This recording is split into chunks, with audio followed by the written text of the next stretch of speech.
Imagine a world where AI can write stories, create art, and even solve complex problems. Sounds like science fiction, right? Well, it's not.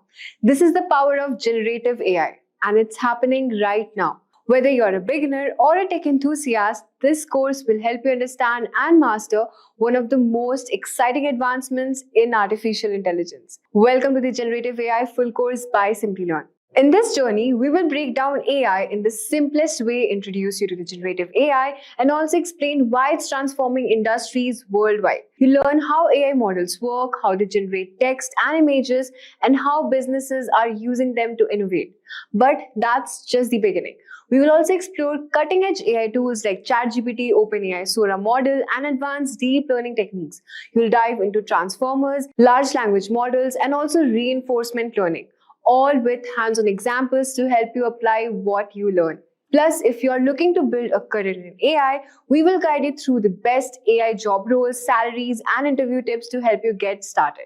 And by the end, you won't just understand AI, you'll also know how to use it, build with it, and stay ahead in the fast evolving AI landscape. But before we commence, if you are interested in mastering the future of technology, the professional certificate course in generative AI and machine learning is the perfect opportunity. Offered in collaboration with the E&ICT Academy, IIT Kanpur, this 11-month online live and interactive program provides hands-on experience in cutting-edge areas like GenAI, machine learning, and tools like ChatGPT, DALL-E 2, and Hugging Face. You'll also gain practical experience through 15+ projects, integrated labs, and live masterclasses delivered by esteemed IIT Kanpur faculty. So you can find the course link in the description box below and in the pinned comments. So let's get started. The term generative AI has emerged seemingly out of nowhere in recent months, with a notable surge in interest according to Google Trends even within the past year. The spike in curiosity can be attributed to the introduction of generative models such as DALL-E 2, BARD, and ChatGPT. However, what does generative AI entail? As a part of our introductory series on generative AI, this video will provide a comprehensive overview of a subject starting from the basics. The explanation will cater to all levels of familiarity, ensuring that viewers gain a better understanding of how this technology operates and its growing integration to our daily lives. Generative AI is, after all, a tool that is based on artificial intelligence. A professional who seeks to switch careers with AI by learning from the experts. What is generative AI? Generative AI is a form of artificial intelligence possesses the capability to generate a wide range of content, including text, visual, audio, and synthetic data. The recent excitement surrounding generative AI stems from the user-friendly interfaces that allow users to effortlessly create high-quality text, graphics, and video within a second. Now moving forward, let's see how does generative AI works. Generative AI begins a prompt which can take form of text, image, video, design, audio, musical notes, or any input that AI system can process. Various AI algorithms that generate new content in response to the given prompt. This content can range from essay and problem solution to realistic, created using images or audio of a person. In the early stages of generative AI, utilizing the technology involved submitting data through an API or a complex process. Developers need to acquaint themselves with a specialized tool and writing application using programming language like Python. Some of the recent and fully operational generative AIs are Google Bard, DALL-E, OpenAI ChatGPT, Microsoft Bing, and many more. So now let's discuss ChatGPT, DALL-E, and Bard, which are the most popular generative AI interfaces. So first is DALL-E 2, which was developed using OpenAI GPT implementation in 2021. Exemplify a multimodal AI application. It has been trained on a vast dataset of images and their corresponding textual description. DALL-E is capable of establishing connection between various media forms such as vision, text, audio. It specifically links the meaning of words to visual elements. OpenAI introduced an enhanced version called DALL-E 2 in 2022, which empowers users to generate imagery in multiple styles based on their prompts. And the next one is ChatGPT. In November 2022, ChatGPT, an AI-powered chatbot built on OpenAI GPT 3.5 implementation, gained immense popularity worldwide. OpenAI enabled users to interact with and fine-tune the chatbot's text response through a chat interface with interactive feedback. Unlike earlier version of GPT that was solely accessible via an API, ChatGPT brought a more interactive experience. On March 14, 2023, OpenAI released GPT-4. ChatGPT integrates the conversational history with a user, making a genuine dialogue. Microsoft, impressed by the success of new ChatGPT interface, announced a substantial investment in OpenAI and integrated a version of GPT into its Bing search engine. And the next one is Bard, Google Bard. Google was also an earlier forerunner in advancing transformer AI techniques for language processing, protein analysis, and other content types. It made some of these models open source for researchers but were not made available through a public interface. In response to Microsoft's integration of GPT into Bing, Google hurriedly launched a public-facing chatbot named Google Bard. Bard's debut was met by an error when the language model incorrectly claimed that the Webb telescope was the first to discover a planet in a foreign solar system. As a consequence, Google's stock price suffered a significant decline. Meanwhile, Microsoft's implementation of ChatGPT and GPT-powered system also faced criticism for producing inaccurate results and displaying erratic behavior in their early iteration. So, moving forward, let's see what are the use cases of generative AI. Generative AI has broad applicability and can be employed across a wide range of use cases to generate diverse forms of content. Recent advancements like GPT have made this technology more accessible and customizable for various applications. Some notable use cases for generative AI are as follows. Chatbot implementation. Generative AI can be utilized to develop chatbots for customer service and technical support, enhancing interaction with users and providing efficient assistance. The second one is language dubbing enhancement.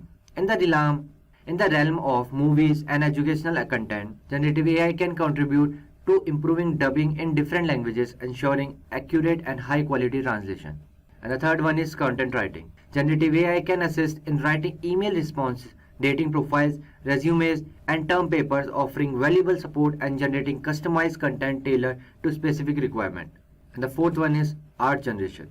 Leveraging generative AI, artists can create photorealistic artwork in various styles, enabling the exploration of new artistic expression and enhancing creativity.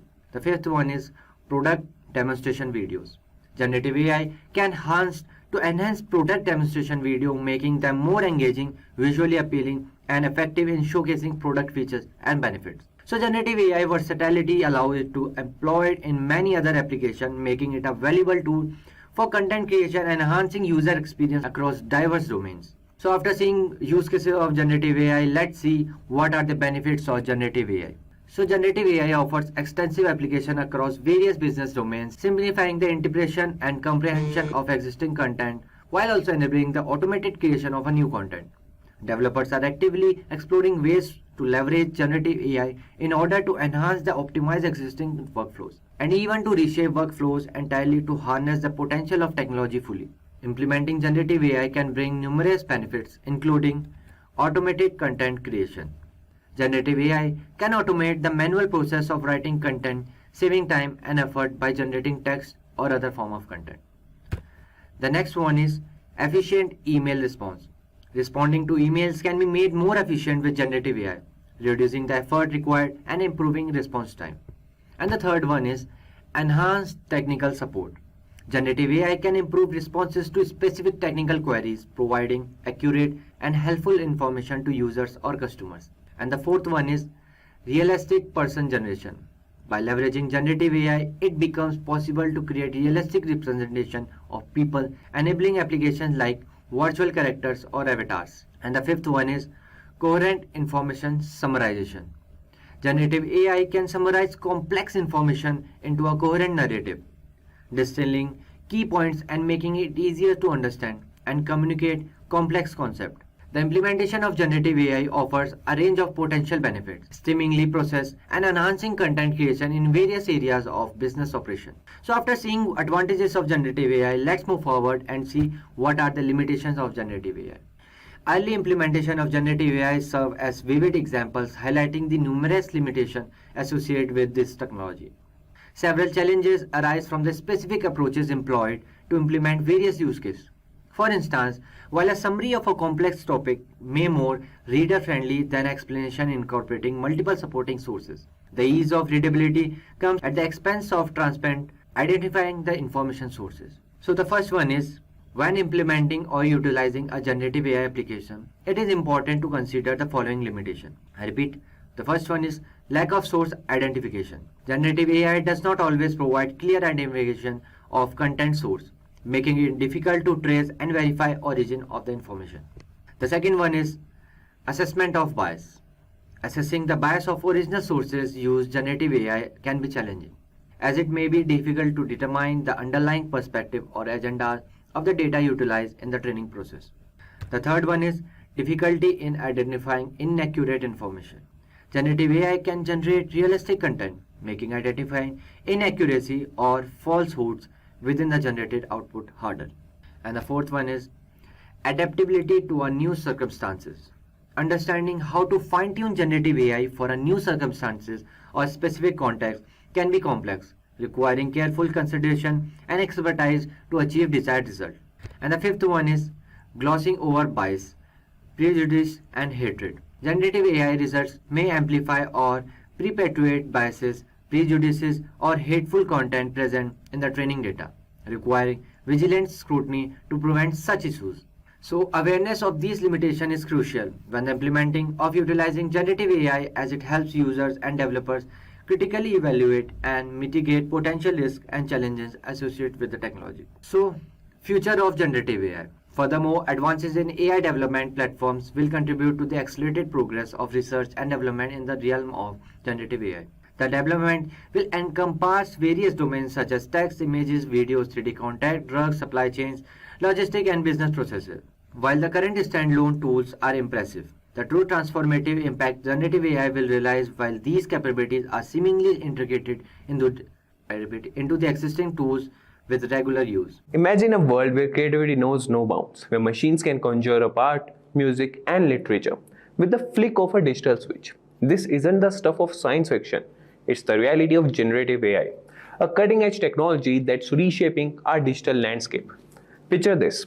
According to a recent report by Salesforce, generative AI tools are already in the hands of 27% of millennials, 28% of Gen X, and a staggering 29% of Gen Z. These aren't just numbers. They are a testament to the growing influence of generative AI in our daily lives.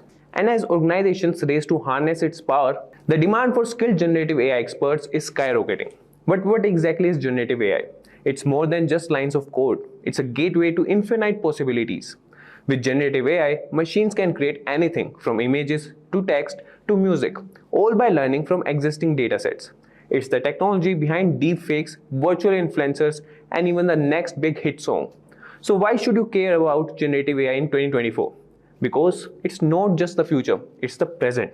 It's the key to unlocking new realms of creativity, innovation, and opportunity. And in this video, we are going to show you how to become a master of generative AI in 2024. So buckle up for the world of generative AI, because the future is here and it's more exciting than ever before. So welcome to the roadmap of becoming a generative AI expert in 2024. So learning generative AI in 2024 is crucial for several compelling reasons, as we will outline in this diagram. So the number one reason is technological advancement. Generative AI represents a significant leap in the evolution of technology, particularly in its ability to generate complex outputs like video, audio, text, and images. This innovation is set to expand exponentially, marking a new age of technological innovation. And the next reason is wide-ranging applications. The surge in interest and development in generative AI is fueled by advancements in machine learning models, artificial intelligence, and platforms like ChatGPT and BART. These tools have broad applications across various sectors, making knowledge in this area highly valuable. Now moving to the next reason, that is solving complex problems. Generative AI has the potential to simplify problem-solving processes significantly. Its capabilities in creating realistic models can be applied to innovate and enhance solutions across industries. And the next reason is impact on major fields. The integration of artificial intelligence into major fields is undeniable, and generative AI plays a substantial role in this transformation. It not only presents a threat to certain jobs, but also opens up a plethora of new opportunities in the tech industry and beyond. And the next is dynamic and unexplored field. The field of generative AI is filled with challenges and unexplored territories, offering an exciting frontier for those interested in shaping the future of technology. It calls for creativity, problem-solving skills, and a willingness to delve into the unknown. So learning generative AI in 2024 positions individuals at the forefront of technological innovation, equipping them with the skills and knowledge to contribute to significant advancements and explore new possibilities in the digital world. And now we'll move to the major skills required to learn generative AI in 2024. So to effectively learn and excel in generative AI in 2024, individuals need to possess a specific set of skills that are foundational to understanding and applying this technology. So let's see what those skills are. So let's start with the skills. And the number one skill is deep learning and fundamentals. A solid understanding of deep learning concepts is crucial. This includes familiarity with neural networks, backpropagation, and the various types of deep learning models and architectures. And the next is machine learning concepts. Proficiency in machine learning is, proficiency in machine learning is necessary, encompassing a broad range of algorithms, their applications, and an understanding of how they can be used within generative AI frameworks. And then comes the Python programming. Python programming remains the dominant programming language in AI and machine learning. Mastery over Python includes its syntax, data structure, libraries such as TensorFlow and PyTorch, and frameworks is essential. And the next skill is generative models knowledge. Specific knowledge of generative models such as generative adversarial networks, GANs, and variational autoencoders. And variational autoencoders, VAEs, is required. Understanding how these models function and are applied to key to innovating within the generative AI space. And the next skill is image and text processing. Skills in processing and manipulating image and text data are necessary, as many generative AI applications involve creating or modifying such content. And the next on the list is data processing and data augmentation. The ability to pre-process and augment data efficiently can significantly improve the performance of generative models. Skills in data cleaning, augmentation techniques, and feature engineering are vital. And then comes ethical considerations. With the power of generative AI comes the responsibility to use it ethically. Understanding the ethical implications of generative AI, including issues of bias, fairness, and piracy, is crucial. The next is communication. Given the interdisciplinary nature of generative AI projects, effective communication skills are essential for collaborating with teams, explaining complex concepts in simple terms, and engaging with stakeholders. So developing these skills will prepare individuals for the dynamic and evolving field of generative AI, enabling them to contribute meaningfully to advancements in technology and address the challenges that come with it. So let's move to the roadmap to learn generative AI in 2024. And the roadmap is as follows. So the first step is understanding the basics of machine learning. Then comes mastering programming language, that is mainly the Python. Then is the learning data science and related technologies. And then we have hands-on real-time projects. And then learning mathematical and statistics fundamentals. And then on the list is developer skills. And then we have the important thing, that is keep learning and exploring. So starting with the number one point, that is understanding the basics of machine learning. So let's start by wrapping your head around the core machine learning algorithms. It's like getting to know the tools in your toolkit. Each has its unique use.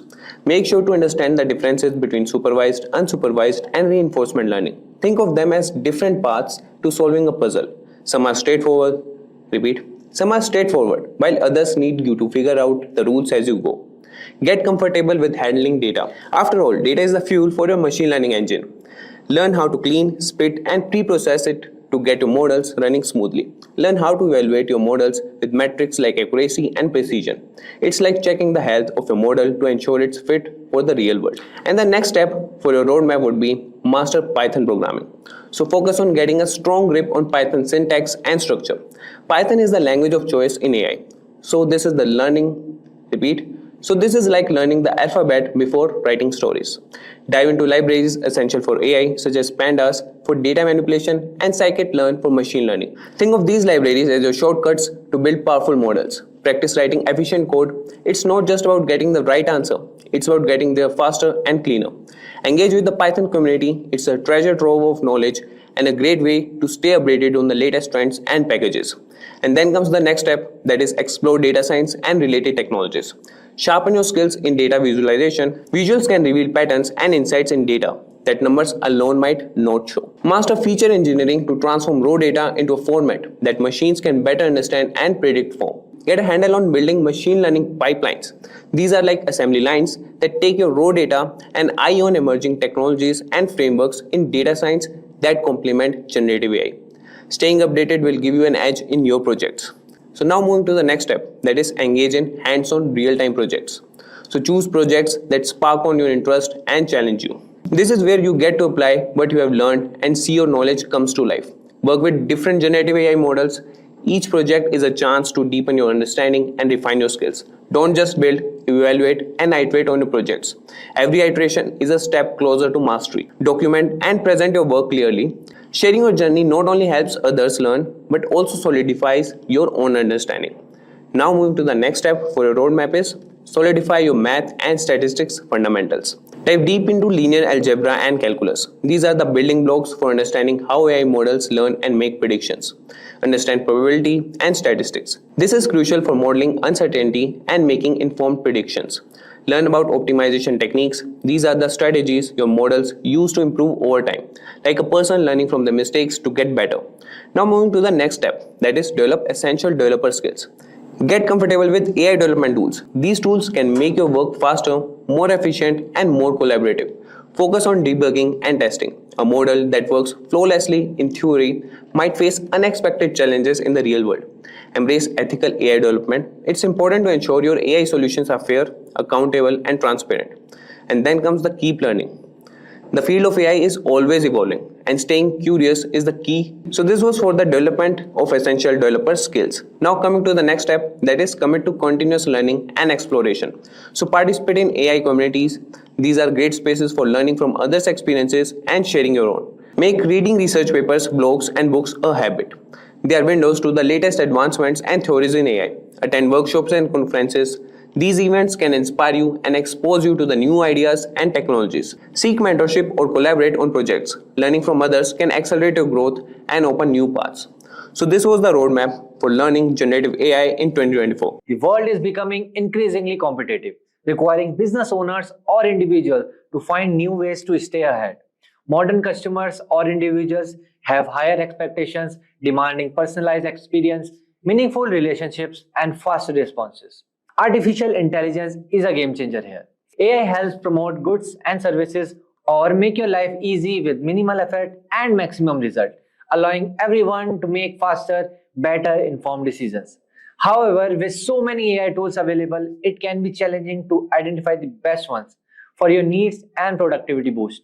So here are top 10 AI tools in 2024 that can transform your business or boost your productivity. On the number 10, we have Tome. Tome is a tool that can help you share your thoughts and ideas quickly and effectively. Unlike other methods, such as making a slide deck or building a web page, Tomes let you create engaging and detailed presentation in just a minute. You can enter any topic or idea, and the AI will help you to put together a presentation that looks great and gets your message across. It's like getting the ideas out of your head and into the world, all without sacrificing quality. With Tome, you can be sure that your presentation will be the most fast and effective. And ninth on the list is Zapier. Zapier is a popular web automation tool that connects different apps, allowing users to automate repetitive tasks without coding knowledge. With Zapier, you can combine the power of various AI tools to supercharge your productivity. Zapier supports more than 3,000 apps, including popular platforms like Gmail, Slack, and Google Sheets. This versatility makes it a valuable tool for individuals, teams, and businesses looking to streamline their operation and improve productivity. And also with 7,000 plus integration and services offering, Zapier empowers businesses everywhere to create processes and systems that let computers do what they are best at doing and let humans do what they are best at doing. After covering Zapier, number 8 on the list is Gravity Write. Gravity Write is an AI-powered writing tool that transforms content creation. It generates high-quality, SEO-optimized content in over 30 languages, catering to diverse needs like blog posts, social media updates, ad copies, and emails. These tools ensure 100% original, plagiarism-free content, safeguarding your brand's integrity. Its AI capabilities also include text-to-image generation, enhancing visual content for marketing purposes. The tool offers both free and paid plans, making it versatile for freelancer, small business owner, and marketing teams. On the 7th number, we have AudioBox. AudioBox is an advanced AI tool developed by Meta designed to transform audio production. It allows users to create custom voices, sound effects, and audio stories with simple text prompts. Using natural language processing, Audiobox generate high-quality audio clips that can be used for various purposes such as text-to-speech, voice mimicking, and sound effect creation. Additionally, Audiobox offer interactive storytelling demos, enabling users to generate dynamic narratives between different AI voices. This tool is particularly useful for content creators, marketers, and anyone needing quick, high-quality audio production without extensive manual effort. And next on number 6, we have Akul. Akul is advanced AI powered tool tailored for e-commerce and marketing professionals. It offers comprehensive suite of features designed to streamline content creation and enhance personalization. With Akul, user can generate customized text, images, voice, and videos, making it an invaluable asset for creating engaging product videos and marketing materials. Key features of Akul include face swapping, realistic avatars, video transition, and talking photos. These tools allow businesses to create dynamic and personalized content that can captivate audience on social media and other platforms. Akul's user-friendly interface and intelligent design make it easy for users to produce high-quality content quickly and efficiently. On number 5, we have 11 Labs. 11 Labs is a leading AI tool for text-to-speech and voice cloning, known for its high-quality, natural-sounding speech generation. The platform includes features like voice lab for creating or cloning voices with customizable options such as gender, age, and accent. Hey there. Did you know that AI voices can whisper? Or do pretty much anything? Ladies and gentlemen, hold on to your hats because this is one bizarre sight. We have reports of an enormous fluffy pink monster strutting its stuff through downtown. Fluffy bird in downtown? Weird. Let's switch the setting to something more calming. Imagine diving into a fast-paced video game, your heartbeat syncing with the storyline. I gotta go, the aliens are closing in. That wasn't calming at all. Explore all those voices yourself on the 11 Labs platform. Professional voice cloning supports multiple languages and needs around 30 minutes of voice samples for precise replication. The extensive voice library offers a variety of profiles suitable for podcasts, video narration, and more. With various pricing plans ranging from free to enterprise level, 11 Labs caters to individual creators and large businesses alike, standing out for its user-friendly interface and superior voice output quality. At number 4, we have Go Enhance. Go Enhance AI is an advanced multimedia tool designed to revolutionize video and image editing. It leverages powerful AI algorithms to enhance and upscale images, transforming them into high-resolution masterpieces with extreme detail. The platform's standout feature, video to video, allow users to convert standard video into various animated styles, such as pixel art and anime, giving a fresh and creative touch to otherwise ordinary footage. This AI tool is ideal for social media content creator, marketer, educator, and anyone looking to bring their creative vision to life. Whether you need to create eye-catching marketing materials or professional-grade videos, Go Enhance AI provides the resources to do so efficiently. At number 3, we have Pictory. Pictory AI-powered tool designed to streamline video creation by transforming various content types into engaging visual media. It excels in converting text-based content like articles and script into compelling videos, making it ideal for content marketers and educators. Users can also upload their own images and videos to craft personalized content.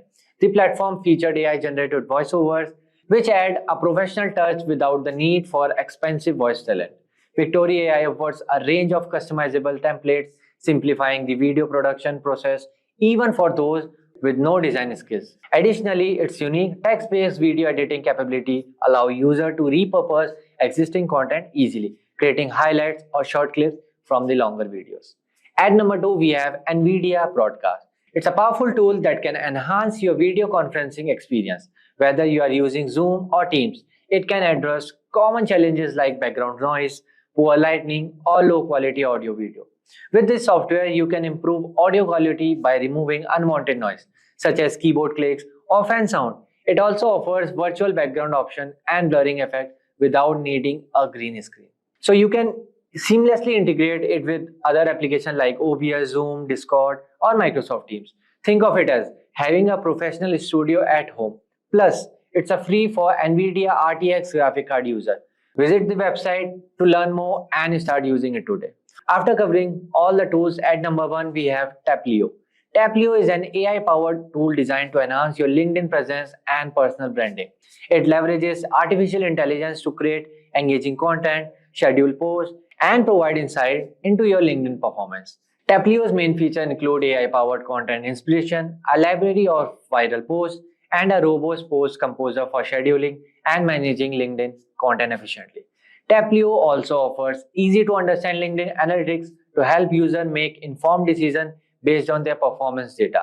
A free Chrome extension provides a quick overview of performance metrics directly on LinkedIn.com, making it a convenient tool for daily users. There you have it, top 10 AI tools that are set to transform your life in 2024. Whether you are a developer, content creator, or someone looking to boost their productivity, these tools are worth keeping an eye on. The future is here and it's powered by AI. LLMs. If you ever wondered how machine learning can now understand and generate human-like text, you are in the right place. From chatbots like ChatGPT to AI assistant that power search engines, LLMs are transforming how we interact with technology. One of the most exciting advancements in this space is Google's Gemini or OpenAI ChatGPT, a cutting-edge large language model designed to push the boundaries of what AI can achieve. In this video, we will explore what LLMs are, how they work, and why models like Gemini are critical for the future of AI. Google Gemini is part of a new wave of AI models that are smarter, faster, and more efficient. It is designed to understand context better, offer more accurate responses, and integrate deeply into services like Google Search and Google Assistant, providing more human-like interactions. So we will break down the science behind LLMs, including their massive training datasets, transformer architecture, and how models like Gemini use deep learning innovation to change industries. Plus, we will compare Google Gemini to other popular LLMs such as OpenAI ChatGPT models, showing how each of these technologies is used to power chatbots, virtual assistants, and other AI-driven applications. By the end of this video, you will have a clear understanding of how large language models like Gemini work, their key features, and what they mean for their future AI. Don't forget to like, subscribe, and hit the bell icon to never miss any update from Simplilearn. So what are the large language models? Large language models like ChatGPT 4, Generative Pre-trained Transformer 4, O, and Google Gemini are sophisticated AI systems designed to comprehend and generate human-like text. These models are built using deep learning techniques and are trained on vast datasets collected from the internet. They leverage self-attention mechanism to analyze relationship between words or tokens, allowing them to capture context and produce coherent, relevant responses. LLMs have significant applications, including powering virtual assistant, chatbots, content creation, language translation, and supporting research and decision making. Their ability to generate fluent and contextually appropriate text has advanced natural language processing and improved human-computer interaction. So now let's see what are large language models used for. Large language models are utilized in scenarios with limited or no domain-specific data available for training. These scenarios include both few-shot and zero-shot training approaches, which rely on the model's strong inductive bias and its capability to derive meaningful representation from a small amount of data or even no data at all. So now let's see how are large language models trained. Large language models typically undergo pre-training on a board, all-encompassing dataset that shares statistical similarities with the dataset specific to the target task. The objective of pre-training is to enable the model to acquire high-level features that can later be applied during the fine-tuning phase for specific tasks. So there are some training processes of LLM which involve several steps. The first one is text pre-processing. The textual data is transformed into a numerical representation that the LLM model can effectively process. This conversion may involve techniques like tokenization, encoding, and creating input sequences. The second one is random parameter initialization. The model's parameters are initialized randomly before the training process begins. The third one is input numerical data. The numerical representation of the text data is fed into the model of processing. The model's architecture, typically based on transformers, allows it to capture the contextual relationship between the words or tokens in the next. The fourth one is loss function calculation. A loss function calculation measures the discrepancy between the model's prediction and the actual next word or token in a sentence. The LLM model aims to minimize this loss during training. The fifth one is parameter optimization. The model's parameters are adjusted through optimization technique. This involves calculating gradient and updating the parameters accordingly, gradually improving the model's performance. The last one is iterative training. The training process is repeated over multiple iterations or epochs until the model's output achieve a satisfactory level of accuracy on that given task or dataset. By following this training process, large language models learn to capture linguistic patterns, understand context, and generate coherent responses, enabling them to excel at various language-related tasks. The next topic is, how do large language models work? So large language models leverage deep neural network to generate output based on patterns learned from the training data. Typically, a large language model adopts a transformer architecture which enables the model to identify relationship between words in a sentence irrespective of their position in the sequence. In contrast to RNNs that rely on recurrence to capture token relationship, transformer neural network employs self-attention as their primary mechanism. Self-attention calculates attention scores that determine the importance of each token with respect to the other token in the text sequence, facilitating the modeling of intricate relationships within the data. Next, let's see application of large language models. Large language models have a wide range of application across various domains. So here are some notable applications. The first one is natural language processing, NLP. Large language models are used to improve natural language understanding tasks such as sentiment analysis, named entity recognition, text classification, and language modeling. The second one is chatbot and virtual assistant. Large language models power conversational agents, chatbots, and virtual assistant, providing more interactive and human-like user interaction. The third one is machine translation. Large language models have been used for automatic language translation, enabling text translation between different languages with improved accuracy. The fourth one is sentiment analysis. LLMs can analyze and classify the sentiment or emotion expressed in a piece of text, which is valuable for market research, brand monitoring, and social media analysis. The fifth one is content recommendation. These models can be employed to provide personalized content recommendations, enhancing user experience and engagement on platforms such as news website or streaming services. So these applications highlight the potential impact of large language models in various domains for improving language understanding, automation, and interaction between humans and computers. We've looked at a lot of examples of machine learning, so let's see if we can give a little bit more of a concrete definition. What is machine learning? Machine learning is the science of making computers learn and act like humans by feeding data and information without being explicitly programmed. And we see here we have a nice little diagram where we have our ordinary system. Your computer, nowadays you can even run a lot of this stuff on a cell phone because cell phones have advanced so much. And then with artificial intelligence and machine learning, it now takes the data and it learns from what happened before. And then it predicts what's going to come next. And then really the biggest part right now in machine learning that's going on is it improves on that. How do we find a new solution?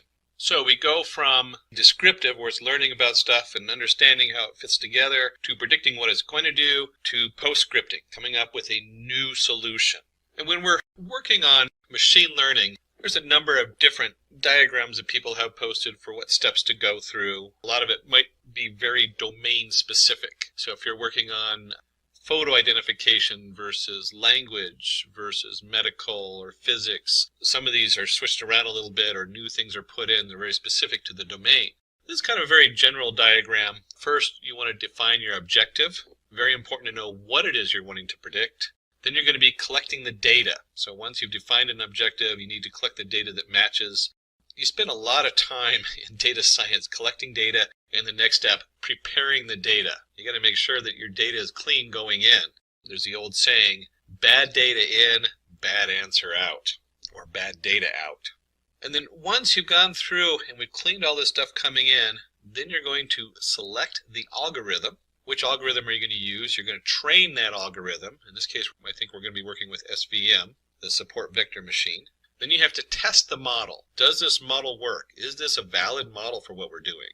And then once you've tested it, you want to run your prediction. You want to run your prediction or your choice or whatever output it's going to come up with.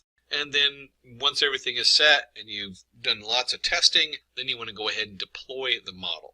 And remember I said domain specific. This is very general as far as the scope of doing something. A lot of models, you get halfway through and you realize that your data is missing something and you have to go collect new data because you've run a test in here someplace along the line. You're saying, hey, I'm not really getting the answers I need. So there's a lot of things that are domain specific that become part of this model. This is a very general model, but it's a very good model to start with. And we do have some basic divisions of what machine learning does that's important to know. For instance, do you want to predict a category? Well, if you're categorizing things, that's classification. For instance, whether the stock price will increase or decrease. So in other words, I'm looking for a yes-no answer. Is it going up or is it going down? And in that case, we'd actually say, is it going up? True. If it's not going up, it's false, meaning it's going down. This way, it's a yes-no, 0, 1. Do you want to predict a quantity? That's regression. So remember, we just did classification. Now we're looking at regression. These are the two major divisions in what data is doing. For instance, predicting the age of a person based on the height, weight, health, and other factors. So based on these different factors, you might guess how old a person is. And then there are a lot of domain-specific things, like do you want to detect an anomaly? That's anomaly detection. This is actually very popular right now. For instance, you want to detect money withdrawal anomalies. You want to know when someone's making a withdrawal that might not be their own account. We've actually brought this up because this is really big right now. If you're predicting the stock, whether to buy stock or not, you want to be able to know if what's going on in the stock market is an anomaly. Use a different prediction model because something else is going on. You got to pull out new information in there. Or is this just the norm? I'm going to get my normal return on my money invested. So being able to detect anomalies is very big in data science these days. Another question that comes up, which is on what we call untrained data, is do you want to discover structure in unexplored data?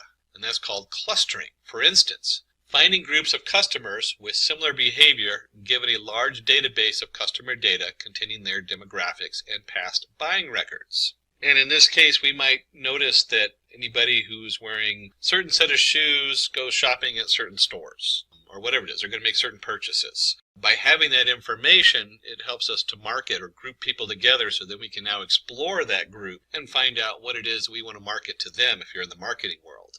And that might also work in just about any arena. You might want to group people together, whether they're based on their different areas and investments and financial background, whether you're going to give them a loan or not. Before you even start looking at whether they're a valid customer for the bank, you might want to look at all these different areas and group them together based on unknown data. So you don't know what the data is going to tell you, but you want to cluster people together that come together. Let's take a quick detour for quiz time. Oh, my favorite. So we're going to have a couple questions here under quiz time. And we'll be posting the answers in the part 2 of this tutorial. So let's go ahead and take a look at these quiz times questions, and hopefully you'll get them all right, and it'll get you thinking about how to process data and what's going on. Can you tell what's happening in the following cases? Of course, you're sitting there with your cup of coffee, and you have your checkbox and your pen trying to figure out what's your next step in your data science analysis. So the first one is grouping documents into different categories based on the topic and content of each document. Very big these days. You have legal documents, you have maybe it's a sports group documents, maybe you're analyzing newspaper postings, but certainly having that automated is a huge thing in today's world. B, identifying handwritten digits in images correctly. So we want to know whether they're writing an A or capital A, B, C. What are they writing out in their handwriting? C, behavior of a website indicating that the site is not working as designed. D, predicting salary of an individual based on his or her years of experience. Boy, HR hiring setup there. So stay tuned for part 2. We'll go ahead and answer these questions when we get to the part 2 of this tutorial. Or you can just simply write at the bottom and send a note to Simplilearn, and they'll follow up with you on it. Back to our regular content. And these last few bring us into the next topic, which is another way of dividing our types of machine learning, and that is with supervised, unsupervised, and reinforcement learning. Supervised learning is a method used to enable machines to classify, predict objects, problems, or situations based on labeled data fed to the machine. And in here you see we have a jumble of data with circles, triangles, and squares, and we label them. We have what's a circle, what's a triangle, what's a square, and we have our model training, and it trains it so we know the answer. Very important, when you're doing supervised learning, you already know the answer to a lot of your information coming in. So you have a huge group of data coming in, and then you have new data coming in. So we've trained our model. The model now knows the difference between a circle, a square, a triangle. And now that we've trained it, we can send in this case, a square and a circle goes in, and it predicts that the top one's a square and the next one's a circle. And you can see that this is being able to predict whether someone's going to default on a loan, because I was talking about banks earlier. Supervised learning on stock market. whether you're going to make money or not. That's always important. And if you are looking to make a fortune in the stock market, keep in mind it is very difficult to get all the data correct on the stock market. It is it fluctuates in ways really hard to predict. So it's quite a roller coaster ride. If you're running machine learning on the stock market, you start realizing you really have to dig for new data. So we have supervised learning. And if you have supervised, we should need unsupervised learning. In unsupervised learning, machine learning model finds the hidden pattern in an unlabeled data. So in this case, instead of telling it what the circle is, and what a triangle is, and what a square is, it goes in there, looks at them, and says, for whatever reason, it groups them together. Maybe it'll group it by the number of corners. And it notices that a number of them all have 3 corners, a number of them all have 4 corners, and a number of them all have no corners. And it's able to filter those through and group them together. We talked about that earlier with looking at a group of people who are out shopping. We want to group them together to find out what they have in common. And of course, once you understand what people have in common, maybe you have one of them who's a customer at your store, or you have 5 of them are customer at your store, and they have a lot in common with 5 others who are not customers at your store. How do you market to those 5 who aren't customers at your store yet? They fit the demographics of who's going to shop there, and you'd like them to shop at your store, not the one next door. Of course, this is a simplified version. You can see very easily the difference between a triangle and a circle, which might not be so easy in marketing. Reinforcement learning. Reinforcement learning is an important type of machine learning where an agent learns how to behave in an environment by performing actions and seeing the result. And we have here where in this case, a baby. It's actually great that they used an infant for this slide because the reinforcement learning is very much in its infant stages. But it's also probably the biggest machine learning demand out there right now, or in the future, it's going to be coming up over the next few years, is reinforcement learning and how to make that work for us.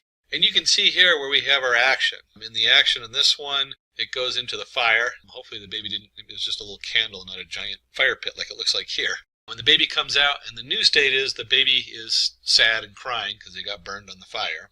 And then maybe they take another action. The baby's called the agent because it's the one taking the actions. And in this case, they didn't go into the fire. They went a different direction, and now the baby's happy and laughing and playing. Reinforcement learning is very easy to understand because that's how, as humans, that's one of the ways we learn. We learn whether it is, you burn yourself on the stove, don't do that anymore. Don't touch the stove. In the big picture, being able to have a machine learning program or an AI be able to do this is huge because now it's starting to learn how to learn. That's a big jump in the world of computer and machine learning. And we're going to go back and just kind of go back over supervised versus unsupervised learning. Understanding this is huge because this is going to come up in any project you're working on. We have in supervised learning, we have labeled data, we have direct feedback. So someone's already gone in there and said, yes, that's a triangle. No, that's not a triangle. And then you predict an outcome. So you have a nice prediction. This new set of data is coming in and we know what it's going to be. And then with unsupervised training, it's not labeled. So we really don't know what it is. There's no feedback. So we're not telling it whether it's right or wrong. We're not telling it whether it's a triangle or a square. We're not telling it to go left or right. All we do is we're finding hidden structure in the data, grouping the data together to find out what connects to each other. And then you can use these together. So imagine you have an image and you're not sure what you're looking for. So you go in and you have the unstructured data, find all these things that are connected together. And then somebody looks at those and labels them. Now you can take that labeled data and program something to predict what's in the picture. So you can see how they go back and forth and you can start connecting all these different tools together to make a bigger picture. There are many interesting machine learning algorithms. Let's have a look at a few of them. Hopefully this gives you a little flavor of what's out there. And these are some of the most important ones that are currently being used. We'll take a look at linear regression, decision tree, and the support vector machine. Let's start with a closer look at linear regression. Linear regression is perhaps one of the most well-known and well-understood algorithms in statistics and machine learning. Linear regression is a linear model. For example, a model that assumes a linear relationship between the input variables x and the single output variable y. And you'll see this if you remember from your algebra classes, y equals mx plus c. Imagine we are predicting distance traveled y from speed x. Our linear regression model representation for this problem would be y equals m times x plus c, or distance equals m times speed plus c, where m is the coefficient and c is the y-intercept. And we're going to look at two different variations of this. First, we're going to start with time is constant. And you can see we have a bicyclist. He's got his safety gear on, thank goodness. Speed equals 10 meters per second. And so over a certain amount of time, his distance equals 36 kilometers. We have a second bicyclist who's going twice the speed, or 20 meters per second. And you can guess if he's going twice the speed and time is a constant, then he's going to go twice the distance. And that's easily to compute. 36 times 2, you get 72 kilometers. And so if you had the question of how fast would somebody who's going 3 times that speed, or 30 meters per second is, you can easily compute the distance in our head. We can do that without needing a computer. But we want to do this for more complicated data. So it's kind of nice to compare the two. But let's just take a look at that and what that looks like in a graph. So in a linear regression model, we have our distance to the speed, and we have our m equals the VE slope of the line. And we'll notice that the line has a plus slope. And as the speed increases, distance also increases. Hence, the variables have a positive relationship. And so your speed of the person, which equals y equals mx plus c, distance traveled in a fixed interval of time. And we could very easily compute, either following the line or just knowing it's 3 times 10 meters per second, that this is roughly 102 kilometers distance that this third bicyclist has traveled. One of the key definitions on here is positive relationship. So the slope of the line is positive. As distance increase, so does speed increase. Let's take a look at our second example where we put distance is a constant. So we have speed equals 10 meters per second. They have a certain distance to go, and it takes them 100 seconds to travel that distance. And we have our second bicyclist who's still doing 20 meters per second. Since he's going twice the speed, we can guess that he'll cover the distance in about half the time, 50 seconds. And of course, you could probably guess on the third one, 100 divided by 30, since he's going 3 times the speed. You could easily guess that this is 33.333 seconds time. When we put that into a linear regression model or a graph, if the distance is assumed to be constant, let's see the relationship between speed and time. And as time goes up, the amount of speed to go that same distance goes down. So now your m equals a minus VE slope of the line. As the speed increases, time decreases. Hence, the variable has a negative relationship. Again, there's our definition. Positive relationship and negative relationship dependent on the slope of the line. And with a simple formula like this, and even a significant amount of data, let's see with the mathematical implementation of linear regression. And we'll take this data. So suppose we have this data set where we have x, y, x equals 1, 2, 3, 4, 5, standard series, and the y value is 3, 2, 2, 4, 3. When we take that and we go ahead and plot these points on a graph, you can see there's kind of a nice scattering, and you could probably eyeball a line through the middle of it. But we're going to calculate that exact line for linear regression. And the first thing we do is we come up here and we have the mean of xi. And remember, mean is basically the average. So we added 5 plus 4 plus 3 plus 2 plus 1 and divide by 5. And that simply comes out as 3. And then we'll do the same for y. We'll go ahead and add up all those numbers and divide by 5. And we end up with the mean value of y of I equals 2.8. Where the xi references it's an average or means value, and the yi also equals a means value of y. And when we plot that, you'll see that we can put in the y equals 2.8 and the x equals 3 in there on our graph. We kind of gave it a little different color so you could sort it out with the dashed lines on it. And it's important to note that when we do the linear regression model should go through that dot. Now let's find our regression equation to find the best fit line. Remember, we go ahead and take our y equals mx plus c, so we're looking for m and c. So to find this equation for our data, we need to find our slope of m and our coefficient of c. And we have y equals mx plus c, where m equals the sum of x minus x average times y minus y average, or y means and x means, over the sum of x minus x means squared. That's how we get the slope of the value of the line. And we can easily do that by creating some columns here where we have x, y. Computers are really good about iterating through data, and so we can easily compute this and fill in a graph of data.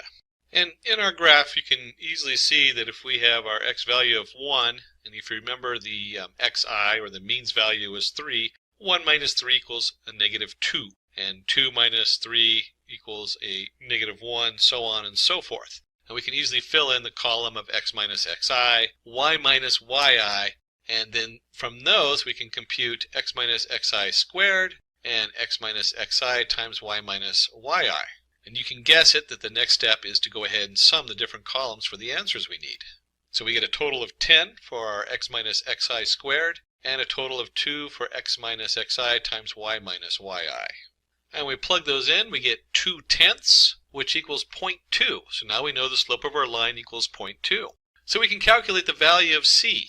That'd be the next step, is we need to know where it crosses the y-axis. And if you remember, I mentioned earlier that the linear regression line has to pass through the means value, the one that we showed earlier. We can just flip back up there to that graph, and you can see right here, there's our means value, which is 3, x equals 3, and y equals 2.8.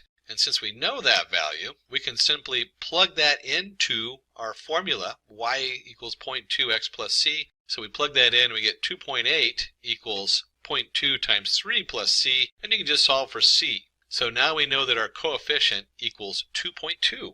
And once we have all that, we can go ahead and plot our regression line. Y equals 0.2 times x plus 2.2. And then from this equation, we can compute new values. So let's predict the values of y using x equals 1, 2, 3, 4, 5 and plot the points. Remember, the 1, 2, 3, 4, 5 was our original x values. So now we're going to see what y thinks they are, not what they actually are. And when we plug those in, we get y of designated with y of p. You can see that x equals 1 equals 2.4, x equals 2 equals 2.6, and so on and so on. So we have our y predicted values of what we think it's going to be when we plug those numbers in. And when we plot the predicted values along with the actual values, we can see the difference. And this is one of the things that's very important with linear regression in any of these models, is to understand the error. And so we can calculate the error on all of our different values. And you can see over here we plotted x and y predict. And we draw in a little line so you can sort of see what the error looks like there between the different points.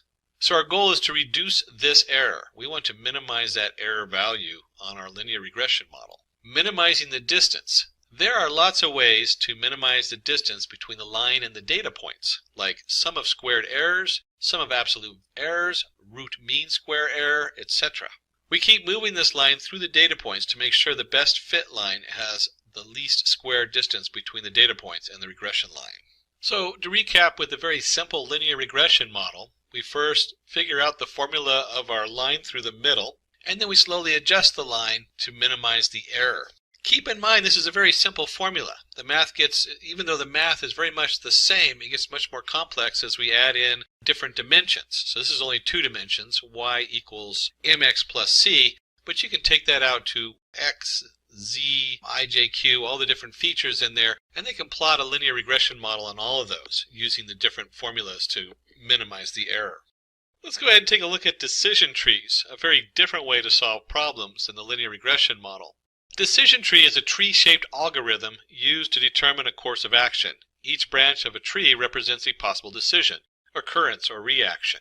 We have data which tells us if it is a good day to play golf. And if we were to open this data up in a general spreadsheet, you can see we have the outlook, whether it's rainy, overcast, sunny, temperature, hot, mild, cool, humidity, windy, and did I like to play golf that day, yes or no? So we're taking a census. And certainly I wouldn't want a computer telling me when I should go play golf or not. But you could imagine if you got up in the night before, you're trying to plan your day, and it comes up and says tomorrow would be a good day for golf for you in the morning, and not a good day in the afternoon, or something like that. This becomes very beneficial, and we see this in a lot of applications coming out now where it gives you suggestions and lets you know what would fit the match for you for the next day or the next purchase or the next whatever, next meal out. In this case, is tomorrow a good day for playing golf based on the weather coming in? And so we come up and let's determine if you should play golf when the day is sunny and windy. So we found out the forecast tomorrow is going to be sunny and windy. And suppose we draw our tree like this. We're going to have our humidity, and then we have our normal, which is if you have a normal humidity, you're going to go play golf. And if the humidity is really high, then we look at the outlook. And if the outlook is sunny, overcast, or rainy, it's going to change what you choose to do. So if you know that it's a very high humidity and it's sunny, you're probably not going to play golf because you're going to be out there miserable, fighting off the mosquitoes that are out joining you to play golf with you. Maybe if it's rainy, you probably don't want to play in the rain. But if it's slightly overcast and you get just the right shadow. That's a good day to play golf and be outside, out on the green. Now in this example, you can probably make your own tree pretty easily because it's a very simple set of data going in. But the question is, how do you know what to split? Where do you split your data? What if this is much more complicated data where it's not something that you would particularly understand? Like studying cancer, they take about 36 measurements of the cancerous cells, and then each one of those measurements represents how bulbous it is, how extended it is, how sharp the edges are. Something that as a human we would have no understanding of. So how do we decide how to split that data up? And is that the right decision tree? So that's a question that's going to come up. Is this the right decision tree? For that, we should calculate entropy and information gain. Two important vocabulary words there are the entropy and the information gain. Entropy. Entropy is a measure of randomness or impurity in the data set. Entropy should be low. So we want the chaos to be as low as possible. We don't want to look at it and be confused by the images or what's going on there with mixed data. And the information gain. It is a measure of decrease in entropy after the data set is split, also known as entropy reduction. Information gain should be high, so we want our information that we get out of the split to be as high as possible. Let's take a look at entropy from the mathematical side. In this case, we're going to denote entropy as I of P of and N, where P is the probability that you're going to play a game of golf, and N is the probability where you're not going to play the game of golf. Now, you don't really have to memorize these formulas. There's a few of them out there depending on what you're working with. But it's important to note that this is where this formula is coming from, so when you see it, you're not lost when you're running your programming, unless you're building your own decision tree code in the back. And we simply have a log squared of P over P plus N minus N over P plus N times the log squared of N of P plus N. But let's break that down and see what it actually looks like when we're computing that from the computer script side. Entropy of a target class of the data set is the whole entropy. So we have entropy play golf. And when we look at this, if we go back to the data, you can simply count how many yeses and no in our complete data set for playing golf days. In our complete set, we find we have 5 days we did play golf and 9 days we did not play golf. And so our I equals, if you add those together, 9 plus 5 is 14. And so our I equals 5 over 14 and 9 over 14. That's our P and N values that we plug into that formula. And you can go to 5 over 14 equals 0.36, 9 over 14 equals 0.64. And when you do the whole equation, you get the minus 0.36 log root squared of 0.36 minus 0.64 log squared root of 0.64. And we get a set value. We get 0.94. So we now have a full entropy value for the whole set of data that we're working with. And we want to make that entropy go down. And just like we calculated the entropy out for the whole set, we can also calculate entropy for playing golf and the outlook. Is it going to be overcast or rainy or sunny? And so we look at the entropy, we have P of sunny times E of 3 of 2. And that just comes out how many sunny days yes and how many sunny days no over the total, which is 5. Don't forget to put we'll divide that 5 out later on. Equals P overcast equals 4 comma 0 plus rainy equals 2 comma 3. And then when you do the whole setup, we have 5 over 14. Remember I said there was a total of 5? 5 over 14 times the I of 3 of 2 plus 4 over 14 times the 4 comma 0 and 514 over I of 2 3. And so we can now compute the entropy of just the part that has to do with the forecast, and we get 0.693. Similarly, we can calculate the entropy of other predictors like temperature, humidity, and wind. And so we look at the gain outlook. How much are we going to gain from this? Entropy play golf minus entropy play golf outlook. And we can take the original 0.94 for the whole set minus the entropy of just the rainy day and temperature, and we end up with a gain of 0.247. So this is our information gain. Remember, we define entropy and we define information gain. The higher the information gain, the lower the entropy, the better. The information gain of the other 3 attributes can be calculated in the same way. So we have our gain for temperature equals 0.029. We have our gain for humidity equals 0.152, and our gain for a windy day equals 0.048. And if you do a quick comparison, you'll see the 0.247 is the greatest gain of information, so that's the split we want. Now let's build the decision tree. So we have the outlook. Is it going to be sunny, overcast, or rainy? That's our first split because that gives us the most information gain. And we can continue to go down the tree using the different information gains with the largest information. We can continue down the nodes of the tree where we choose the attribute with the largest information gain as the root node, and then continue to split each subnode with the largest information gain that we can compute. And although it's a little bit of a tongue twister to say all that, you can see that it's a very easy to view visual model. We have our outlook, we split it 3 different directions. If the outlook is overcast, we're going to play. And then we can split those further down if we want. So if the outlook is sunny, but then it's also windy, if it's windy, we're not going to play. If it's not windy, we'll play. So we can easily build a nice decision tree to guess what we would like to do tomorrow and give us a nice recommendation for the day. So we want to know if it's a good day to play golf when it's sunny and windy. Remember the original question that came out? Tomorrow's weather report is sunny and windy. You can see by going down the tree, we go outlook sunny, outlook windy. We're not going to play golf tomorrow. So our little smartwatch pops up and says, I'm sorry, tomorrow's not a good day for golf. It's going to be sunny and windy. And if you're a huge golf fan, you might go, uh-oh, it's not a good day to play golf. We can go in and watch a golf game at home. So we'll sit in front of the TV instead of being out playing golf in the wind. Now that we looked at our decision tree, let's look at the third one of our algorithms we're investigating. Support vector machine. Support vector machine is a widely used classification algorithm. The idea of support vector machine is simple. The algorithm creates a separation line which divides the classes in the best possible manner. For example, dog or cat, disease or no disease. Suppose we have a labeled sample data which tells height and weight of males and females. A new data point arrives and we want to know whether it's going to be a male or a female. So we start by drawing a line. We draw decision lines, but if we consider decision line 1, then we will classify the individual as a male. And if we consider decision line 2, then it will be a female. So you can see this person kind of lies in the middle of the two groups, so it's a little confusing trying to figure out which line they should be under. We need to know which line divides the classes correctly, but how? The goal is to choose a hyperplane. And that is one of the key words they use when we talk about support vector machines. Choose a hyperplane with the greatest possible margin between the decision line and the nearest point within the training set. So you can see here we have our support vector, we have the 2 nearest points to it, and we draw a line between those 2 points. And the distance margin is the distance between the hyperplane and the nearest data point from either set. So we actually have a value, and it should be equally distant between the 2 points that we're comparing it to.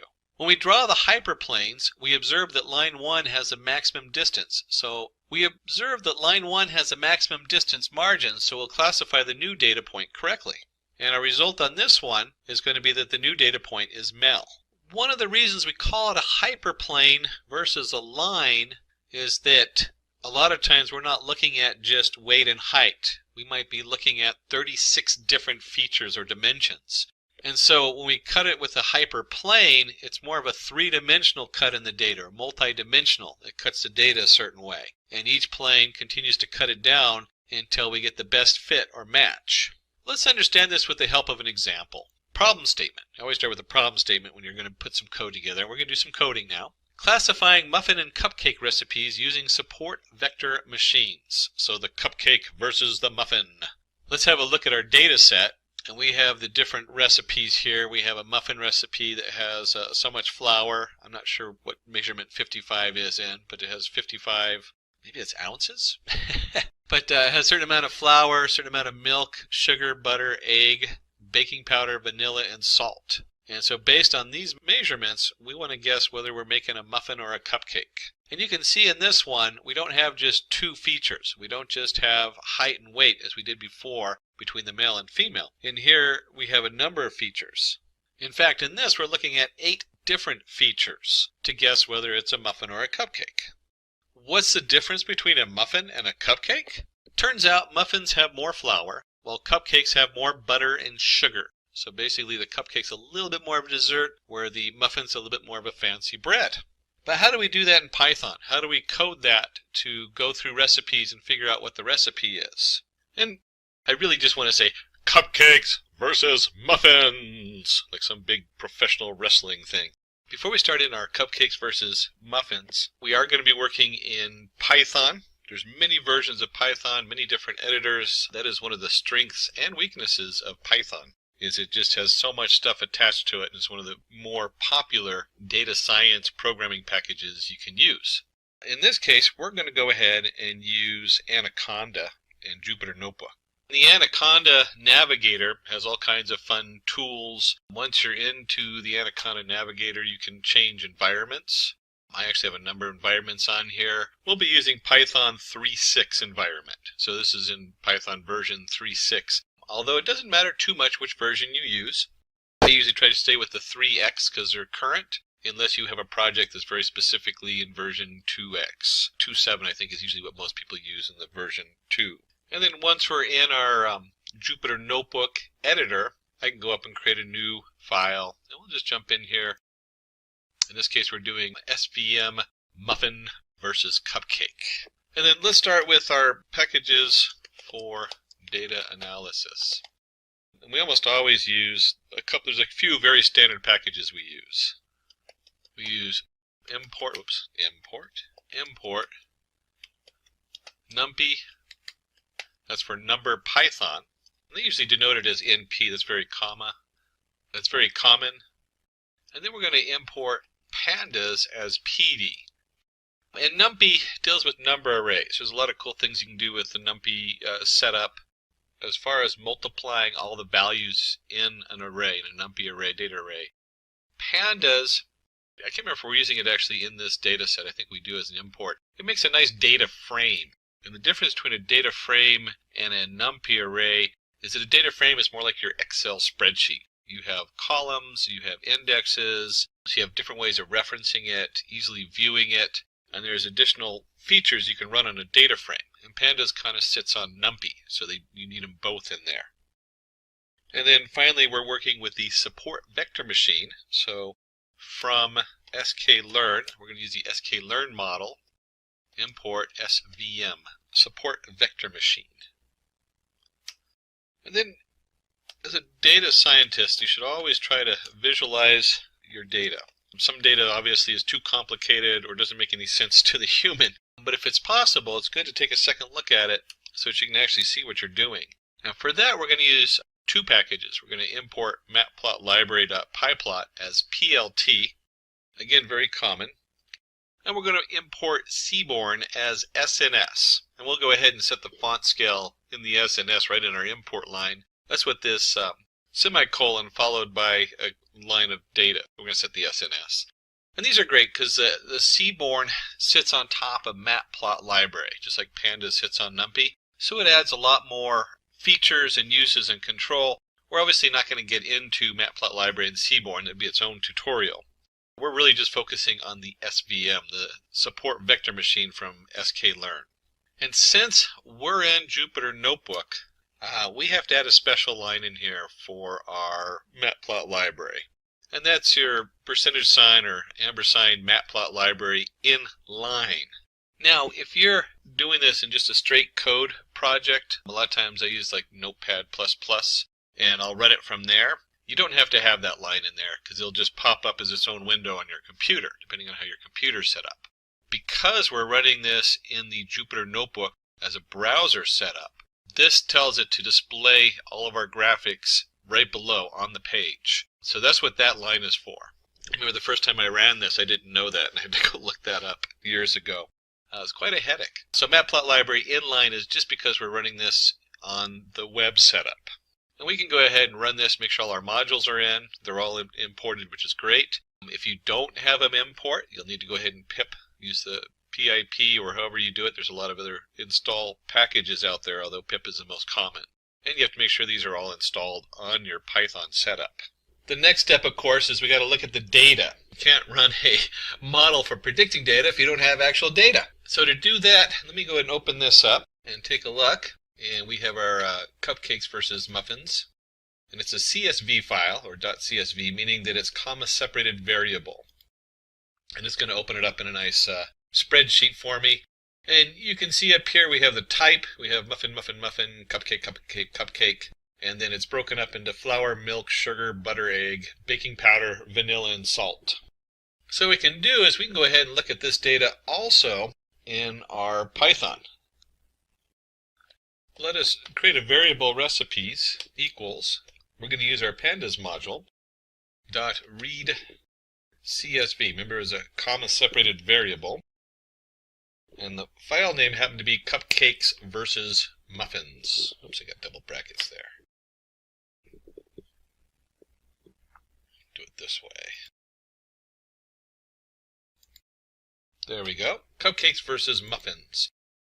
Because the program I loaded, or the place I saved this particular Python program is in the same folder, we can get by with just the file name. But remember, if you're storing it in a different location, you have to also put down the full path on there.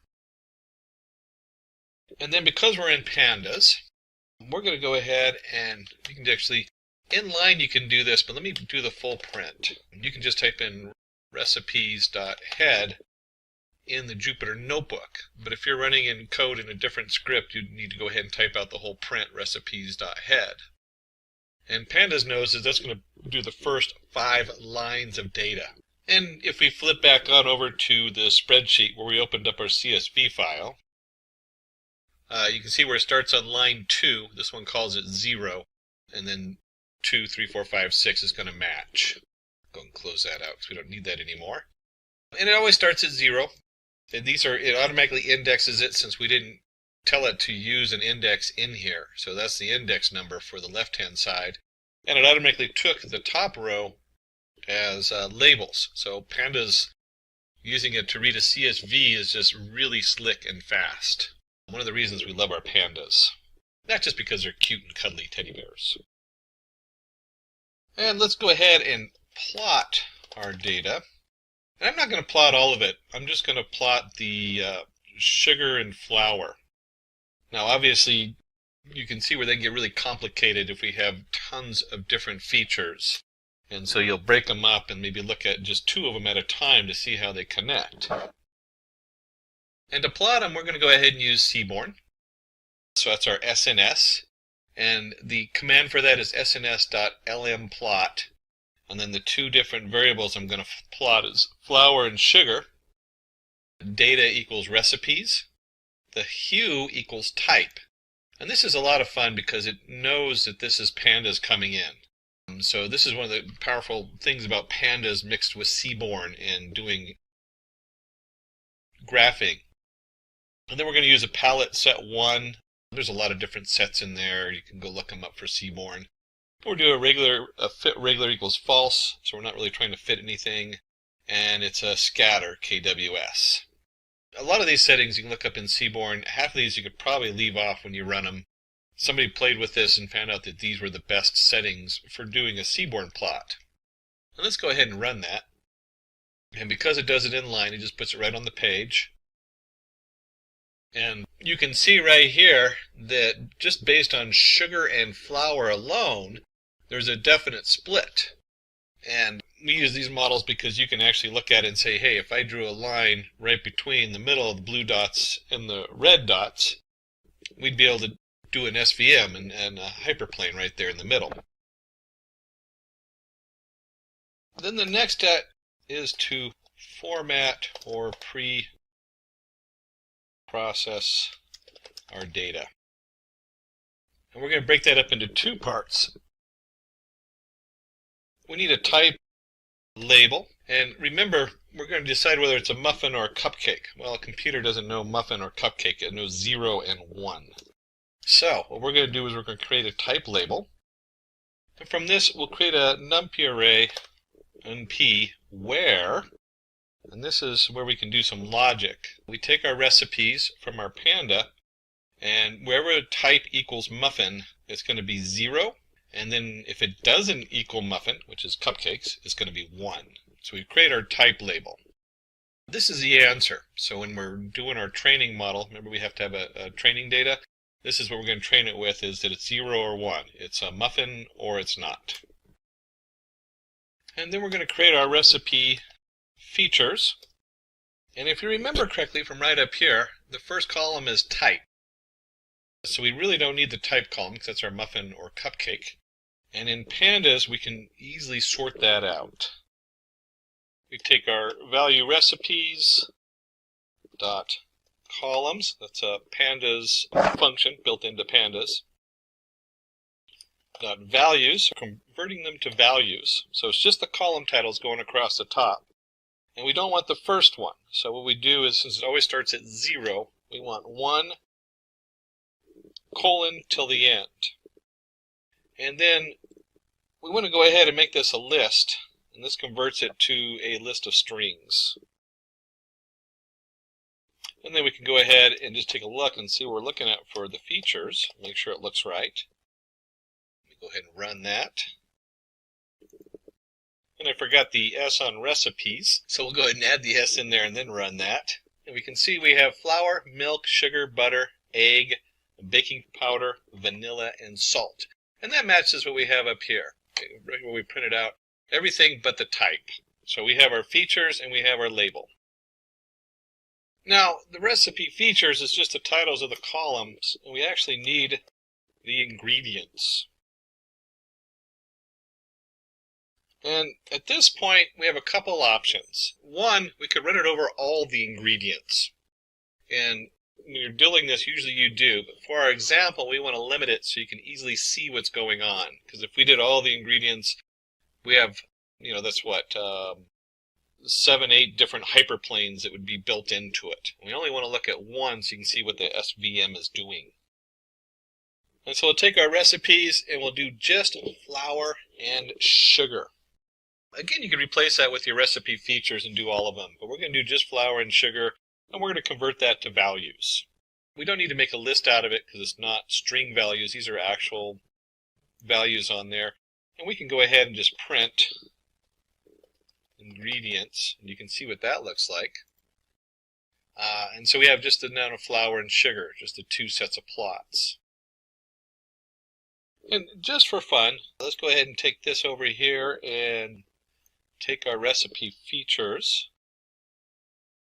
And so if we decided to use all the recipe features, you'll see that it makes a nice column of different data. So it just strips out all the labels and everything, and we just have just the values. But because we want to be able to view this easily in a plot later on, we'll go ahead and take that and just do flour and sugar. And we'll run that, and you'll see it's just the 2 columns. So the next step is to go ahead and fit our model. We'll go ahead and just call it model. And it's a SVM. We're using a package called SVC. And in this case, we're going to go ahead and set the kernel equals linear. So it's using a specific setup on there. And if we go to the reference on their website for the SVM, you'll see that there's 8 of them here. 3 of them are for regression. 3 are for classification. The SVC, support vector classification, is probably one of the most commonly used. And then there's also one for detecting outliers, and another one that has to do with something a little bit more specific on the model. But SVC and SVR are the 2 most commonly used, standing for support vector classifier and support vector regression. Remember, regression is an actual value, a float value or whatever you're trying to work on. And SVC is a classifier, so it's a yes, no, true, false. But for this, we want to know 0, 1, muffin, cupcake. We go ahead and create our model. And once we have our model created, we're going to do model.fit. And this is very common, especially in the sklearn. All their models are followed with the fit command. And what we put into the fit, what we're training with it, is we're putting in the ingredients, which in this case we limited to just flour and sugar. And the type label, is it a muffin or a cupcake? Now, in more complicated data science series, you'd want to split into, we won't get into that today, we split it into training data and test data. And they even do something where they split it into thirds, where a third is used for, where you switch between which one's training and test. There's all kinds of things that go into that, and it gets very complicated when you get to the higher end. Not overly complicated, just an extra step which we're not going to do today because this is a very simple set of data. And let's go ahead and run this, and now we have our model fit. And I got an error here, so let me fix that real quick. It's capital SVC, it turns out. I did it lowercase. Support vector classifier. There we go. Let's go ahead and run that. And you'll see it comes up with all this information that it prints out automatically. These are the defaults of the model. you notice that we changed the kernel to linear. And there's our kernel linear on the printout. And there's other different settings you can mess with. We're going to just leave that alone for right now. For this, we don't really need to mess with any of those. So next, we're going to dig a little bit into our newly trained model. And we're going to do this so we can show you on a graph. And let's go ahead and get the separating. And we're going to say we're going to use a W for our variable on here. We're going to do model.coefficient_0. So what the heck is that? Again, we're digging into the model. So we've already got a prediction and a train. This is the math behind it that we're looking at right now. And so the W is going to represent two different coefficients. And if you remember, we had y equals mx plus c. So these coefficients are connected to that, but in two-dimensional. It's a plane. We don't want to spend too much time on this because you can get lost in the confusion of the math. So if you're a math whiz, this is great. You can go through here and you'll see that we have a equals minus w of 0 over w of 1. Remember, there's two different values there. And that's basically the slope that we're generating. And then we're going to build an XX. What is XX? We're going to set it up to a numpy array. There's our np dot line space. So we're creating a line of values between 30 and 60. So it just creates a set of numbers for x. And then if you remember correctly, we have our formula y equals the slope times x plus the intercept. Well, to make this work, we can do this as yy equals the slope times each value in that array. That's the neat thing about numpy. So when I do a times xx, which is a whole numpy array of values, it multiplies a across all of them. And then it takes those same values and we subtract the model intercept. That's your, remember we had mx plus c, so that'd be the c from the formula, y equals mx plus c. And that's where all these numbers come from. A little bit confusing because it's digging out of these different arrays. And then what we want to do is we're going to take this and we're going to go ahead and plot it. So plot the parallels to separating hyperplane that pass through the support vectors. And so we're going to create B equals a model support vectors, pulling our support vectors out there. Here's our YY, which we now know is a set of data. And we have we're going to create YY down equals A times XX plus B1 minus A times B0. And then model support vector B is going to be set that to a new value, the -1 setup, and YY up equals A times XX plus B1 minus A times B0. And we can go ahead and just run this to load these variables up. If you want to understand a little bit more of what's going on, you can see if we print YY, we just run that, you can see it's an array. This is a line. It's going to have, in this case, between 30 and 60, so it's going to be 30 variables in here. And the same thing with YY up, YY down. And we'll plot those in just a minute on a graph so you can see what those look like.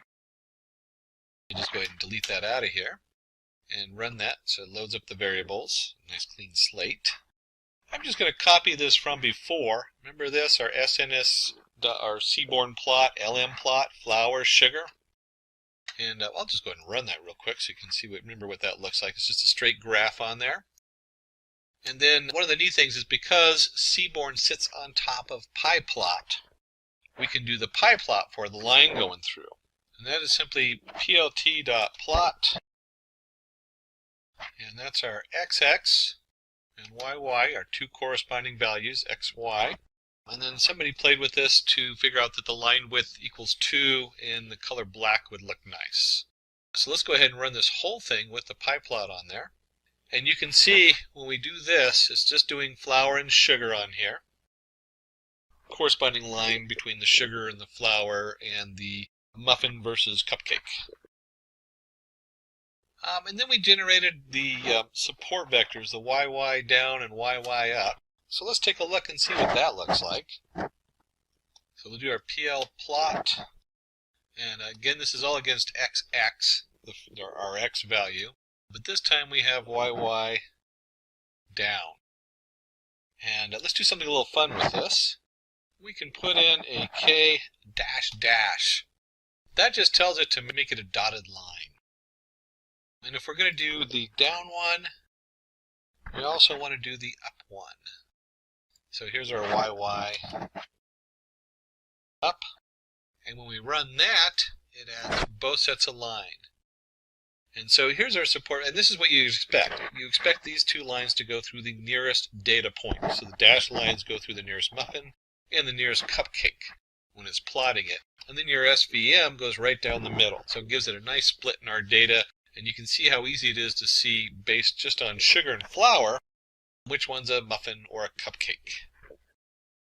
Let's go ahead and create a function to predict muffin or cupcake. I've got my recipes I pulled off the internet, and I want to see the difference between a muffin or a cupcake. And so we need a function to push that through. And we'll create a function with def. And let's call it muffin or cupcake. And remember, we're just doing flour and sugar today. We're not doing all the ingredients. And that actually is a pretty good split. You really don't need all the ingredients to know it's flour and sugar. And let's go ahead and do an if-else statement. So if model predict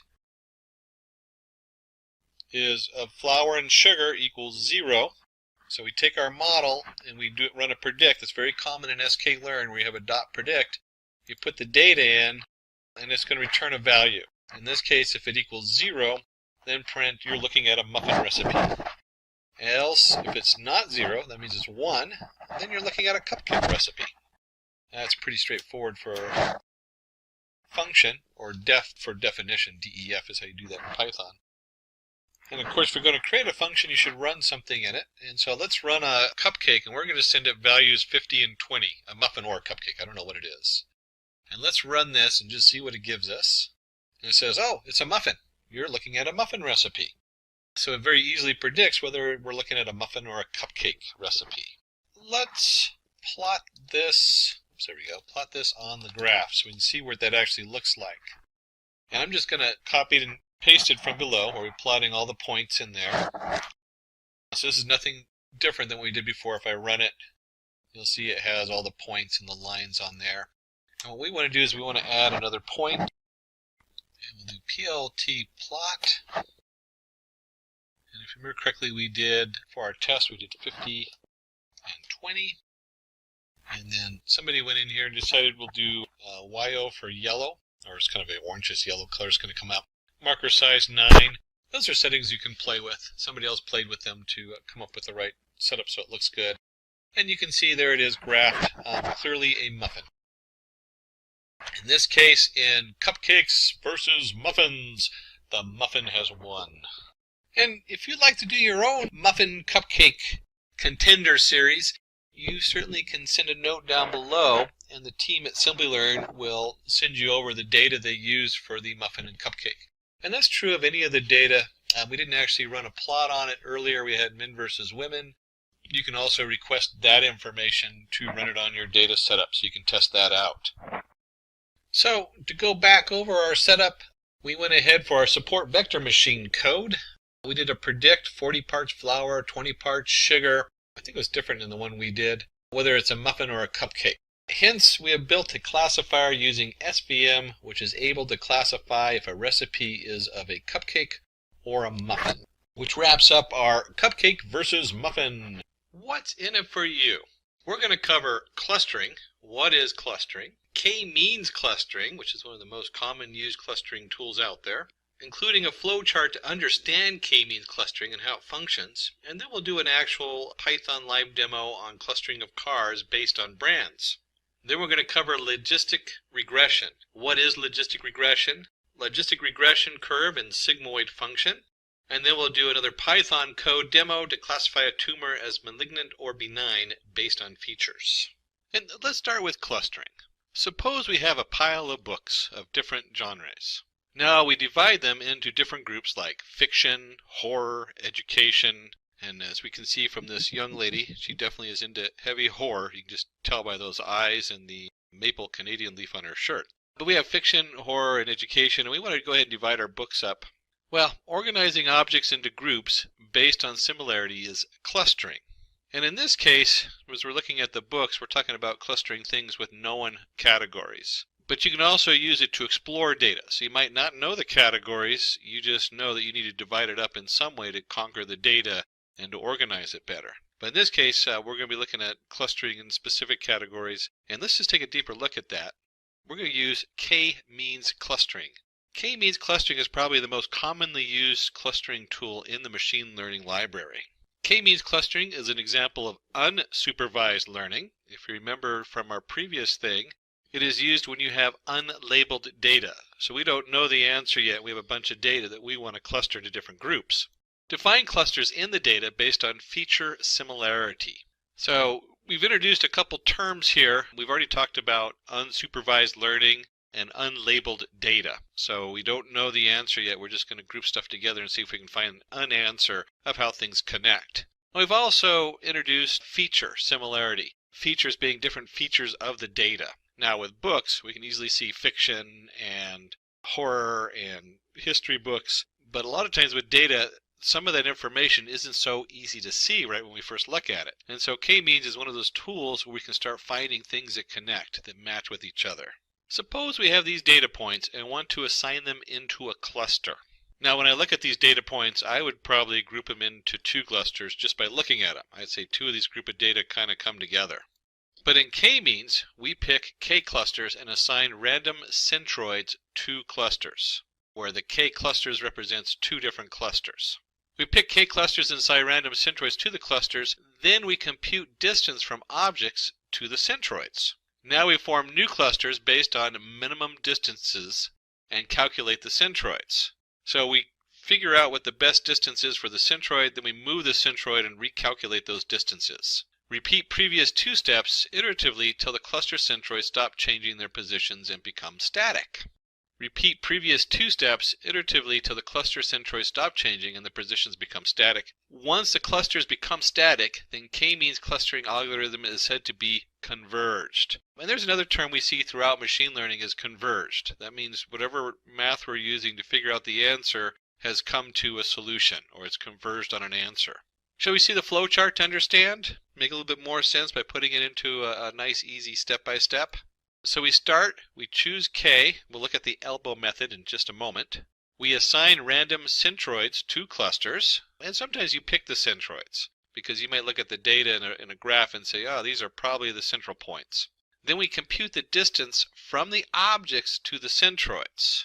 We take that and we form new clusters based on minimum distance and calculate their centroids. Then we compute the distance from objects to the new centroids. And then we go back and repeat those last two steps. We calculate the distances. So as we're doing it, it brings into the new centroid, and then we move the centroid around and we figure out which objects are closest to each centroid. So the objects can switch from one centroid to the other as the centroids are moved around. And we continue that until it is converged. Let's see an example of this. Suppose we have this data set of 7 individuals and their score on two topics, A and B. So here's our subject, in this case referring to the person taking the test. And then we have subject A where we see what they've scored on their first subject, and we have subject B and we can see what they score on the second subject. Now let's take two farthest apart points as initial cluster centroids. Now remember, we talked about selecting them randomly, or we can also just put them in different points and pick the furthest one apart so they move together.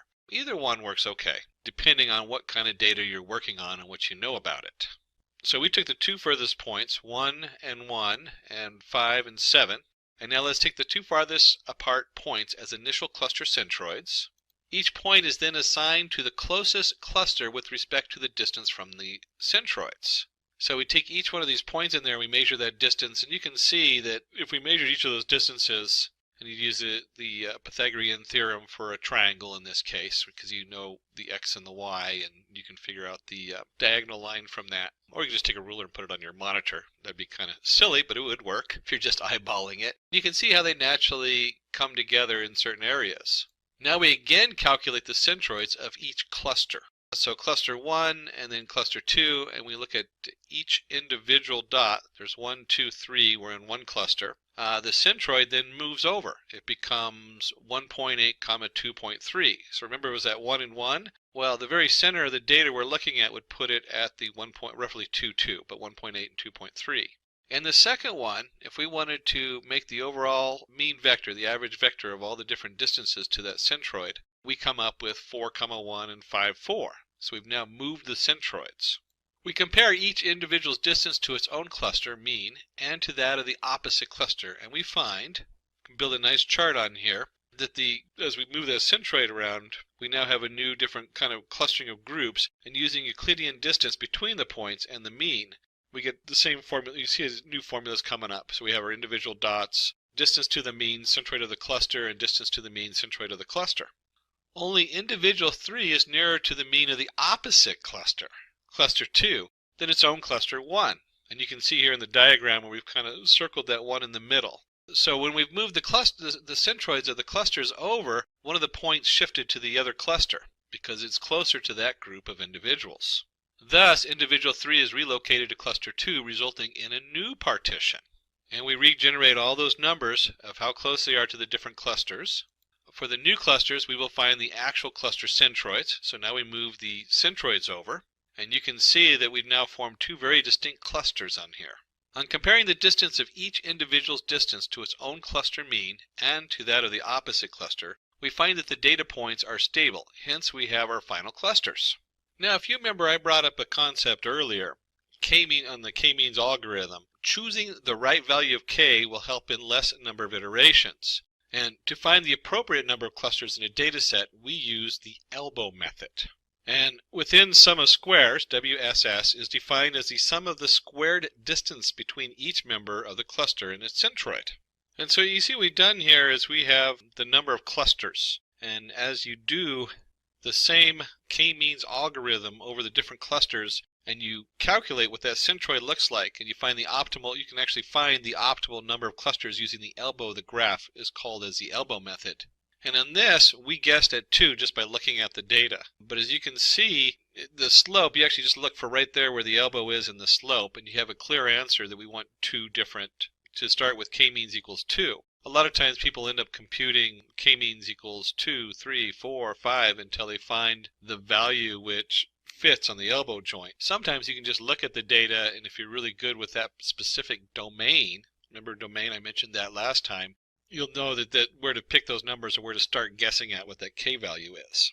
So let's take this, and we're going to use a use case using k-means clustering to cluster cars into brands using parameters such as horsepower, cubic inches, make, year, etc. So we're going to use the dataset cars data, having information about 3 brands of cars: Toyota, Honda, and Nissan. We'll go back to my favorite tool, the Anaconda Navigator with the Jupyter Notebook. And let's go ahead and flip over to our Jupyter Notebook. And in our Jupyter Notebook, I'm going to go ahead and just paste the basic code that we usually start a lot of these off with. We're not going to go too much into this code because we've already discussed NumPy, we've already discussed Matplotlib library, and pandas. NumPy being the number array, pandas being the pandas data frame, and Matplot for the graphing. And don't forget, since if you're using the Jupyter Notebook, you do need the Matplot library inline so that it plots everything on the screen. If you're using a different Python editor, then you probably don't need that because it'll have a pop-up window on your computer. And we'll go ahead and run this just to load our libraries and our setup into here. The next step is, of course, to look at our data, which I've already opened up in a spreadsheet. And you can see here we have the miles per gallon, cylinders, cubic inches, horsepower, weight pounds, how heavy it is, time it takes to get to 60. My card is probably on this one at about 80 or 90. What year it is. So this is, you can actually see this is kind of older cars, and then the brand, Toyota, Honda, Nissan. So the different cars are coming from all the way from 1971, if we scroll down, to the 80s. We have between the 70s and 80s a number of cars that they've put out. And let's, when we come back here, we're going to do importing the data. So we'll go ahead and do dataset equals. And we'll use pandas to read this in, and it's from a CSV file. Remember, you can always post this in the comments and request the data files for these, either in the comments here on the YouTube video or go to Simplilearn.com and request that. The cars CSV, I put it in the same folder as the code that I've stored. So my Python code is stored in the same folder, so I don't have to put the full path. If you store them in different folders, you do have to change this and double check your name variables. And we'll go ahead and run this, and we've chosen dataset arbitrarily because it's a dataset we're importing. And we've now imported our cars CSV into the dataset. As you know, you have to prep the data. So we're going to create the X data. This is the one that we're going to try to figure out what's going on with. And then there's a number of ways to do this, but we'll do it in a simple loop so you can actually see what's going on. So we'll do for I in X dot columns. So we're going to go through each of the columns, and a lot of times it's important. I'll make lists of the columns and do this because I might remove certain columns, or there might be columns that I want to be processed differently. But for this, we can go ahead and take X of I, and we want to go fill NA, and that's a pandas command. But the question is, what are we going to fill the missing data with? We definitely don't want to just put in a number that doesn't actually mean something. And so one of the tricks you can do with this is we can take X of I, and then in addition to that, we want to go ahead and turn this into an integer, because a lot of these are integers. So we'll go ahead and keep it integers. And we add the bracket here. And a lot of editors will do this. They'll think that you're closing one bracket. Make sure you get that second bracket in there if it's a double bracket. That's always something that happens regularly. So once we have our integer of X of I, this is going to fill in any missing data with the average. And I was so busy closing one set of brackets, I forgot that the mean also has brackets in there for the pandas. So we can see here we're going to fill in all the data with the average value for that column. So if there's missing data, it's in the average of the data it does have. And then once we've done that, we'll go ahead and loop through it again and just check and see to make sure everything is filled in correctly. And we'll print, and then we take X is null, and this returns a set of the null value, or the how many lines are null, and we'll just sum that up to see what that looks like. And so when I run this, and so with the X, what we want to do is we want to remove the last column because it had the models. That's what we're trying to see, if we can cluster these things and figure out the models. There is so many different ways to sort the X out. For one, we could take the X and we could go dataset, our variable we're using, and use the iLocation, one of the features that's in pandas. And we could take that and then take all the rows and all but the last column of the data set. And at this time we could do values. We just convert it to values. So that's one way to do this. And if let me just put this down here and print X, it's a capital X we chose, and I run this, you can see it's just the values. We could also take out the values and it's not going to return anything because there's no values connected to it. What I like to do with this is, instead of doing the iLocation, which does integers, more common is to come in here and we have our data set, and we're going to do dataset dot columns. And remember, that lists all the columns. So if I come in here, let me just mark that as red, and I print dataset dot columns. You can see that I have my index here. I have my MPG, cylinders, everything, including the brand, which we don't want. So the way to get rid of the brand would be to do data columns of everything but the last one, -1. So now if I print this, you'll see the brand disappears. And so I can actually just take dataset columns -1, and I'll put it right in here for the columns we're going to look at. And let's unmark this and unmark this. And now if I do an x.head, I now have a new data frame, and you can see right here we have all the different columns except for the brand at the end of the year. And it turns out when you start playing with the data set, you're going to get an error later on, and it'll say cannot convert string to float value. And that's because for some reason these things, the way they recorded them, must have been recorded as strings. So we have a neat feature in here on pandas to convert, and it is simply convert objects. And for this we're going to do convert underscore numeric equals true. And yes, I did have to go look that up. I don't have it memorized, the convert numeric in there. If I'm working with a lot of these things, I remember them, but depending on where I'm at, what I'm doing, I usually have to look it up. And we run that. Oops, I must have missed something in here. Let me double check my spelling.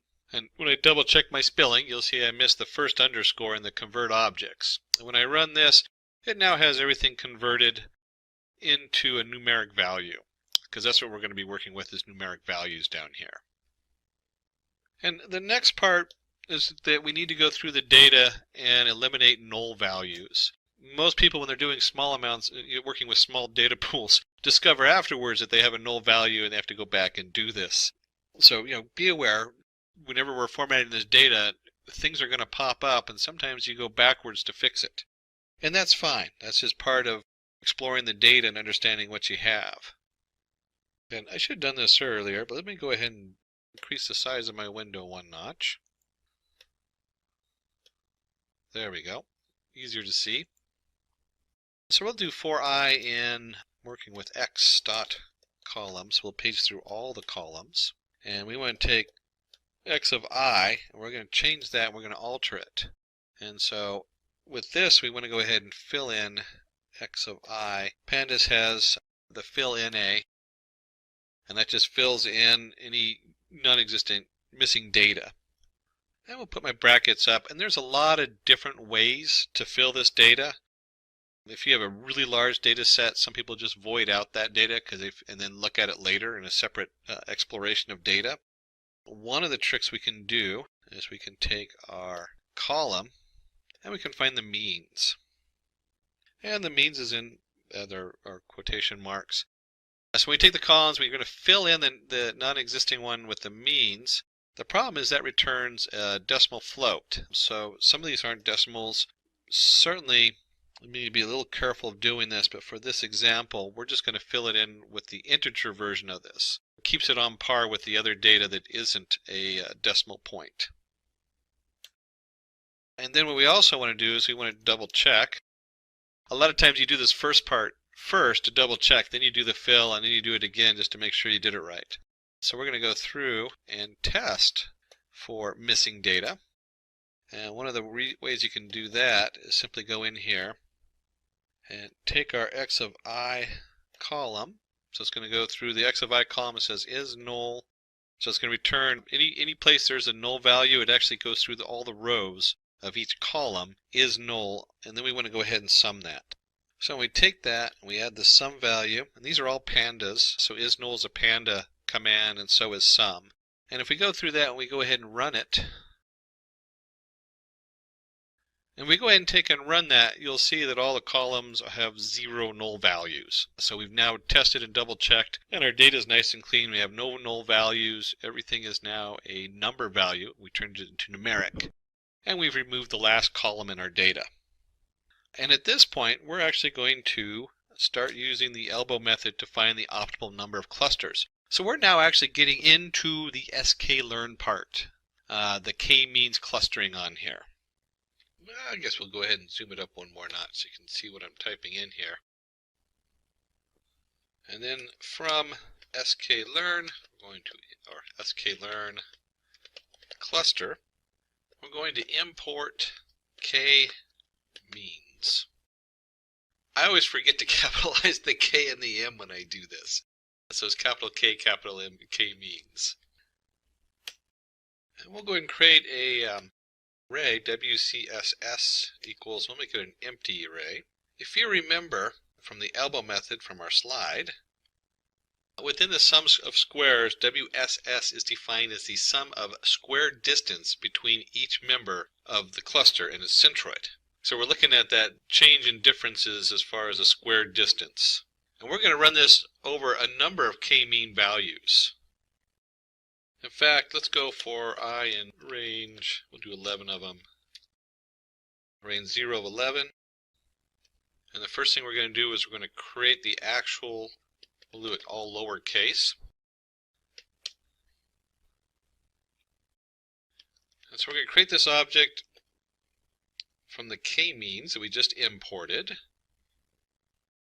And the variable that we want to put into this is in clusters. And we're going to set that equals to I. That's the most important one because we're looking at how increasing the number of clusters changes our answer. There are a lot of settings to the k-means. Our guys in the back did a great job just kind of playing with some of them. The most common ones that you see in a lot of stuff is how you init your k-means. So we have k-means plus plus. This is just a tool to let the model itself be smart how it picks its centroids to start with, its initial centroids. We only want to iterate no more than 300 times. We have a max iteration we put in there. We have the nth init, the random state equals 0. You really don't need to worry too much about these when you're first learning this. As you start digging in deeper, you start finding that these are shortcuts that will speed up the process as far as the setup. But the big one that we're working with is the in clusters equals I. So we're going to literally train our k-means 11 times. We're going to do this process 11 times. And if you're working with big data, you know, the first thing you do is you run a small sample of the data so you can test all your stuff on it. And you can already see the problem that if I'm going to iterate through a terabyte of data 11 times, and then the k-means itself is iterating through the data multiple times, that's a heck of a process. So you got to be a little careful with this. A lot of times, though, you can find your elbow, using the elbow method, find your optimal number on a sample of data, especially if you're working with larger data sources. So we want to go ahead and take our k-means, and we're just going to fit it. If you're looking at any of the sklearn, very common, you fit your model. And if you remember correctly, our variable we're using is the capital X. And once we fit this value, we go back to the array we made, and we want to go ahead and just append that value on the end. And it's not the actual fit we're pinning in there, it's when it generates the value you're looking for is inertia. So k-means.inertia will pull that specific value out that we need. And let's get a visual on this. We'll do our PLT plot, and what we're plotting here is first the x-axis, which is range 0, 11, so that will generate a nice little plot there, and the WCSS for our y-axis. It's always nice to give our plot a title, and let's see, we'll just give it the elbow method for the title, and let's get some labels. So let's go ahead and do PLT X label, and what we'll do number of clusters for that, and PLT Y label, and for that we can do, oops, there we go, WCSS, since that's what we're doing on the plot on there. And finally we want to go ahead and display our graph, which is simply PLT dot show. There we go. And because we have it set to inline, it'll appear inline. Hopefully I didn't make a type error on there. And you can see we get a very nice graph. You can see a very nice elbow joint there at 2, and again right around 3 and 4, and then after that there's not very much. Now, as a data scientist, if I was looking at this, I would do either 3 or 4, and I'd actually try both of them to see what the output looked like. And they've already tried this in the back, so we're just going to use 3 as a setup on here. And let's go ahead and see what that looks like when we actually use this to show the different kinds of cars. And so let's go ahead and apply the k-means to the cars data set. And basically we're going to copy the code that we looped through up above, where k-means equals k-means number of clusters, and we're just going to set the number of clusters to 3, since that's what we're going to look for. And you could do 3 and 4 on this and graph them just to see how they come up differently. It'd be kind of curious to look at that. But for this, we're just going to set it to 3. Go ahead and create our own variable, y k-means, for our answers. And we're going to set that equal to, whoops, a double equal there, to k-means, but we're not going to do a fit. We're going to do a fit predict is the setup you want to use. And when you're using untrained models, you'll see a slightly different, because usually you see fit and then you see just the predict. But we want to both fit and predict the k-means on this. And that's fit underscore predict, and then our capital X is the data we're working with. And before we plot this data, we're going to do a little pandas trick. We're going to take our X value and we're going to set X as matrix. So we're converting this into a nice rows and columns kind of setup, but we're going to have columns equals none, so it's just going to be a matrix of data in here. And let's go ahead and run that. a little warning. You'll see these warnings pop up because things are always being updated. So there's like minor changes in the versions and future versions. Instead of matrix, now it's more common to set it dot values instead of doing as matrix. But as matrix works just fine for right now, and you'll want to update that later on. But let's go ahead and dive in and plot this and see what that looks like. And before we dive into plotting this data, I always like to take a look and see what I am plotting. So let's take a look at why k-means, and I'm just going to print that out down here. And we see we have an array of answers. We have 2, 1, 0, 2, 1, 2. So it's clustering these different rows of data based on the 3 different spaces it thinks it's going to be. And then let's go ahead and print x and see what we have for x. And we'll see that x is an array, it's a matrix, so we have our different values in the array. And what we're going to do, it's very hard to plot all the different values in the array. So we're only going to be looking at the first 2, or positions 0 and 1. And if you were doing a full presentation in front of the board meeting, you might actually do a little different and dig a little deeper into the different aspects, because this is all the different columns we looked at. But we'll only look at columns 1 and 2 for this to make it easy. So let's go ahead and clear this data out of here, and let's bring up our plot. And we're going to do a scatter plot here. So PLT scatter, and this looks a little complicated, so let's explain what's going on with this. We're going to take the x values, and we're only interested in y of k-means equals 0, the first cluster. Okay?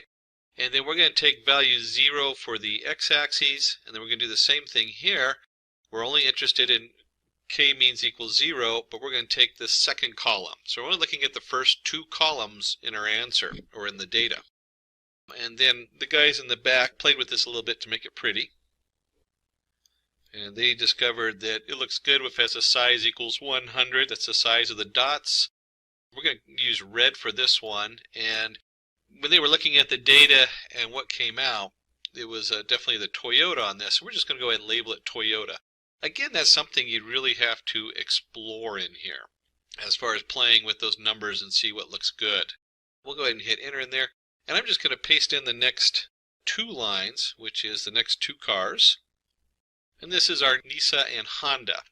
And you'll see with our scatter plot, we're now looking at where y underscore k means equals 1. And we want the 0 column, and y k means equals 2. Again, we're looking at just the first 2 columns, 0 and 1. And each of these rows then corresponds to Nissan and Honda. And I'll go ahead and hit enter on there. And finally, let's take a look and put the centroids on there. Again, we're going to do a scatter plot. And on the centroids, you can just pull that from our k-means, the model we created, dot cluster centers, and we're going to just do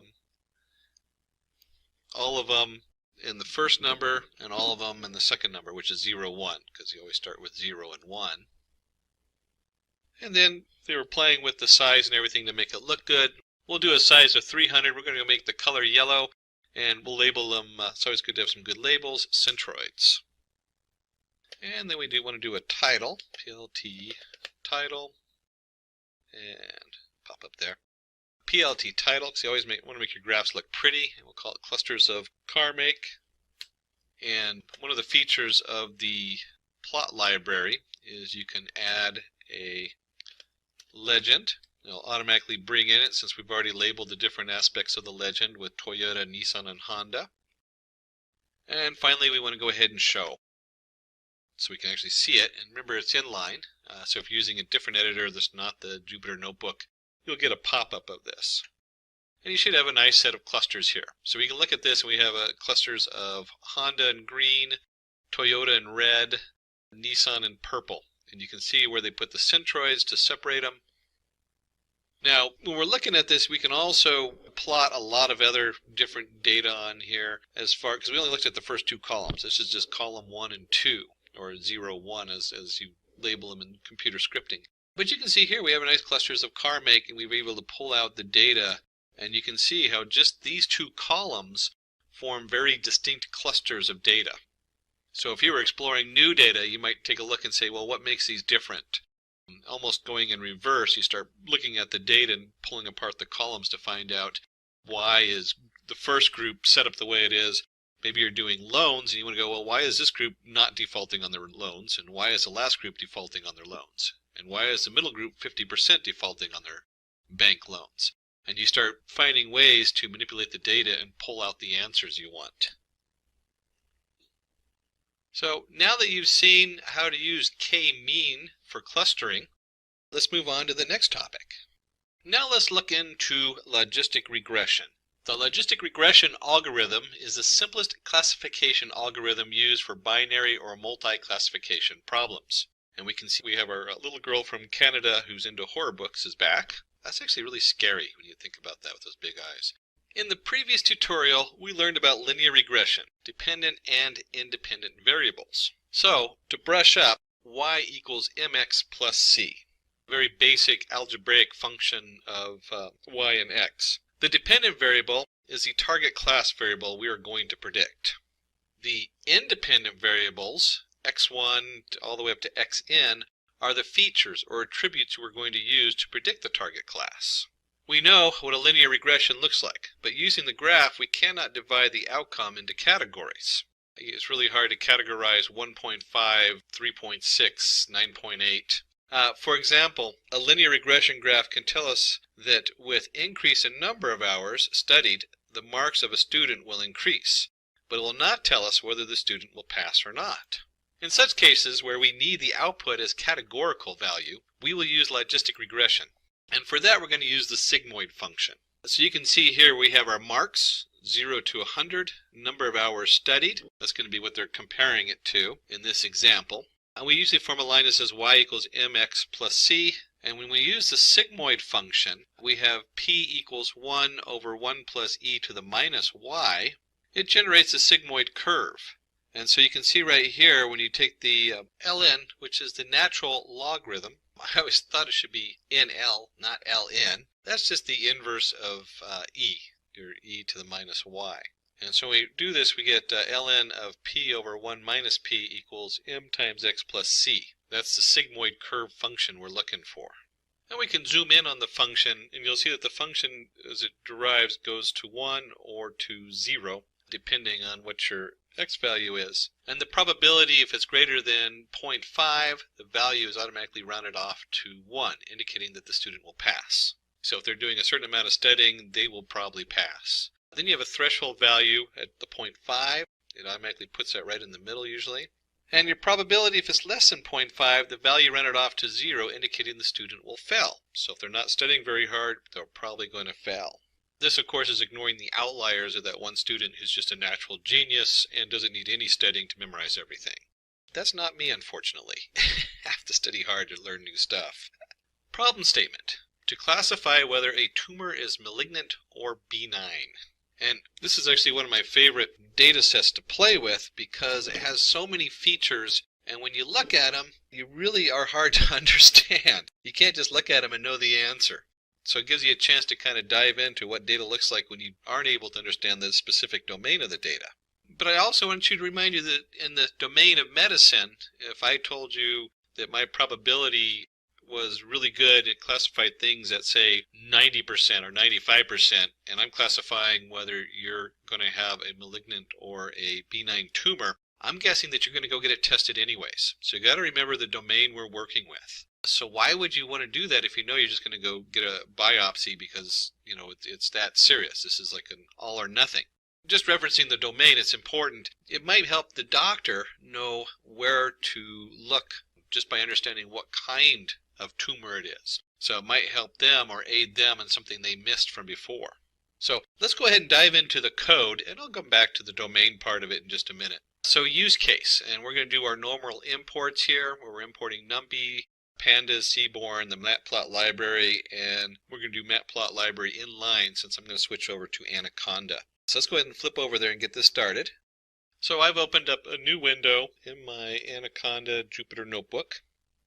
And by the way, Jupyter Notebook, you don't have to use Anaconda for the Jupyter Notebook. I just love the interface and all the tools that Anaconda brings. So we got our import NumPy as in P for our NumPy number array. We have our Pandas PD. We're going to bring in Seaborn to help us with our graphs as SNS. So many really nice tools in both Seaborn and Matplotlib. Then we'll do our matplotlib.pyplot as PLT, and then of course we want to let it know to do it in line. And let's go ahead and just run that so it's all set up. And we're just going to call our data, not creative today, equals PD, and this happens to be in a CSV file. So we'll use the pd.read_CSV, and I happen to name the file, I renamed it, data for p2.csv. You can, of course, write in the comments below the YouTube and request for the data set itself, or go to the Simplilearn website, and we'll be happy to supply that for you. And let's just open up the data before we go any further, and let's just see what it looks like in a spreadsheet. So when I pop it open in a local spreadsheet, this is just a CSV file, comma separated variables, we have an ID, so I guess they categorize this for reference or what ID, which test was done. The diagnosis, M for malignant, B for B9, so there's two different options on there. And that's what we're going to try to predict is the M and B and test it.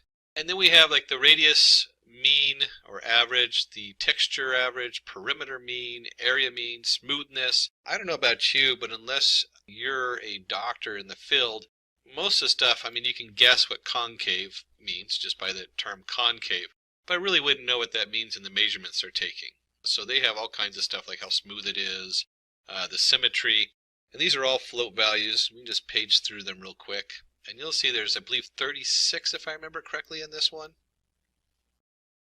So there's a lot of different values they take and all these measurements they take when they go in there and they take a look at the different growth, the tumorous growth. So back in our data, and I put this in the same folder as the code, so I saved this code in that folder. Obviously, if you have it in a different location, you want to put the full path in there. And we'll just do pandas first 5 lines of data with the data.head. When we run that, we can see that we have pretty much what we just looked at. We have an ID, we have a diagnosis. If we go all the way across, you'll see all the different columns coming across displayed nicely for our data. And while we're exploring the data, our Seaborn, which we referenced as SNS, makes it very easy to go in here and do a joint plot. You'll notice very similar to, because it is sitting on top of the plot library, so the joint plot does a lot of work for us. And we're just going to look at the first 2 columns that we're interested in, the radius mean and the texture mean. We'll just look at those 2 columns. And data equals data. So that tells it which 2 columns we're plotting and that we're going to use the data that we pulled in. And let's just run that. And it generates a really nice graph on here. And there's all kinds of cool things on this graph to look at. I mean, we have the texture mean and the radius mean, obviously the axes. You can also see, and one of the cool things on here is you can also see the histogram. They show that for the radius mean. Where is the most common radius mean come up and where the most common texture is. So we're looking at on each growth its average texture and on each radius its average radius on there. It gets a little confusing because we're talking about the individual objects average, and then we can also look over here and see the histogram showing us the median or how common each measurement is. And that's only 2 columns, so let's dig a little deeper into Seaborn. They also have a heat map. And if you're not familiar with heat maps, a heat map just means it's in color. That's all that means. Heat map, I guess the original ones were plotting heat density on something, and so ever since then it's just called a heat map.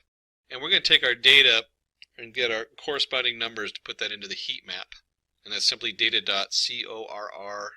For that, that's a pandas expression. So remember, we're working in a pandas data frame, so that's one of the cool tools in pandas for our data. And let's just pull that information into a heat map and see what that looks like.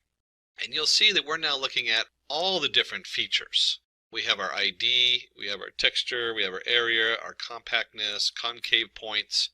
And if you look down the middle of this chart, diagonal, going from the upper left to bottom right, it's all white. That's because when you compare texture to texture, they're identical. So they're 100%, or in this case, a perfect 1 in their correspondence.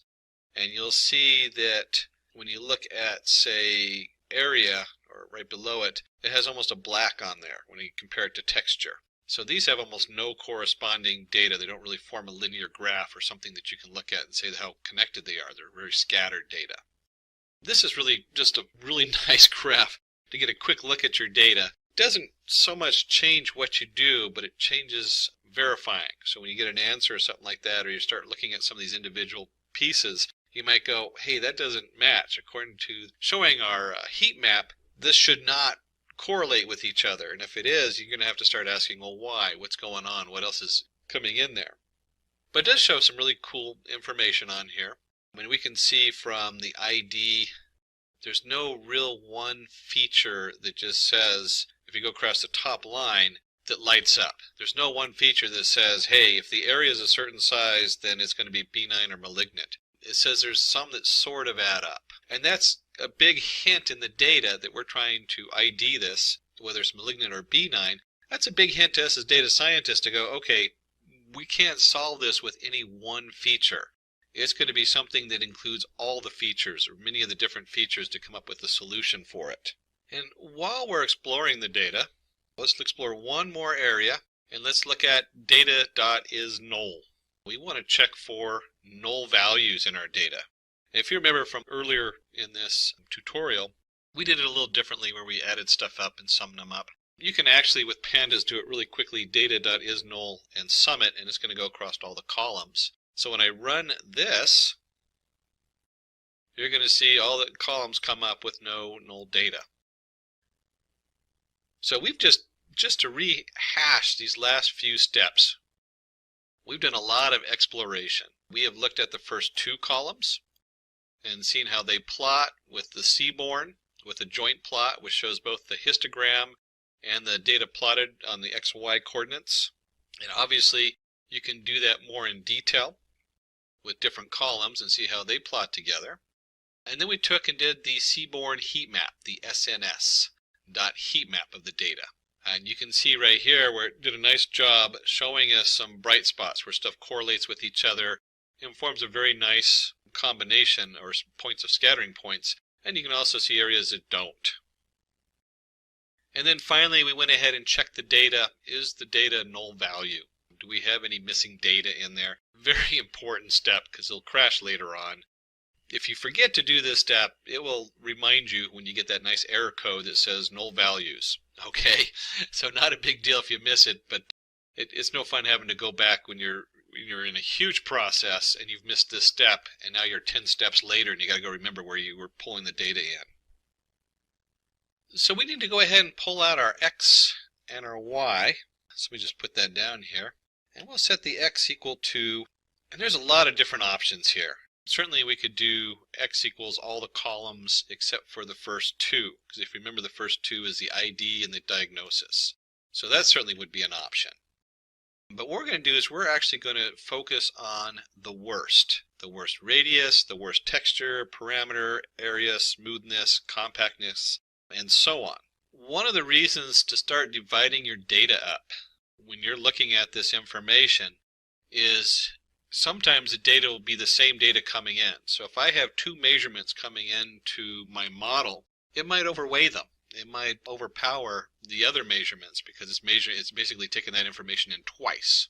That's a little bit past the scope of this tutorial. What I want you to take away from this, though, is that we are dividing the data up into pieces. And our team in the back went ahead and said, hey, let's just look at the worst. So I'm going to create an array, and you'll see this array, radius worst, texture worst, perimeter worst. We've just taken the worst of the worst, and I'm just going to put that in my X. So this X is still a pandas data frame, but it's just those columns. And our Y, if you remember correctly, is going to be, oops, hold on one second. It's not X, it's data. There we go. So X equals data, and then it's a list of the different columns, the worst of the worst. And if we're going to take that, then we have to have our answer for our Y, for the stuff we know. And if you remember correctly, we're just going to be looking at the diagnosis. That's all we care about is what is it diagnosed? Is it benign or malignant? And since it's a single column, we can just do diagnosis. Oh, I forgot to put the brackets. There we go. Okay. So it's just diagnosis on there. And we can also real quickly do like x.head if you want to see what that looks like. And y.head. And run this. And you'll see it only does the last one. I forgot about that if you don't do print. You can see that the y dot head is just MMM because the first ones are all malignant. And if I run this, the x dot head is just the first 5 values of radius worst, texture worst, parameter worst, area worst, and so on. I'll go ahead and take that out. So moving down to the next step, we've built our 2 data sets, our answer and then the features we want to look at. In data science, it's very important to test your model. So we do that by splitting the data. And from sklearn model selection, we're going to import train test split. So we're going to split it into 2 groups. There are so many ways to do this. I noticed in one of the more modern ways, they actually split it into 3 groups, and then you model each group and test it against the other groups. So you have all kinds of, and there's reasons for that, which is past the scope of this, and for this particular example isn't necessary. For this, we're just going to split it into 2 groups, one to train our data and one to test our data. And the sklearn model selection, we have train test split. You could write your own quick code to do this where you just randomly divide the data up into 2 groups, but they do it for us nicely. And we can actually do it in one statement with this, where we're going to generate 4 variables, capital X train, capital X test. So we have our training data we're going to use to fit the model, and then we need something to test it.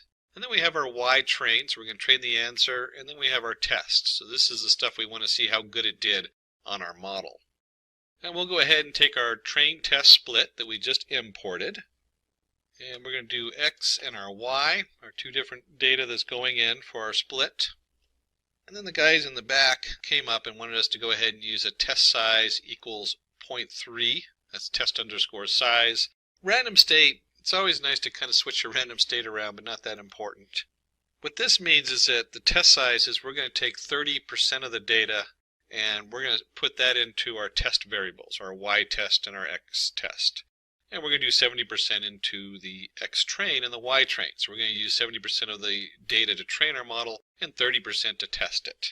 Let's go ahead and run that and load those up. So now we have all our stuff split up and all our data ready to go. And now we get to the actual logistics part. We're actually going to create our model. So let's go ahead and bring that in from sklearn. We're going to bring in our linear model, and we're going to import logistic regression. That's the actual model we're using. And this, we'll call it log model. Oops, there we go, model. And let's just set this equal to our logistic regression that we just imported. So now we have a variable log model set to that class for us to use.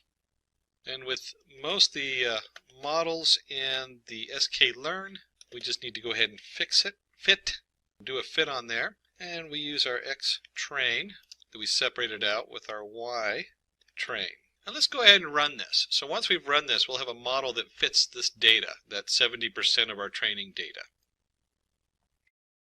And of course it prints this out that tells us all the different variables that you can set on there. There's a lot of different choices you can make. But for what we're just going to let all the defaults sit. We don't really need to mess with those on this particular example. And there's nothing in here that really stands out as super important until you start fine-tuning it. But for what we're doing, the basics will work just fine. And then we need to go ahead and test out our model. Is it working? So let's create a variable yPredict. And this is going to be equal to our log model.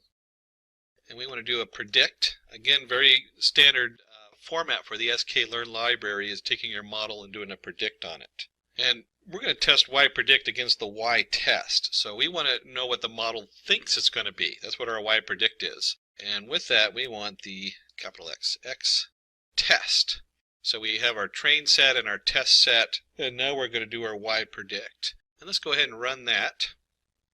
And if we print yPredict, let me go ahead and run that. You'll see it comes up and it prints a nice array of B and M for benign and malignant for all the different test data we put in there. So it does pretty good. We're not sure exactly how good it does, but we can see that it actually works and is functional. It was very easy to create. You'll always discover with our data science that as you explore this, you spend a significant amount of time prepping your data and making sure your data coming in is good. There's a saying, good data in, good answers out. Bad data in, bad answers out. That's only half the thing. That's only half of it. Selecting your models becomes the next part as far as how good your models are. And then, of course, fine-tuning it depending on what model you're using. So we come in here, we want to know how good this came out. So we have our yPredict here, logModel.predictXtest. So for deciding how good our model is, we're going to go from the sklearn.metrics, we're going to import classification report. And that just reports how good our model is doing, and then we're going to feed it the model data. And let's just print this out. And we'll take our classification report, and we're going to put into there our test, our actual data. So this is what we actually know is true. And our prediction, what our model predicted for that data on the test side. And let's run that and see what that does. So we pull that up, you'll see that we have a precision for benign and malignant B and M. And we have a precision of 93 and 91, a total of 92. So it's kind of the average between these two, 92. There's all kinds of different information on here. Your F1 score, your recall, your support coming through on this. And for this, I'll go ahead and just flip back to our slides that they put together for describing it. And so here we're going to look at the precision using the classification report. And you see this is the same printout I had up above. Some of the numbers might be different because it does randomly pick out which data we're using. So this model is able to predict the type of tumor with 91% accuracy. So we look back here, you'll see where we have benign and malignant. It actually is 92 coming up here. But we're looking at about a 92-91% precision. And remember, I reminded you about domain. So when we're talking about the domain of a medical domain with a very catastrophic outcome, at 91 or 92% precision, you're still going to go in there and have somebody do a biopsy on it. Very different than if you're investing money and there's a 92% chance you're going to earn 10%.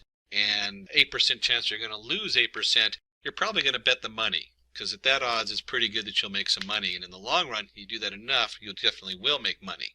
And also with this domain, I've actually seen them use this to identify different forms of cancer. That's one of the things that they're starting to use these models for. Because then it helps the doctor know what to investigate. So that wraps up this section. We're going to go in there and let's discuss the answer to the quiz asked in Machine Learning Tutorial Part 1.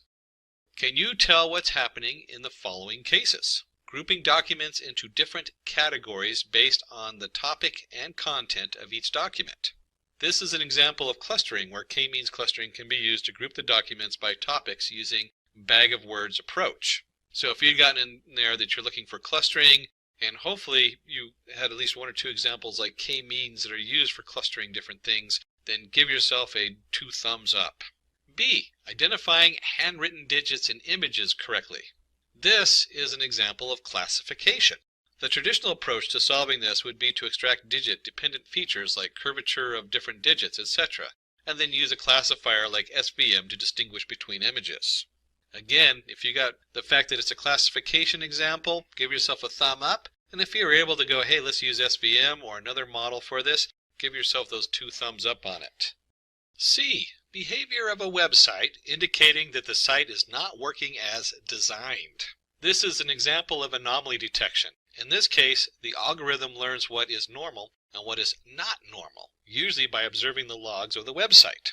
Give yourself a thumbs up if you got that one. And just for a bonus, can you think of another example of anomaly detection? One of the ones I use it for in my own business is detecting anomalies in stock markets. Stock markets are very fickle and they behave very erratic. So finding those erratic areas and then finding ways to track down why they're erratic. Was something released in social media? Was something released? You can see where knowing where that anomaly is can help you to figure out what the answer is to it in another area. D. Predicting salary of an individual based on his or her years of experience. This is an example of regression. This problem can be mathematically defined as a function between independent, years of experience, and dependent variables, salary of an individual. And if you guessed that this was a regression model, give yourself a thumbs up. And if you're able to remember that it is between independent and dependent variables and that terms, give yourself 2 thumbs up. Summary. So to wrap it up, we went over what is k-means. And we went through also the chart of choosing your elbow method and assigning a random centroid to the clusters, computing the distance, and then going in there and figuring out what the minimum centroids is and computing the distance and going through that loop until it gets the perfect centroid. And we looked into the elbow method to choose k based on running our clusters across a number of variables and finding the best location for that. We did a nice example of clustering cars with k-means, even though we only looked at the first two columns to make it simple and easy to graph. You can easily extrapolate that and look at all the different columns and see how they all fit together. And we looked at what is logistic regression. We discussed the sigmoid function, what is logistic regression, and then we went into an example of classifying tumors with logistics. I hope you enjoyed part 2 of machine learning. So what is deep learning? Deep learning is a subset of machine learning, which itself is a branch of artificial intelligence. Unlike traditional machine learning models, which require manual feature extraction, deep learning models automatically discovers representation from raw data. So this is made possible through neural networks, particularly deep neural networks, which consist of multiple layers of interconnected nodes. So these neural networks are inspired by the structure and the function of human brain. Each layer in the network transforms the input data into more abstract and composite representation. For instance, in image recognition, the initial layer might detect simple features like edges and textures, while the deeper layer recognizes more complex structure like shapes and objects. So one of the key advantages of deep learning is its ability to handle large amount of unstructured data, such as images, audios, and text, making it extremely powerful for various applications. So stay tuned as we delve deeper into how these neural networks are trained, the types of deep learning models, and some exciting applications that are shaping our future.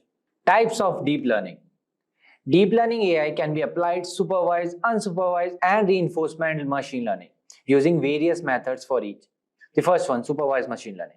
In supervised learning, the neural network learns to make prediction or classify that data using labeled datasets.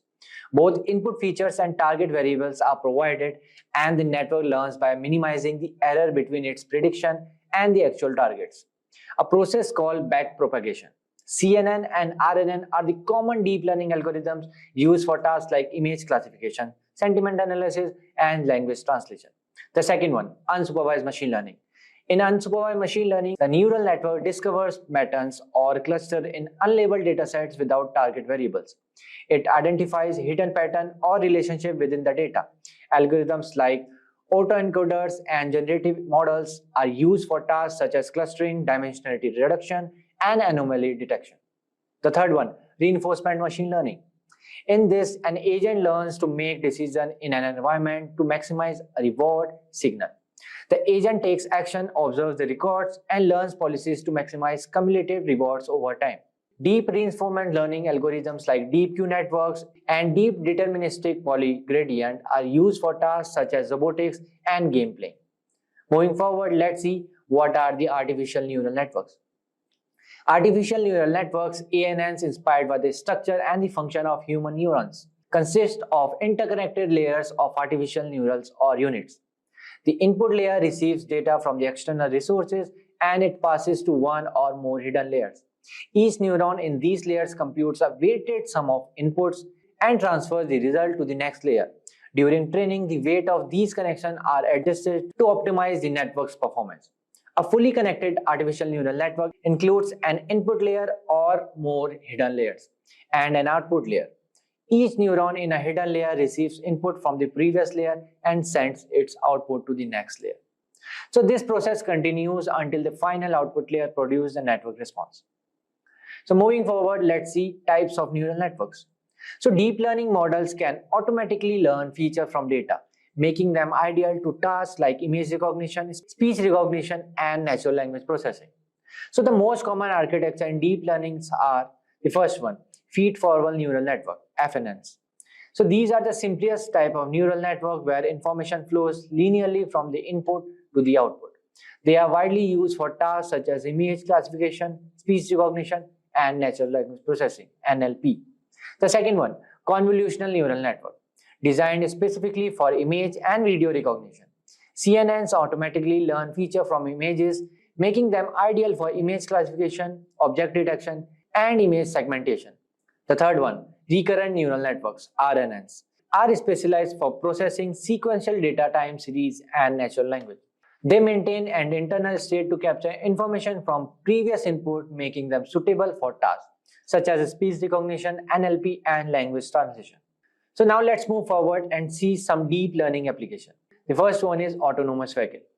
Deep learning is changing the development of self-driving car. Algorithms like CNNs process data from sensors and cameras to detect objects, recognize traffic signs, and make driving decisions in real time, enhancing safety and efficiency on the road.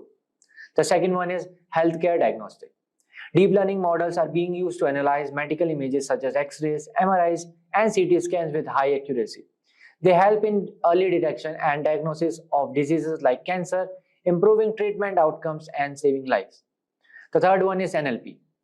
Recent advancement in NLP powered by deep learning models like Transformer, ChatGPT have led to more sophisticated and human-like text generation, translation, and sentiment analysis.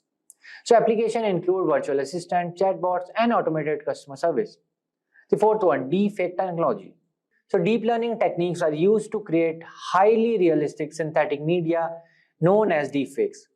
While this technology has entertainment and creative application, it also raises ethical concern regarding misinformation and digital manipulation.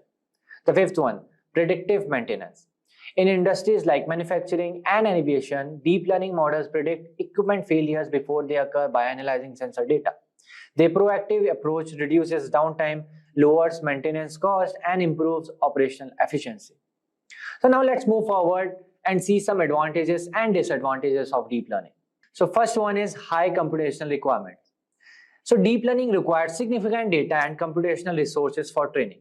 Whereas advantage is high accuracy, achieves state-of-the-art performance in tasks like image recognition and natural language processing. Whereas deep learning needs large labeled datasets, often require extensive labeled dataset for training, which can be costly and time-consuming together. So second advantage of deep learning is automated feature engineering. Automatically discovers and learns relevant features from data without manual intervention. The third disadvantage is overfitting. So deep learning can overfit to training data, leading to poor performance on new unseen data. Whereas the third deep learning advantage is scalability. So deep learning can handle large complex dataset and learn from massive amount of data. So in conclusion, deep learning is a transformative leap in AI, mimicking human neural networks. It has changed healthcare, finance, autonomous vehicles, and NLP. On July 25th, OpenAI introduced Search GPT, a new search tool changing how we find information online. Unlike traditional search engines, which require you to type in specific keywords, Search GPT lets you ask questions in natural, everyday language, just like having a conversation. So this is a big shift from how we were used to searching the web. Instead of thinking in keywords and hoping to find the right result, you can ask now Search GPT exactly what you want to know, and it will understand the context and give you direct answers. It's designed to make searching easier and more intuitive without going through links and pages. But with this new way of searching, so there are some important questions to consider. Can Search GPT compete with Google, the search giant we all know? What makes Search GPT different from AI overviews, another recent search tool? And how does it compare to ChatGPT, OpenAI, popular conversational AI? So in this video, we are going to explore these questions and more. We will look at what makes Search GPT special, how it compares to other tools, and why it might change the way we search for information. Whether you are new into tech or just curious, this video will break it down in simple words. Stick around to learn more about Search GPT. So what is Search GPT? Search GPT is a new search engine prototype developed by OpenAI, designed to enhance the way we search for information using AI.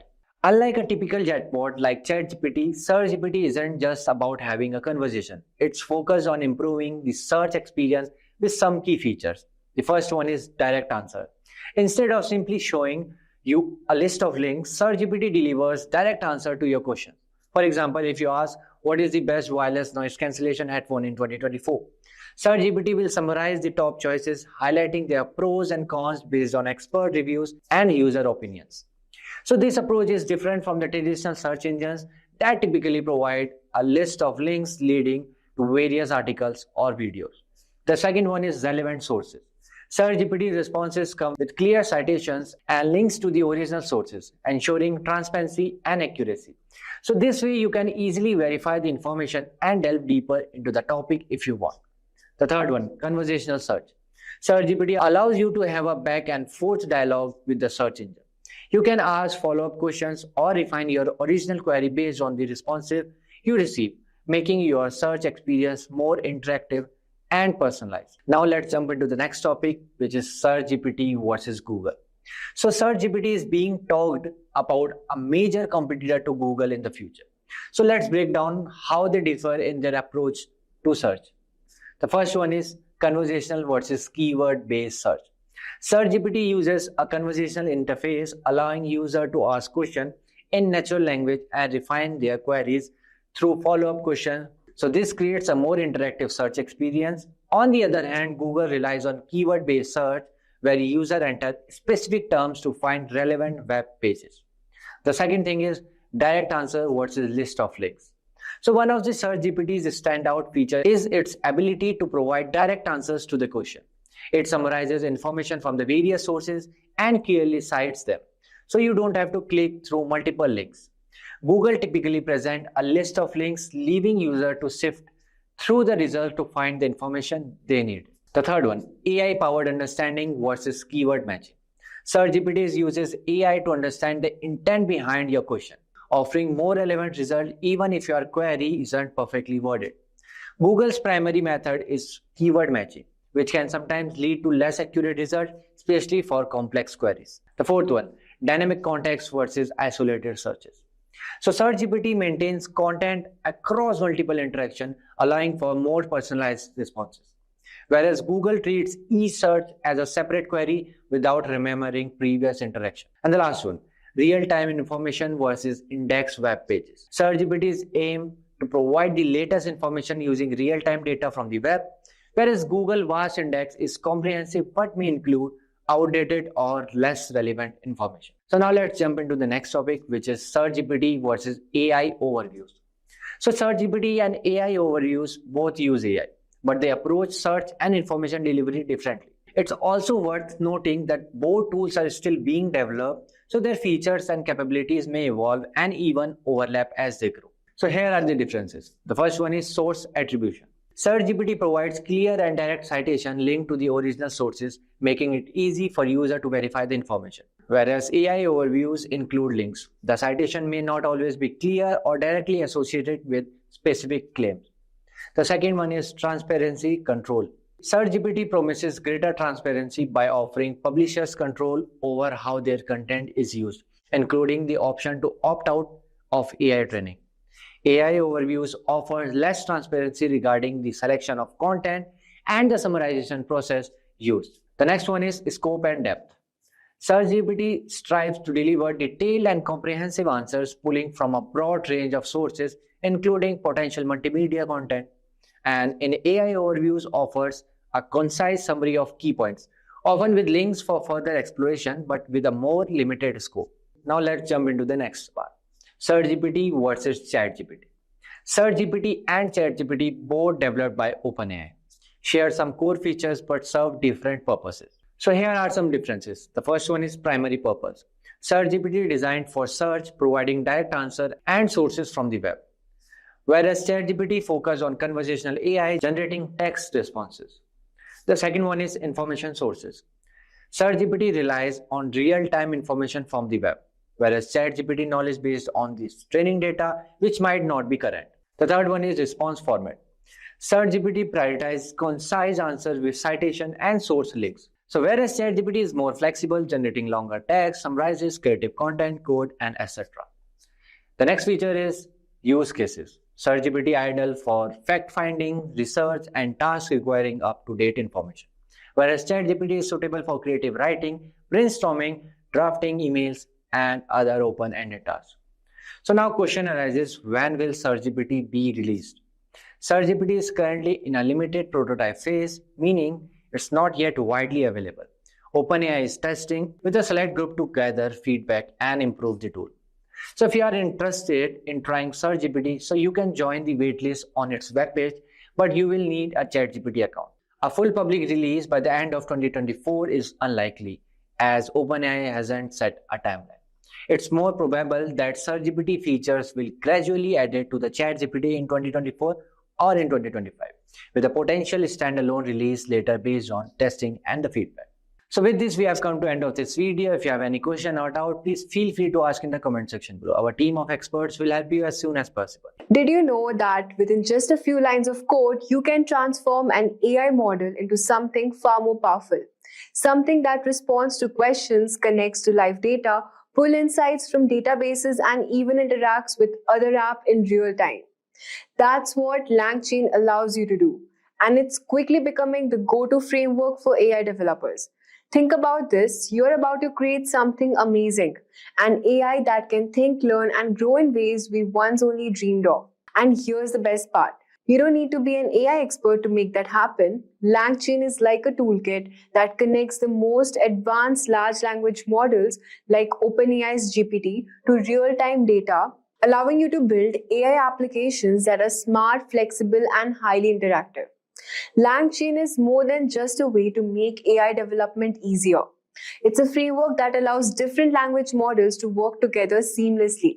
So whether you want to understand user questions with one LLM, create human-like responses with another, or pull in data from an API or a database, LangChain makes all possible. The framework takes care of heavy lifting, connecting models, managing data flows, and even customizing how your AI interacts with external sources. Now the question is, why is LangChain so popular? It has become one of the most fastest growing open source projects because it's solving a huge problem for developers. The challenge of integrating generative AI and LLMs with external data and complex workflows. As AI becomes more central to our lives in 2024, LangChain is helping developers create smarter, more powerful applications. So whether it's just for chatbots, content creation, or advanced data analysis. In this tutorial, I'll show you exactly how to get started with LangChain, from setting up your environment to building the first AI-powered app. I'll walk you through it. So LangChain makes it possible to train models on our own custom data, opening up more possibilities for building specialized intelligent applications. By the end of this video, you will be ready to start building with LangChain, and trust me, once you see how easy it is, you'll wonder why you didn't start using it sooner. Let's start with a simple question: why should we use LangChain? Imagine you're working with large language models like GPT-4 or Hugging Face models, and you want to take their capabilities further, like integrating them with your own data sources or allowing them to take action based on information they retrieve. This is where LangChain comes in. LangChain is like an open source framework that allows you to build intelligent applications by connecting large language models with external data sources. It can turn static AI interactions into dynamic, data-aware workflows. One of the best parts is you don't have to manually code everything from scratch. LangChain abstracts away much more complexity of working with LLMs, allowing developers to focus on building functional applications instead of wrangling API calls and managing data pipelines. So LangChain is set to play even bigger role in AI development because it enables you to harness true power of generative AI by connecting it with real-time data and external tools. So now we have understood what LangChain is. Let us now understand how to install LangChain. So let's start with the installation of LangChain. We'll just simply go to the website docs part, and we'll just read through this documentation. So here it has explained what LangChain is and what are the framework consisting of. So we also have these tutorials on how do we install LangChain. Okay, so for installing, you can just simply click on this quick start and see here it has written how do we set up on Jupyter Notebook. So this is the command if you want to install LangChain. We will use the pip command. So just simply you can copy this command pip install LangChain, and you have to open your command prompt or the terminal in your computer, and here you have to simply copy paste the command. So as you can see, it will load all the packages which is required for installing LangChain. So you can see your requirement already satisfied. This is because I had already installed my LangChain before. So we have understood how to install this LangChain by using this command, and you can also install the LLM chain. We'll understand it later. So let me just show you what else you need to install. First, we have understood this LangChain. Then we have the Pinecone client. So we'll just simply search here Pinecone client, and it will redirect us to this page. So Pinecone client is actually a vector store for storing and retrieving embeddings, which we will use in the later steps. So Pinecone is also used to actually, create secret API keys. So here you can also create the API keys. You can also read the documentation part. So we'll understand how to create API keys using OpenAI. But first, let us install Pinecone client in our system. So we'll again go to command prompt this terminal, and we'll just copy paste pip install Pinecone client. So you can see here it will download and install all the packages required. So it has been installed. Now the third thing we're talking about is OpenAI client. So we'll use OpenAI models for a large language task. So we'll just simply search here OpenAI. Okay. And so it has redirected us to this page, OpenAI platform. And okay, before starting this, so this is the platform here where you can create, export an API key in OpenAI. Okay, so you can see here overview, quick start, concept, everything is there. And to create an API key, we'll just simply click here, and here you have to select this option, create a new secret key. Suppose I give my secret key name, anything you can give. Suppose I give test 1, 2, 3. Okay, and permissions is all, and we create the secret key. Now you need to actually save your key. We'll just copy this key because it will be required later while debugging the code. So we will just copy paste this secret key. We will require it later, and then done. So these are the keys I have created. So actually ChatGPT and other LLM models like OpenAI and Hugging Face uses LangChain to integrate with other APIs to create your own custom LLM models or chatbots. So suppose here we have logged in our ChatGPT here, and if I search here who won the WTC World Cup in 2023. So here it has shown the answer, but for example, if I search who won the cricket match World Cup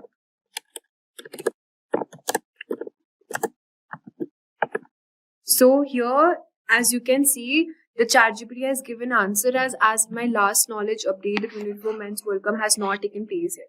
This is happening because this ChatGPT older version has not been trained on the latest upcoming news or whatever the new technology is. So by using LangChain, you can integrate with other APIs and you can create your own customized LLM models or chatbots, which help you to train your own custom data using various tools and APIs. So before we move on, I've already showed you how to create the secret API key and how you have to store the API key address. So first we have already understood how do we install LangChain here. So by using the pip command, we do it. And so you also need to install Python 3.8 or later installed in your system. So I already have Python installed. And to check that, you can just simply, I already have it installed in my system. So to check that, I'll simply just type here Python -- version and click enter. So as you can see, it has shown me the Python version which is installed in my computer. So the second step is already we have discussed, which is OpenAI API key here. So second step, we have already discussed how do we create our OpenAI API key. So we have to sign up in our OpenAI, then go to the API key section and then create a new secret key. And these are the keys I have created, and you can just keep it later. Later you'll use that. So now we'll come to the third step, which is create a project directory and setup. So what we do is we have Jupyter installed in our system. So we'll just go to command prompt here and type JUPY, Jupyter Notebook. So it will redirect us to the Jupyter Notebook installed in our system. So if not, we can just simply go from here. It is loading right now, we have to wait. Now you just need to click on this new and Python 3 IPy kernel, because Python has been installed in my system. So we will use Python as our kernel here. And here you can just give the prompts, the command. Before that, you have to create a Python file, which we can also create this Python file in Visual Studio Code. Just simply go to Visual Studio Code here and just simply click on File, New File, and I'll just type here python.py. And you can you have to first store the API key. For this, we use the command OpenAI underscore API underscore key equal to, and just give your secret key.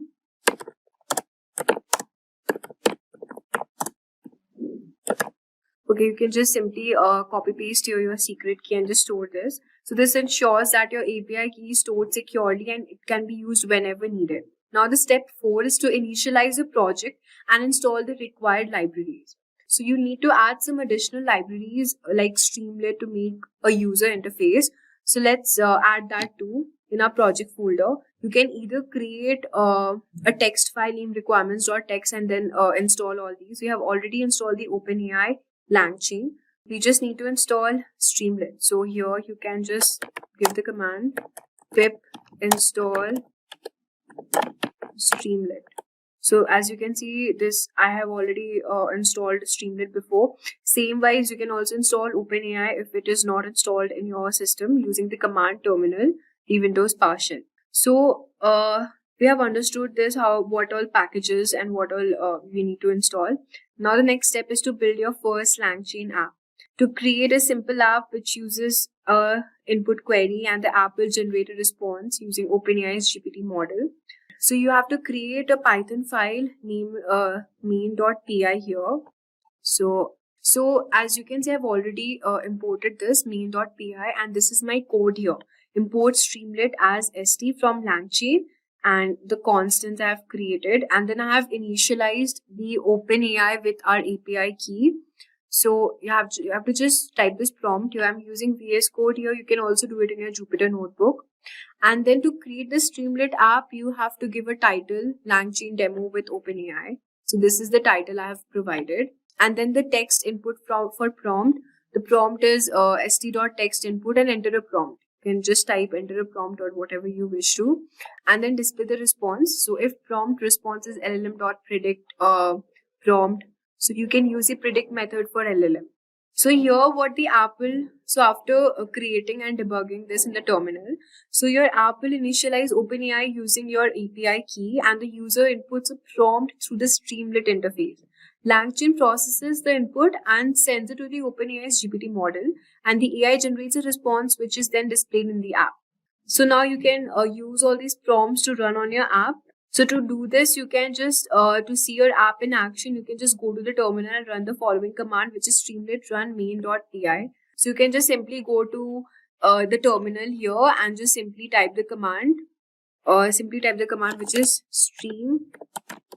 Streamlit run main.py. So by giving this prompt, a new tab in your browser will open displaying the app, and you can also type any question into the input box. So now we have understood all these steps. So this was a quite basic tutorial on how to install LangChain and then, integrate it with the app. You can also customize and expand. So LangChain's flexibility allows you to integrate other APIs also, external data sources, or even add memory to your AI application. So whether you're building a simple chatbot or more complex AI system, the possibilities are endless. So by following all these steps, you will have a fully functioning app running in your system in no time. Today we will take you through a hands-off lab demo of how we can use GAN, Generative Adversarial Network, for the image classification. And for amazing videos like this, subscribe to our YouTube channel and press that bell icon to stay updated. So in today's session, We will discuss what GAN is, and moving ahead, we will cover types of models in GAN. And in the end, we will do a hands-off lab demo of celebrated face image using GAN. So now let's see what is GAN. So generative adversarial networks were introduced in 2014 by I.N.J. Goodfellow and co-authors. GANs perform unsupervised learning tasks in machine learning. GANs can be used to generate new examples that plausibly could have been drawn from the original dataset. So this is an image of GAN. There is a database that has a real 100 rupee note. The generator neural network generates fake 100 rupee note.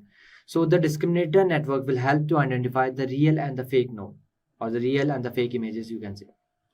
So moving ahead, let's see what is generator. So a generator is a GAN neural network that creates fake data to be trained on the discriminator.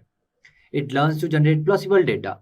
So the generator examples or instances become negative training examples of the discriminator.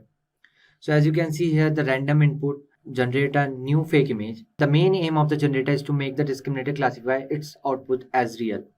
So the part of GAN that trains the generator includes the noisy input vector or generator network, which transform the random input into an instance, or the discriminator network, which classify the generator data. So after seeing what is generator, let's see what is a discriminator. So the discriminator is a neural network that identifies the real data from the fake data created by the generator. So the discriminator training data comes from two sources: the real data instance, such as real pictures of birds, human currency notes, and anything, are used by the discriminator as a positive sample during training. The second one is the fake data instance created by the generator are used as a negative examples during the training process. So discriminator decide from the real images and the fake images generated by generator, and discriminator decide which is fake and which are real. So now let's move on to the programming part and see how we can use GAN using celebrity face image dataset. So here we will start with GAN, Generative Adversarial Networks. Okay, so first I will rename it GAN. Okay, so here we will import some libraries like import OS. So here we will do from PyTorch machine learning deep learning library, which work for like neural networks. So here I will write from torch dot utilist dot data import data loader. Okay, so what is this torch.utilist.data? So this is an abstract class representing a dataset, and you can custom dataset that inherit dataset and override the dataset. Okay, and this import data loader. So data loader is a client application for the bulk import or export of the data, and we can use it to insert, update, delete, or export like records. And when importing data, data loader reads, extract, and loads data from the CSV files like comma separated values, or from a database connection, you can say. And when exporting data, it's output a CSV file. Okay, then moving forward, like torch vision dot transform as T. Okay, so transform are like very common image transformation available in the torch vision. So transformation module, they can be changed together using compose. So most transform classes have function equivalent functional transform, give fine-grained control over the transformations. And one more, like from torch vision dot transforms, dataset sets import image folder. Okay, invalid syntax. Why it is invalid? I will tell you. It's not, it's import. Okay, yes. So now what I will do, okay, torch utilities. Yeah, now it's working fine. So now we will import the data set. So we are using celebrity face image. Okay, so I will provide you the dataset in the description box below. Don't worry. Okay, so you can download from dataset directly from there.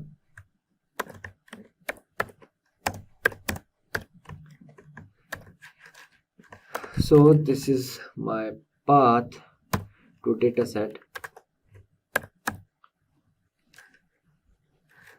375 desktop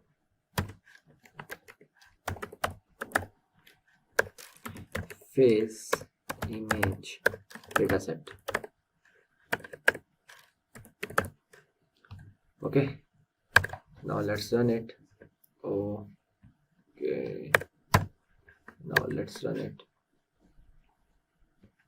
Okay, now I guess it's fine. Yeah, so here what I will do, I will set the image size and all. So image size was to 64, then batch size was to 256,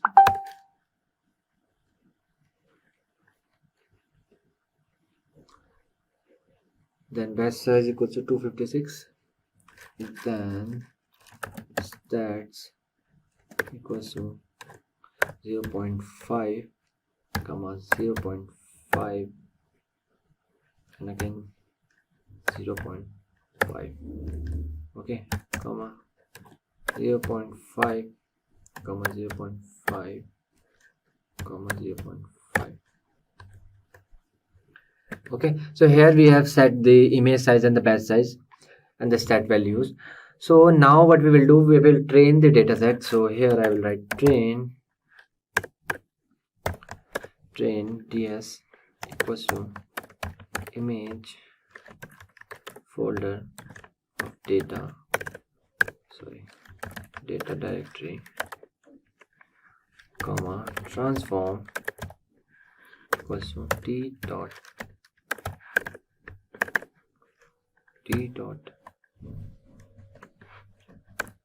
compose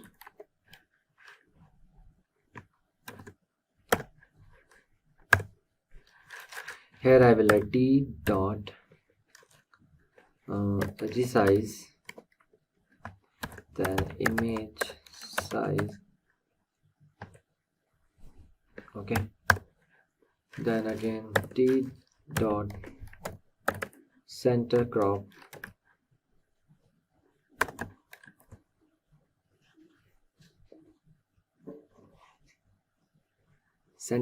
here I will write image size, I will be small, then here I will write t dot to tensor comma t dot normalize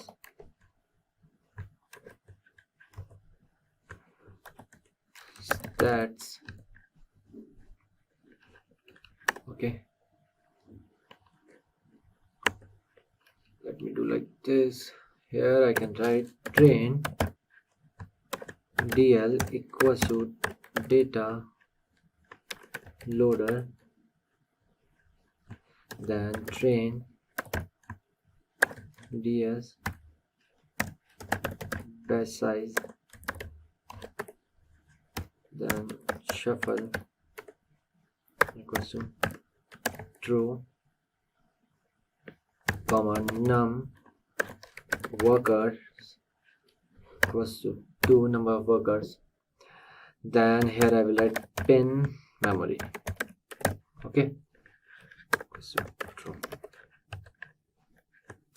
Let me run it. Okay, error, the system cannot find the path specified, see user. Okay, so there is a path error.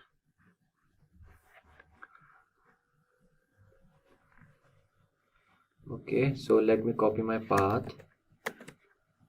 Let's see.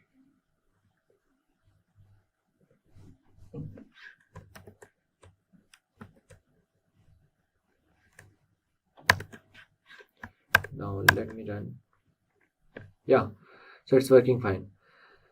So let me import torch from torch vision dot utils import make grid.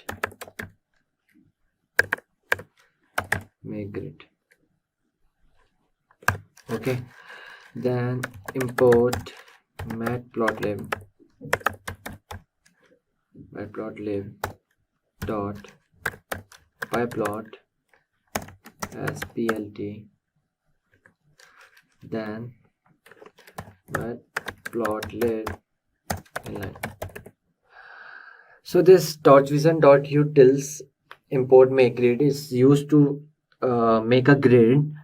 Okay, grid, you know, small boxes, and this matplotlib you already know is used for the making charts, different types of chart, line chart, bar chart, pie chart. Okay, so let me run this. Some spaces. So here I will write now make a function non img tensors, then return img tensors stats 1 0 plus stats 0 and again 0. Okay, so let me run this. Now what we will do, we will make again a new function for show images and show badges. Okay, for that I will write df show image. Okay, then images comma nmax equals to 64 will be there, then figure comma axis equals to plt dot subplots figure size equals to 10 comma 10. Okay, then axis dot set xdix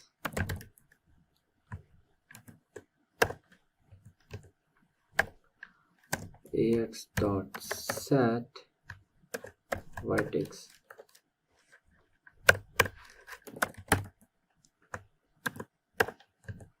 Okay, then ax dot im show, this is image show,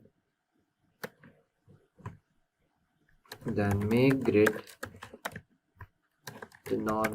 with the non function images dot detect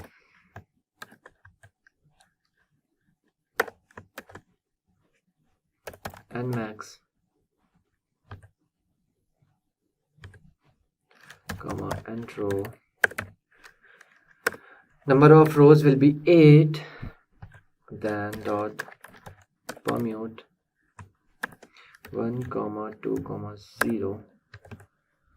Okay, then df show batch dl comma nmax equals to 64.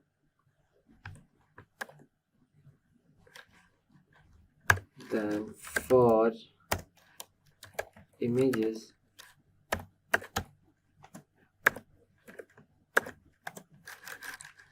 in DL show images, then images comma max like nmax, then break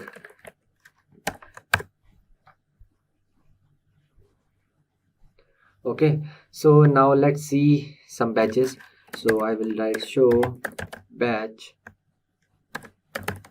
train DL. It's loading.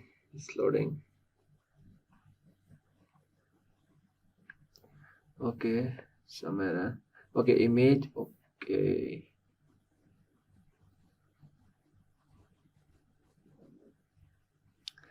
I'm show the non. Okay, the spelling mistake.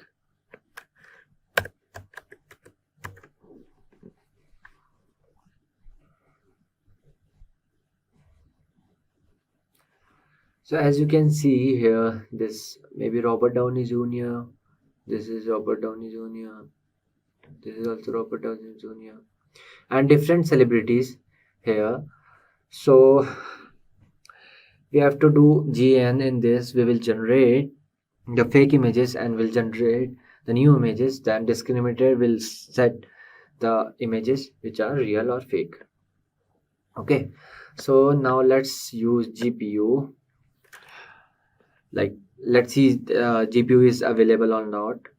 Okay, so here I will write the get default device, then if torch dot qda dot is available, then return torch dot device, then qda. Okay, else return torch dot device to CPU, then df to device data comma device. Like from this we will move tensor to chosen device. Like, okay, if is instance and see instance data comma list comma double return to device x comma device for x in data, return data dot to device comma non blocking equals to true.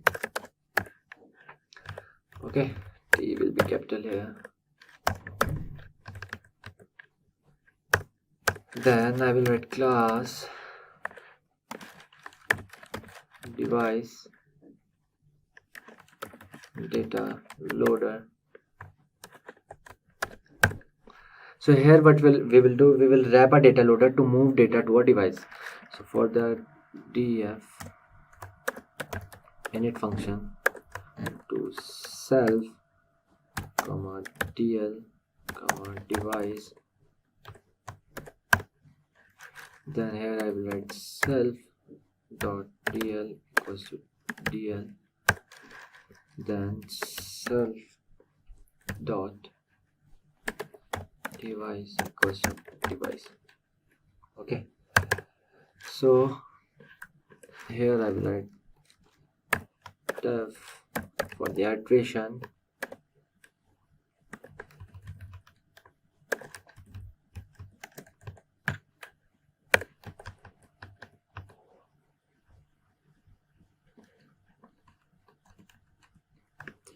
so here I have to give 2 underscore. Here I will write again self. So it yield a batch to data after moving it to a device. So for be in self.dl,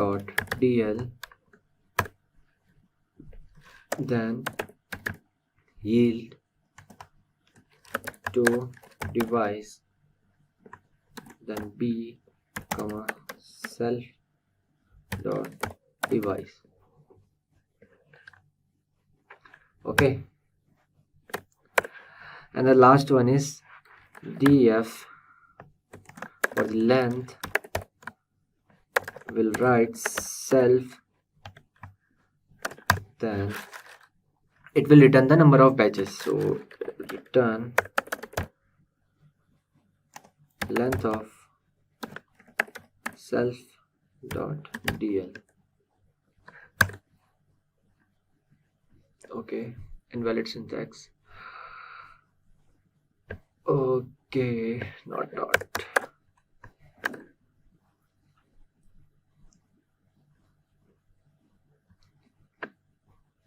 Okay, so here I will write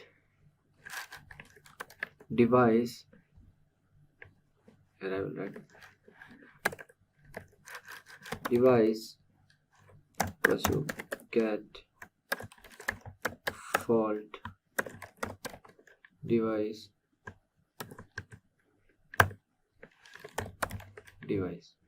okay, then train dl equals to device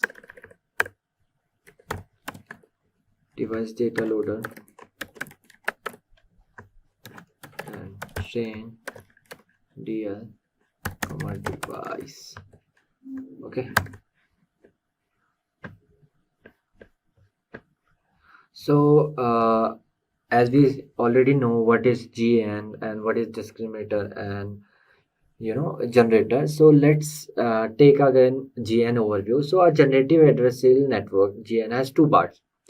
So the generator learns to generate plausible data. The generator instant become negative training examples for producing impossible results. So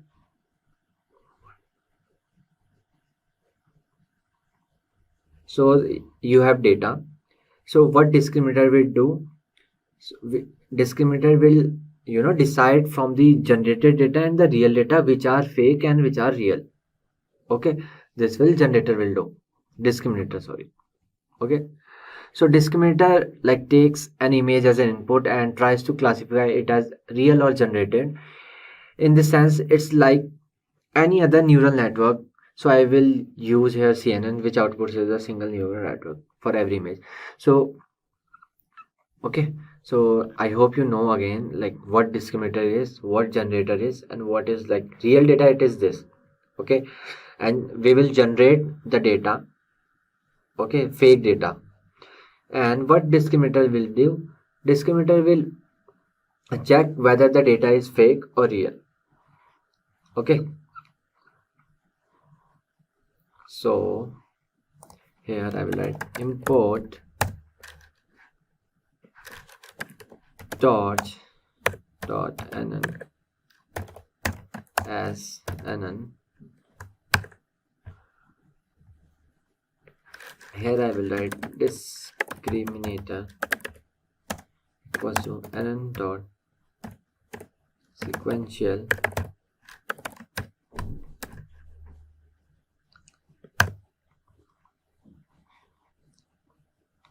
okay.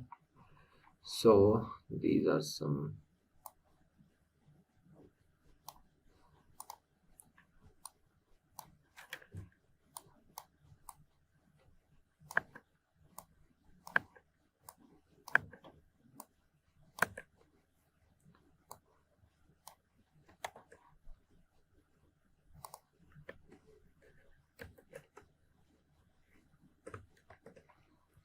so these are some layer. Okay, flattened layer, convoluted layer, okay, leaky ReLU layer. So here I am setting discriminator like 3 into 64. Okay, so here 64 by 128, 128 by 256. So these are the sizes of the images. Okay, so here discriminator equals to device discriminator comma device. Okay, this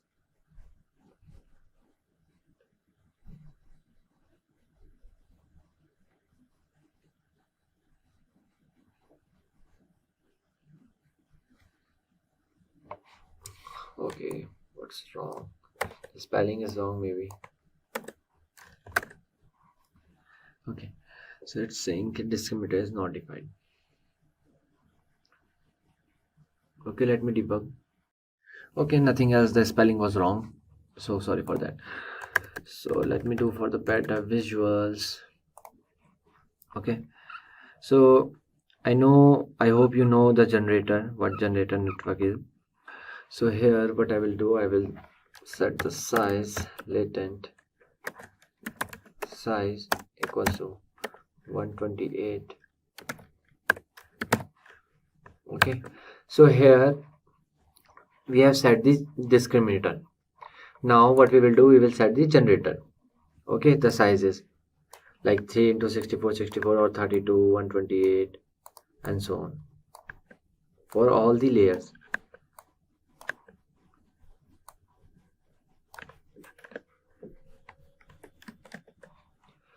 So here I am setting for the generator, the same I will write here,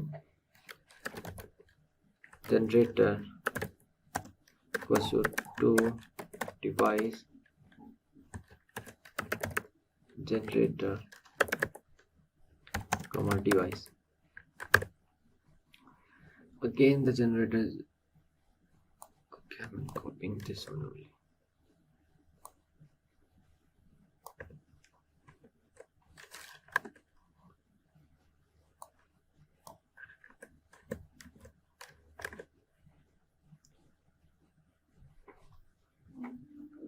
Okay, generator is defined here.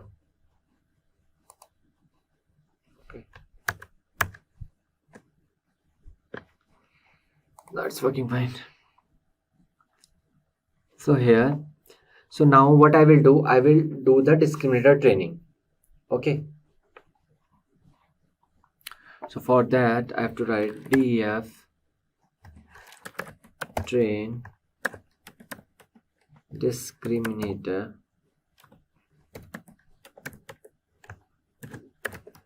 real images comma opt d. Okay, now we will clear the discriminator gradients. So opt d dot 0 grade. Okay, here we will pass real images through discriminator. Okay, so these are the for the real images, because we have to show the all the real and the fake images, then we'll shuffle, then it will find out which is real and which is not. Okay, so and now we will generate the fake images using latent. Okay, so for this latent equals to torch dot random input, and the batch size we are giving, the latent size we are giving. Okay, fake images is equal to generator.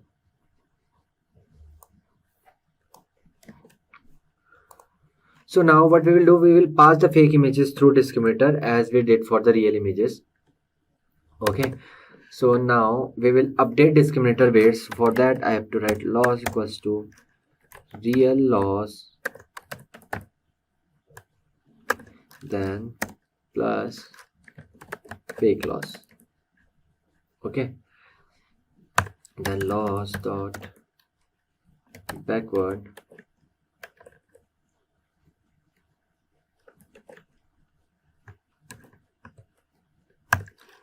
opt d dot step return loss dot item comma real score, comma fake score. Okay. Item. Okay, bracket is missing.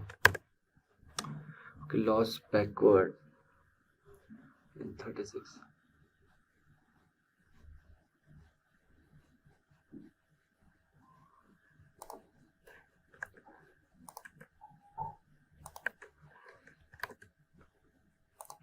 Okay, so here what we did we pass the real images to discriminator, then generate fake images, and at the same time we pass the fake images through discriminator, and at the end that loss equals to real loss and the fake loss, we update the discriminator weights. Okay, so this was the discriminator training. Now what we will do the generator training. Okay, so for that I have to write def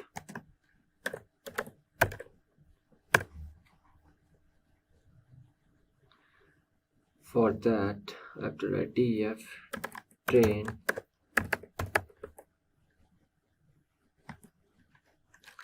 generator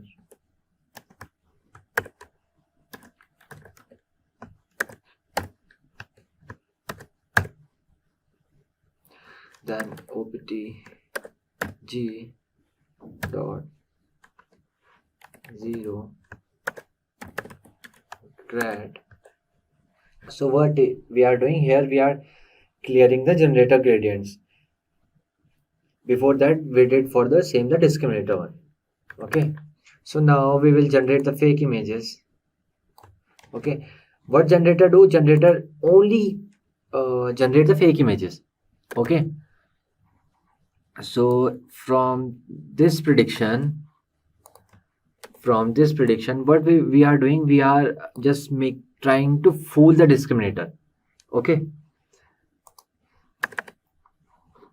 so here we will update the generator weights. So I will write loss dot backward, then I will write opt underscore g dot step,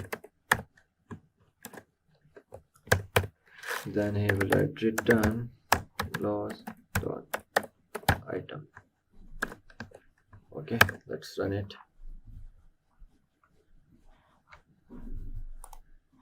So here I will write from torch vision dot utils import save image, and here I will write sample directory equals to generated. Okay, and os dot make directory sample directory comma exist okay equals to true. Okay, so now what we will do, we will save the sample data. Okay, so I have to create to save samples one function. Okay, so here what I'm doing, I'm making the fake images, generating the fake images and saving it. Okay, so moving forward, well, what I will fix the latent equals to torch dot random input, then 64 latent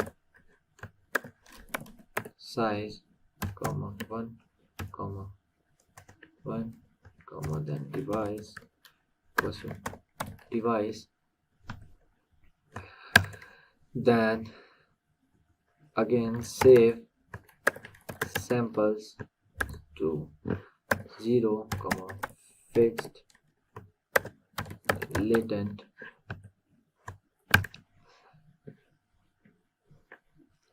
Okay, save samples is not defined. it's defined here.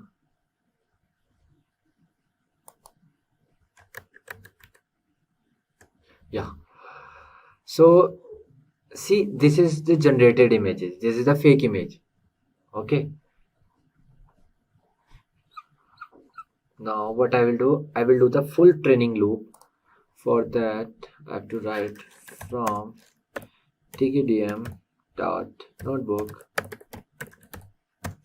import tqdm, then import torch.nn dot functional sf.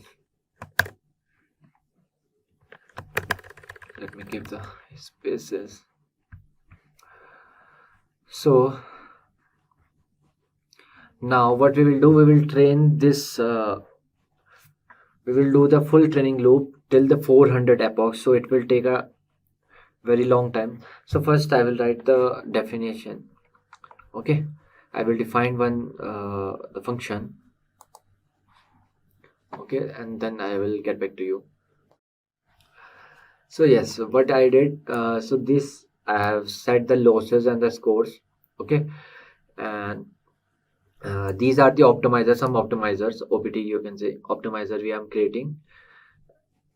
And here I am training the discriminator, and here I am training the generator. Okay, for the loss, and here the record of the loss in the scores will the save, and this is for the log of losses and the scores last batch, and for this is for the generated image. Okay, it will save the generated image. Okay, we have already created here, you can say, for the sample image for the saving. Okay, now what I will do, I will write percent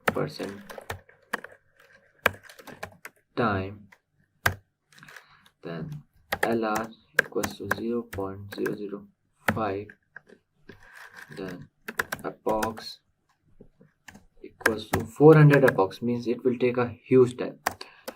So history equals to fit epochs comma lr. Okay, fit is not defined. Okay, I have to run it again.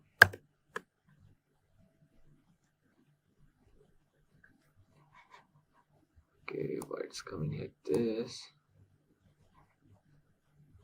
Okay, something error. Item object has 0 grade.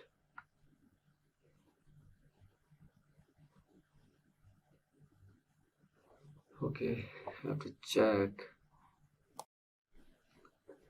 So as you can see, it started running. So this box will run till 400. So it will take a long time, very long time. So I will get back to you after that.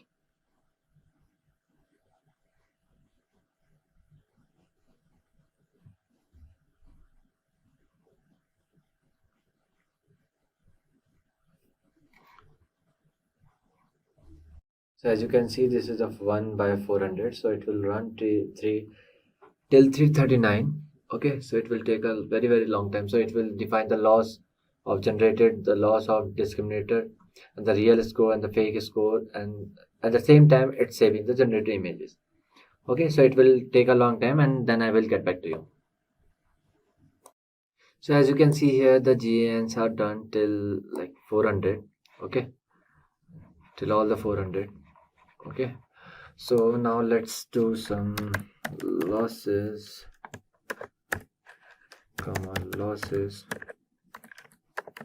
of discriminator and the real score and the fake scores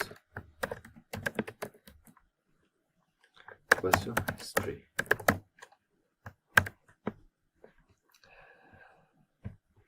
So here I will torch dot save the generator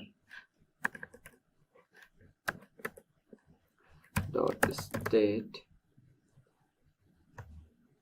underscore directory path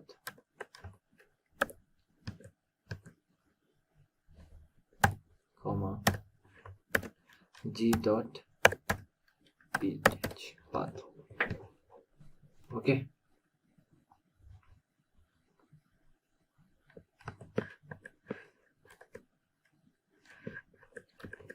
Then I will write dot save the discriminator dot state directory path comma d.pth.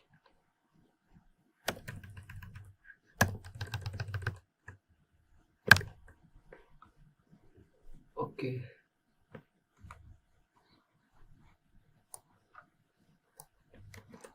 Some spelling mistake is there. Yeah, so I write from ipython dot display import image. Okay, so here I will write image, like what the generator generated the image, dot slash generated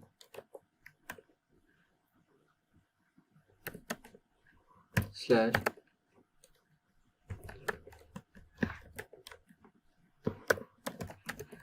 images, then 0001.png. Okay, let's see. So this is the first image which generated by the generator. Okay, so same we have 400 epochs, so let's see.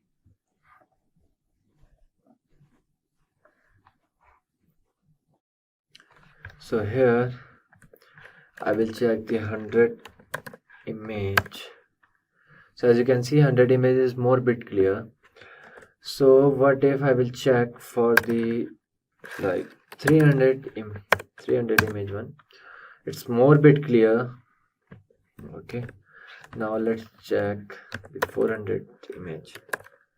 I hope, see, it is clear. So these are the fake images which are generated by the generator to fool the discriminator, to confuse the discriminator.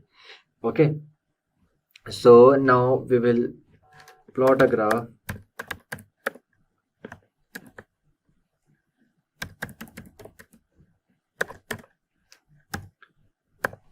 We will plot a graph for the epoch and the loss in the for the discriminator and the generator.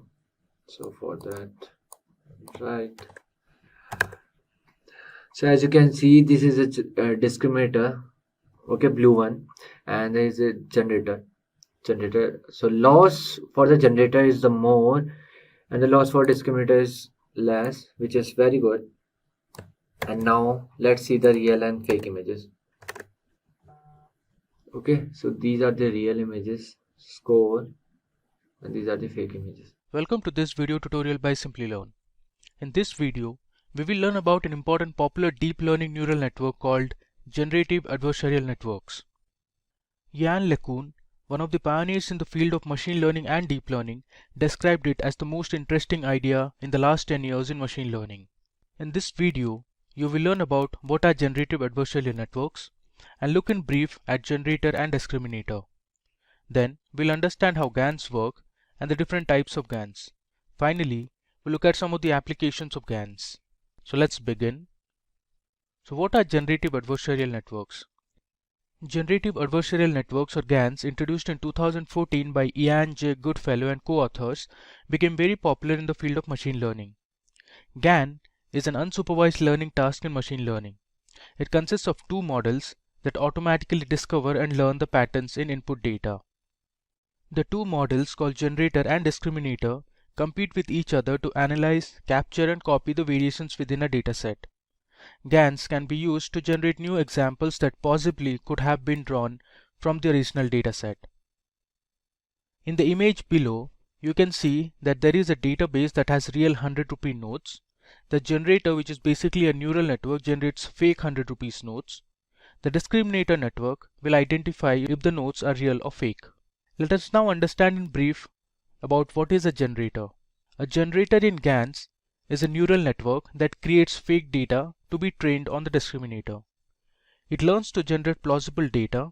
The generated instances become negative training examples for the discriminator. It takes a fixed length random vector carrying noise as input and generates a sample. Now the main aim of the generator is to make the discriminator classify its output as real.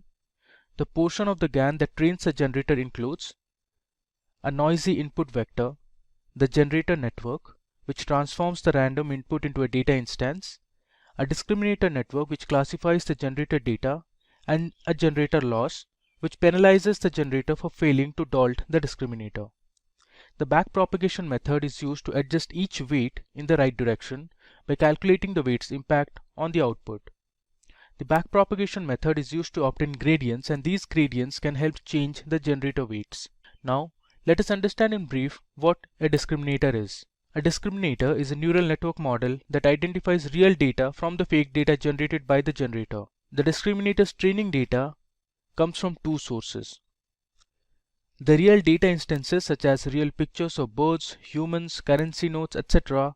are used by the discriminator as positive samples during the training. The fake data instances created by the generator are used as negative examples during the training process. While training the discriminator, it connects with two loss functions. During discriminator training, the discriminator ignores the generator loss and just uses the discriminator loss. In the process of training the discriminator classifies both real data and fake data from the generator. The discriminator loss penalizes the discriminator for misclassifying a real data instance as fake or a fake data instance as real. Now moving ahead, let's understand how GANs work. Now GANs consists of two networks, a generator which is represented as G of X and a discriminator which is represented as D of X. They both play an adversarial game where the generator tries to fool the discriminator by generating data similar to those in the training set. The discriminator tries not to be fooled by identifying fake data from the real data. They both work simultaneously to learn and train complex data like audio, video, or image files. Now you are aware that GANs consists of two networks, a generator G of X and discriminator D of X. Now the generator network takes a sample and generates a fake sample of data. The generator is trained to increase the probability of the discriminator network to make mistakes. On the other hand, the discriminator network decides whether the data is generated or taken from the real sample using a binary classification problem with the help of a sigmoid function that gives the output in the range 0 and 1. Here is an example of a generative adversarial network trying to identify if the 100 rupee notes are real or fake. So first, a noise vector or the input vector is fed to the generator network. The generator creates fake 100 rupee notes. The real images of 100 rupee notes stored in a database are passed to the discriminator along with the fake notes. The discriminator then identifies the notes and classifies them as real or fake. We train the model, calculate the loss function at the end of the discriminator network, and backpropagate the loss into both discriminator and generator. Now the mathematical equation of training a GAN can be represented as, you can see here. Now this is the equation and these are the parameters. Here G represents generator, D represents the discriminator. Now P data of X is the probability distribution of real data, P of Z is the distribution of generator, X is the sample of probability data of X, Z is the sample size from P of Z, D of X is the discriminator network, and G of Z is the generator network. Now the discriminator focuses to maximize the objective function such that D of X is close to 1 and Z of Z is close to 0. It simply means that the discriminator should identify all the images from the training set as real, that is 1, and all the generated images as fake, that is 0. The generator wants to minimize the objective function such that D of Z of Z is 1. This means that the generator tries to generate images that are classified as real, that is 1, by the discriminator network. Next, let's see the steps for training a neural network. So we have to first define the problem and collect the data. Then we'll choose the architecture of GAN. Now depending on your problem, choose how your GAN should look like. Then we need to train the discriminator on real data. Now that will help us predict them as real for n number of times. Next, you need to generate fake inputs for the generator. After that, you need to train the discriminator on fake data to predict the generated data as fake. Finally, train the generator on the output of discriminator. With the discriminator predictions available, train the generator to fool the discriminator. Let us now look at the different types of GANs. So first we have vanilla GANs. Now vanilla GANs have min-max optimization formula that we saw earlier, where the discriminator is a binary classifier and is using sigmoid cross entropy loss during optimization. In vanilla GANs, the generator and the discriminator are simple multi-layer perceptrons. The algorithm tries to optimize the mathematical equation using stochastic gradient descent. Up next, we have deep convolutional GANs or DC GANs. Now DC GANs support convolutional neural networks instead of vanilla neural networks at both discriminator and generator. They are more stable and generate higher quality images. The generator is a set of convolutional layers with fractional strided convolutions or transpose convolutions, so it unsamples the input image at every convolutional layer. The discriminator is a set of convolutional layers with strided convolutions, so it downsamples the input image at every convolutional layer. Moving ahead, the third type you have is conditional GANs or CGANs. Vanilla GANs can be extended into conditional models by using an extra label information to generate better results. In CGAN, an additional parameter called Y is added to the generator for generating the corresponding data. Labels are fed as input to the discriminator to help distinguish the real data from fake data generated. Finally, we have super resolution GANs. Now SR GANs use deep neural networks along with adversarial neural network to produce higher resolution images. Super resolution GANs generate a photorealistic high resolution image when given a low resolution image. Let's look at some of the important applications of GANs. So with the help of DC GANs, you can train images of cartoon characters for generating faces of anime characters and Pokemon characters as well.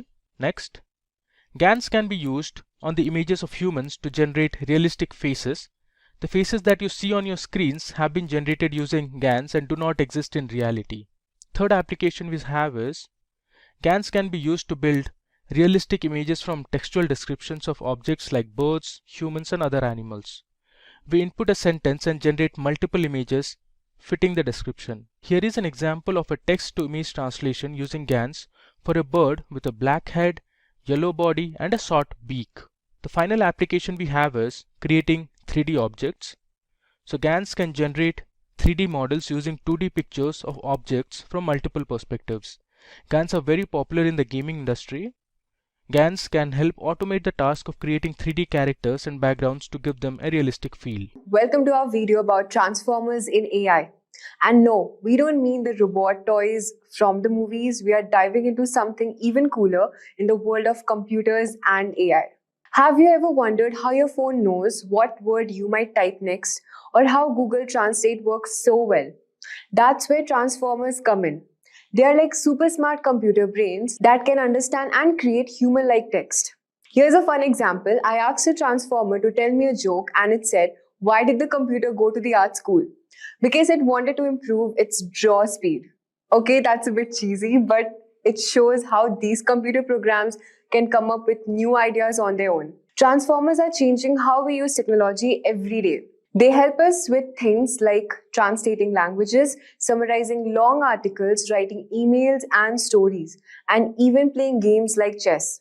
In this video, we will explore how transformers work, why they are so special, and what cool things they might do in the future. So let's talk about what exactly are transformers. Transformers are an artificial intelligence model used to process and generate natural languages. They can read and understand huge amount of text and then use that knowledge to answer questions, translate languages, summarize information, and even create stories or write code. The magic behind transformers is their ability to focus on different text paths with attention mechanisms. This means that they can understand context better than older models, making their outputs more accurate and natural sounding. The basic structure of a transformer includes two main parts, the encoder and the decoder. Think of the encoder as a translator that understands and processes the input, and the decoder as the one that takes the processed information and turns it into the output. For example, if we are translating a sentence from English to French, the encoder reads the English sentence and converts it into a form that AI can understand. The decoder then takes this form and generates the French sentence. A great example of a transformer in action is ChatGPT. ChatGPT uses transformers to understand and generate human-like text. When you ask a question, it processes your input with its encoder and generates a response with its decoder. This lets it have conversations, write essays, and even tell jokes. For instance, if you ask ChatGPT what's the weather like today, it uses its transformer model to understand your question and respond it with it's sunny with a chance of rain in the afternoon. This ability to understand and generate text makes transformers incredibly powerful. So let's talk about how transformers work. Transformers are especially good at sequence to sequence learning tasks like translating a sentence from one language to another. Here's how they work. First, there's the attention mechanism. This allows the transformer to focus on different parts of input data. For example, if it's translating the sentence, the cat sat on the mat, it can pay attention to each word's context to understand the meaning better. So it knows cat is related to sat and mat, helping it produce an accurate translation in another language. Transformers also use something called positional encoding. Since they process all words at once, they need a way to understand the order of the words. Positional encoding adds information about the position of each word to the input, helping the transformers understand the sequence. Another key feature is like parallel processing. Unlike older models like recurrent neural network, which is RNNs, the process text words by word. Transformers can process the entire sentence at once. This makes them much faster and more efficient. Let's compare transformers with recurrent neural networks. But first, let's understand what are RNNs. So RNNs is a type of neural network designed to handle sequential data. They process data one step at a time, maintaining a memory of previous steps. This makes them good for tasks where order matters, like speech recognition or time series prediction. However, RNNs have a problem called the vanishing gradient, which means that they can forget information from earlier in the sequence. Imagine trying to understand the sentence, Alice went to the park and then to the store. And RNN might struggle to remember Alice by the time it gets to the store, but a transformer can easily keep track of Alice throughout the sentence. So why are transformers better? Unlike RNNs, transformers process the entire sentence at once, keeping the context intact. This solves the vanishing gradient problem and makes transformers faster and more accurate to tasks like language translation and text generation. So let's talk about the applications of transformers. At first, we have language translation. They are used by services like Google Translate to convert text from one language to another. For example, translating hello, how are you to Spanish as hola. Then we have document summarization. They can take long articles and summarize them into shorter, more concise versions. For instance, summarizing a 10-page report into a few key points, making it easier to understand the main ideas without reading the whole document. Then we have content generation. Transformers can write articles, stories, and even code. They can create new content based on what they have learned. For example, you could ask a transformer to write a short story about a space adventure, and then it would come up with a unique narrative. Then we have game playing. Transformers can learn and play complex games like chess, making strategic decisions just like a human player. They analyze the entire board and make moves considering all possible outcomes. Let's talk about image processing. They are used in tasks like image classification and object detection, helping computers understand visual data. For example, identifying objects in a photo, like recognizing a cat, tree, or a car. Now let's understand the training process. The training transformers involves two main steps. Semi-supervised learning. They can learn from both labeled data where the answer is known and unlabeled data where the answer is not provided. This makes them very versatile. For example, a transformer could be trained on a mix of articles with and without summaries to learn how to summarize text effectively. Pre-training and fine-tuning. Transformers are pre-trained on a large data set to learn general patterns. Then they are fine-tuned with specific tasks, making them highly versatile. For instance, a transformer might be pre-trained on a large collection of books to understand language and then fine-tuned to generate marketing copy for a specific brand. The future potential of transformers is huge. Researchers are continuously improving them, making them even more powerful. We can expect more advanced applications in areas like healthcare, finance, and more sophisticated AI systems that interact with humans in more natural ways. Imagine having an AI that can provide personalized medical advice or one that can help you write a novel. In conclusion, we can say that transformers are a revolutionary architecture in AI. They offer speed, efficiency, and versatility, changing how we interact with the technology. The future looks bright for transformers, and we can't wait to see what they'll do next. So now what is RNN? RNN are a type of neural network that are designed to process sequential data. They can analyze data with temporal dimensions such as time series, speech, and text. RNN can do this by using a hidden state passed from one timestamp to the next. The next hidden state is updated at each other time step based on the input and the previous hidden state. RNN are able to capture short-term dependencies in sequential data, but they struggle with capturing long-term dependencies. Why the LSTMs are made? So moving forward, let's discuss types of LSTM gates. So LSTM models have three types of gates: the input gate, the forget gate, and the output gate. So let's first discuss the input gate. The input gate controls the flow of information into the memory cell, deciding what to store. The input gate determines which values from the input should be updated in the memory cell. It uses a sigmoid activation function to scale the values between 0 and 1, and then applies pointwise multiplication to decide what information to store. Next is forget gate.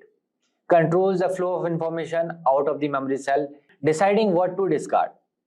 The forget gate decides what information should be discarded from the memory cell.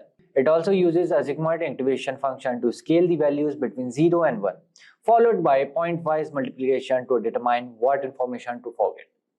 The last one is output gate. Controls the flow of information out of the LSTMs, deciding what to use for the output. The output gate determines the output of the LSTM's unit. It uses a sigmoid activation function to scale the values from 0 to 1, then applies pointwise multiplication to produce the output of the LSTM unit.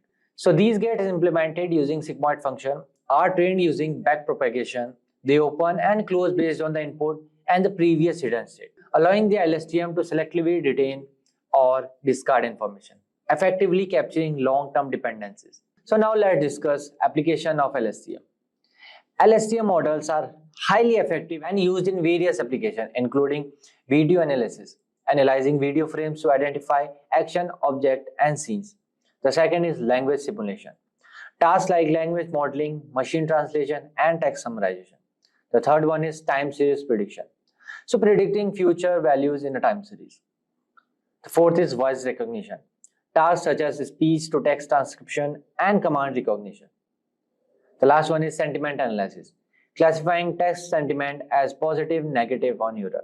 So there are many more examples of LSTM. So now let's move forward and understand LSTM model and how it works with example. Let's consider the task of predicting the next word in a sentence. This is a common application of LSTM networks in natural language processing. So I will break it down step by step using the analogy of remembering a story and deciding what comes next based on the context. So imagine you are reading a story. As you read, you need to remember what has happened so far to predict what might happen next. So let's illustrate with a simple example sentence. The cat sat on the dash. So you want to predict the next word, which could be mat or roof or something else. An LSTM network helps this make prediction by remembering important parts of the story and forgetting irrelevant details. So now let's dive into step-by-step process. So step-by-step explanation using LSTM. The first one is reading the story, input sequence. As you read each word in the word sentence, you process it and store relevant information. For example, you understand it's a determiner. Cat, you know it's a noun and the subject of the sentence. Sat indicates the action performed by the subject.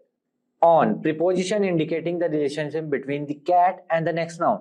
So this sequence diagram showing the words being read and processed. So second comes forget gate. As you move through the sentence, you might decide that some details are no longer important. For instance, you might decide that knowing the is less important now that you have cat and said. So the word forget gate helps discard this less important information. So this sequence diagram you can see on the screen showing how relevant information is discarded. So the third one, input gate. When you read on, you need to decide how relevant this information is. So this sequence diagram in the screen is showing how new information is integrated with the last one. Okay, the fourth one is the cell state, memory part. So this is like your memory of the story so far. It carries information about the subject cat and the action sat on. So it updates the new information as you read each word. Okay, the cat sat on the, retaining the important context. So this sequence diagram showing how the memory is updated with the new information. So the last one is output gate. When you need to predict the next word, the output gate helps you decide based on the current memory, cell state. So it uses the context, the cat sat on the. So the predict the next word might be mad because cat and mad are often associated with the context. So it can predict anything. The cat sat on the table or on the sofa, anything. But mad, why I'm saying mad? Because cat and mad are often associated in the same context. So this diagram is showing the prediction of the next word based on the current memory. So there are many applications where you can use LSTM in predicting time series or next word in the sentence. So by the using of LSTM gates, input gate, forget gate and output gate, and updating the cell state, the network can predict the next word in a sequence by maintaining relevant context and discarding unnecessary information. This step-by-step process allows LSTM network to effectively handle sequence and make accurate prediction based on the context. Why reinforcement learning? Training a machine learning model requires a lot of data, which might not always be available to us. Further, the data provided might not be reliable. Learning from a small subset of actions will not help expand the vast realm of solutions that may work for a particular problem. You can see here we have the robot learning to walk. Very complicated setup when you're learning how to walk, and you'll start asking questions like, if I'm taking one step forward and left, well, what happens if I pick up a 50-pound object? How does that change how a robot would walk?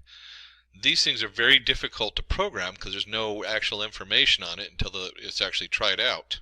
Learning from a small subset of actions will not help expand the vast realm of solutions that may work for a particular problem. And we'll see here it learned how to walk.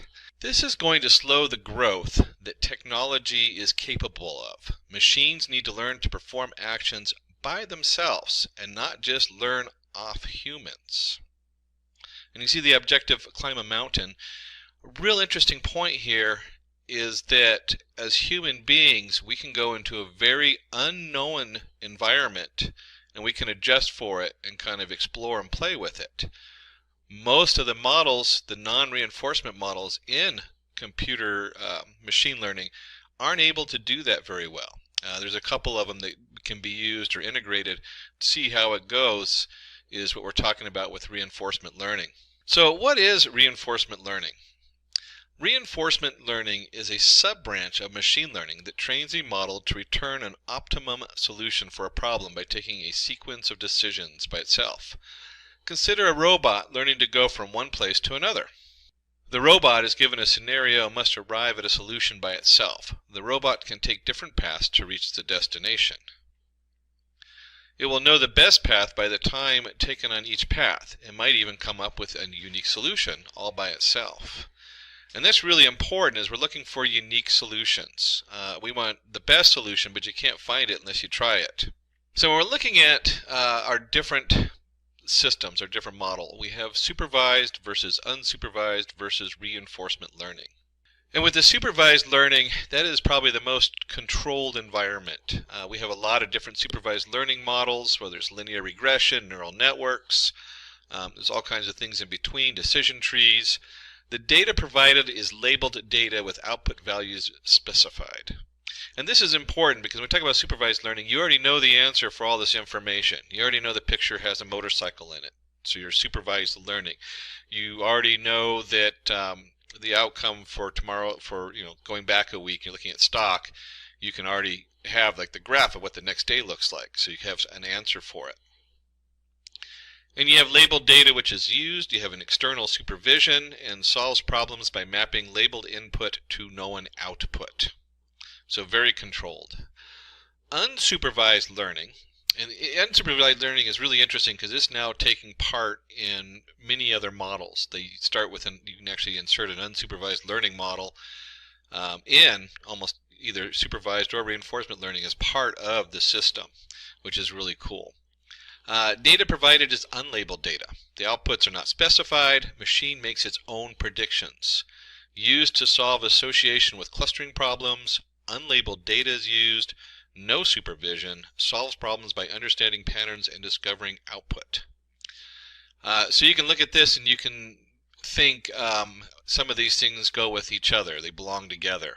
So it's looking for what connects in different ways. And there's a lot of different algorithms that look at this.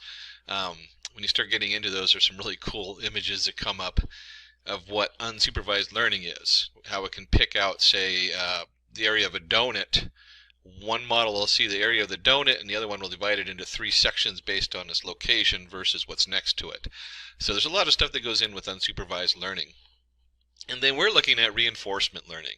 Probably the biggest industry in today's market in machine learning, or growing market. It's very infant stage as far as how it works and what it's going to be capable of. The machine learns from its environment using rewards and errors. Used to solve reward-based problems. No predefined data is used. No supervision. Follows trial and error problem solving approach.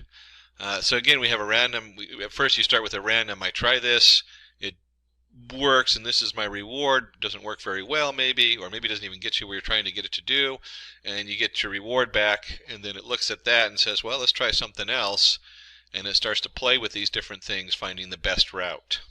So let's take a look at important terms in today's reinforcement model. And this has become pretty standardized over the last few years, so these are really good to know. We have the agent. Agent is the model that is being trained via reinforcement learning. So this is your actual entity that has, however you're doing it, whether you're using a neural network or a Q table or whatever, combination thereof. This is the actual agent that you're using. This is the model. And you have your environment. The training situation that the model must optimize to is called its environment. And you can see here, I guess we have a robot who's trying to get a chest full of gems or whatever, and that's the output. And then you have your action. This is all possible steps that can be taken by the model, and it picks one action. And you can see here that it's picked 3 different routes to get to the chest of diamonds and gems. We have a state, the current position condition returned by the model. And you could look at this if you're playing like a video game. This is the screen you're looking at. So when you go back here, the environment is a whole game board. So if you're playing one of those Mobius games, you might have the whole game board going on, but then you have your current position. Where are you on that game board? What's around that? What's around you? If you were talking about a robot, the environment might be moving around the yard, where it is in the yard and what it can see, what input it has in that location. That would be the current position condition returned by the model. And then the reward. To help the model move in the right direction, it is rewarded. Points are given to it to appraise some kind of action. So, yeah, you did good, or if didn't do as good, trying to maximize the reward and have the best reward possible. And then policy. Policy determines how an agent will behave at any time. It acts as a mapping between action and present state. This is part of the model. What is your action that you're going to take? What's the policy you're using to have an output from your agent? One of the reasons they separate policy as its own entity is that you usually have a prediction of different options, and then the policy, well, how am I going to pick the best? Based on those predictions, I'm going to guess at different options. And we'll actually weigh those options in and find the best option we think will work. So it's a little tricky, but the policy thing is actually pretty cool how it works. Let's go ahead and take a look at a reinforcement learning example. And just in looking at this, we're going to take a look, consider what a dog that we want to train. So the dog would be like the agent. So you have your puppy or whatever. And then your environment is going to be the whole house or whatever it is where you're training them. And then you have an action. We want to teach the dog to fetch. So action equals fetching, and then we have a little biscuit, so we can get the dog to perform various actions by offering incentives such as a dog biscuit as a reward. The dog will follow a policy to maximize this reward, and hence will follow every command and might even learn new actions like begging by itself. So you have, so we start off with fetching. It goes, oh, I get a biscuit for that.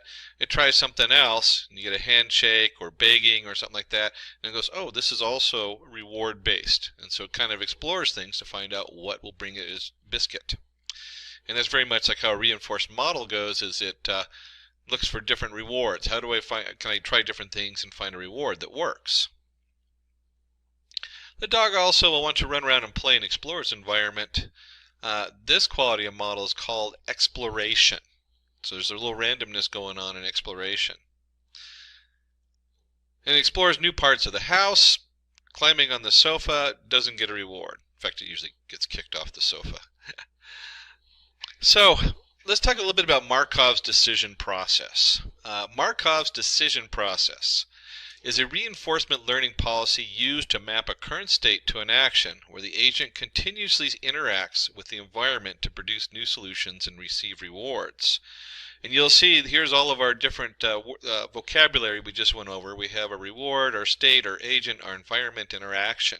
And so even though the environment kind of contains everything, that you really, when you're actually writing the program, your environment's going to put out a reward and state that goes into the agent.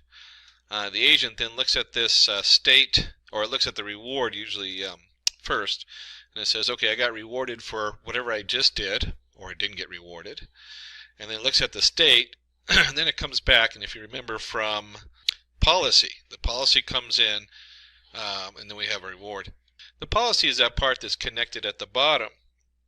And so it looks at that policy and it says, hey, what's a good action that will probably be similar to what I did, or sometimes they're completely random, but what's a good action that's going to bring me a different reward?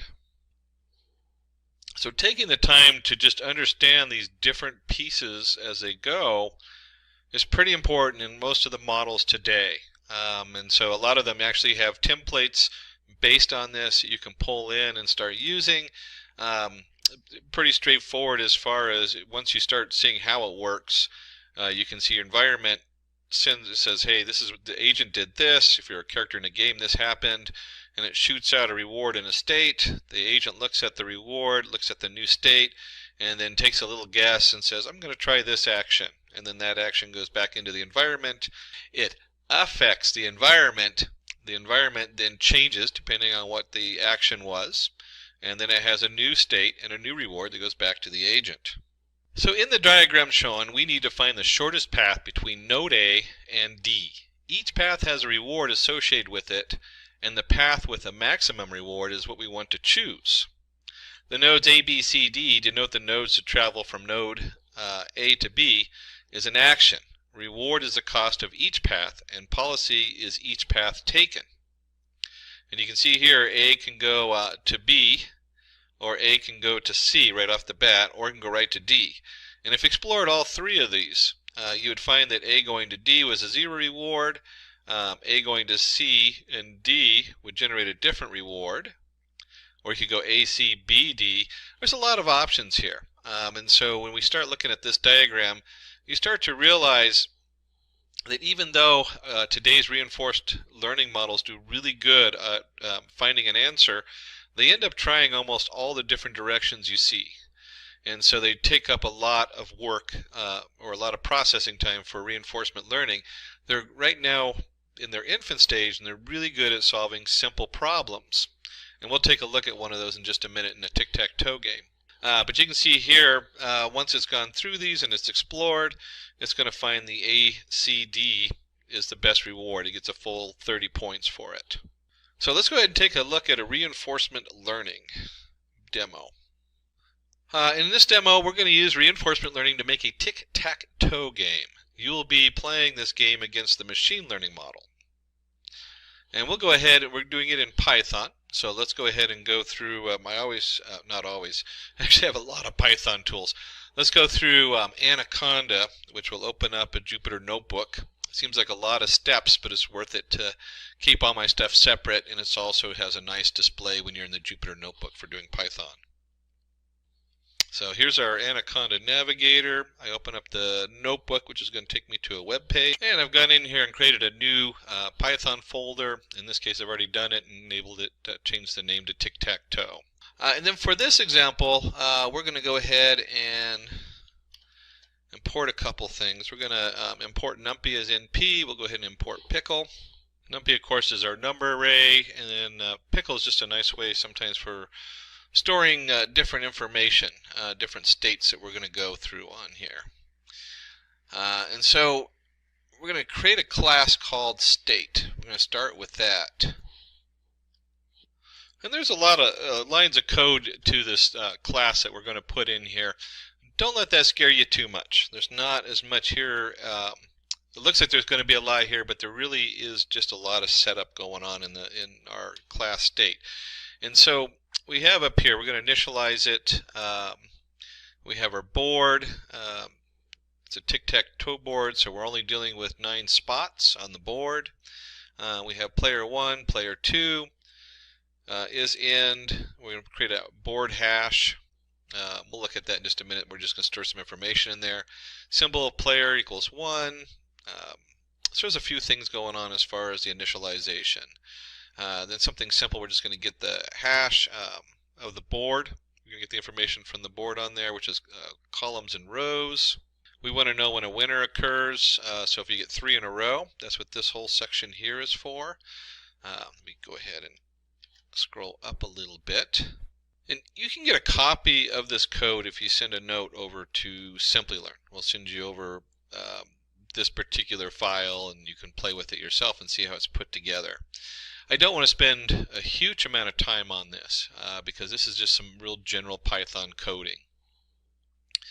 But you can see here we're just going through all the rows, and you add them together, and if it equals 3 in a row, same thing with columns. Diagonal, so you got to check the diagonal. That's what all this stuff does here, is it just goes through the different areas. Actually, let me go ahead and put, there we go. And then it comes down here and we do our sum, and it says true, -3 just says did somebody win, or is it a tie? So you got to add up all the numbers on there anyway, just in case they're all filled up. And next we also need to know available positions. These are ones that no one's ever used before. This way when you try something, or the computer tries something, it's not going to give it an illegal move. That's what the available positions is doing. Then we want to update our state. And so you have your position going in. We're just sending in the position that you just chose. And you'll see there's a little user interface we put in there. We can pick the row and column in there. And again, I mean, this is a lot of code. So really it's kind of a thing you'd want to go through and play with a little bit and just read through it, get a copy of it. A great way to understand how this works. And here is a given reward. So we're going to give a reward, result equals self winner. This is one of the hearts of what's going on here, is we have a result self.winner. So if there's a winner, then we have a result. If the result equals 1, here's our feedback. If it doesn't equal 1, then it gets a 0. So it only gets a reward in this particular case if it wins. And that's important to know because different systems of reinforced learning do rewarding a lot differently depending on what you're trying to do. This is a very simple example with a 3x3 board. Imagine if you're playing a video game, certainly you only have so many actions, but your environment is huge. You have a lot going on in the environment. And suddenly a reward system like this is going to be just, it's going to have to change a little bit. It's going to have different rewards and different setup. And there's all kinds of advanced ways to do that as far as weighing, you add weights to it. And so they can add the weights up depending on where the reward comes in. So it might be that you actually get a reward. In this case, you get the reward at the end of the game. And I'm spending just a little bit of time on this because this is an important thing to note. But there's different ways to add up those rewards. It might have, like if you take a certain path, the first reward is going to be weighed a little bit less than the last reward because the last reward is actually winning the game or scoring or whatever it is.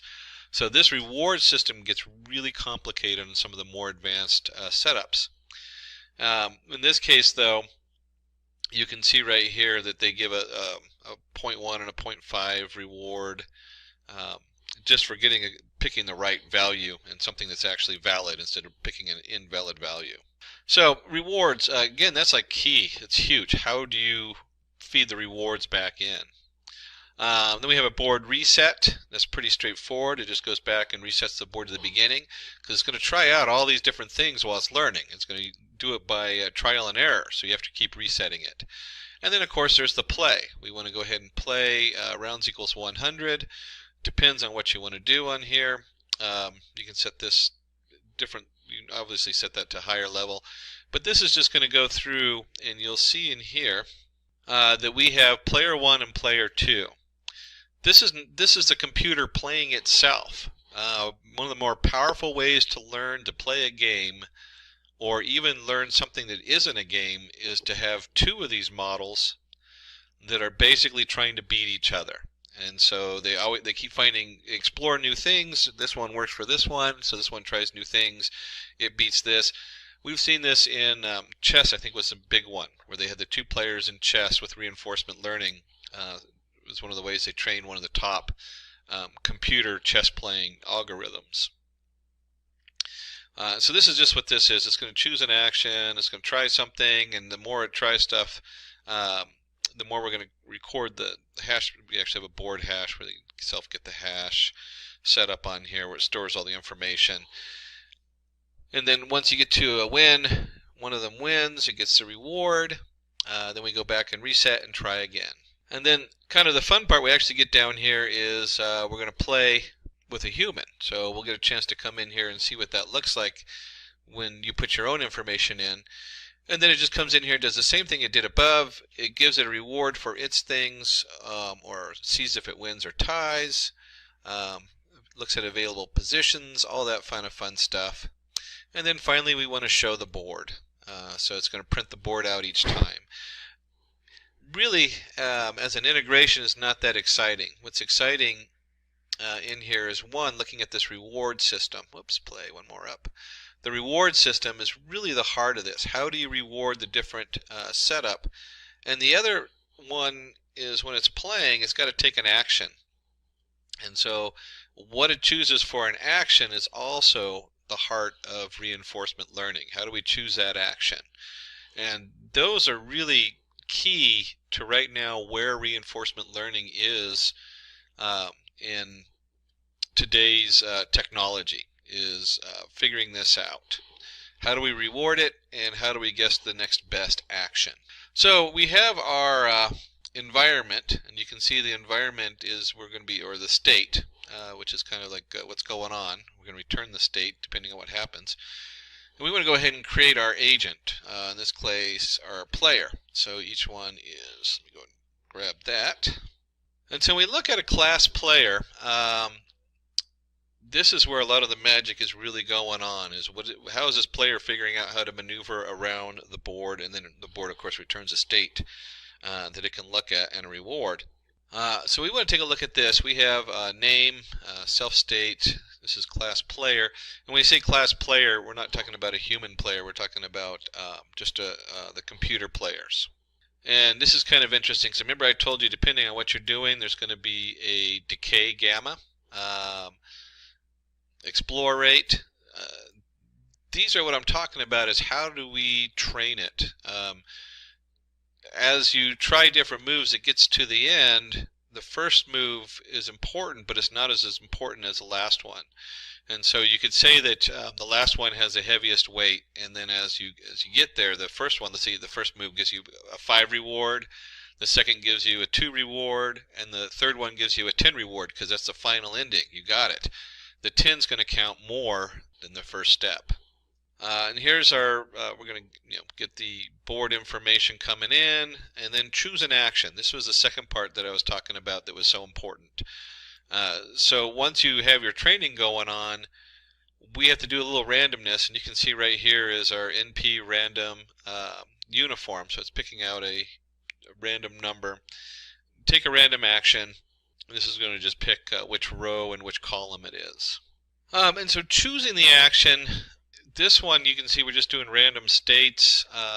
choice, length of positions, action position, and then it skips in there and takes a look at the board for P in positions. And it's actually storing the different boards each time you go through, so it has a record of what it did, so it can properly weigh the values.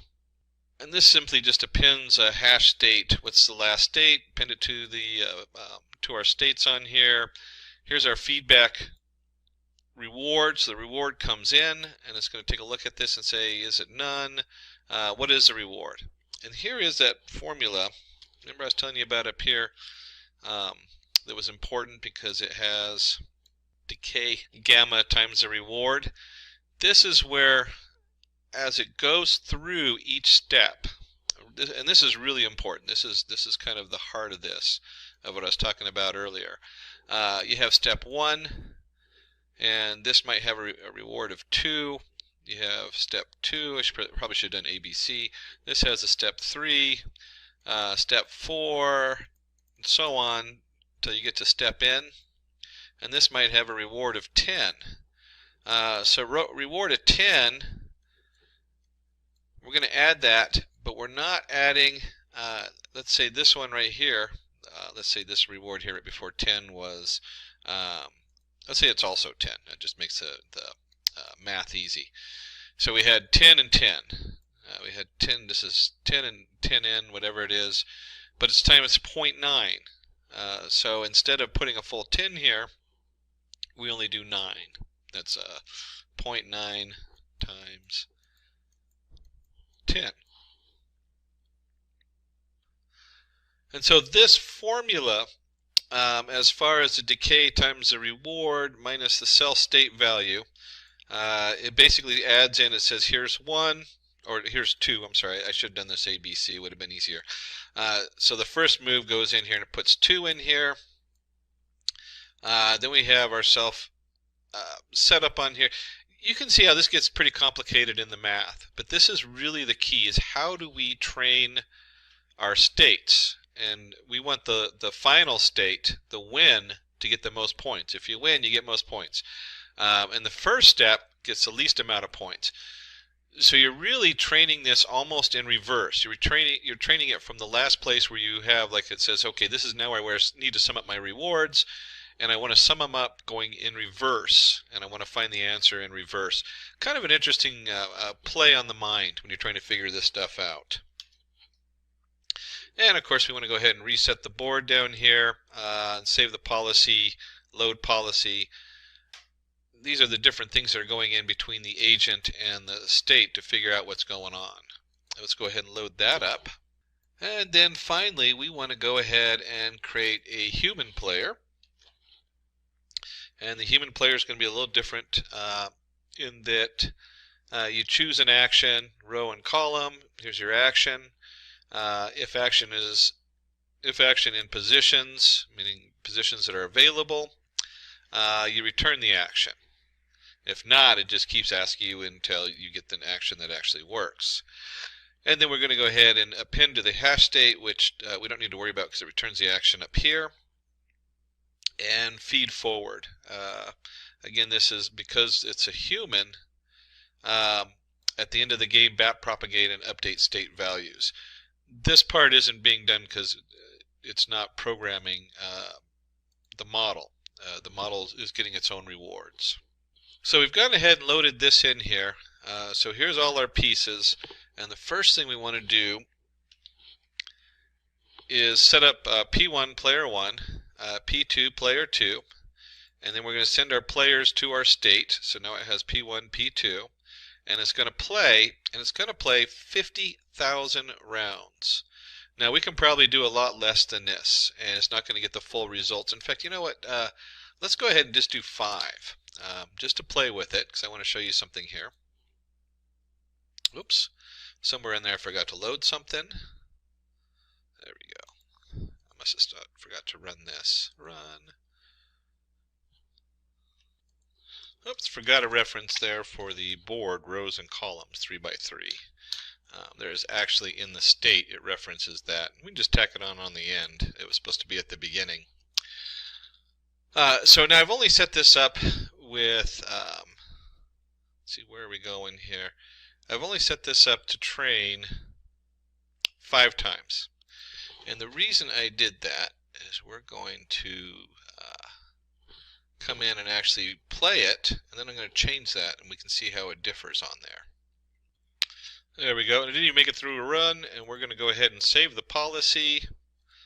So now we have our player 1 and our player 2 policy. The way we set it up, it has 2 separate policies loaded up in there. And then we're going to come in here and we're going to do player 1 is going to be the computer, experience rate 0, load policy 1, human player human, and we're going to go ahead and play this. Now remember, I only went through it just 1 round of training, in fact minimal training, and so it puts an X there, and I'm going to go ahead and do row 0, column 1. You can see this is very basic on here, and so I put in my 0, and then I'm going to go 0, block it, 0, 0, and you can see right here it let me win. Just like that, I was able to win. 0, 2, and woo, human wins. So I only trained it 5 times. We're going to run this again, and this time, instead of 5, let's do 5,000 or 50,000. I think that's what the guys in the back had. And this takes a while to train it. This is where reinforcement learning really falls apart. Look how simple this game is. We're talking about a 3x3 set of columns. And so for me to train it on this, I could do a Q table which would go much quicker. You could build a quick Q table with almost all the different options on there, and you would probably get the same result much quicker. We're just using this as an example. So when we look at reinforcement learning, you need to be very careful what you apply it to. It sounds like a good deal until you do like a large neural network where you're doing, you set the neural network to a learning increment of 1, so every time it goes through it learns, and then you do your actions. So you pick from the learning setup, and you actually try actions on the learning setup until you get what you think is going to be the best action. So you actually feed what you think is right back through the neural network. There's a whole layer there, which is really fun to play with. And then it has an output. Well, think of all those processes. I mean, that is just a huge amount of work it's going to do. Let's go ahead and skip ahead here. Give it a moment. It's going to take a minute or two to go ahead and run. Now, to train it, we went ahead and let it run, and it took a while. This took, I got a pretty powerful processor, and it took about 5 minutes plus to run it. And we'll go ahead and run our player setup on here. Oops, it brought in the last, whoops, it brought in the last round. So give me just a moment to redo the policy save. There we go. I forgot to save the policy back in there. And then go ahead and run our player again. So we've saved the policy, and then we want to go ahead and load the policy for P1 as a computer. And we can see the computer's gone in the bottom right corner. I'm going to go ahead and go 1, 1, which is the center. And it's gone right up the top, and if you have ever played tic-tac-toe, you know the computer has me. But we'll go ahead and play it out. Row 0, column 2. There it is, and then it's gone here, and so I'm going to go ahead and go row 0, 1, 2, no, 0, 1, there we go, and column 0. That's where I wanted. Oh, and it says, okay, your action, there we go, boom. So you can see here, we've got it didn't catch the win on this, it said tie. Kind of funny that it didn't catch the win on there. But if we play this a bunch of times, you'll find that it's going to win more and more. The more we train it, the more the reinforcement happens. This lengthy training process is really the stopper on reinforcement learning. As this changes, reinforcement learning will be one of the more powerful packages evolving over the next decade or two. In fact, I would even go as far as to say it is the most important machine learning tool and artificial intelligence tool out there, as it learns not only a simple tic-tac-toe board, but we start learning environments. And the environment would be like in language if you're translating a language or something from one language to the other, so much of it is lost if you don't know the context it's in, what's the environments it's in. And so being able to attach environment and context and all those things together is going to require reinforcement learning to do. So again, if you want to get a copy of the tic-tac-toe board, it's kind of fun to play with. Run it, you can test it out, you can do test it for different values. You can switch from P1 computer where we loaded the policy 1 to load the policy 2 and just see how it varies. There's all kinds of things you can do on there. So what is Q-learning? Q-learning is reinforcement learning policy which will fill the next best action given a current state. It chooses this action at random and aims to maximize the reward. And so you can see here's our standard reinforcement learning graph. By now, if you're doing any reinforcement learning, you should be familiar with this, where you have your agent takes an action, the action affects the environment, and then the environment sends back the reward or the feedback, and the state is the new state the agent's in. Where is it at on the chessboard? Where is it at in the video game? If your robot's out there picking trash up off the side of the road, where is it at on the road? Consider an ad recommendation system. Usually when you look up a product online, you get ads which will suggest the same product over and over again. Using Q-learning, we can make an ad recommendation system which will suggest related products to our previous purchase. The reward will be if user clicks on the suggested product. And again, you can see you might have a lot of products on your web advertisement or your pages, but it's still not a float number. It's still a set number, and that's something to be aware of when you're using Q-learning. And you can see here that if you have 100 people clicking on ads and you click on one of the ads, it might go in there and say, okay, this person clicked on this ad. What is the best set of ads based on clicking on this ad or these two ads afterwards based on where they are browsing? So let's go ahead and take a look at some important terms when we talk about Q-learning. We have states. The state S represents the current position of an agent in an environment. The action A is the step taken by the agent when it is a particular state. Rewards. For every action, the agent will get a positive or negative reward. And again, when we talk about states, we're usually not, when you're using a Q table, you're not usually talking about float variables. You're talking about true, false. And we'll take a closer look at that in a second. And episodes, when an agent ends up in a terminating state and can't take a new action. This might be if you're playing a video game, your character stepped in and is now dead or whatever. Q values used to determine how good an action A taken at a particular state S is Q A of S. And temporal difference, a formula used to find the Q value by using the value of the current state and action and previous state and action.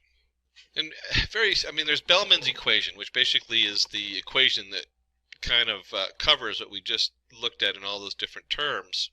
The Bellman equation is used to determine the values of a particular state and deduce how good it is to be in take that state. The optimal state will give us the highest optimal value. Factor influencing Q values, the current state and action, that's your SA, so your current state and your action.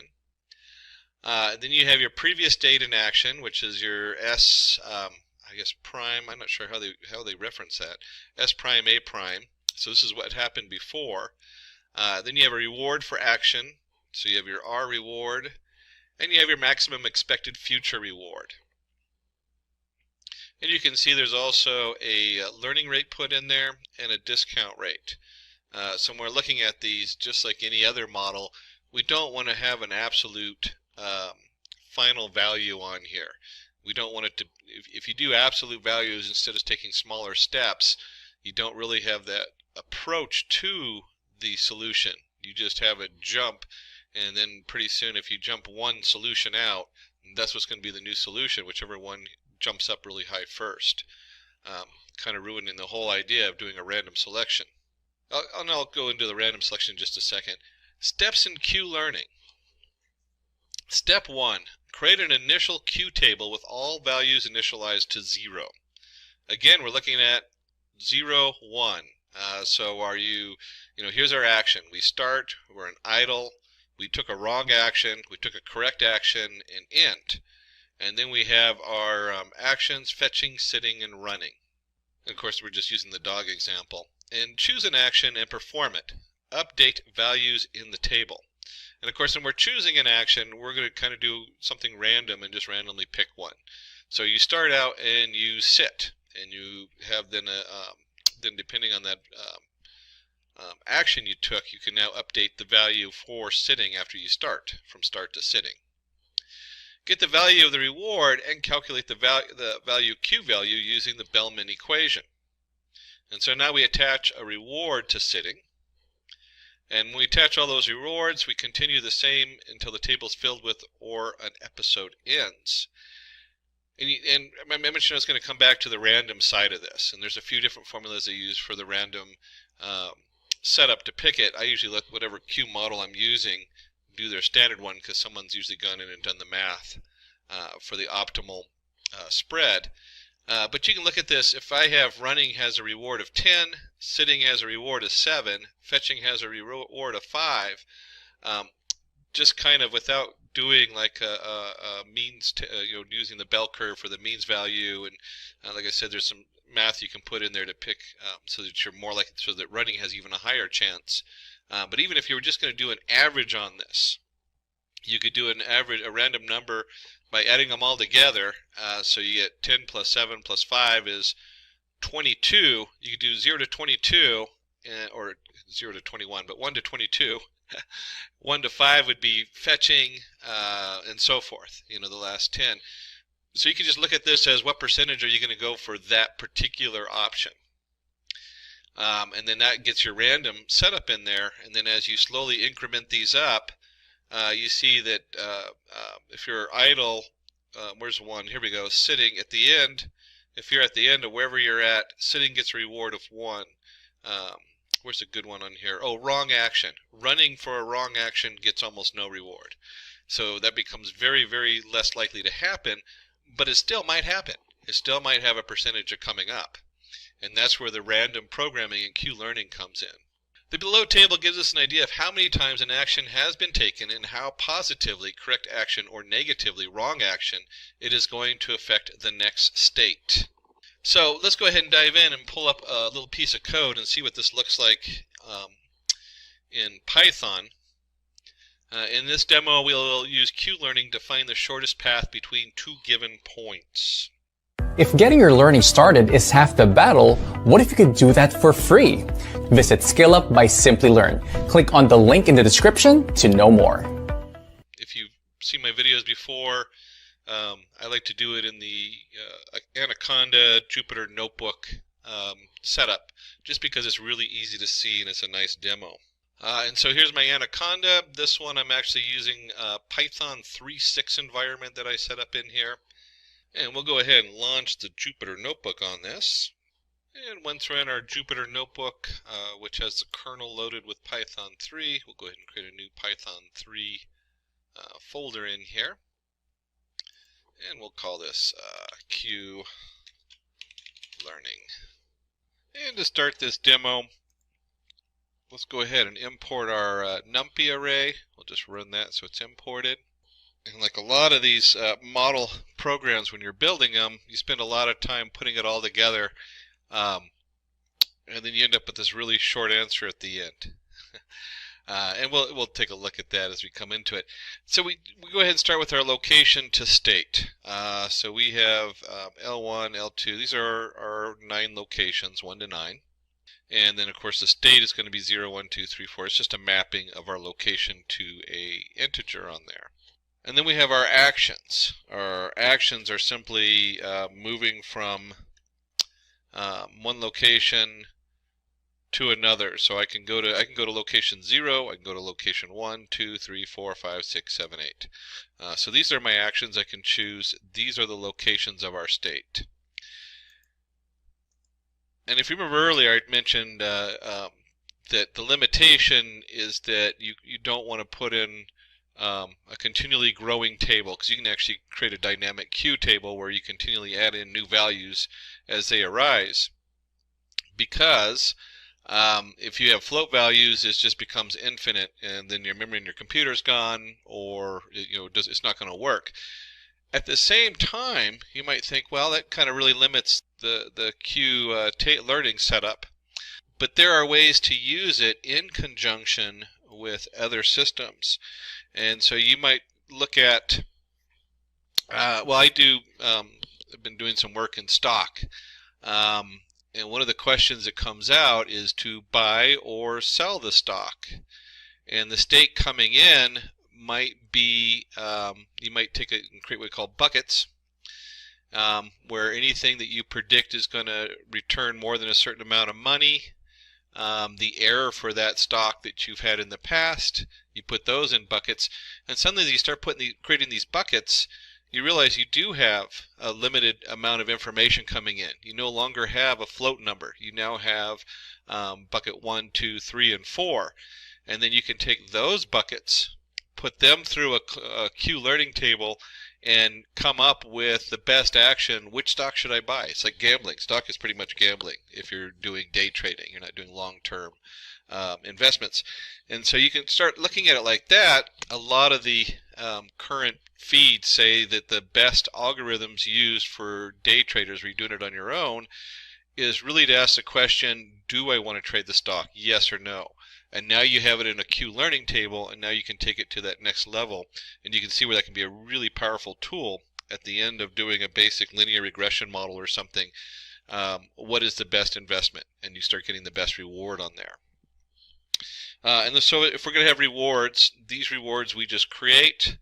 It says if you're this should match our Q table, because it's going to be you have your state and you have your action across the top, if you remember from the dog. And so we have whatever state we're in going down, and then the next action and what the reward is for it. And of course, if you were actually doing something more connected, your reward would be based on the actual environment it's in. And then we want to go ahead and create a state to location so we can map the indexes. So just like we defined our rewards, we're going to go ahead and do state to location. And you can see here it's a dictionary setup for location state and location to state with items. And we also need to define what we want for learning rates. You remember we had our two different rates as far as like learning from the past and learning from the current. So we'll go ahead and set those to 0.75 and the alpha set to 0.9. And we'll see that when we do the formula. And of course, any of this code, send a note to our Simplilearn team. They'll get you a copy of this code on here. And let's go ahead and pull. There we go. Well, the next two sections. Since we're going to keep it short and sweet. Here we go. So let's go ahead and create our agent. So our agent is going to have our initialization where we send it all the information. We'll define our self gamma equals gamma. We could have just set the gamma rate down here instead of submitting it. It's kind of nice to keep them separate because you can play with these numbers on our self alpha. Then we have our location state. We'll set that in here. We have our choice of actions. We're going to go ahead and just embed the rewards right into the agent. So obviously this would be coming from somewhere else instead of from self-generated. And then a self state to location equals our state to location dictionary. And we go ahead and create a Q learning table. And I went ahead and just set the Q learning table up to 0 to 0, what the setup is, location to state, how many of them are there.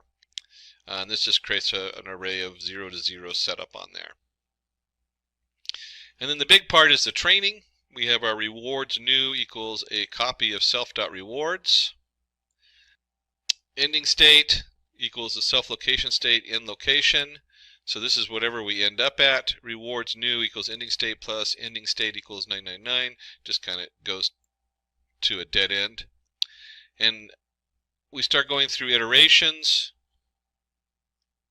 And we'll go ahead, let's do this. So this, we're going to come back and we're going to call it on here. Let me just erase that. Switch it to an arrow. There we go. So what we're doing is we're going to send in here to train it. We're going to say, hey, I want to iterate through this 1,000 times and see what happens. Now this part would actually be, instead of iterating, you might have your external environment and they're going back and forth and you iterate through outside of here. But just for ease of use, our agent's going to come in here and iterate through this. Sometimes I'll put this iteration in here and I'll have it call the environment and say, hey, this is what I did, what's the next state? And the environment does its thing right in here as I iterate through it. And then we want to go ahead and pick a random state to start with. That's what's going on here. You have to start somewhere. And then you have your playable actions. We're going to start with just an empty thing for playable actions, and we'll fill that up. So that's what choices I have. And so we're going to iterate through the rewards matrix to get the states, directly reachable from the randomly chosen current state. Assign those states to a list named playable actions. And so you can see here we have range 9. I usually use length of whatever I'm looking at, which is our locations or states as they are. We have a reward, so we want to look at the rewards. The new reward is in our chart here of rewards underscore new current state plus J. J being what is the next state we want to try. And so we go ahead and do our playable actions and we append J. And so what we're doing is we're randomly trying different things in here to see what's going to generate a better reward. And then of course we go ahead and choose our next state. So we have our random choice playable actions. And if you remember, I mentioned on this, let me just go ahead and, let's do a free form. When we were talking about the next state, this right here just does a random selection. Instead of a random selection, you might do something where whatever the best selection is, which might be option 3 here, and then so you can see that it might use a bell curve, and then option 2 over here might have a bell curve like this. Oops. And we start looking at these averages and these spreads, or we can just add them all together and pick the one that kind of goes in all of those. So those are some of the options we have in here. We just go with a random choice. That's usually where you start, play with it. And then we have our reward section down here. And so we want to go ahead and find, well in this case, the temporal difference. So you have your rewards new plus the self gamma, and this is the formula we were looking at. This is Bellman's equation here. So we have our current value, our learning rate, our discount rate involved in there, the reward system coming in for that, and we can add it all together. This is of course our maximum expected future setup in here. So this is all of our Bellman's equation that we're looking at here. And then we come up in here and we update our Q table. That's all this is on this one. And that's right here. We have self Q, current state, next state, and we add in our alpha because we don't want to train all of it at once in case there's slight differentials coming in there. We want to slowly approach the answer. And then we have our route equals the start location, and next location equals start location. So we're just incrementing. We took a step forward. And then finally, remember I was telling you how we're going to do all this and just have some simple thing at the end where it just generates a simple path. We're going to go ahead and get the optimal route. We want to find the best route in here. And so we've created a definition for the optimal route down here. Just scroll down for that. And we get the optimal route. We go ahead and put the information in, including the Q table, self, start location, end location, next location, route, Q. And it says while next location is not equal to end location, so while we can still go, our start location equals self location to state start location. So we already have our best value for the start location. The next state looks at the Q table and says, hey, what's the next one with the best value? And then the next location, we go ahead and pull that in and we just append it. That's what's going on down here. And then our start location equals the next location. And we just go through all the steps. And we'll go ahead and run this. And now that we have our Q table, our Q agent loaded, we're going to go ahead and take our Q agent, load them up with our alpha gamma that we set up above, along with the location step, action, reward, state to location. And our goal is to plot a course between L9 and L1. And we're going to go through 1,000 iterations on here. And so when I run that, it runs pretty quick. Why is this so fast? If you've been running neural networks and you've been doing all these other models, you sit here and wait a long time. Well, we're a very small amount of data. These are all integers. These aren't float values. The math is not heavy on the processing end, and this is where Q tables are so powerful. If you have a small amount of information coming in, you very quickly get an answer off of this, even though we went through it 1,000 times to train it. And you'll see here we have L9, 8, 5, 2, and 1, and that's based on our reward table we had set up on there. And this is the shortest path going between these different setups in here. And if you remember on our reward table, you can see that if you start here, you can go to here. There's places you can't go. That's how this reward table was set up. So I can only go to certain places. So kind of a little maze set up in there. And you can play with it. This is really fun setup to play with. And you can see how you can take this whole code and you can, like I was saying earlier, you can embed it into another setup and model and predictions where you put things into buckets and you're trying to guess the best investment, the best course of action. Long as you can take that course of action and reduce it down to a yes, no. Or if you're using text, you can use a one-hot encoder, which word is next. There's all kinds of things you can do with a Q table, depending on just how much information you're putting in there. So that wraps up our demo. In this demo, we've found the shortest distance between two paths based on whatever rules or state rewards we have to get from point A to point B and what available actions there are. Hello and welcome to this tutorial on deep learning. My name is Mohan, and in the next about 1.5 hours I will take you through what is deep learning and into TensorFlow environment to show you an example of deep learning. Now, there are several applications of deep learning, really very interesting and innovative applications, and one of them is identifying the geographic location based on a picture. And how does this work? The way it works is pretty much we train an artificial neural network with millions of images which are tagged, their geolocation is tagged, and then when we feed a new picture, it will be able to identify the geolocation of this new image. For example, you have all these images, especially with maybe some significant monuments or significant locations, and you train with millions of such images, and then when you feed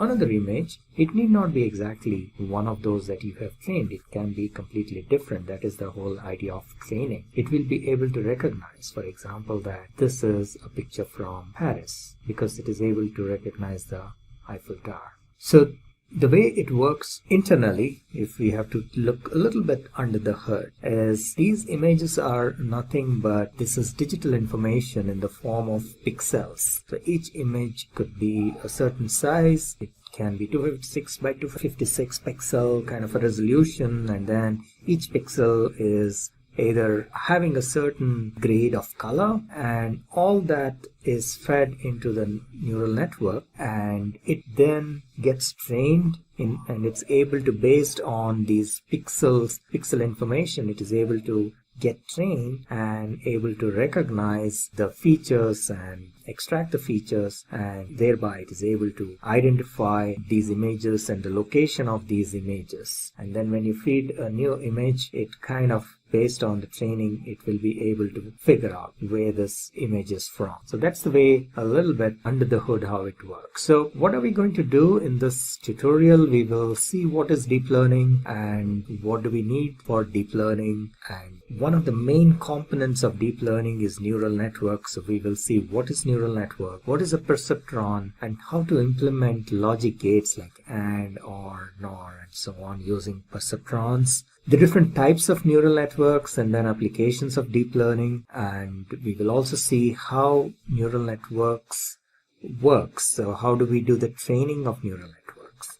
And at the end we will end up with a small demo code which will take you through in TensorFlow. Now, in order to implement deep learning code, there are multiple libraries or development environments that are available, and TensorFlow is one of them. So the focus at the end of this would be on how to use TensorFlow to write a piece of code using Python as a programming language. And we will take up an example which is a very common one, which is like the hello world of deep learning, the handwriting number recognition, which is a MNIST, commonly known as MNIST database. So we will take a look at MNIST database and how we can train a neural network to recognize handwritten numbers. So that's what you will see in this particular video.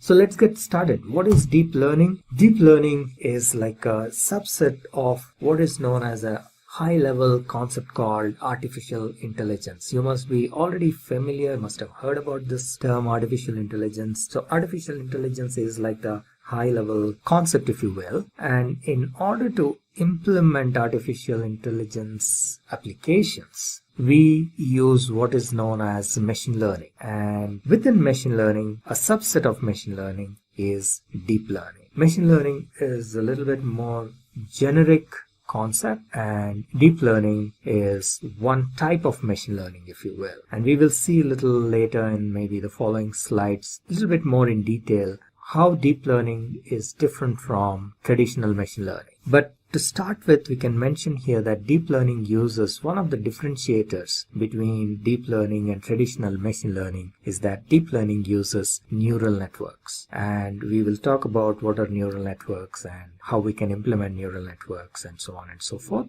as a part of this tutorial. So a little deeper into deep learning. Deep learning primarily involves working with complicated unstructured data compared to traditional machine learning where we normally use structured data. In deep learning, the data would be primarily images or voice or maybe text file. And it is a large amount of data as well. And deep learning can handle complex operations. It involves complex operations. And the other difference between traditional machine learning and deep learning is that the feature extraction happens pretty much automatically. In traditional machine learning, feature engineering is done manually. The data scientists, we data scientists have to do feature engineering, feature extraction. But in deep learning, that happens automatically. And of course, deep learning, for large amounts of data, complicated unstructured data, deep learning gives very good performance. Now, as I mentioned, one of the secret sources of deep learning is neural networks. Let's see what neural networks is. Neural networks is based on our biological neurons. The whole concept of deep learning and artificial intelligence is based on human brain, and human brain consists of billions of tiny stuff called neurons, and this is how a biological neuron looks, and this is how an artificial neuron looks. So neural networks is like a simulation of our human brain. Human brain has billions of biological neurons, and we are trying to simulate the human brain using artificial neurons. This is how a biological neuron looks. It has dendrites, and the corresponding component with an artificial neural network is, or an artificial neuron, are the inputs. They receive the inputs through dendrites. And then there is the cell nucleus, which is basically the processing unit in a way. So in artificial neuron also there is a piece which is an equivalent of this cell nucleus, and based on the weights and biases, we will see what exactly weights and biases are as we move. The input gets processed, and that results in an output. In a biological neuron, the output is sent through a synapse, and in an artificial neuron there is an equivalent of that in the form of an output. And biological neurons are also interconnected. So there are billions of neurons which are interconnected. In the same way, artificial neurons are also interconnected. So this output of this neuron will be fed as an input to another neuron and so on. Now, In neural network, one of the very basic units is a perceptron. So what is a perceptron? A perceptron can be considered as one of the fundamental units of neural networks. It can consist at least of one neuron, but sometimes it can be more than one neuron. But you can create a perceptron with a single neuron, and it can be used to perform certain functions. It can be used as a basic binary classifier. It can be trained to do some basic binary classification, and this is how a basic perceptron looks like. And this is nothing but a neuron. You have inputs x1, x2, to xn, and there is a summation function, and then there is what is known as an activation function. And based on this input, what is known as the weighted sum, the activation function either gives an output like a 0 or a 1. So we say the neuron is either activated or not. So that's the way it works. So you get the inputs. These inputs are, each of the inputs are multiplied by a weight, and there is a bias that gets added, and that whole thing is fed to an activation function, and then that results in an output. And if the output is correct, it is accepted. If it is wrong, if there is an error, then that error is fed back, and the neuron then adjusts the weights and biases to give a new output, and so on and so forth. So that's what is known as the training process of a neuron or a neural network. There's a concept called perceptron learning. So perceptron learning is again one of the very basic learning processes. The way it works is somewhat like this. So you have all these inputs like x1 to xn, and each of these inputs is multiplied by a weight, and then that sum, this is the formula, the equation. So that sum, wi xi sigma of that, which is the sum of all these product of x and w, is added up, and then a bias is added to that. The bias is not dependent on the input or the input values, but the bias is common for one neuron. However, the bias value keeps changing during the training process. Once the training is completed, the values of these weights, W1, W2, and so on, and the value of the bias gets fixed. So that is basically the whole training process, and that is what is known as the perceptron training. So the weights and biases keep changing till you get the accurate output, and the summation is of course passed through the activation function. As you see here, this wixi summation plus b is passed through activation function, and then the neuron gets either fired or not, and based on that there will be an output. That output is compared with the actual or expected value, which is also known as labeled information. So this is the process of supervised learning. So the output is already known, and that is compared, and thereby we know if there is an error or not. And if there is an error, the error is fed back, and the weights and biases are updated accordingly till the error is reduced to the minimum. So this iterative process is known as perceptron learning or perceptron learning rule, and this error needs to be minimized. So till the error is minimized, this iteratively the weights and biases keep changing, and that is what is the training process. So the whole idea is to update the weights and the bias of the perceptron till the error is minimized. The error need not be 0.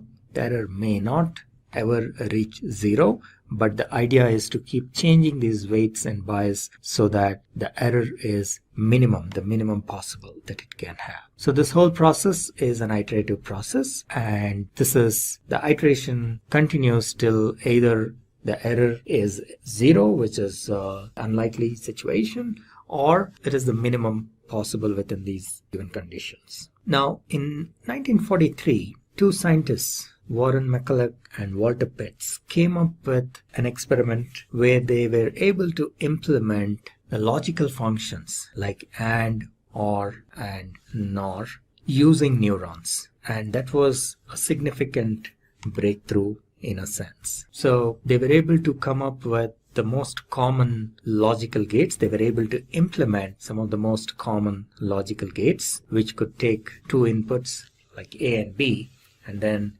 give a corresponding result. So for example, in case of an AND gate, A and B, and then the output is AB. In case of an OR gate, it is A plus B, and so on and so forth. And they were able to do this using a single layer perceptron. Now, most of these gates, it was possible to use single layer perceptron except for XOR, and we will see why that is in a little bit. So this is how an AND gate works. The inputs A and B, the output should be fired, or the neuron should be fired only when both the inputs are 1. So if you have 0, 0, the output should be 0. For 0, 1, it is again 0, 1, 0 again 0, and 1, 1, the output should be 1. So how do we implement this with a neuron? So it was found that by changing the values of weights, it is possible to achieve this logic. So for example, if we have equal weights like 0.7, 0.7, and then if we take the sum of the weighted product, so for example 0.7 into 0, and then 0.7 into 0 will give you 0, and so on and so forth. And in the last case, when both the inputs are 1,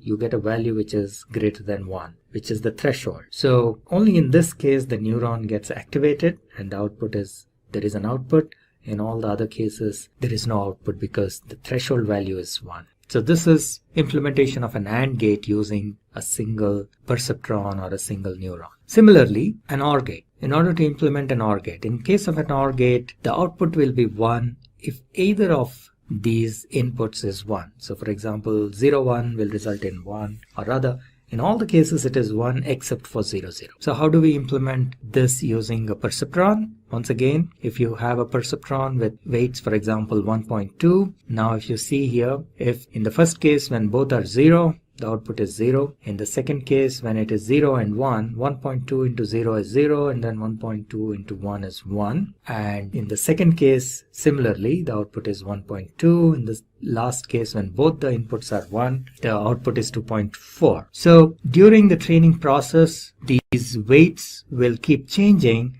and then at one point where the weights are equal to W1 is equal to 1.2 and W2 is equal to 1.2, the system learns that it gives the correct output. So that is implementation of OR gate using a single neuron or a single layer perceptron. Now, XOR gate. This was one of the challenging ones. They tried to implement an XOR gate with a single level perceptron, but it was not possible. And therefore, in order to implement an XOR, so this was like a roadblock in the progress of neural network. However, subsequently they realized that this can be implemented, an XOR gate can be implemented using a multi-level perceptron or MLP. So in this case, there are 2 layers instead of a single layer, and this is how you can implement an XOR gate. So you will see that X1 and X2 are the inputs, and there is a hidden layer, and that's why it is denoted as H3 and H4, and then you take the output of that and feed it to the output at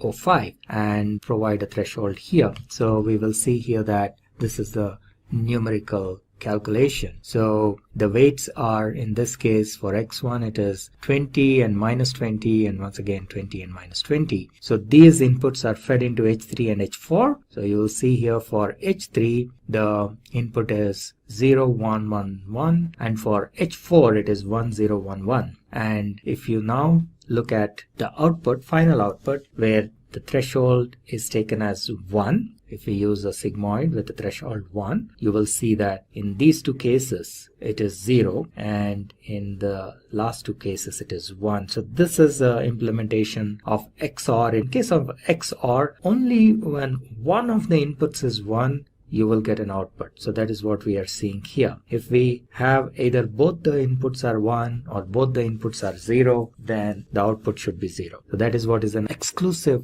OR gate. So it is exclusive because only one of the inputs should be 1, and then only you will get an output of 1, which is satisfied by this condition. So this is a special implementation. XOR gate is a special implementation of perceptron. Now that we got a good idea about perceptron, let's take a look at what is a neural network. So we have seen what is a perceptron, we have seen what is a neuron, so we will see what exactly is a neural network. So neural network is nothing but a network of these neurons, and they are different types of neural networks. There are about 5 of them. These are artificial neural network, convolutional neural network, then recursive neural network or recurrent neural network, deep neural network and deep belief network. So, and each of these types of neural networks have a special, they can solve a special kind of problems. For example, convolutional neural networks are very good at performing image processing and image recognition and so on, whereas RNN are very good for speech recognition and also text analysis and so on. So each type has some special characteristics, and they are good at performing certain special kind of tasks. What are some of the applications of deep learning? Deep learning is today used extensively in gaming. You must have heard about AlphaGo, which is a game created by a startup called DeepMind, which got acquired by Google. And AlphaGo is an AI which defeated the human world champion Lee Sedol in this game of Go. So gaming is an area where deep learning is being extensively used, and a lot of research happens in the area of gaming as well. In addition to that, nowadays there are neural networks or special type called Generative Adversarial Networks, which can be used for synthesizing either images or music or text and so on, and they can be used to compose music. So the neural network can be trained to compose a certain kind of music. And autonomous cars, you must be familiar with Google's self-driving car, and today a lot of automotive companies are investing in this space, and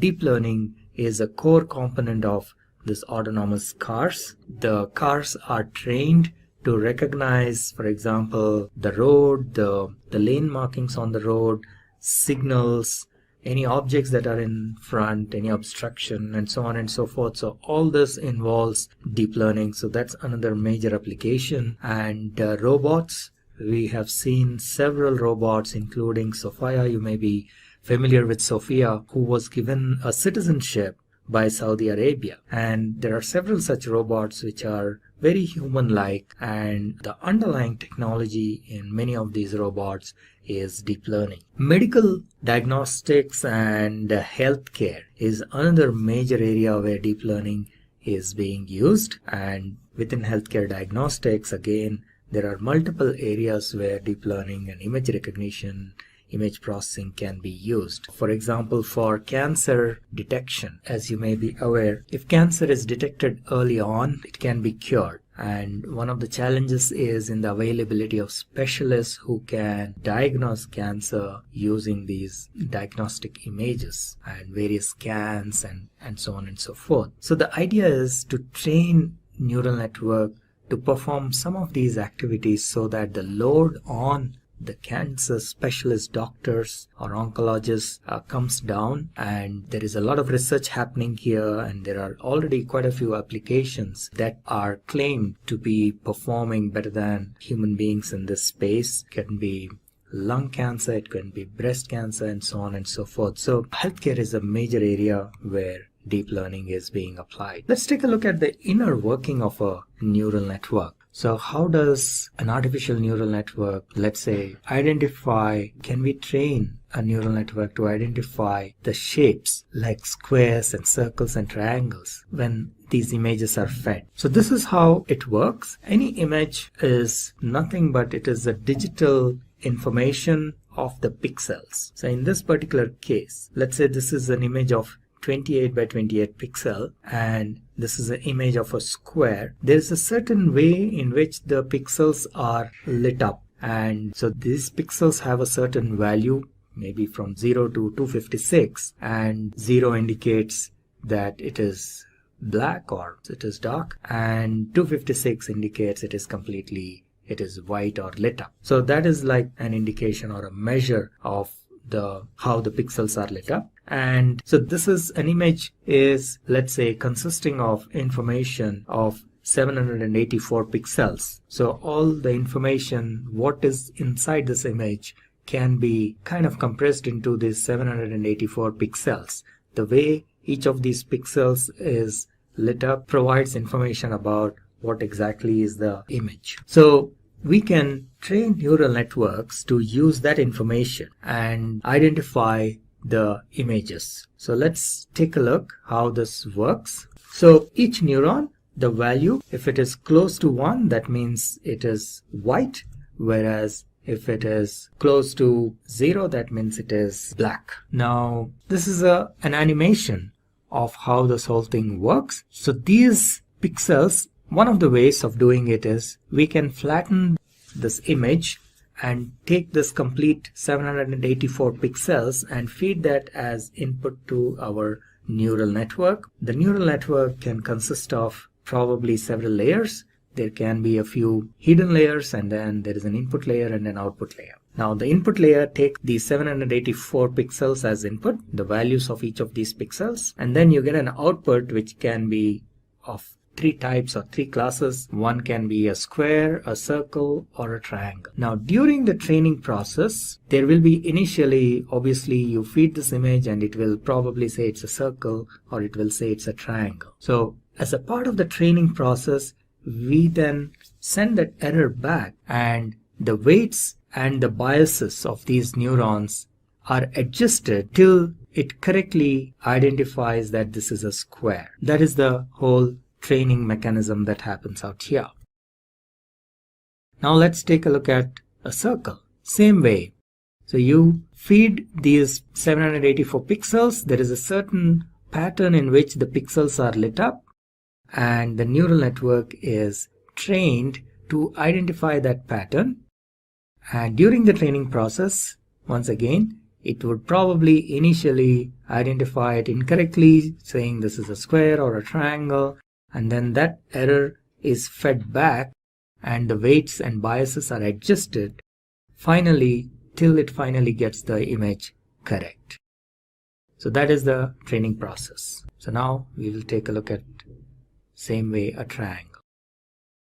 So now if you feed another image which is consisting of triangles. So this is the training process. Now we have trained our neural network to classify these images into a triangle or a circle and a square. So now this neural network can identify these 3 types of objects. Now if you feed another image, and it will be able to identify whether it's a square or a triangle or a circle. Now what is important to be observed is that when you feed a new image, it is not necessary that the image or the triangle is exactly in this position.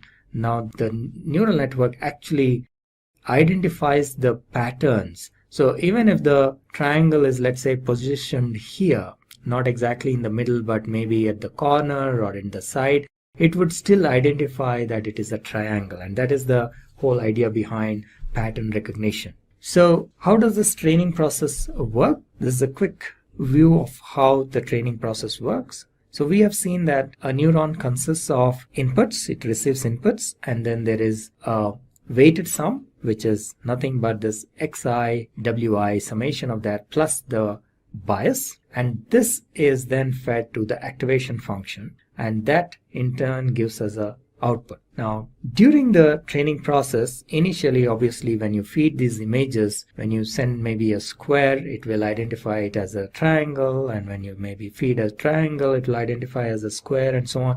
So that error information is fed back, and initially these weights can be random. Maybe all of them have 0 values, and then it will slowly keep changing. So as a part of the training process, the values of these weights, W1, W2 up to Wn, keep changing in such a way that towards the end of the training process, it should be able to identify these images correctly. So till then, the weights are adjusted, and that is known as the training process. So, and these weights are numeric values. It could be 0.5, 0.25, 0.35, and so on. It could be positive or it could be negative, and the value that is coming here is the pixel value. As we have seen, it can be anything between 0 to 1. You can scale it between 0 to 1 or 0 to 256, whichever way. 0 being black and 256 being white, and then all the other colors in between. So that is the input. So these are numerical values. This multiplication or the product wi(xi) is a numerical value, and the bias is also a numerical value. We need to keep in mind that the bias is fixed for a neuron. It doesn't change with the inputs, whereas the weights are 1 per input. So that is one important point to be noted. So, but the bias also keeps changing Initially, it will again have a random value, but as a part of the training process, the values of the weights W1, W2, Wn and the value of B will change. And ultimately, once the training process is complete, these values are fixed for this particular neuron. W1, W2 up to Wn, and plus the value of the B is also fixed for this particular neuron. And in this way, there will be multiple neurons, and there may be multiple levels of neurons here, and that's the way the training process works. So this is another example of multi-layer. So there are two hidden layers in between, and then you have the input layer, values coming from the input layer, then it goes through multiple layers, hidden layers, and then there is an output layer. And as you can see, there are weights and biases for each of these neurons in each layer, and all of them keeps changing during the training process. And at the end of the training process, all these weights have a certain value, and that is a trained model, and those values will be fixed once the training is completed. Alright, then there is something known as activation function. Neural networks consists of one of the components in neural networks is activation function, and every neuron has an activation function, and there are different types of activation functions that are used. It could be a ReLU, it could be sigmoid, and so on and so forth. And the activation function is what decides whether a neuron should be fired or not. So whether the output should be 0 or 1 is decided by the activation function. And the activation function in turn takes the input, which is the weighted sum. Remember, we talked about WI plus B. That weighted sum is fed as an input to the activation function, and then the output can be either a 0 or a 1. And there are different types of activation functions which are covered in an earlier video you might want to watch. Alright, so as a part of the training process, we feed the inputs, the labeled data or the training data, and then it gives an output, which is the predicted output by the network, which we indicate as Y hat. And then there is a labeled data, because for supervised learning, we already know what should be the output. So that is the actual output. And in the initial process, before the training is complete, obviously there will be error.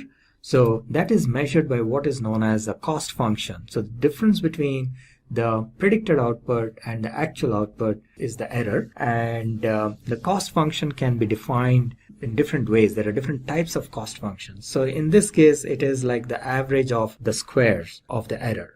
So, and then all the errors are added, which can sometimes be called as sum of squares, sum of square errors, or SSE. And that is then fed as a feedback in what is known as backward propagation or backpropagation. And that helps in the network adjusting the weights and biases. And so the weights and biases get updated till this value, the error value or the cost function, is minimum. Now there is a optimization technique which is used here called gradient descent optimization, and this algorithm works in a way that the error, which is the cost function, needs to be minimized. So there's a lot of mathematics that goes behind this. For example, they find the local minima and the global minima using the differentiation and so on and so forth. But the idea is this.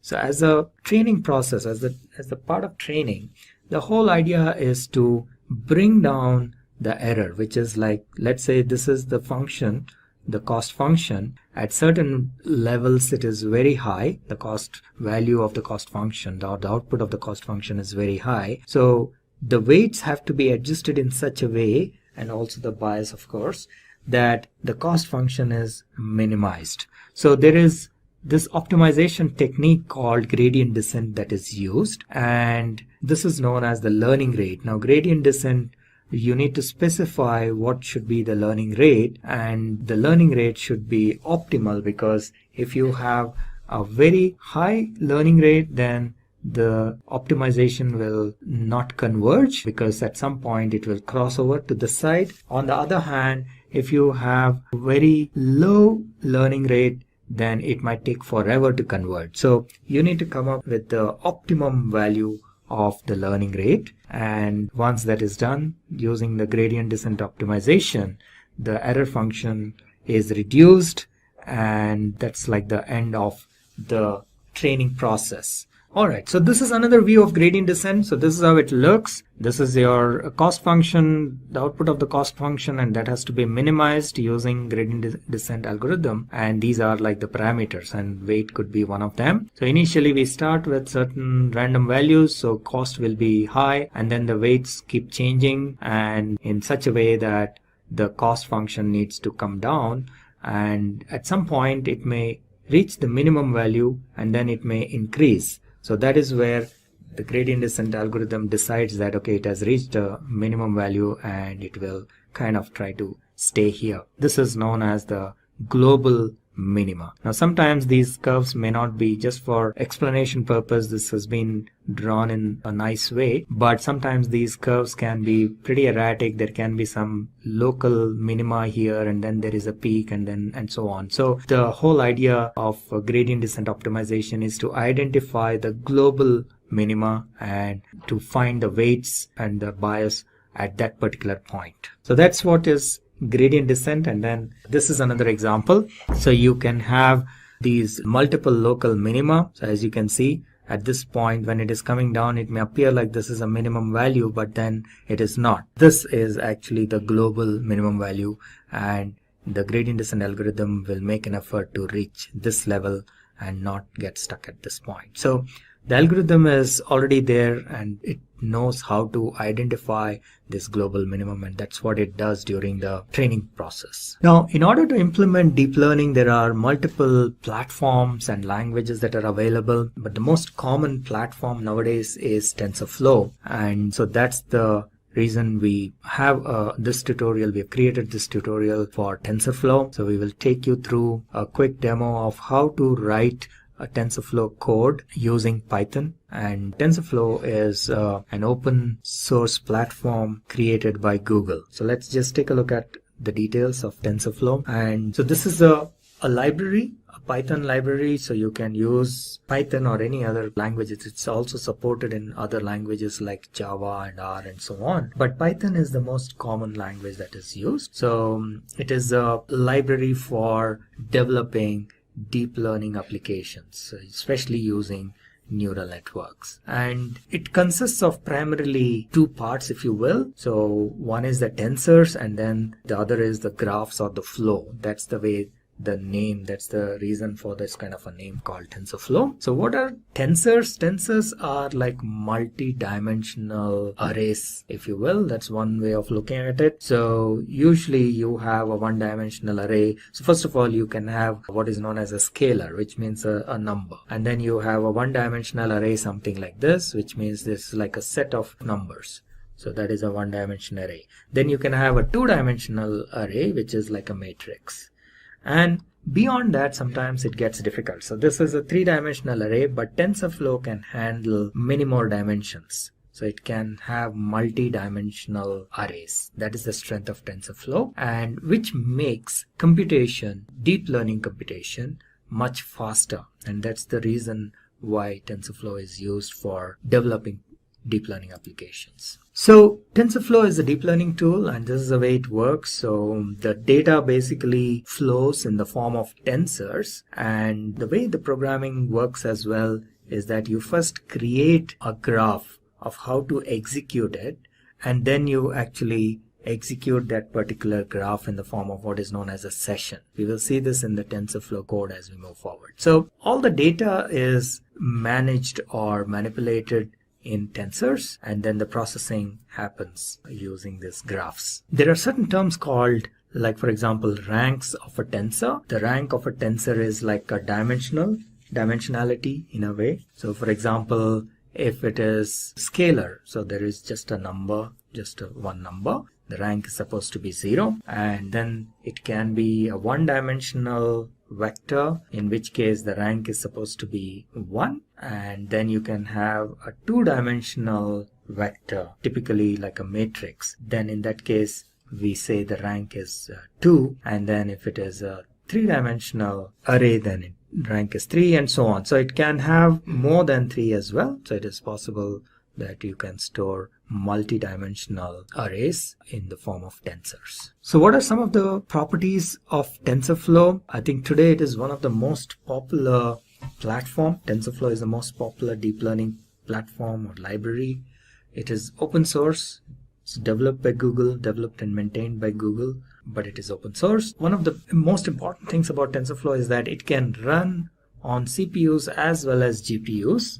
GPU is a graphical processing unit, just like CPU is central processing unit. Now, in earlier days, GPU was used primarily for graphics, and that's how the name has come. And one of the reasons is that it cannot perform generic activities very efficiently like CPU, but it can perform iterative actions or computations extremely fast and much faster than a CPU. So they are really good for computational activities, and in deep learning there is a lot of iterative computation that happens, so in the form of matrix multiplication and so on. So GPUs are very well suited for this kind of computation, and TensorFlow supports both GPU as well as CPU. And there's a certain way of writing code in TensorFlow. We will see as we go into the code. And of course, TensorFlow can be used for traditional machine learning as well, but then that would be an overkill.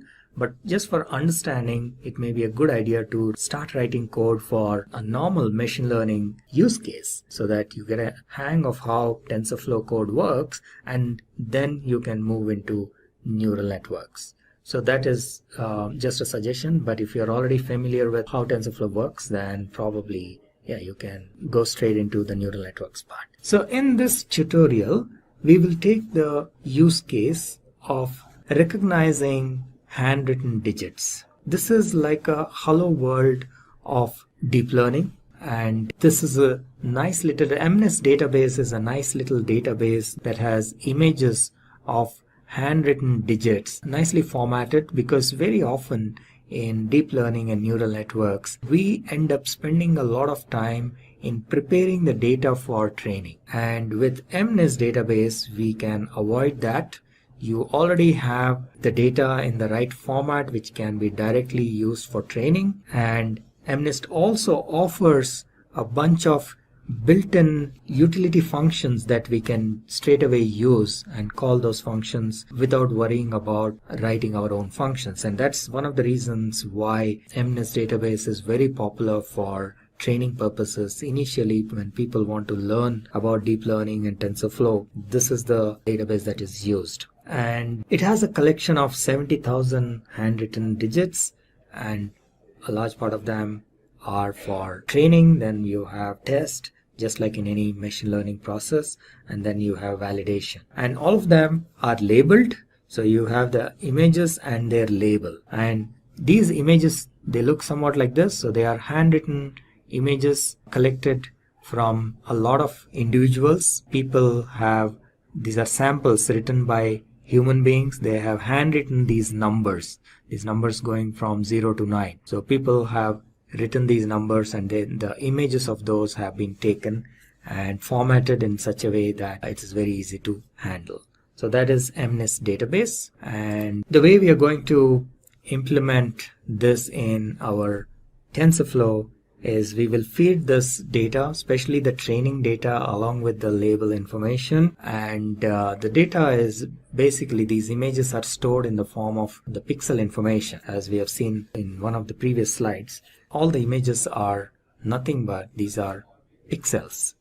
So an image is nothing but an arrangement of pixels, and the value of the pixel, either it is lit up or it is not, or in somewhere in between. That's how the images are stored, and that is how they are fed into the neural network and for training. Once the network is trained, when you provide a new image, it will be able to identify within a certain error, of course. And for this, we will use one of the simpler neural network configurations called softmax. And for simplicity, what we will do is we will flatten these pixels. So instead of taking them in a two-dimensional arrangement, we just flatten them out. So for example, it starts from here. It is a 28 by 28, so there are 784 pixels. So pixel number 1 starts here, it goes all the way up to 28, then 29 starts here and goes up to 56 and so on. And the pixel number 784 is here. So we take all these pixels, flatten them out, and feed them like one single line into our neural network. And this is what is known as a softmax layer. What it does is, once it is trained, it will be able to identify what digit this is. So there are, in this output layer, there are 10 neurons, each signifying a digit. And at any given point of time, when you feed an image, only one of these 10 neurons gets activated.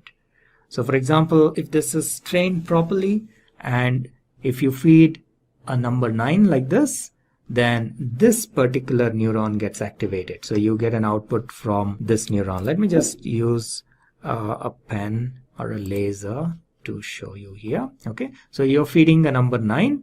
Let's say this has been trained, and now if you're feeding a number 9, this will get activated. Now let's say you feed 1 to the trained network, then this neuron will get activated. If you feed 2, this neuron will get activated, and so on. I hope you get the idea. So this is one type of a neural network or an activation function known as softmax layer. So that's what we will be using here. This is one of the simpler ones for quick and easy understanding. So this is how the code would look. We will go into our lab environment in the cloud, and we will show you there directly. But very quickly, this is how the code looks. And let me run you through briefly here, and then we will go into the Jupyter notebook where the actual code is, and we will run that as well. So as a first step, first of all, we are using Python here, and that's why the syntax of the language is Python. And the first step is to import the TensorFlow library. So, and we do this by using this line of code saying import TensorFlow as TF. TF is just for convenience, so you can give any name. And once you do this, TensorFlow is available as an object in the name of TF, and then you can run its methods and accesses its attributes and so on and so forth. And MNIST database is actually an integral part of TensorFlow, and that's again another reason why we, as a first step, we always use this example, MNIST database example. So you just simply import MNIST database as well using this line of code, and you slightly modify this so that the labels are in this format, what is known as one hot true, which means that the label information is stored like an array. And let me just use the pen to show what exactly it is. So when you do this one hot true, what happens is each label is stored in the form of an array of 10 digits, and let's say the number is 8. Okay, so in this case, all the remaining values, there will be a bunch of zeros. So this is like array at position 0, this is at position 1, position 2, and so on and so forth. Let's say this is position 7, then this is position 8. That will be 1 because our input is 8. And again, position 9 will be 0. Okay, so one hot encoding, this one hot encoding true will kind of load the data in such a way that the labels are in such a way that only one of the digits has a value of 1, and that indicates. So based on which digit is 1, we know what is the label. So in this case, the 8th position is 1, therefore we know this sample data, the value is 8. Similarly, if you have a 2 here, let's say, then the labeled information will be somewhat like this. So you have your labels. So you have this as 0, the 0th position. The first position is also 0. The second position is 1 because this indicates number 2. And then you have third as 0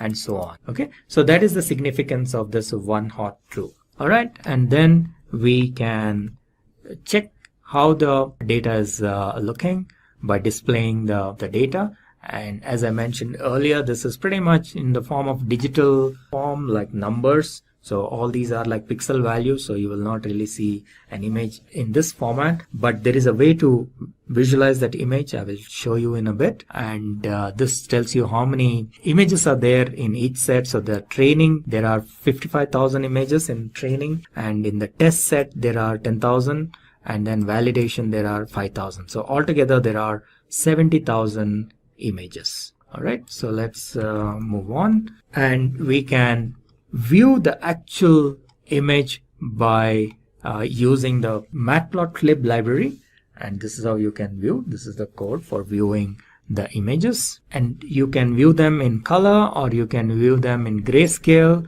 So the CMap is what tells in what way we want to view it, and what are the maximum values and the minimum values of the pixel values. So these are the max and minimum values of the pixel values. So maximum is 1 because this is a scaled value. So 1 means it is white, and 0 means it is black, and in between is it can be anywhere in between black and white.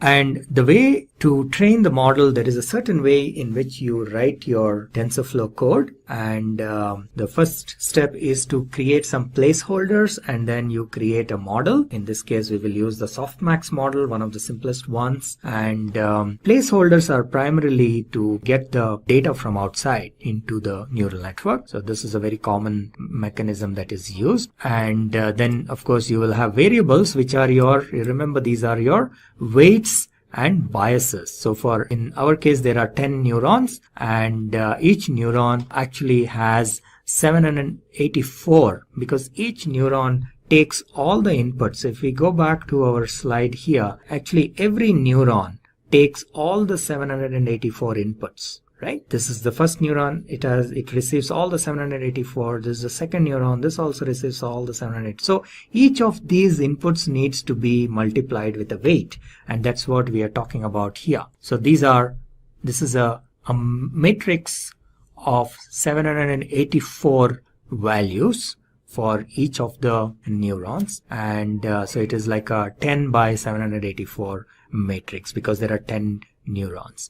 And similarly, there are biases. Now remember, I mentioned biases only 1 per neuron, so it is not 1 per input, unlike the weights. So therefore there are only 10 biases because there are only 10 neurons in this case. So that is what we are creating a variable for biases. So this is something little new in TensorFlow. You will see, unlike our regular programming languages where everything is a variable, here the variables can be of 3 different types. You have placeholders, which are primarily used for feeding data. You have variables, which can change during the course of computation. And then a third type, which is not shown here, are constants. So these are like fixed numbers. All right. So in a regular programming language, you may have everything as variables or at the most variables and constants. But in TensorFlow, you have 3 different types: placeholders, variables, and constants. And then you create what is known as a graph. So TensorFlow programming consists of graphs and tensors, as I mentioned earlier. So this can be considered ultimately as a tensor. And then the graph tells how to execute the whole implementation, so that the execution is stored in the form of a graph. And in this case, what we are doing is we are doing a multiplication. TF, you remember this TF was created as a TensorFlow object here. One more level, one more. So TF is available here. Now TensorFlow has what is known as a matrix multiplication or matmul function. So that is what is being used here in this case. So we are using the matrix multiplication of TensorFlow so that you multiply your input values x with w, right? This is what we were doing, xw plus b. You're just adding b, and this is very similar to one of the earlier slides where we saw sigma xi wi. So that's what we are doing here.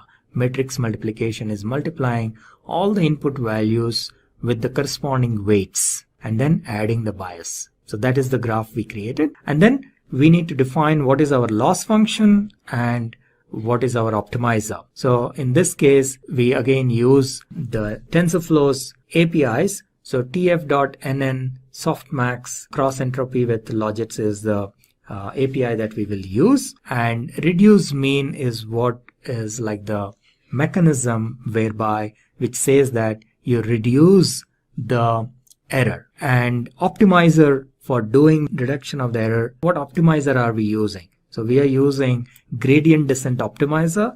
We discussed about this in a couple of slides earlier. And for that, you need to specify the learning rate. You remember we saw that there was a slide somewhat like this, and then you define what should be the learning rate, how fast you need to come down. That is the learning rate. And this again needs to be tested and tried, and to find out the optimum level of this learning rate. It shouldn't be very high, in which case it will not converge, or shouldn't be very low, because it will, in that case, it will take very long. So you define the optimizer, and then you call the method minimize for that optimizer, and that will kickstart the training process. And so far we've been creating the graph, and in order to actually execute that graph, we create what is known as a session, and then we run that session. And once the training is completed, we specify how many times, how many iterations we want it to run. So for example, in this case, we are saying 1000 steps. So that is a exit strategy in a way. So you specify the exit condition. So a training will run for 1000 iterations, and once that is done, we can then evaluate the model using some of the techniques shown here. So let us get into the code quickly and see how it works. So this is our cloud environment. Now you can install TensorFlow on your local machine as well. I'm showing this demo on our existing cloud, but you can also install TensorFlow on your local machine, and there is a separate video on how to set up your TensorFlow environment. You can watch that if you want to install your local environment. Or you can go for any cloud service, like for example Google Cloud, Amazon, or Cloud Labs. Any of these you can use and run and try the code. Okay, so it has got started. We will log in. Alright, so this is our deep learning tutorial code, and this is our TensorFlow environment. And so let's get started. We have seen a little bit of a code walkthrough in the slides as well. Now you will see the actual code in action. So the first thing we need to do is import TensorFlow, and then we will import the data, and we need to adjust the data in such a way that the one hot encoding is set to true, one hot encoding, right? As I explained earlier. So in this case, the label values will be shown appropriately. And if we just check what is the type of the data, so you can see that this is a data sets, Python data sets. And if we check the number of images, the way it looks, so this is how it looks. It is an array of type float 32. Similarly, the number, if you want to see what is the number of training images, there are 55,000, then there are test images 10,000, and then validation images 5,000. Now let's take a quick look at the data itself, visualization. So we will use matplotlib for this. And if we take a look at the shape, now shape gives us like the dimension of the tensors or the arrays, if you will. So in this case, the training data set, if we see the size of the training data set using the method shape, it says there are 55,000 and 55,000 by 784. So remember, the 784 is nothing but the 28 by 28, 28 into 28. So that is equal to 784. So that's what it is showing. Now we can take just one image and just see what is the first image and see what is the shape. So again, size, obviously it is only 784. Similarly, you can look at the image itself, the data of the first image itself. So this is how it shows. So large part of it will probably be zeros, because as you can imagine, in the image only certain areas are written, rest is blank. So that's why you will mostly see zeros, either it is black or white. But then there are these values are, so the values are actually, they are scaled, so their values are between 0 and 1. Okay, so this is what you're seeing. So certain locations there are some values, and then other locations there are zeros. So that is how the data is stored and loaded.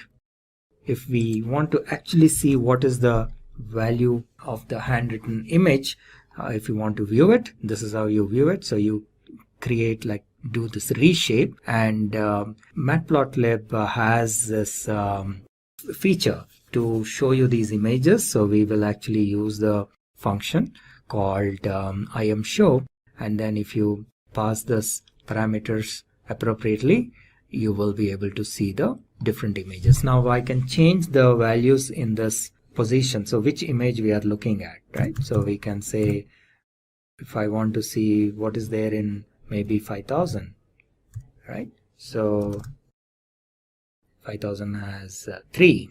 Similarly, you can just say 5. What is in 5? 5 has 8. What is in 50?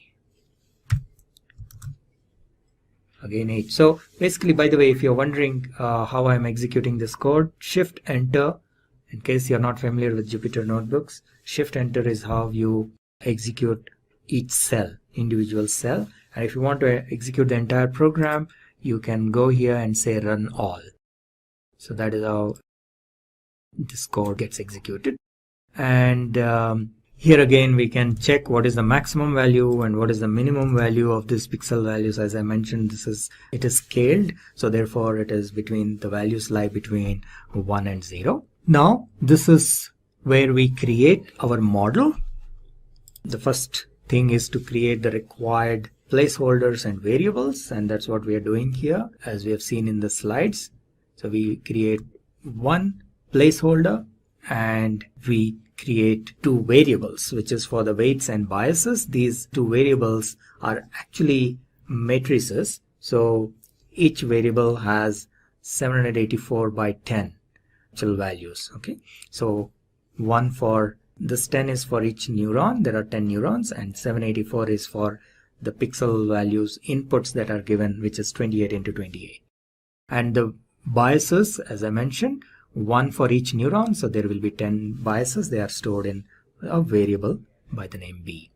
And this is the graph, which is basically the multiplication of these matrix multiplication of X into W, and then the bias is added for each of the neurons. And the whole idea is to minimize the error. So let me just execute. I think this code is executed. Then we define what is the Y value is basically the label value. So this is another placeholder. We had X as one placeholder and Y underscore true as a second placeholder. And this will have values in the form of 10 digit arrays. And since we said one hot encoded, the position which has a 1 value indicates what is the label for that particular number. All right. Then we have cross entropy, which is nothing but the loss function. And we have the optimizer. We have chosen gradient descent as our optimizer. Then the training process itself. So the training process is nothing but to minimize the cross entropy, which is again nothing but the loss function. So we define all of this in the form of a graph. So up to here, remember what we have done is we have not exactly executed any TensorFlow code till now. We are just preparing the graph, the execution plan. That's how the TensorFlow code works. So the whole structure and format of this code will be completely different from how we normally do programming. So even with people with programming experience may find this a little difficult to understand it, and it needs quite a bit of practice. So you may want to view this video also maybe a couple of times to understand this flow, because the way TensorFlow programming is done is slightly different from the normal programming. Some of you who, let's say, have done maybe Spark programming to some extent will be able to easily understand this. But even in Spark, the programming, the code itself is pretty straightforward. Behind the scenes, the execution happens slightly differently. But in TensorFlow, even the code has to be written in a completely different way. So the code doesn't get executed in the same way as you have written. So that's something you need to understand, and a little bit of practice is needed for this. So far what we have done up to here is creating the variables and feeding the variables, and or rather not feeding but setting up the variables and the graph. That's all. Defining maybe the what kind of a network you want to use. For example, we want to use softmax and so on. So you have created the variables, how to load the data, loaded the data, viewed the data, and prepared everything. But you have not yet executed anything in TensorFlow. Now the next step is the execution in TensorFlow. So the first step for doing any execution in TensorFlow is to initialize the variables. So anytime you have any variables defined in your code, you have to run this piece of code always. So you need to basically create what is known as a node for initializing. So this is a node. You still are not yet executing anything here. You just created a node for the initialization. So let us go ahead and create that. And here onwards is where you will actually execute your code in TensorFlow. And in order to execute the code, what you will need is a session, TensorFlow session. So tf.session will give you a session, and there are a couple of different ways in which you can do this, but one of the most common methods of doing this is with what is known as a with loop. So you have a with tf.session as ses and with a colon here, and this is like a block, starting of the block, and these indentations tell how far this block goes, and this session is valid till this block gets executed. So that is the purpose of creating this with block. This is known as a with block. So with tf.session as ses, you say ses.run init. Now ses.run will execute a node that is specified here. So for example, here we are saying ses.run. Ses is basically an instance of the session, right? So here we are saying tf.session. So an instance of the session gets created and we are calling that ses. And then we run a node within that, one of the nodes in the graph. So one of the nodes here is init. So we say run that particular node, and that is when the initialization of the variables happens. Now what this does is, if you have any variables in your code, in our case we have w is a variable and b is a variable. So any variables that we created, you have to run this code, you have to run the initialization of these variables, otherwise you will get an error. Okay, so that's what this is doing. Then we, within this with block, we specify a for loop, and we are saying we want the system to iterate for 1000 steps and perform the training. That's what this for loop does. Run training for 1000 iterations. And what it is doing basically is it is fetching the data or these images. Remember, there are about 50,000 images, but it cannot get all the images in one shot because it will take up a lot of memory and performance issues will be there. So this is a very common way of performing deep learning training. You always do in batches. So we have maybe 50,000 images, but you always do it in batches of 100 or maybe 500 depending on the size of your system and so on and so forth. So in this case, we are saying, okay, get me 100 images at a time and get me only the training images. Remember, we use only the training data for training purpose, and then we use test data for test purpose. You must be familiar with machine learning, so you must be aware of this. But in case you are not, in machine learning also, this is not specific to deep learning, but in machine learning in general, you have what is known as training data set and test data set. Your available data, typically you will be splitting into two parts and using the training data set for training purpose. And then to see how well the model has been trained, you use the test data set to check or test the validity or the accuracy of the model. So that's what we are doing here. And you observe here that we are actually calling an mnest function here. So we are saying mnest train.next batch.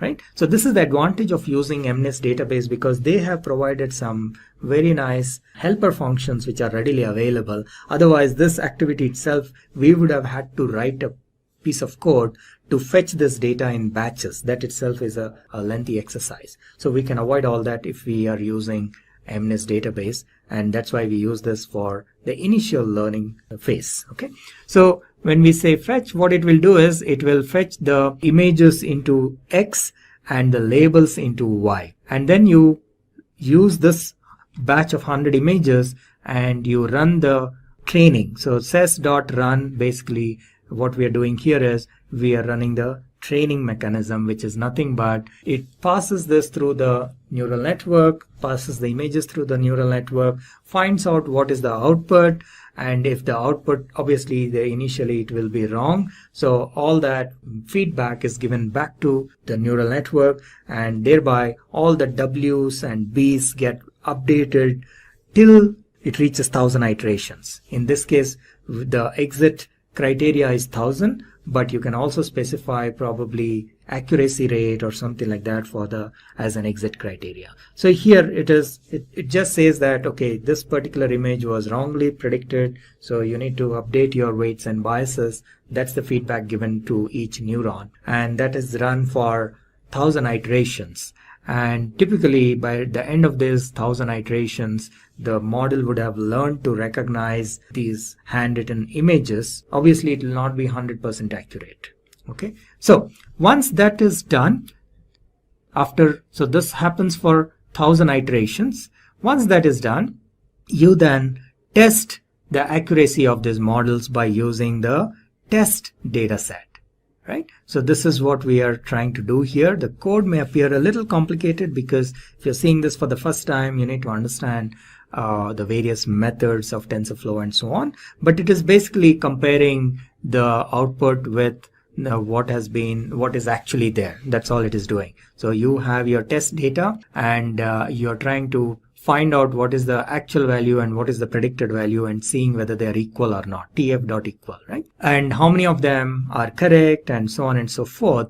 And based on that, the accuracy is calculated as well. So this is the accuracy, and that is what we are trying to see, how accurate the model is in predicting these numbers or these digits. Okay, so let us run this. This entire thing is in one cell, so we will have to just run it in one shot. It may take a little while. Let us see. And not bad. So it has finished the 1000 iterations, and what we see here as an output is the accuracy. So we see that the accuracy of this model is around 91%. Okay, now which is pretty good for such a short exercise. Within such a short time we got 90% accuracy. However, in real life this is probably not sufficient, so there are other ways to increase the accuracy. We will see probably in some of the later tutorials how to improve this accuracy, how to change maybe the hyperparameters like number of neurons or number of layers and so on and so forth, and so that this accuracy can be increased beyond 90%. Welcome to the RNN tutorial. That's the recurrent neural network. So we talk about a feed-forward neural network. In a feed-forward neural network, information flows only in the forward direction, from the input nodes through the hidden layers, if any, and to the output nodes. There are no cycles or loops in the network. And so you can see here we have our input layer. I was talking about how it just goes straight forward into the hidden layers. So each one of those connects and then connects to the next hidden layer, connects to the output layer. And of course we have a nice simplified version where it has a predicted output, and they refer to the input as X a lot of times and the output as Y. Decisions are based on current input, no memory about the past, no future scope. Why recurrent neural network? Issues in feed-forward neural network. So one of the biggest issues is because it doesn't have a scope of memory or time, a feed-forward neural network doesn't know how to handle sequential data. It only considers only the current input. So if you have a series of things, and because 3 points back affects what's happening now, and what your output affects what's happening, that's very important. So whatever I put as an output is going to affect the next one. A feed forward doesn't look at any of that. It just looks at this is what's coming in. And it cannot memorize previous inputs. So it doesn't have that list of inputs coming in. Solution to feed forward neural network.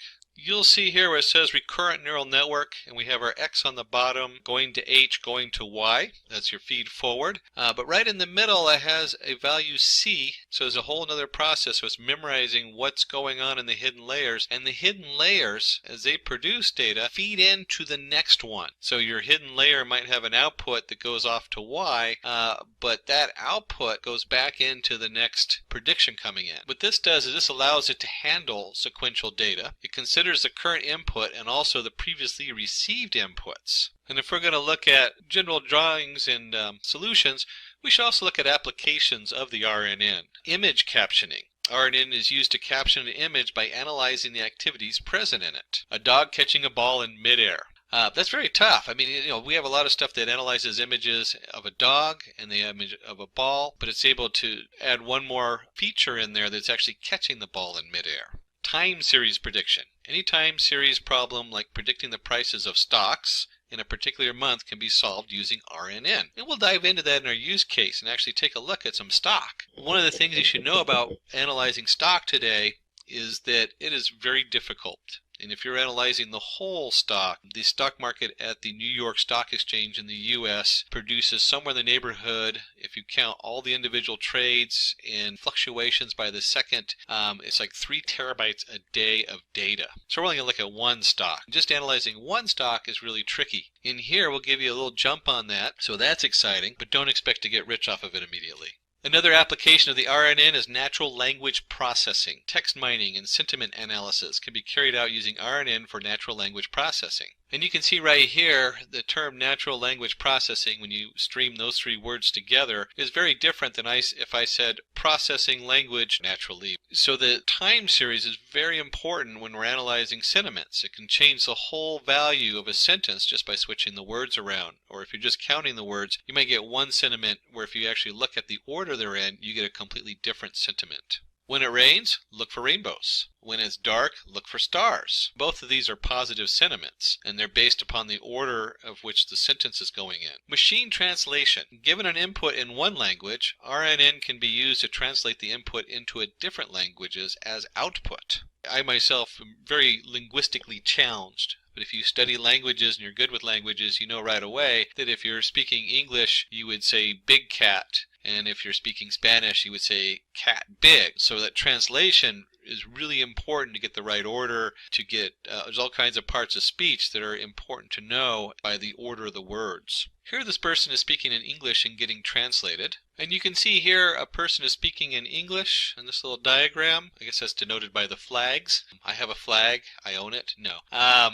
But they're speaking in English and it's getting translated into Chinese, Italian, French, German, and Spanish languages. Some of the tools coming out are just so cool. So somebody like myself who's very linguistically challenged, I can now travel into worlds I would never think of, because I can have something translate my English back and forth readily, and I'm not stuck with a communication gap. So let's dive into what is a recurrent neural network. Recurrent neural network works on the principle of saving the output of a layer and feeding this back to the input in order to predict the output of the layer. Sounds a little confusing. When we start breaking it down, it'll make more sense. And usually we have a propagation forward neural network with the input layers, the hidden layers, the output layer. With the recurrent neural network, we turn that on its side. So here it is, and now our X comes up from the bottom into the hidden layers into Y, and they usually draw it very simplified, X to H with C as a loop, A to Y, where A, B, and C are the perimeters. A lot of times you'll see this kind of drawing in here,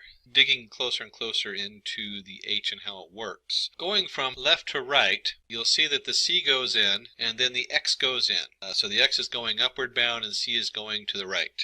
A is going out. And C is also going out. That's where it gets a little confusing. So here we have X in, C in, and then we have Y out and C out. And C is based on HT minus 1. So our value is based on the Y and the H value are connected to each other. They're not necessarily the same value because H can be its own thing. And usually we draw this, or we represent it as a function. H of T equals a function of C, where H of T minus 1, that's the last H output, and X of T going in. So it's the last output of H combined with the new input of X, where HT is the new state, FC is a function with the parameters C, that's a common way of denoting it, HT minus 1 is the old state coming out, and then X of T is an input vector at time of step T. Well, we need to cover types of recurrent neural networks. And so the first one is the most common one, which is a one-to-one single output. One-to-one neural network is usually known as a vanilla neural network, used for regular machine learning problems. Why? Because vanilla is usually considered kind of just a real basic flavor. But because it's very basic, a lot of times they'll call it the vanilla neural network, which is not the common term, but it is like kind of a slang term. People will know what you're talking about usually if you say that. Then we run one to many, so you have a single input and you might have multiple outputs. In this case, image captioning, as we looked at earlier, where we have not just looking at it as a dog, but a dog catching a ball in the air. And then you have many-to-one network, takes in a sequence of inputs. Examples, sentiment analysis, where a given sentence can be classified as expressing positive or negative sentiments. And we looked at that as we were discussing, if it rains, look for a rainbow. So positive sentiment, where rain might be a negative sentiment if you were just adding up the words in there. And then, of course, if you're going to do a one-to-one, many-to-one, one-to-many, there's many-to-many networks, takes in a sequence of inputs and generates a sequence of outputs. Example, machine translation. So we have a lengthy sentence coming in English and then going out in all the different languages. Just a wonderful tool. Very complicated set of computations. If you're a translator, you realize just how difficult it is to translate into different languages. One of the biggest things you need to understand when we're working with this neural network is what's called the vanishing gradient problem. While training an RNN, your slope can be either too small or very large, and this makes training difficult. When the slope is too small, the problem is known as vanishing gradient. And you'll see here they have a nice image, loss of information through time. So if you're pushing not enough information forward, that information is lost, and then when you go to train it, you start losing the third word in the sentence or something like that, or it doesn't quite follow the full logic of what you're working on. Exploding gradient problem.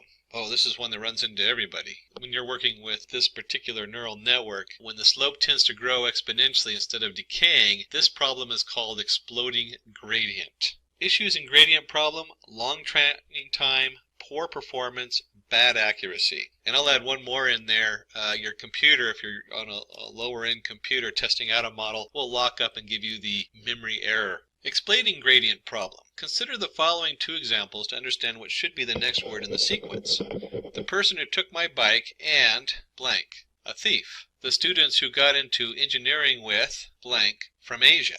And you can see in here we have our x value going in, we have the previous value going forward, and then you back propagate the error like you do with any neural network. And as we're looking for that missing word, maybe we'll have the person took my bike and blank was a thief. And the student who got into engineering with a blank were from Asia. Consider the following example, the person who took the bike, so we'll go back to the person who took the bike was blank a thief. In order to understand what would be the next word in the sequence, the RNN must memorize the previous context, whether the subject was singular noun or a plural noun. So, was a thief is singular. The student who got into engineering, well, in order to understand what would be the next word in the sequence, the RNN must memorize the previous context, whether the subject was singular noun or a plural noun. And so you can see here the students who got into engineering with blank were from Asia. It might be sometimes difficult for the error to back propagate to the beginning of the sequence to predict what should be the output. So when you run into the gradient problem, we need a solution, the solution to the gradient problem. First, we're going to look at exploding gradient, where we have three different solutions depending on what's going on. One is identity initialization.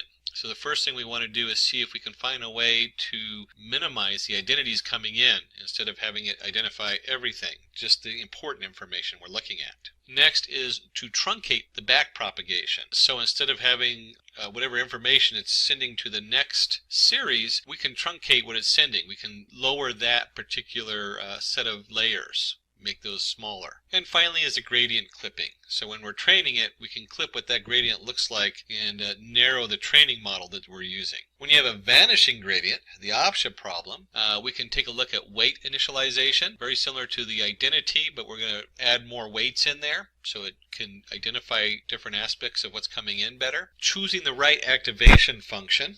That's huge. So we might be activating based on one thing and we need to limit that. We haven't talked too much about activation functions, so we'll look at that just minimally. There's a lot of choices out there. And then finally there's long short-term memory networks, the LSTMs. And we can make adjustments to that. So just like we can clip the gradient as it comes out, we can also expand on that. We can increase the memory network, the size of it, so it handles more information. And one of the most common problems in today's setup is what they call long-term dependencies. Suppose we try to predict the last word in the text. The clouds are in the, and you probably said sky. Here we do not need any further context. It's pretty clear that the last word is going to be sky.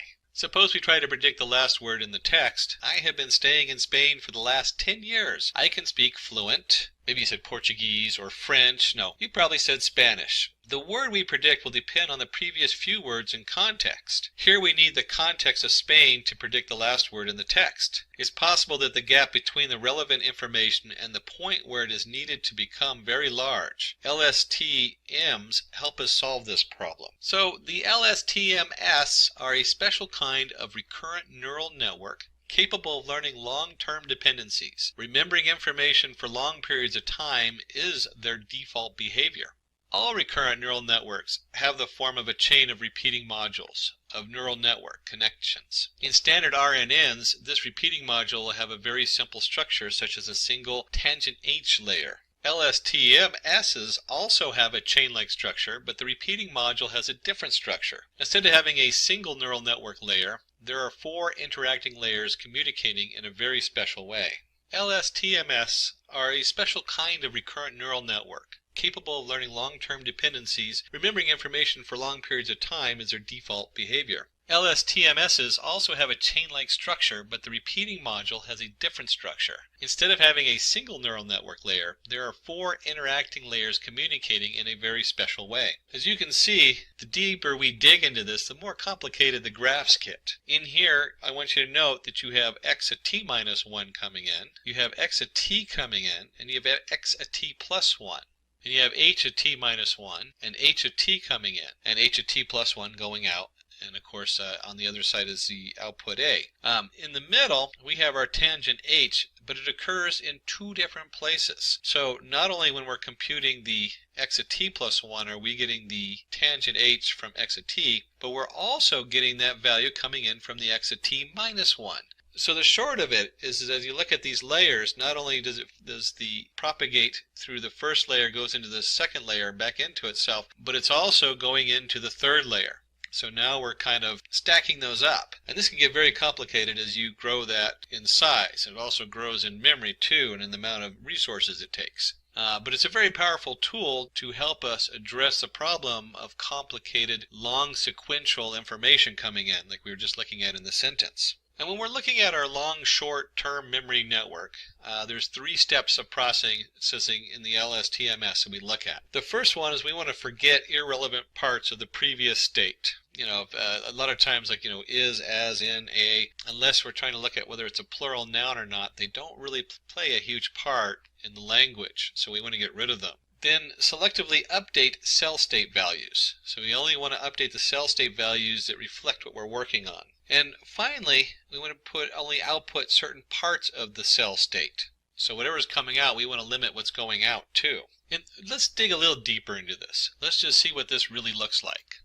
So step 1 decides how much of the past it should remember. First step in the LSTM is to decide which information to be omitted from the cell in that particular time step. It is decided by the sigmoid function. It looks at the previous state, h at t minus 1, and the current input, x at t, and computes the function. So you can see over here we have a function of t equals the sigmoid function of the weight of f, the h at t minus 1, and then x at t, plus, of course you have a bias in there with any of our neural networks, so we have a bias function. So f at t equals forget gate, decides which information to delete that is not important from the previous time step. Considering an LSTM is fed with the following inputs from the previous and present time step. Alice is good in physics. John, on the other hand, is good in chemistry. So, previous output. John plays football well. He told me yesterday over the phone that he had served as a captain of his college football team. That's our current input. So as we look at this, the first step is the forget gate realizes there might be a change in context after encountering the first full stop. Compares with the current input sentence of x at t. So we're looking at that full stop and then compares it with the input of the new sentence. The next sentence talks about John, so the information on Alice is deleted. Okay, that's important to know. So we have this input coming in, and if we're going to continue on with John, then that's going to be the primary information we're looking at. The position of the subject is vacated and is assigned to John. And so in this one, we've seen that we've weeded out a whole bunch of information, and we're only passing information on John, since that's now the new topic. So step 2 is then to decide how much should this unit add to the current state. In the second layer, there are two parts. One is the sigmoid function, and the other is the tangent h. In the sigmoid function, it decides which values to let through, 0 or 1. Tangent h function gives the weightage to the values which are passed, deciding their level of importance, -1 to 1. And you can see the two formulas that come up. The I of t equals the sigmoid of the weight of I, h of t minus 1, x of t plus the bias of I. And the c of t equals the tangent of h of the weight of c of h of t minus 1 x of t plus the bias of c. So our I of t equals the input gate, determines which information to let through based on its significance in the current time step. If this seems a little complicated, don't worry, because a lot of the programming is already done when we get to the case study. Understanding, though, that this is part of the program is important when you're trying to figure out what to set your settings at. You should also note when you're looking at this, it should have some semblance to your forward propagation neural networks,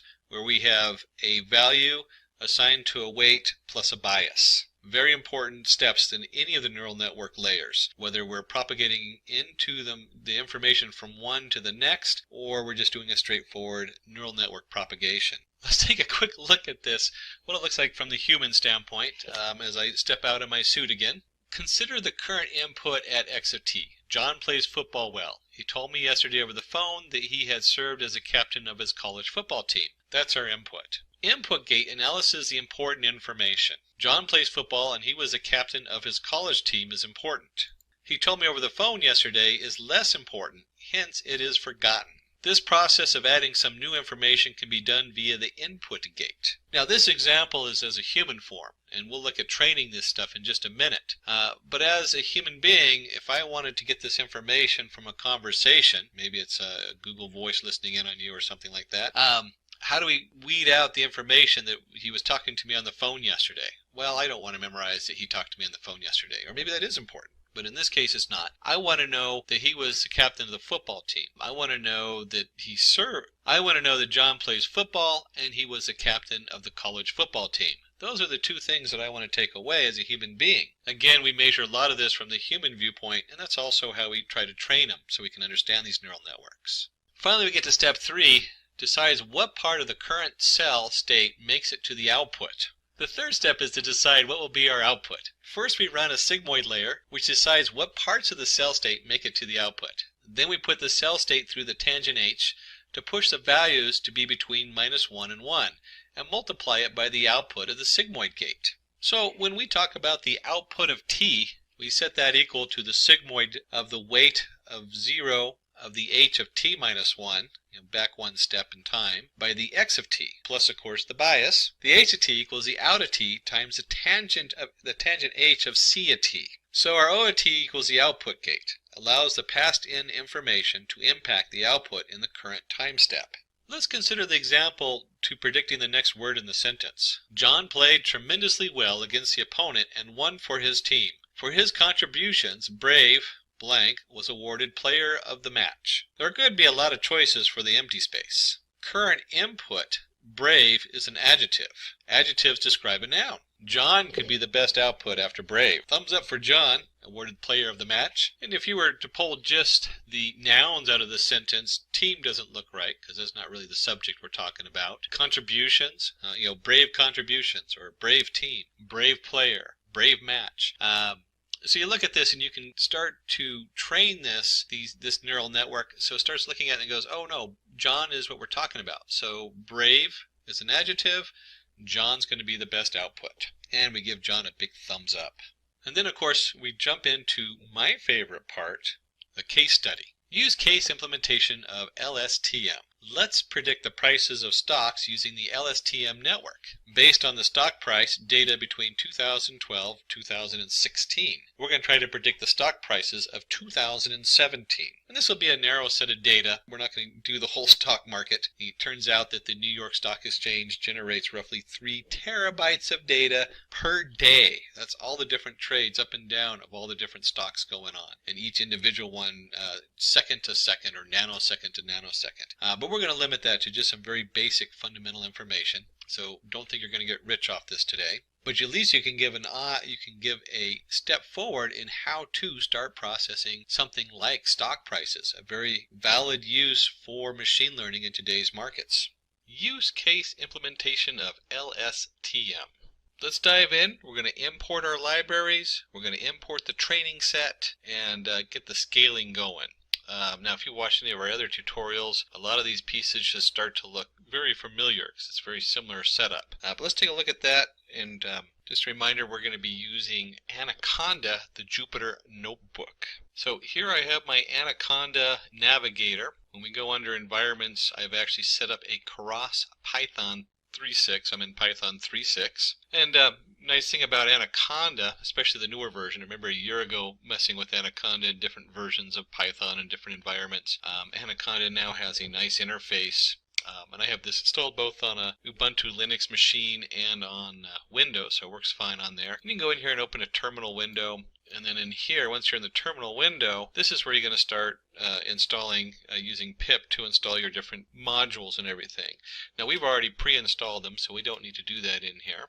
But if you don't have them installed in your particular environment, you'll need to do that. And of course, you don't need to use the Anaconda or the Jupyter. You can use whatever favorite Python IDE you like. I'm just a big fan of this because it keeps all my stuff separate. You can see on this machine I have specifically installed one for Keras, since we're going to be working with Keras under TensorFlow. When we go back to home, I've gone up here to application, and that's the environment I've loaded on here. And then we'll click on the Launch Jupyter Notebook. Now, I've already, in my Jupyter Notebook, have set up a lot of stuff so that we're ready to go. Kind of like Martha Stewart's in the old cooking shows. We want to make sure we have all our tools for you so you're not waiting for them to load. And if we go up here to where it says New, you can see where you can create a new Python 3. That's what we did here underneath the setup, so it already has all the modules installed on it. And I'm actually renamed this. If you go under File, you can rename it. I'm calling it RNN Stock. And let's just take a look at start diving into the code. Let's get into the exciting part. Now we've looked at the tool, and of course you might be using a different tool, which is fine. Let's start putting that code in there and seeing what those imports and uploading everything looks like. Now, first half is kind of boring when we hit the run button, because we're going to be importing NumPy as NP. That's the number Python, which is your NumPy array, and the matplot library, because we're going to do some plotting at the end, and our pandas for our data set. Our pandas is PD. And when I hit run, it really doesn't do anything except for load those modules. Just a quick note, let me just do a quick draw here. Oops, Shift-Alt, there we go. You'll notice when we're doing this setup, if I was to divide this up, oops, I'm going to actually, let's overlap these, here we go. This first part that we're going to do is our data prep. A lot of prepping involved.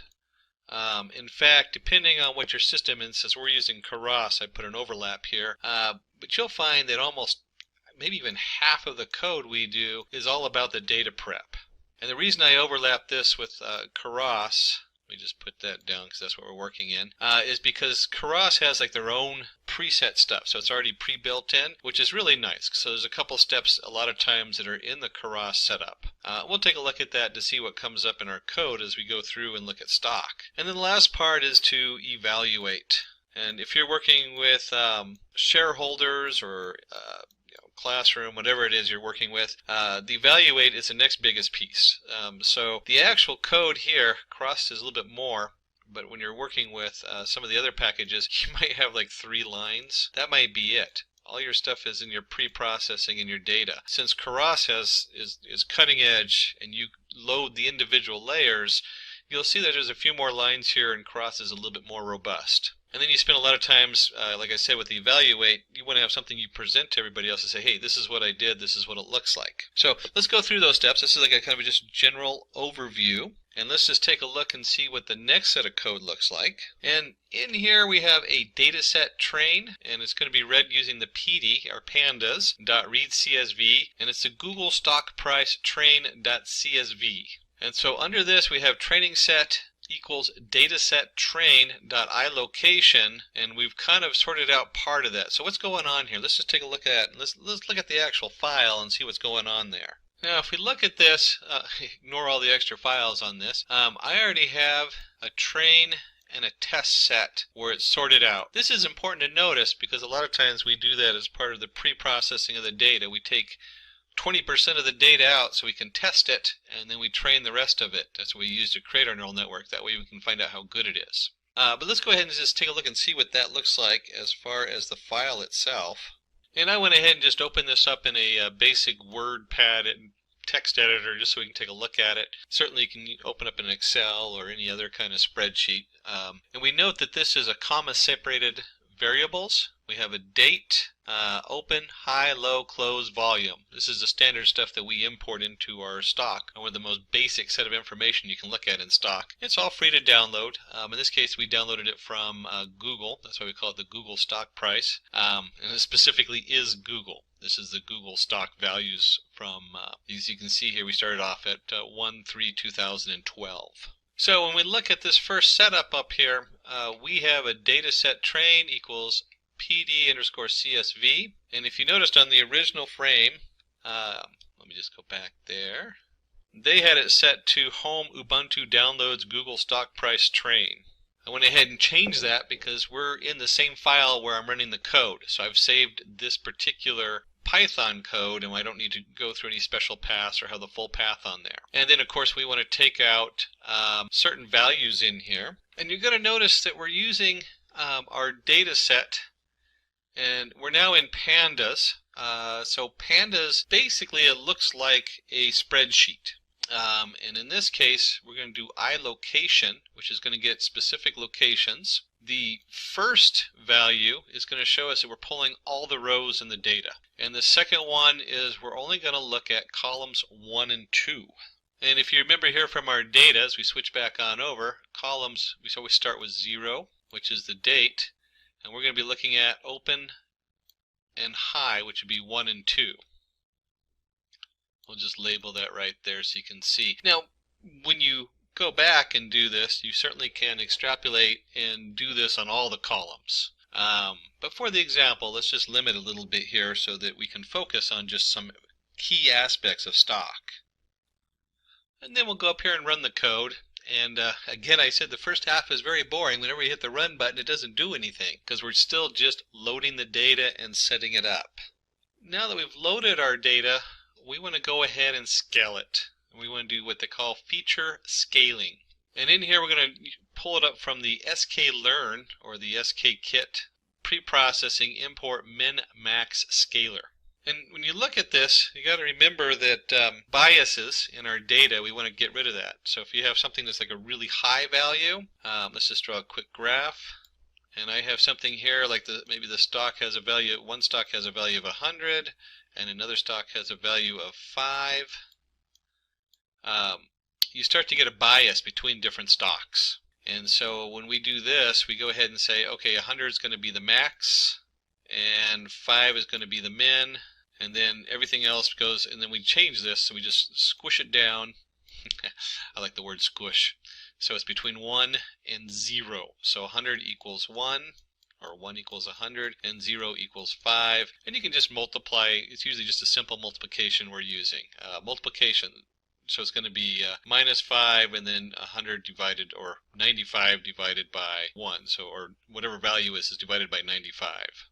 And once we've actually created our scale, we're telling it's going to be from 0 to 1. We want to take our training set, and we're going to create a training set scaled. And we're going to use our scaler, SC, and we're going to fit. We're going to fit and transform the training set. So we can now use the SC, this particular object, we'll use it later on our testing set. Because remember, we have to also scale that when we go to test our model and see how it works. And we'll go ahead and click on the run. Again, it's not going to have any output yet because we're just setting up all the variables. Okay, so we paste the data in here, and we're going to create the data structure with the 60 time steps and output. First note, we're running 60 time steps, and that is where this value here also comes in. So the first thing we do is we create our xtrain and ytrain variables, and we set them to an empty Python array. Very important to remember what kind of array we're in and what we're working with. And then we're going to come in here, we're going to go for I in range 60 to 1258. There's our 60 time steps. And the reason we want to do this is as we're adding the data in, there's nothing below the 60. So if we're going to use 60 time steps, we have to start at point 60 because it includes everything underneath of it. Otherwise, you'll get a pointer error. And then we're going to take our xtrain and we're going to append training set scaled. This is the scaled value between 0 and 1. And then as I is equal to 60, this value is going to be 60 minus 60 is 0. So this actually is 0 to I, so it's going to be 0 to 60, 1 to 61. Let me just circle this part right here. 1 to 61, 2 to 62, and so on and so on.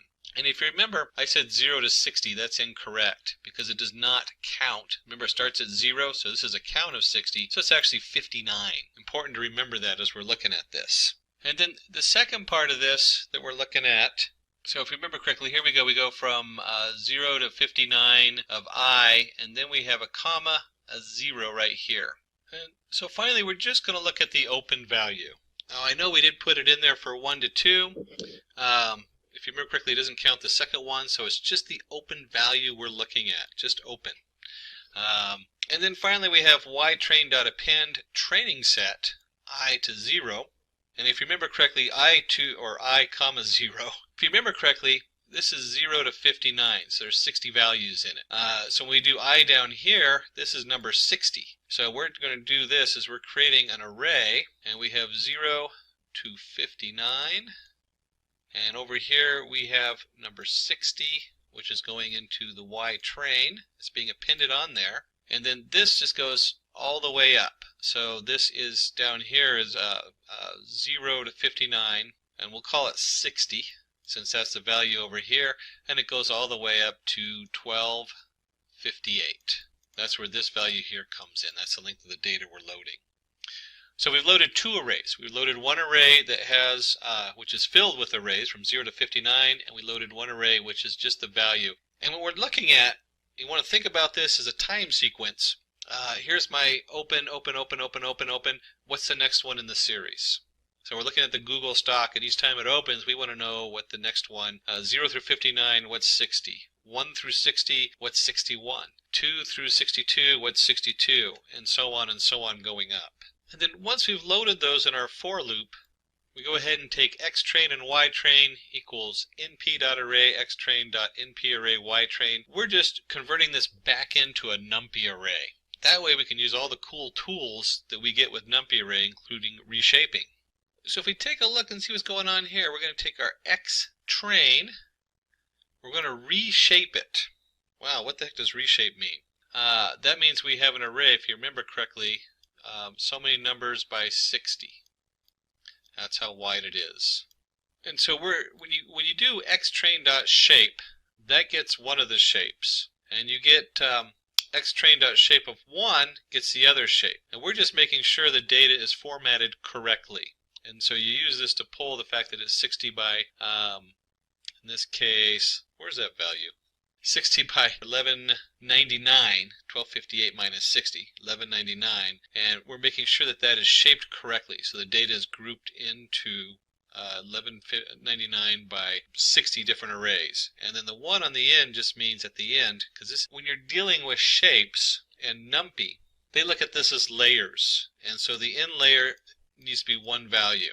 That's like the leaf of a tree, where this is the branch, and then it branches out some more, and then you get the leaf. np.reshape comes from and using the existing shapes to form it. We'll go ahead and run this piece of code. Again, there's no real output. And then we'll import our different Keras modules that we need. So from Keras models, we're going to import the sequential model. We're dealing with sequential data. We have our dense layers. We have actually 3 layers we're going to bring in. Our dense, our LSTM, which is what we're focusing on, and our dropout. And we'll discuss these 3 layers more in just a moment. But you do need with the LSTM, you do need the dropout, and then the final layer will be the dense. But let's go ahead and run this, and that'll import our modules. And you'll see we get an error on here. And if you read it closer, it's not actually an error, it's a warning. What does this warning mean? These things come up all the time when you're working with such cutting-edge modules that are completely being updated all the time. We're not going to worry too much about the warning. All it's saying is that the H5 PY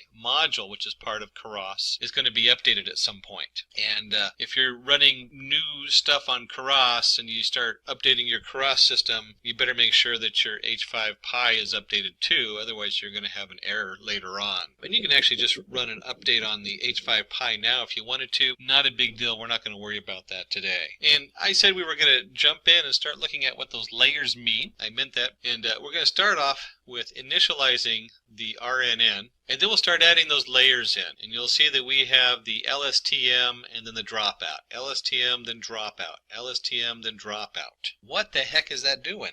So let's explore that. We'll start by initializing the RNN, regressor equals sequential, because we're using the sequential model, and we'll run that and load that up. And then we're going to start adding our LSTM layer and some dropout regularization. And right there should be the Q, dropout regularization. And if we go back here and remember our exploding gradient, well, that's what we're talking about. The dropout drops out unnecessary data, so we're not just shifting huge amounts of data through the network. So we go in here. Let's just go ahead and add this in. I'll go ahead and run this. And we had 3 of them. So let me go ahead and put all 3 of them in, and then we can go back over them. Here's the second one, and let's put 1 more in. So let's put that in, and we'll go ahead and put 2 more in. I said 1 more in, but it's actually 2 more in. And then let's add 1 more after that. And as you can see, each time I run these, they don't actually have an output. So let's take a closer look and see what's going on here. So we're going to add our first LSTM layer in here. We're going to have units 50. The units is the positive integer, and it's the dimensionality of the output space. This is what's going out into the next layer. So we might have 60 coming in, but we have 50 going out. We have a return sequence, because it is a sequence data, so we want to keep that true. And then you have to tell it what shape it's in. Well, we already know the shape by just going in here and looking at xtrain shape. So input shape equals the xtrain shape of 1, 1. It makes it real easy. You don't have to remember all the numbers that put in 60 or whatever else is in there. You just let it tell the regressor what model to use. And so we follow our STM with a dropout layer. Now, understanding the dropout layer is kind of exciting because one of the things that happens is we can overtrain our network. That means that our neural network will memorize such specific data that it has trouble predicting anything that's not in that specific realm. To fix for that, each time we run through the training mode, we're going to take 0.2 or 20% of our neurons and just turn them off. So we're only going to train on the other ones. And it's going to be random. That way, each time we pass through this, we don't overtrain. These nodes come back in the next training cycle. We randomly pick a different 20. And finally, I see a big difference as we go from the first to the second and third and fourth. The first thing is we don't have to input the shape. Because the shape's already, the output units is 50 here, the next step automatically knows this layer is putting out 50, and because it's the next layer, it automatically sets that and says, oh, 50 is coming out from our last layer. It's coming out, goes into the regressor, and of course we have our dropout. And that's what's coming into this one, and so on, and so on. And so the next 3 layers, we don't have to let it know what the shape is. It automatically understands that. And we're going to keep the units the same. We're still going to do 50 units. It's still a sequence coming through, 50 units and a sequence. Now, the next piece of code is what brings it all together. Let's go ahead and take a look at that. And we come in here, we put the output layer, the dense layer. And if you remember up here, we had the 3 layers. We had LSTM, dropout, and dense. Dense just says we're going to bring this all down into one output. Instead of putting out a sequence, we just want to know the answer at this point. And let's go ahead and run that. And so in here, you notice all we're doing is setting things up, one step at a time. So far, we've brought in our, way up here, we brought in our data, we brought in our different modules, we formatted the data for training it, we set it up, we have our xtrain and our ytrain. We have our source of data and the answers we know so far that we're going to put in there. We've reshaped that. We've come in and built our Keras. We've imported our different layers. And we have in here, if you look, we have 5 total layers. Now, Keras is a little different than a lot of other systems because a lot of other systems put this all in one line and do it automatic, but they don't give you the options of how those layers interface, and they don't give you the options of how the data comes in. Keras is cutting edge for this reason. So even though there's a lot of extra steps in building the model, this has a huge impact on the output and what we can do with these new models from Keras. So we brought in our dense, we have our full model put together, our regressor. filter. So we need to go ahead and compile it, and then we're going to go ahead and fit the data. We're going to compile the pieces so they all come together, and then we're going to run our training data on there and actually recreate our regressor so it's ready to be used. So let's go ahead and compile that, and I can go ahead and run that. And if you've been looking at any of our other tutorials on neural networks, you'll see we're going to use the optimizer Atom. Atom is optimized for big data. There's a couple other optimizers out there beyond the scope of this tutorial, but certainly Atom will work pretty good for this. And loss equals mean squared value. So when we're training it, this is what we want to base the loss on. How bad is our error? Well, we're going to use the mean squared value for our error and the Atom optimizer for its differential equations. You don't have to know the math behind them, but certainly it helps to know what they're doing and where they fit into the bigger models. And then finally we're going to do our fit, fitting the RN into the training set. We have the regressor.fit, xtrain, ytrain, epochs, and batch size. So we know where this is. This is our data coming in. For the xtrain, our ytrain is the answer we're looking for of our data, our sequential input. Epochs is how many times we're going to go over the whole data set. We created a whole data set of xtrain. So this is each of those rows, which includes a time sequence of 60. And batch size, another one of those things where Keras really shines, is if you were pulling this, say, from a large file, instead of trying to load it all into RAM, it can now pick smaller batches up and load those indirectly. We're not worried about pulling them off a file today because this isn't big enough to cause the computer too much of a problem to run, not too straining on the resources. But as we run this, you can imagine what would happen if I was doing a lot more than just one column in one set of stock, in this case Google stock. Imagine if I was doing this across all the stocks and I had, instead of just the open, I had open, close, high, low, and you can actually find yourself with about 13 different variables times 60 because it's a time sequence. Suddenly you find yourself with a gig of memory you're loading into your RAM, which will just completely, if you're not on multiple computers or cluster, you're going to start running into resource problems. But for this, we don't have to worry about that. So let's go ahead and run this, and this will actually take a little bit on my computer because it's an older laptop. And give it a second to kick in there. There we go. All right, so we have epoch. So this is going to tell me it's running the first run through all the data. And as it's going through, it's batching them in 32 pieces. So 32 lines each time. And there's 1198. I think I said 1199 earlier, but it's 1198. I was off by one. And each one of these is 13 seconds. So you can imagine this is roughly 20 to 30 minutes runtime on this computer. Like I said, it's an older laptop running at 0.9 gigahertz on a dual processor. And that's fine. What we'll do is I'll go ahead and stop, go get a drink of coffee, and come back, and let's see what happens at the end and where this takes us. And like any good cooking show, I've gotten my latte. I also had some other stuff running in the background, so you'll see these numbers jumped up to like 19 seconds, 15 seconds. But you can scroll through, and you can see we've run it through 100 steps, or 100 epochs. So the question is, what does all this mean? One of the first things you'll notice is that our loss is over here. It kind of stopped at 0.0014, but you can see it kind of goes down until we hit about 0.014 3 times in a row. So we guessed our epoch pretty close since our loss has remained the same on there. So to find out what we're looking at, we're going to go ahead and load up our test data, the test data that we didn't process yet. And a real stock price, data set, test allocation. This is the same thing we did when we prepped the data in the first place. So let's go ahead and go through this code.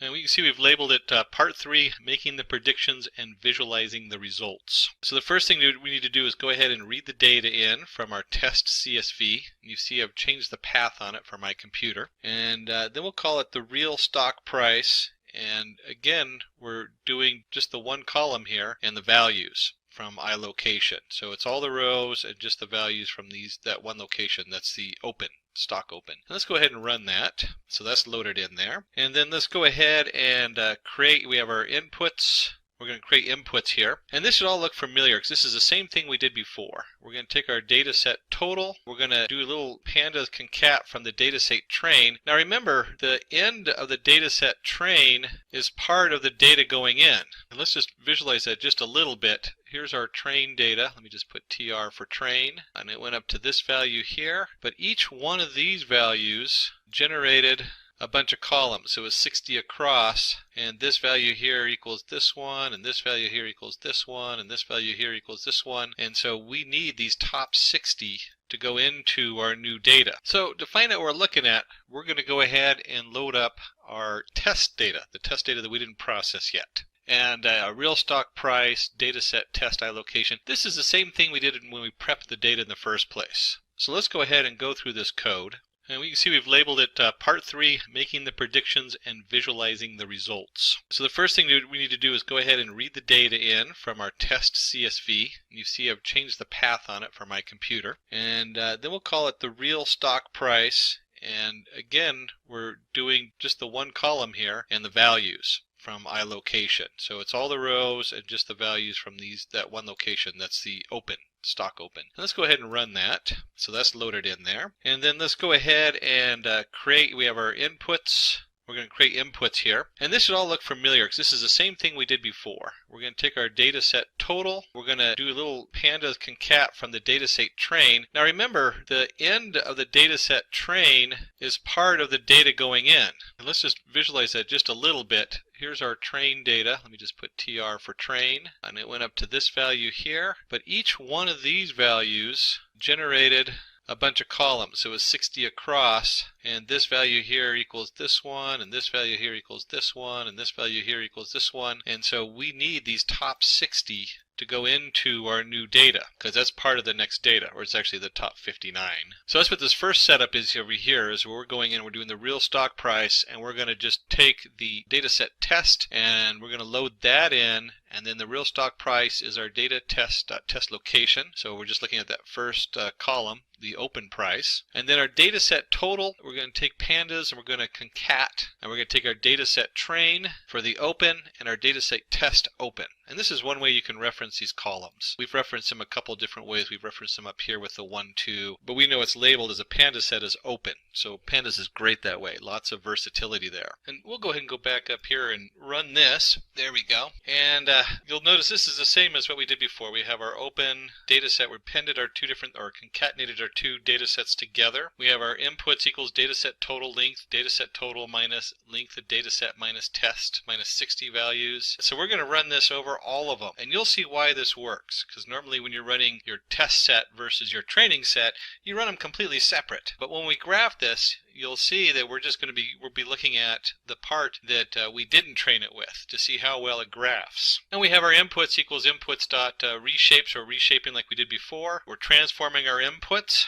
So if you remember from the transform between 0 and 1. And finally we want to go ahead and take our X test, and we're going to create that X test, and for I in range 60 to 80. So here's our X test, and we're appending our inputs I to 60, which remember is 0 to 59, and I comma 0 on the other side. So it's just the first column, which is our open column. And once again, we take our X test, we convert it to a NumPy array. We do the same reshape we did before, and then we get down to the final two lines, and here we have something new. Right here on these last two lines, let me just highlight those or mark them. Predicted stock price equals regressor.predicts X test. So we're predicting all the stock, including both the training and the testing model here. And then we want to take this prediction and we want to inverse the transform. So remember, we put them between 0 and 1. Well, that's not going to mean very much to me to look at a float number between 0 and 1. I want the dollar amounts. I want to know what the cash value is. And we'll go ahead and run this, and you'll see it runs much quicker than the training. That's what's so wonderful about these neural networks. Once you put them together, it takes just a second to run the same neural network that took us, what, a half hour to train? Head and plot the data. We're going to plot what we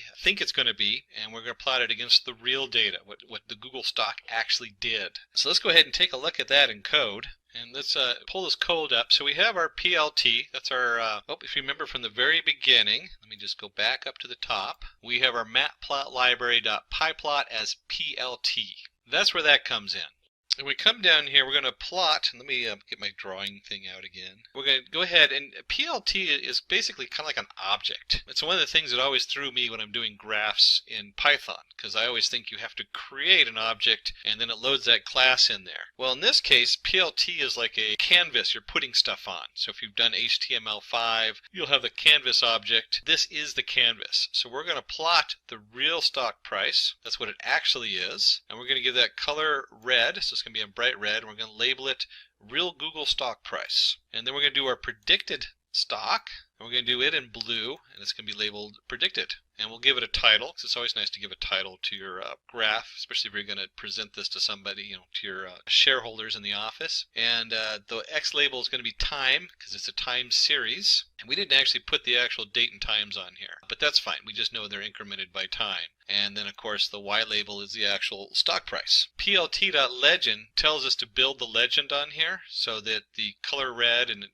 real Google stock price show up on there. And then the plot shows us that actual graph. So let's go ahead and run this and see what that looks like. And you can see here we have a nice graph, and let's talk just a little bit about this graph before we wrap it up. Here's our legend I was telling you about. That's why we have the legend to show the prices. We have our title and everything. And you'll notice on the bottom we have a time sequence. We didn't put the actual time in here. Now we could have. We could have gone ahead and plotted the X, since we know what the dates are, and plotted this to dates. But we also know this is only the last piece of data that we're looking at. So last piece of data, which ends somewhere probably around here on the graph, I think it's like about 20% of the data, probably less than that. We have the Google price, and the Google price has this little up jump and then down, and you'll see that the actual Google, instead of a turn down here, just didn't go up as high and didn't go down. So our prediction has the same pattern, but the overall value is pretty far off as far as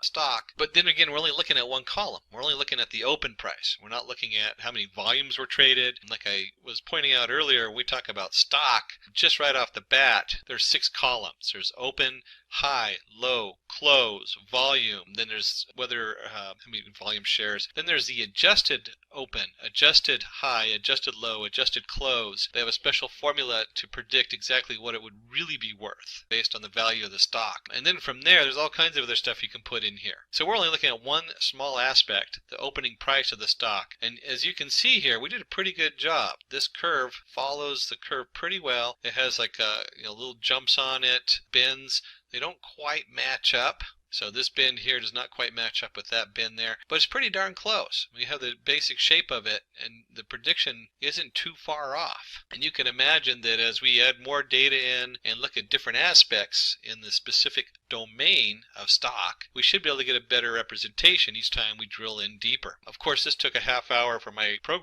computer to train, so you can imagine that if I was running it across all those different variables, it might take a little bit longer to train the data. Not so good for doing a quick tutorial like this. So we're going to dive right into what is Keras. We'll also go all the way through this into a couple of tutorials, because that's where you really learn a lot, is when you roll up your sleeves. So when we talk about what is Keras, Keras is a high-level deep learning API written in Python for easy implementation of neural networks. It uses deep learning frameworks such as TensorFlow, PyTorch, etc. as backend to make computation faster.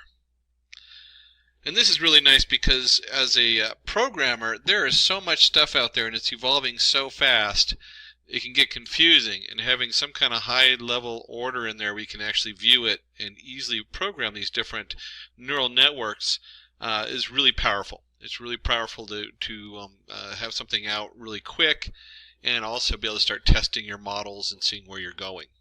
So Keras works by using complex deep learning frameworks such as TensorFlow, PyTorch, MLPlaid, etc. as a backend for fast computation, while providing a user-friendly and easy-to-learn front-end.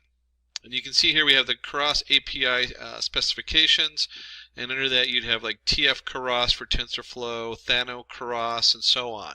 And then you have your TensorFlow workflow that this is all sitting on top of. And this is, like I said, it organizes everything. The heavy lifting is still done by TensorFlow or whatever underlying package you put in there. And this is really nice because you don't have to dig as deeply into the heavy end stuff while still having a very robust package you can get up and running rather quickly. And it doesn't distract from the processing time because all the heavy lifting is done by packages like TensorFlow. This is the organization on top of it. So the working principle of Keras. The working principle of Keras is Keras uses computational graphs to express and evaluate mathematical expressions. And you can see here we put them in blue. They have the expression expressing complex problems as a combination of simple mathematical operators. where we have like the percentage, or in this case in Python, that's usually your remainder, or multiplication.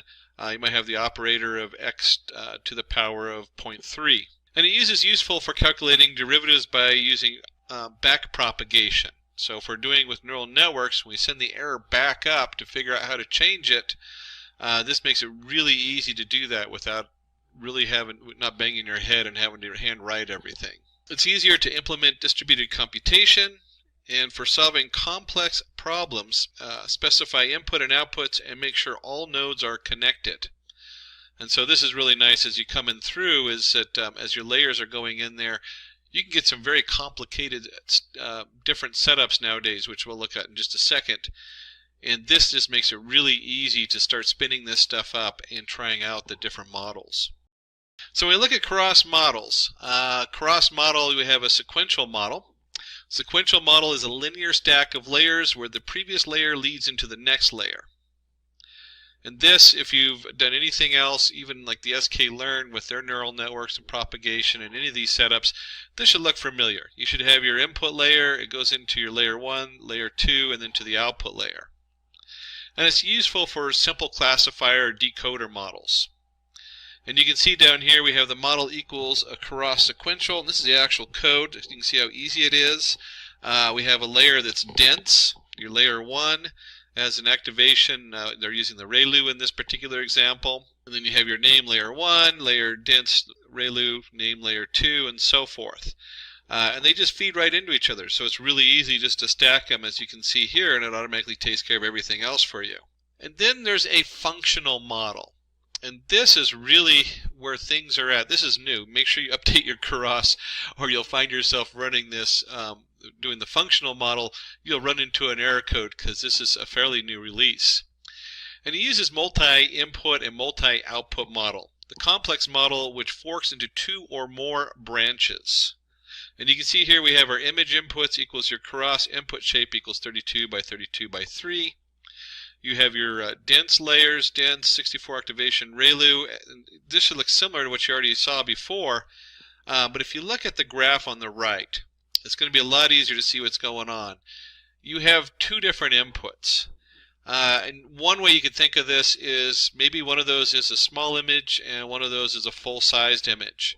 And that feedback goes into, you might feed both of them into one node because it's looking for one thing, and then only into one node for the other one. And so you can start to get kind of an idea that there's a lot of use for this kind of split and this kind of setup. Where you have multiple information coming in, but the information's very different even though it overlaps. And you don't want it to send it through the same neural network. And they're finding that this trains faster and also has a better result depending on how you split the data up and how you fork the models coming down. And so in here we do have the 2 complex models coming in. We have our image inputs, which is a 32 by 32 by 3, or 3 channels, or 4 if you're having an alpha channel. You have your dense, your layers, dense is 64 activation using the ReLU, very common. X equals dense inputs, X layers dense X64 activation equals ReLU, X outputs equals layers dense 10X, model equals Keras, model inputs equals inputs, outputs equals outputs, name equals minced model. So we add a little name on there. And again, this is this kind of split here. This is setting us up to have the input go into different areas. So if you're already looking at Keras, you probably already have this answer. What are neural networks? But it's always good to get on the same page, and for those people who don't fully understand neural networks, to dive into them a little bit or do a quick overview. Neural networks are deep learning algorithms modeled after the human brain. They use multiple neurons, which are mathematical operations, to break down and solve complex mathematical problems. And so just like the neuron, one neuron fires in and it fires out to all these other neurons, or nodes as we call them, and eventually they all come down to your output layer. And you can see here we have the really standard graph: input layer, a hidden layer, and an output layer. One of the biggest parts of any data processing is your data pre-processing. So we always have to touch base on that. With a neural network, like many of these models, they're kind of, when you first start using them, they're like a black box. You put your data in, You train it and you test it and see how good it was. And you have to pre-process that data because bad data in is bad outputs. So in data pre-processing, we will create our own data examples set with Keras. The data consists of a clinical trial conducted on 2,100 patients, ranging from ages 13 to 100, with the patients under 65 and the other half over 65 years of age. We want to find the possibility of a patient experiencing side effects due to their age. And you can think of this in today's world with COVID, what's going to happen on there. And we're going to go ahead and do an example of that in our live hands-on. Like I said, most of this you really need to have hands-on to understand. So let's go ahead and bring up our Anaconda and open that up and open up a Jupyter Notebook for doing the Python code in.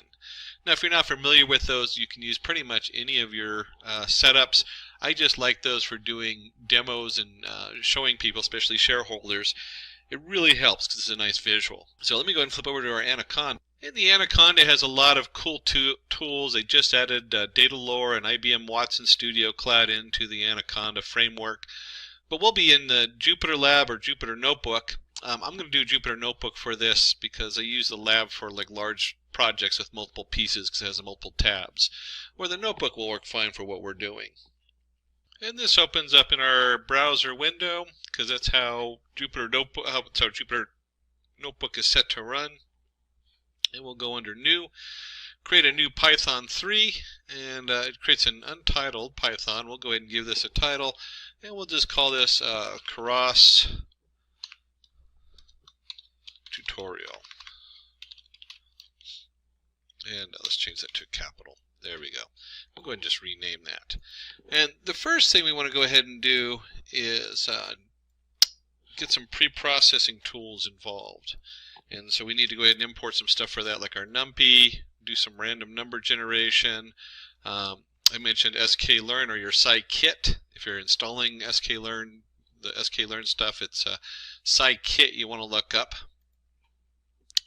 That should be a tool of anybody who is doing data science. If you're not familiar with the sklearn toolkit, it's huge, but there's so many things in there that we always go back to. And we want to go ahead and create some train labels and train samples for training our data. And then just a note of what we're actually doing in here. Let me go ahead and change this. This is kind of a fun thing you can do. We can change the code to Markdown. And then Markdown code is nice for doing examples once you've already built this. Our example data, we're going to do experimental. There we go.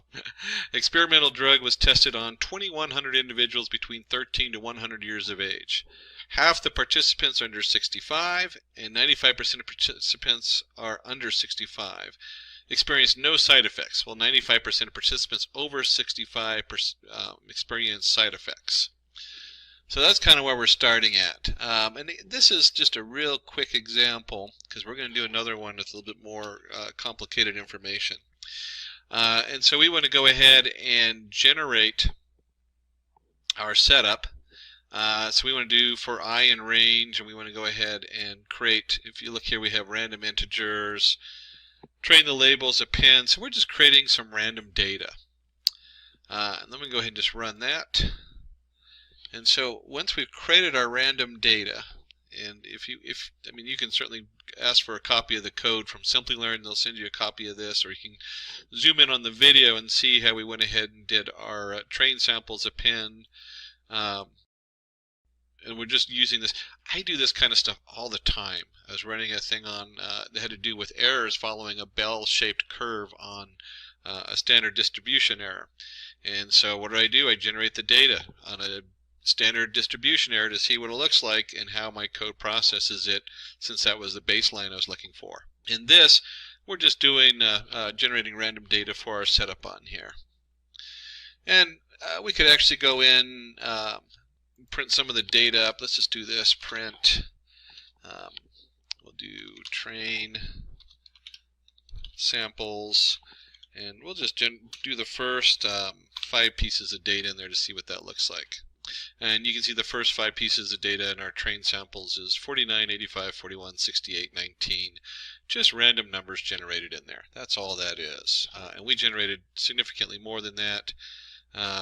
Let's see, 50 up here, 1,000. Yeah, so there's 1,000 here. 1,000 numbers we generated. And we could also, if we wanted to find that out, we could do a quick print the length of it. And so, or you could do a shape kind of thing, and if you're using NumPy, although the link for this is just fine. And there we go, it's actually 2100, like we said in the demo setup in there. And then we want to go ahead and take our labels. Oh, that was our train labels. We also did samples, didn't we? So we could also print, do the same thing. Oh, labels. And let's change this to labels.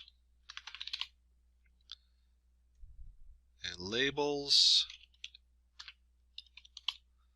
And run that just to double check, and sure enough we have 2100 and they're labeled 10, 10, 10. I guess that's if they have symptoms or not. 1 symptoms, 0 none. And so we want to go ahead and take our train labels and we'll convert it into a NumPy array, and the same thing with our samples. And let's go ahead and run that.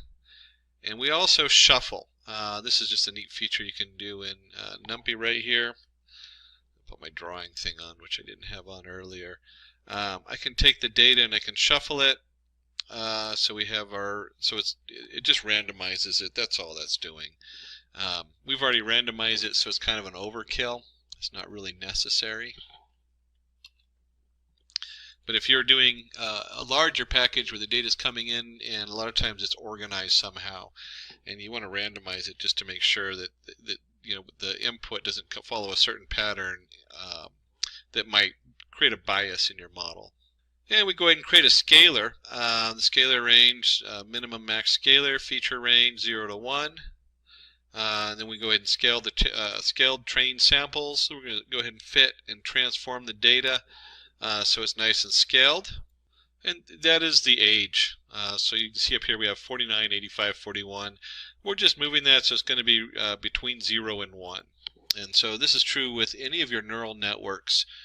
You really want to convert the data to 0 and 1, otherwise you create a bias. So if you have like 100 creates a bias versus the math behind it gets really complicated. If you actually start multiplying stuff, because there's a lot of multiplication and addition going on in there, that higher end value will eventually multiply down, and it will have a huge bias as to how the model fits it, and then it will not fit as well. And then one of the fun things we can do in Jupyter Notebook is that if you have a variable and you're not doing anything with it, and it's the last one on the line, it will automatically print. And we're just going to look at the first 5 samples on here, and so it's going to print the first 5 samples. And you can see, here we go, 0.9195, 0.791, so everything's between 0 and 1. And that just shows us that we scaled it properly and it looks good. It really helps a lot to do these kind of print-ups halfway through. You never know what's going to go on there. I don't know how many times I've gotten down and found out that the data sent to me that I thought was scaled was not. And then I have to go back and track it down and figure it out on there. So let's go ahead and create our artificial neural network. And for doing that, this is where we start diving into TensorFlow and Keras. TensorFlow, if you don't know the history of TensorFlow, it helps to jump into, we'll just use Wikipedia.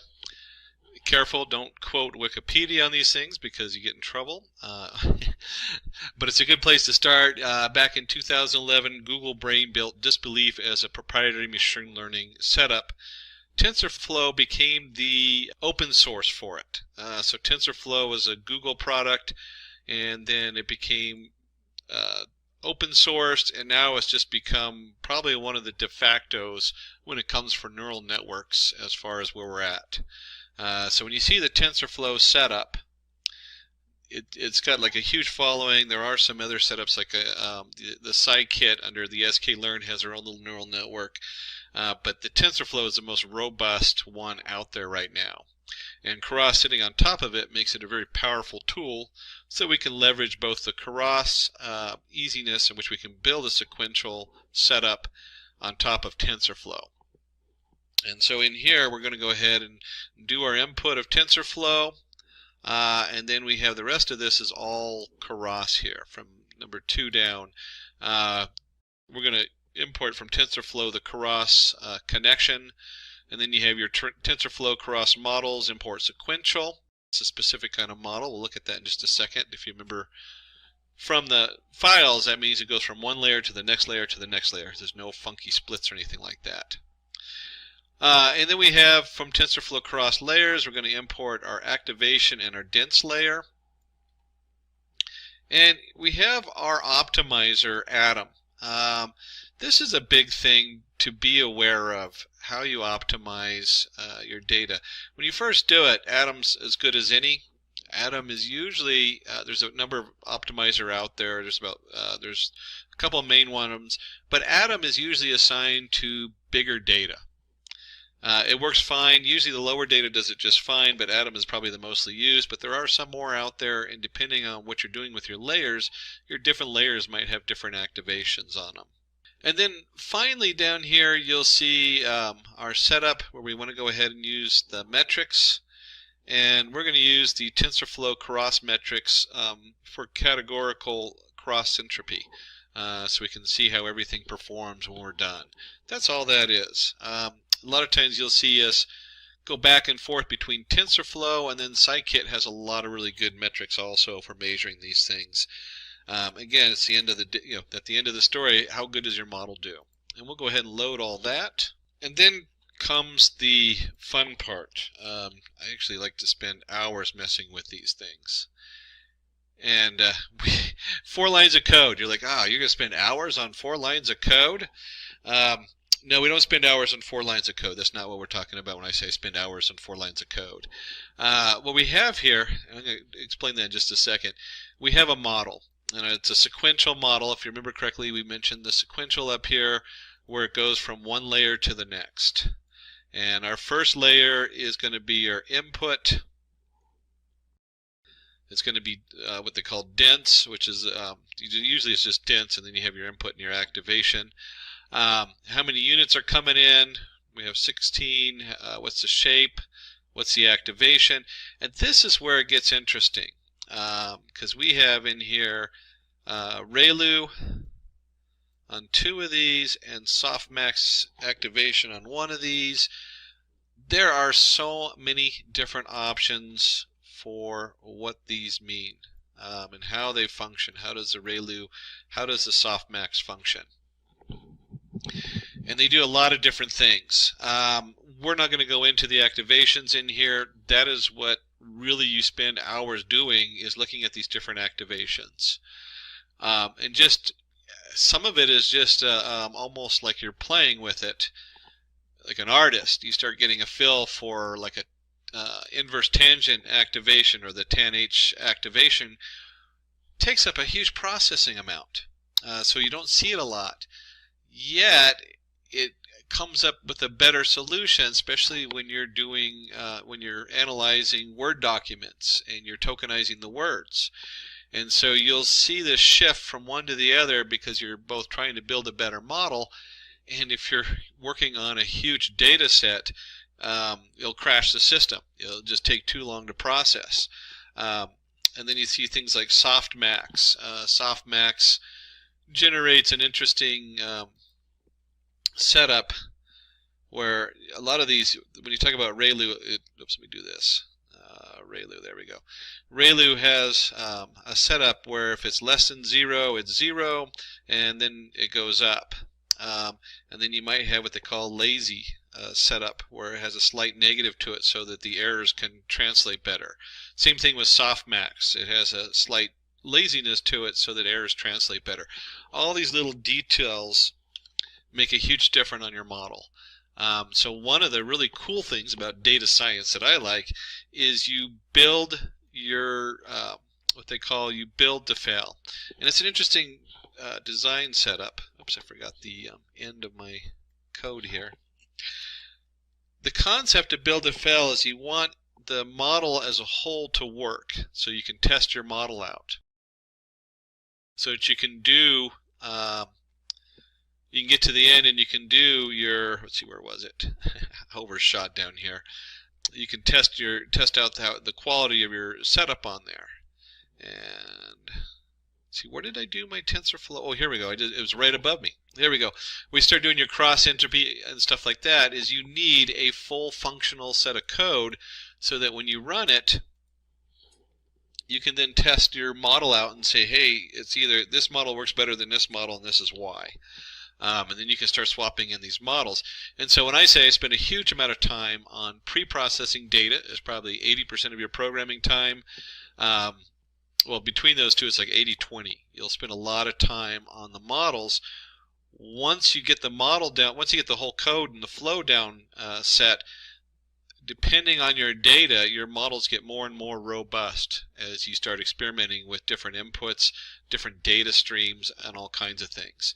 And we can do a simple model summary here. Here's our sequential, here's our layer, our output, our parameter. This is one of the nice things about Keras is you can see right here, here's our sequential one model. Boom, boom, boom, boom. Everything's set and clear and easy to read. So once we have our model built, the next thing we're going to want to do is we're going to go ahead and train that model. And so the next step is, of course, model training. And when we come in here, this a lot of times is just paired with the model because it's so straightforward. It's nice to print out the model setup so you can have a tracking. But here's our model. The keyword in Keras is compile, optimizer atom, learning rate, another term right there that we're just skipping right over that really becomes the meat of the setup is your learning rate. So whoops, I forgot that I had an arrow, but I'll just underline it. A lot of times the learning rate set to 0.01. Depending on what you're doing, this learning rate can overfit and underfit. So you'd want to look up, I know we have a number of tutorials out on overfitting and underfitting that are really worth reading once you get to that point and understanding. And we have our loss, sparse categorical cross entropy. So this is going to tell Keras how far to go until it stops. And then we're looking for metrics of accuracy. So we'll go ahead and run that. And now that we've compiled our model, we want to go ahead and run it, fit it. So here's our model fit. We have our scaled train samples, our train labels, our validation split. In this case, we're going to use 10% of the data for validation. Batch size, another number you kind of play with. Not a huge difference as far as how it works, but it does affect how long it takes to run, and it can also affect the bias a little bit. Most of the time, though, a batch size is between 10 to 100, depending on just how much data you're processing in there. We want to go ahead and shuffle it. We're going to go through 30 epochs and put a verbose of 2. Let me just go ahead and run this. And you can see right here, here's our epoch, here's our training, here's our loss. Now, if you remember correctly up here, we set the loss. Let's see, where was it? Compiled our data. There we go, loss. So it's looking at the sparse categorical cross entropy. This tells us that as it goes, how much does the error go down? Is the best way to look at that. And you can see here, the lower the number, the better. It just keeps going down. And vice versa, accuracy we want, let's see, where's my accuracy? Value accuracy at the end. And you can see 0.619, 0.69, 0.74, it's going up. We want the accuracy, would be ideal if it made it all the way to 1. But we also, the loss is more important because it's a balance. You can have 100% accuracy and your model doesn't work because it's overfitted. Again, you want to look up overfitting and underfitting models. And we went ahead and went through 30 epochs. It's always fun to kind of watch your code going. To be honest, I usually the first time I run it, I'm like, oh, that's cool, I get to see what it does. And after the second time of running it, I'm like, I'd like to just not see that. And you can repress those, of course, in your code. Repress the warnings in the printing. And so the next step is going to be building a test set and predicting it now.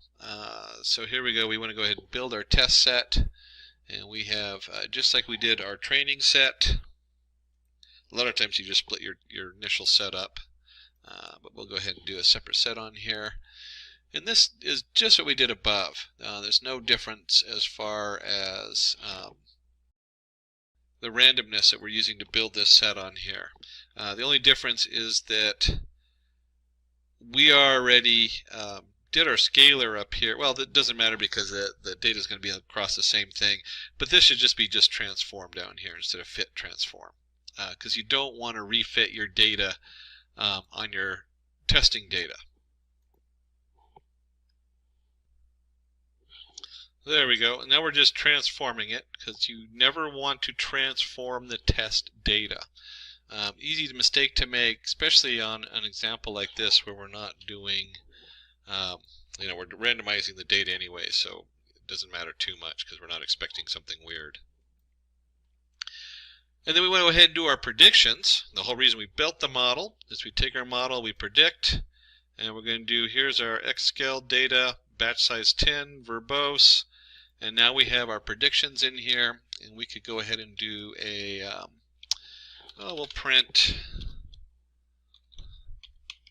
predictions, and then I guess I could just put down predictions in 5 so we can look at the first 5 of the predictions. And what we have here is we have our age and the prediction on this age versus what we think it's going to be, what we think is they're going to have symptoms or not. And the first thing we notice is that's hard to read because we really want a yes/no answer. So we'll go ahead and just round off the predictions using the argmax, the numpy argmax for predictions. So it just goes to a 0 or 1, and if you remember, this is Jupyter Notebook, so I don't have to put the print. I can just put in rounded predictions, and we'll just do the first 5. And you can see here 0, 1, 0, 0, 0. So that's what the predictions are that we have coming out of this. Is no symptoms, symptoms, no symptoms, symptoms, no symptoms. And just as we were talking about at the beginning, we want to go ahead and take a look at this. There we go. Confusion matrices for accuracy check. Most important part when you get down to the end of the story, how accurate is your model before you go and play with the model and see if you can get a better accuracy out of it. And for this, we'll go ahead and use the scikit, the sklearn metrics, scikit being where that comes from. Import confusion matrix, some iteration tools, and of course a nice matplot library. That makes a big difference, so it's always nice to have a nice graph to look at. Picture's worth 1,000 words. And then we'll go ahead and call it CM for confusion matrix, y true equals test labels, y predict rounded predictions. And we'll go ahead and load in our CM. And I'm not going to spend too much time on the plotting, going over the different plotting code. You can spend we have whole tutorials on how to do your different plotting on there. But we do have here is we're going to do a plot confusion matrix. There's our CM, our classes, normalized false, title, confusion matrix. CMAP is going to be in blues.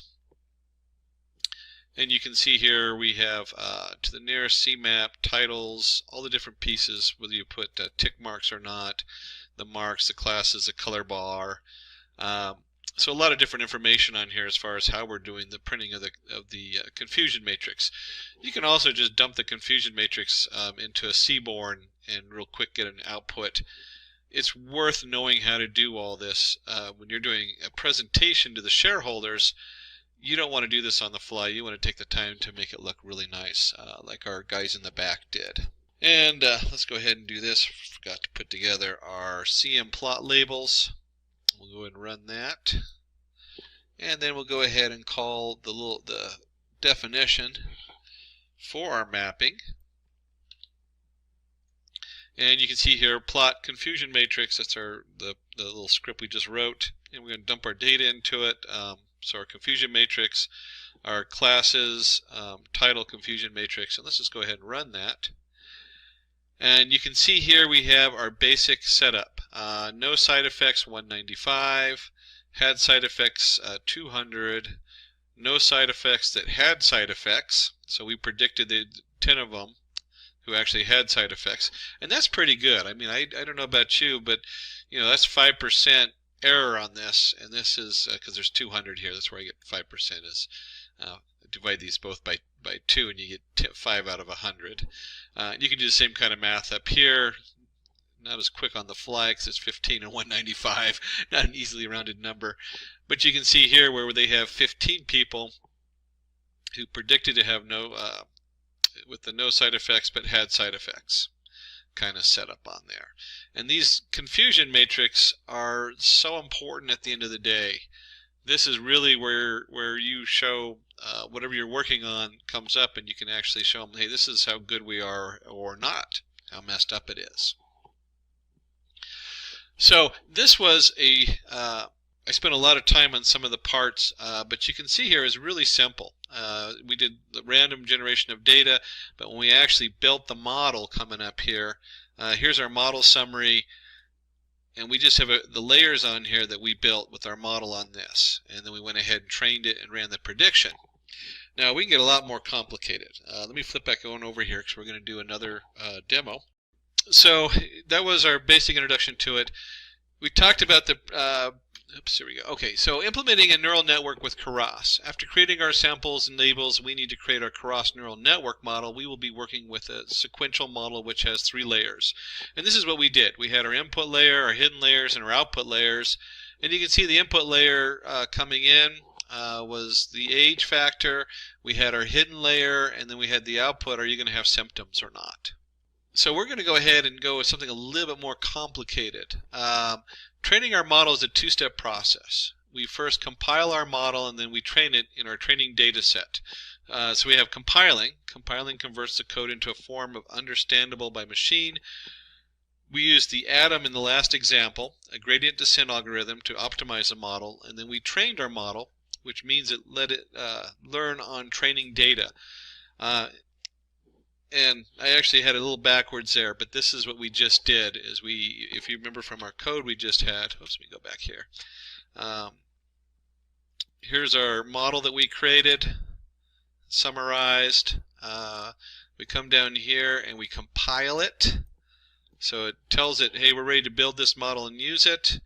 And then we train it. And this is the part where we go ahead and fit our model and put that information in here, and it goes through the training on there. And of course we scaled the data, which was really important to do. And then you saw we did the creating a confusion matrix with Keras. As we are performing classifications on our data, we need a confusion matrix to check the results. A confusion matrix breaks down the various misclassifications as well as correct classifications to get the accuracy. And so you can see here, this is what we did with a true positive, false positive, true negative, false negative. And that is what we went over. Let me just scroll down here. On the end, we printed it out, and you can see we have a nice printout of our confusion matrix with the true positive, false negative, true negative. And so the blue ones, we want those to be the biggest numbers because those are the better side. And then we have our false predictions on here as far as this one. So it had no side effects, but we predicted, let's see, no side effects predicting side effects and vice versa. So here's the OpenAI documentation, and you could see the new features introduced with the ChatGPT 4.0. So these are the improvements. One is the updated and interactive bar graphs or pie charts that you can create. And these are the features that you could see here. You could change the color, you could download it. And what we have is you could upload the latest file versions directly from Google Drive and Microsoft OneDrive. And we have the interaction with tables and charts in a new expandable view that I showed you here. That is here. You can expand it in the new window.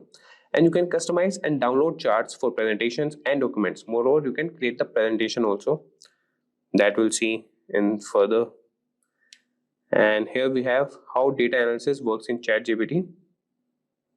You could directly upload the files from Google Drive and Microsoft OneDrive. I will show you guys how we can do that and where this option is. And we can work on tables in real time. And there we have customized presentation ready charts. That is, you can create a presentation with all the charts based on a data provided by you. And moreover, a comprehensive security and privacy feature. So with that, guys, we'll move to ChatGPT. And here we have the ChatGPT 4.0 version. So before commencing, guys, there's a quick info for you. If you're one of the aspiring data analysts looking for online training and graduating from the best universities, or a professional who elicits to switch careers with data analytics by learning from the experts, then try giving a shot to Simplilearn's Purdue postgraduate program in data analytics in collaboration with IBM. You can find the link in the description box and pinned comment. So let's get started with data analysis part. So this is the pin section or the insert section, where you can have the options to connect to Google Drive, connect to Microsoft OneDrive, and you can upload it from the computer. This option was already there, that is upload from computer. And you can upload at least or at max the 10 files. That could be around Excel files or documents. So the max limit is 10. And if you have connected to Google Drive, I'll show you guys. I'm not connecting you, but you guys can connect it too, and you could upload it from there also.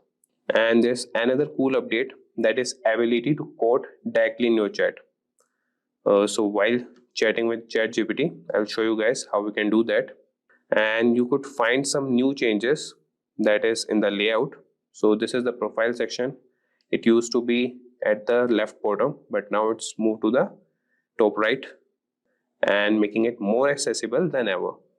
So let's start with the data analysis part. And the first thing we need is data. So you can find it on Kaggle, or you could ask ChatGPT 4.0 to provide the data. I will show you guys. So this is the Kaggle website. You can sign in here and click on datasets.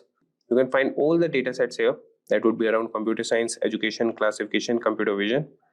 Or else you could move back to ChatGPT and you could ask the ChatGPT 4.0 model to generate a data and provide it in Excel format. So we'll ask him, we'll not ask him can you, we'll just ask him provide a data set that I can use for data analysis and provide in CSV format. So you could see that it has responded that I can provide a sample data set, and he has started generating the data set here. So you could see that he has provided only 10 rows, and he is saying that I will now generate this data set in CSV format. First he has provided the visual presentation on the screen, and now he is generating the CSV format.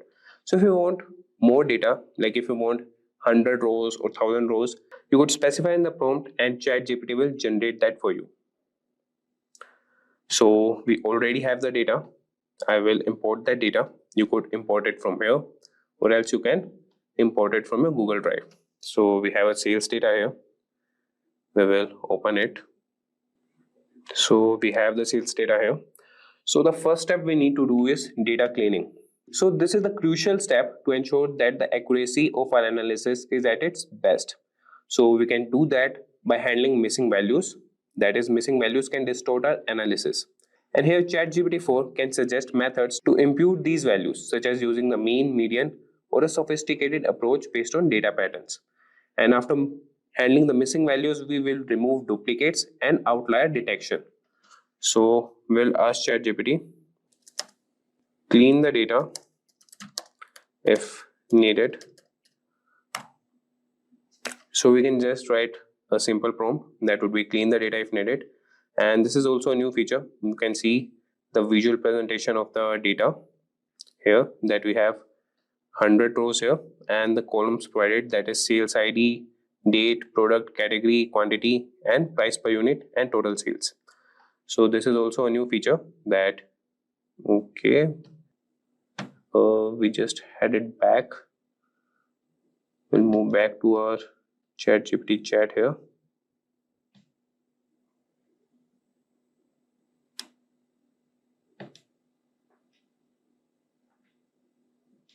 Okay, so here we are. So you could see that ChatGPT has cleaned the data and he has provided that it has checked for missing values, checked for duplicates, and ensured consistent formatting. And he's saying, okay, so now we will ask him that execute these steps and provide the clean data. As ChatGPT has provided that these are the steps to clean the data, and let's see. So he has provided a new CSV file with the clean sales data. We will download it and ask him to use the same file only. Use this new cleaned sales data CSV file for further analysis.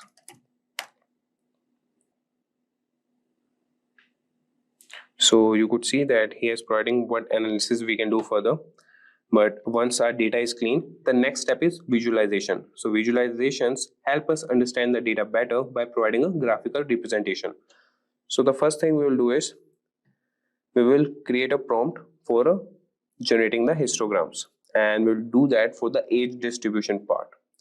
So we'll write a prompt that generate a histogram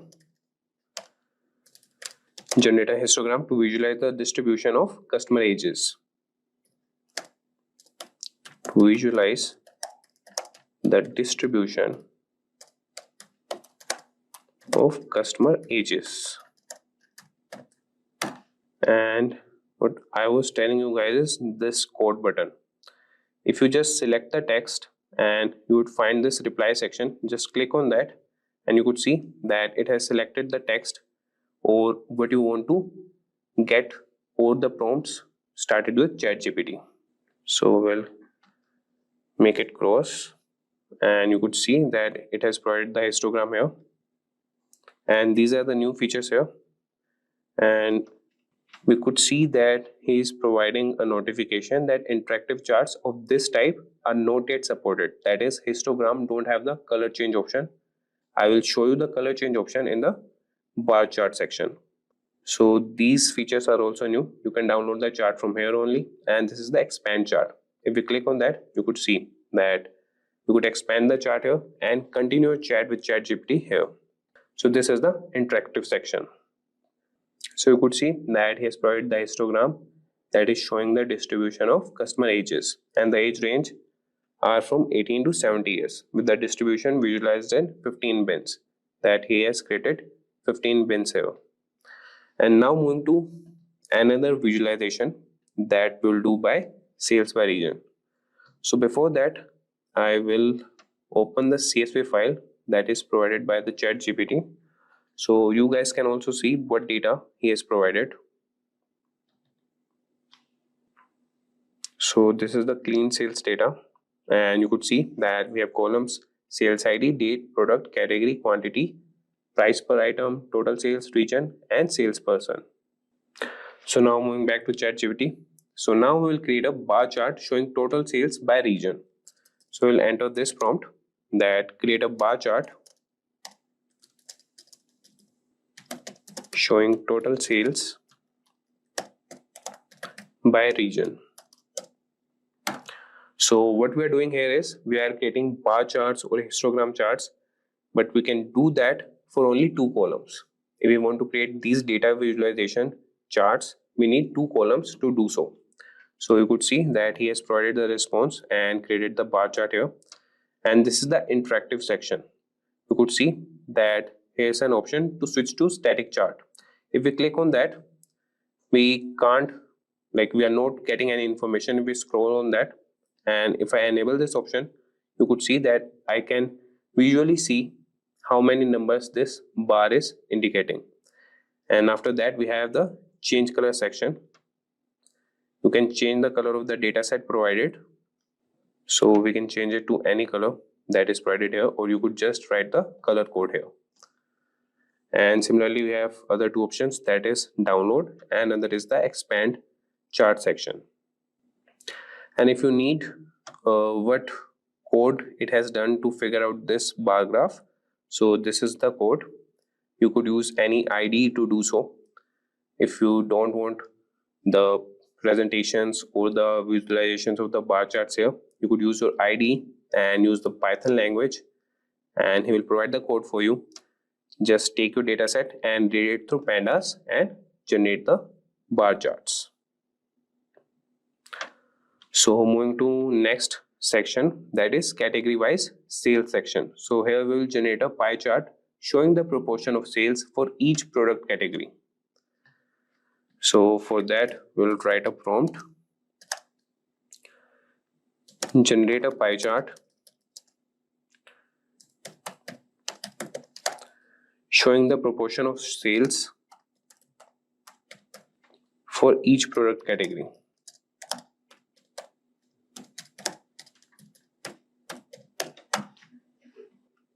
So you could see that it has started generating the pie chart, and this is also an interactive section. If you click on that, you would be seeing a static pie chart, and if you want to change the color, you can change for any section. That could be clothing, electronics, furniture, or kitchen. And similarly, we have the download section and the expand chart section. So this is how this new ChatGPT 4 model is better than ChatGPT 4, that you could use a more interactive pie charts. You could change the colors for that, and you can just hover over these bar charts and found all the information according to them. So after this data visualization, now we'll move to statistical analysis. So this will help us uncover patterns and relationships in the data. So the first thing we'll do is correlation analysis, and for that we'll write the prompt, analyze the correlation between age and purchase amount. So this correlation analysis help us understand the relationship between two variables. So this can indicate if older customers tend to spend more or less. So we'll find out that by analyzing the data, and we'll provide a prompt to ChatGPT that analyze the correlation between age and purchase amount.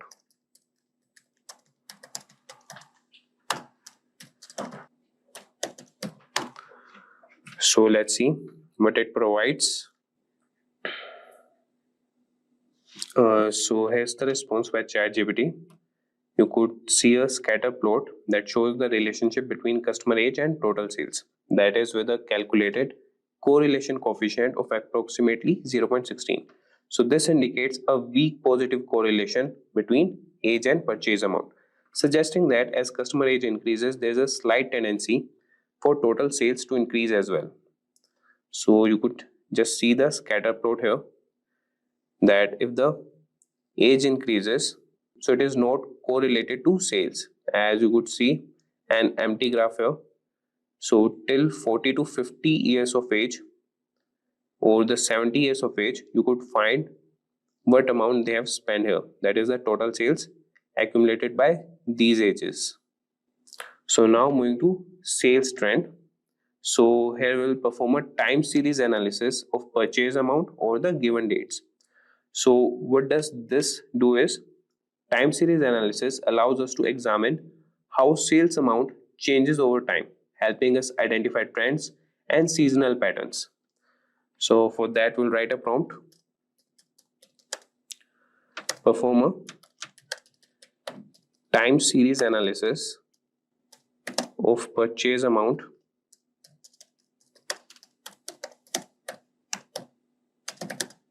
over given dates.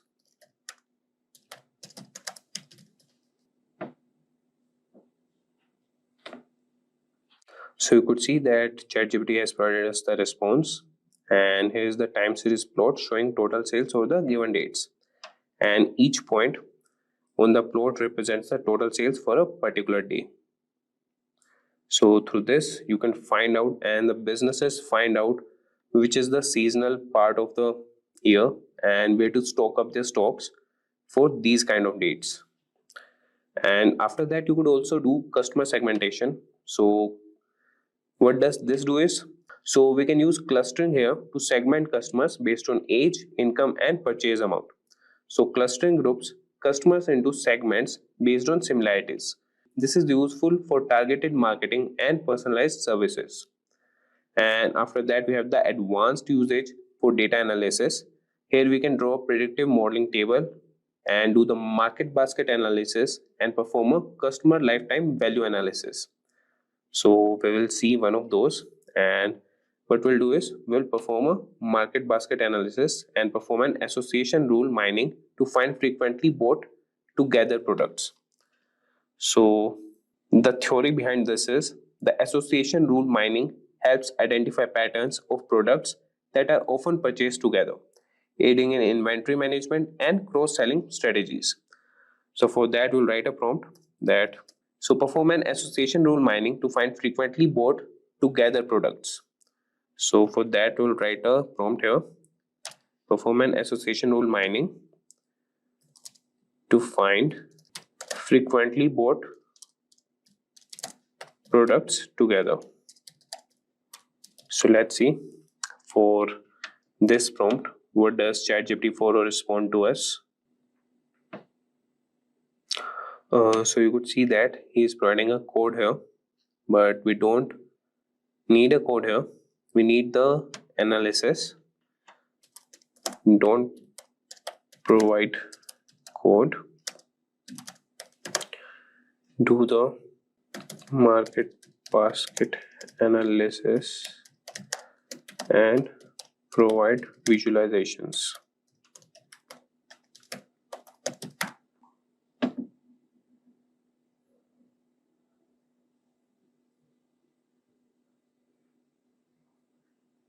So you could see that ChatGPT has provided the response that given the limitations in this environment, so he is not able to do the market basket analysis here.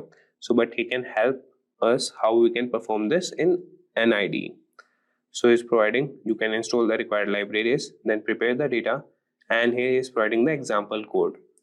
So you could see there are some limitations to ChatGPT 4 also, that he can't do advanced data analysis.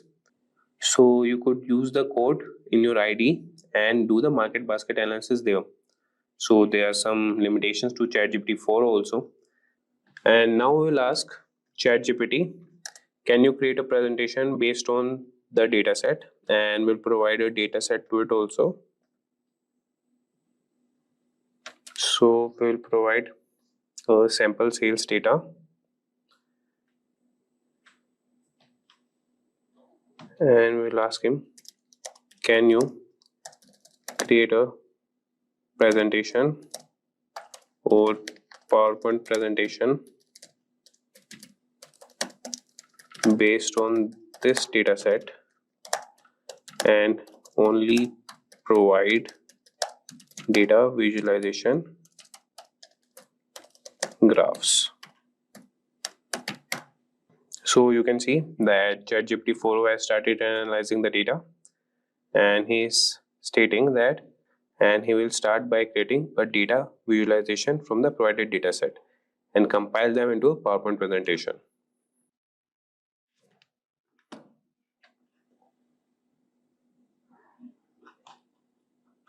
So you could see that ChatGPT 4 has provided us the response, and these are all the presentations or the bar graphs that he has created.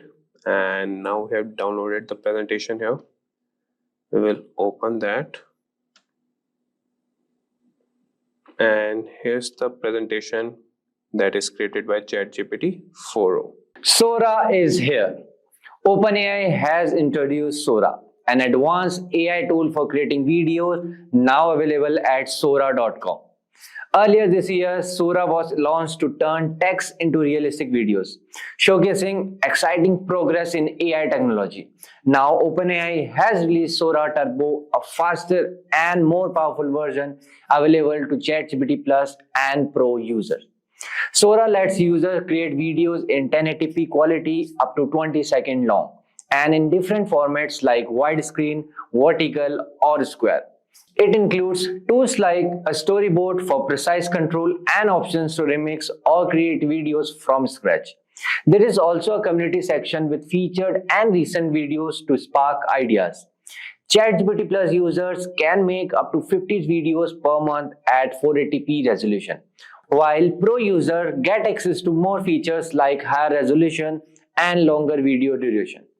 While Sora Turbo is much faster, OpenAI is still working to improve areas like handling complex action and making the technology more affordable.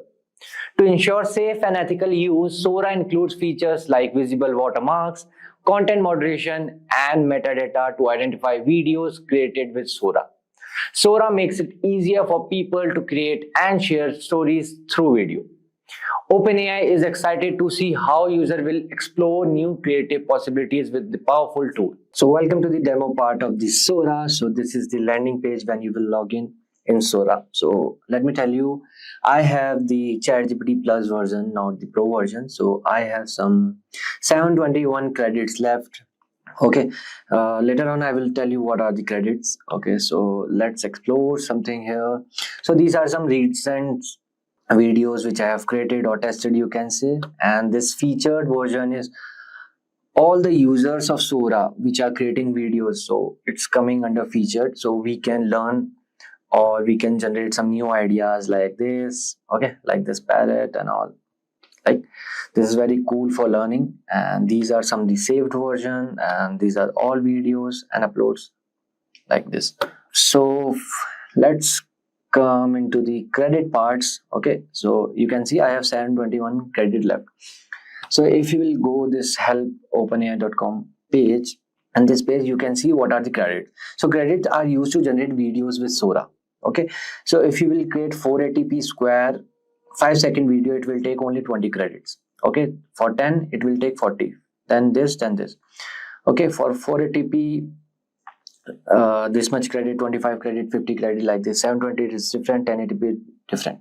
Okay, so here it is written, please note that requesting multiple variation at once will be charged at the same rate as running two separate generation requests. Okay, so here this plus icon you can see, so here you can upload the image or video. Okay, so you can also do like this, you can upload the image and you can create that video from that image. Okay, and this is choose from library, your personal library, this library, right? And this option is for the variation. Okay, like these are basically presets like balloon world, stop motion, archive world, film noir, or cardboard, and the paper. Okay, so this is the resolution. Okay, 480p, this is the fastest in video generation. Okay, 720p will take like 4x slower, and 1080p 8x slower. I guess 1080p is only available in ChatGPT's Pro version. Got it? Okay, so we are just doing. I'm just showing you demo, so I will choose this fastest version only. Okay, so this is the time duration, how long you want, like 5 seconds, 10 seconds, 15 and 20 seconds is available in Pro version, okay, of ChatGPT. And this is how much versions you want to take. I will select only 2. Okay, because it will again charge more credits to you. Okay, and these credits are monthly basis, I guess. Okay, these credits are monthly basis. Okay, see again, recut, remix, blend, loop to create content. This will take again more credits. Okay, see here, ChatGPT Plus, up to 50 priority videos, 1000 credits. Okay, per month, I guess. Yeah, per month. Up to 720p resolution and the 5-second duration. And ChatGPT Pro, up to 500 priority videos, 10,000 credits, unlimited relax videos, up to 1080p resolution, 20-second duration, download without watermark. Here you can download with watermark, I guess. I don't know. Yeah, we'll see. About everything, okay, ChatGPT. But ChatGPT Pro is $200 per month. So, yeah, it's expensive, right? So yes, let's do something creative. So okay, I will write here.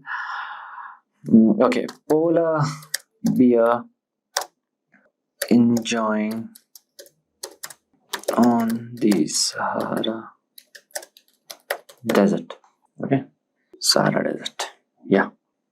Okay, you can do storyboard as well, or you can create directly videos. Okay, so let me show you the storyboard first.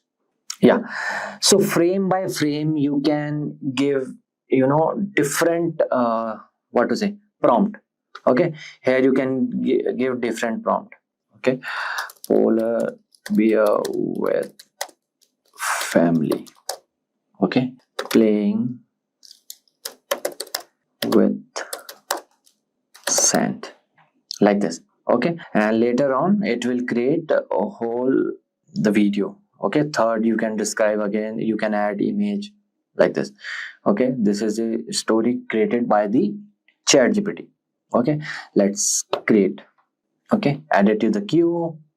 Okay, it's very fast actually. Almost done. Yeah, see, with family, you can see playing with the sand. Okay, so these are the two variation. Okay, you can choose either this or either that one, or either that one. Okay, I'm feeling this much as, yeah. So here you can again edit your story, recut, you can trim or extend this video in a new storyboard. Okay, so basically record features allow you to creators to pinpoint and isolate the most impactful frame in a video, extending them in either direction to build out of like complete scene. Okay, if we choose record, okay, this thing, fine. Then remix. What remix do is like the remix features allows user to reimagine existing videos by altering their components without losing that essence of the originality, you can say. Okay, you want to add or remove certain things. Okay, what if I want to remove that this polar bear or like this. Okay, or you can say we can change colors, or we can some tweak visual elements, and this blend. So this blend feature allows you to combine with different video. If I want to upload some videos, it will blend both the video, this video particular with that video which I will upload. Okay, right. And the last loop, by the name, loop features, feature make it easy to create seamless repetition of the video. Okay, this is one option is ideal for background visuals, music videos, like this.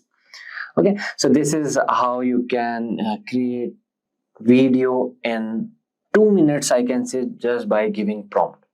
Okay, this one is favorite, you can save it for the favorite, and this you can sharing options are there, copy link or this unpublish, and you can download.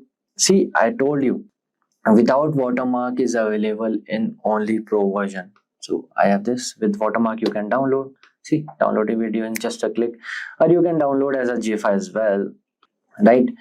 And add to a folder. Okay, fine, this is the notification activity, right? So let's create one.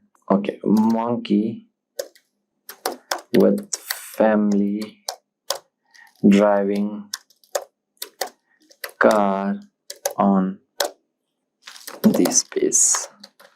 Yeah, so okay, I will choose this times 16 by 9. Let it takes more credit of mine, it's okay. Yeah, add it to the queue.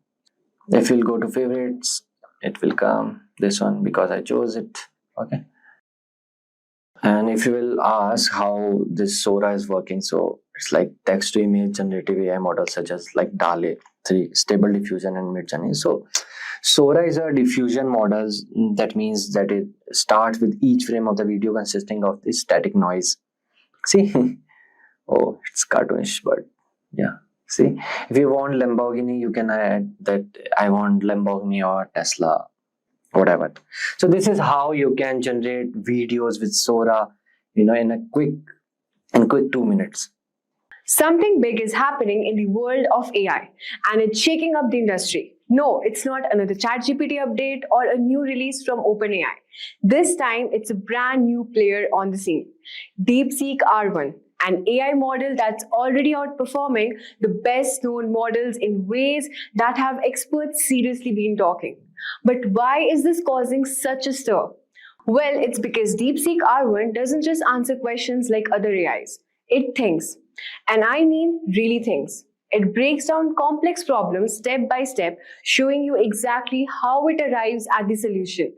You just don't get an answer, you get the entire process from start to finish. That too in real time. This is the kind of AI that doesn't just solve problems, it solves the way we do. Now, here's the twist. DeepSeek R1 isn't from one of the usual AI giants like OpenAI or Anthropic. It was developed by High Flyer Capital Management, a hedge fund that's quietly been making waves in the AI world. In fact, their new DeepSeek R1 Lite preview is already making headlines for its stunning performance on tasks like mathematical reasoning, logical inference, and real-time decision making. Areas where even the best of the OpenAI's models often fall short. But why is this model such a game changer? It's because in 2024, the world is demanding AIs that can think logically and reason through problems. DeepSeek's ability to show its work is what sets it apart. While other AIs give you answers, DeepSeek lets you watch its thought process unfold. Think of it as the AI that doesn't just solve problems, but teaches you how to think like it does. And if you think that's all just a hype, let me tell you, Forbes isn't the only one buzzing about it. Even experts across the industry are pointing out that DeepSeek is outperforming model from heavyweights like OpenAI and Anthropic on tests that measures complex reasoning. It's already winning in some major AI benchmarks and it's only going to get better. So why is DeepSeek R1 such a big deal right now? And what does it mean for the future of AI in 2024 and beyond? Well, in this video, we will explore DeepSeek R1 starting with its unique capabilities and how it stands out from the other AI model. We'll also test its math reasoning and problem-solving skills, comparing it with models like OpenAI. Then we will examine the real-world application in fields like finance and tech. So let's dive in and see how it's shaping the future of AI. So at first, let us understand what is exactly DeepSeek R1 Lite Preview. As you can see this tweet post, so DeepSeek R1 Lite Preview is an AI tool which is similar to ChatGPT and is created by a Chinese company which is known as DeepSeek. The company announced this new model on X on November 20th and shared a few details. So I'll show you the documentation page over here. So this is a documentation page of DeepSeek API. And DeepSeek R1 Lite Preview is meant to be really good at solving problem reasoning in maths, coding, and logic. It shows you how to think step by step so that you can understand how it comes up with answers and which help people to build trust more. So you can try out me on their website, and the website name I'm going to show you. So you just have to simply go to Google and type over here chat.deepseek.com. As soon as you enter this, you'll be redirected to DeepSeek's page.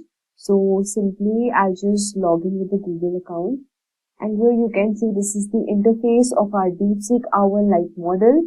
And here we will enable this DeepThink preview, which is a new feature over here. And now let's start with our test and start testing whether DeepSeek, this model, is really that effective or worth the hype or not.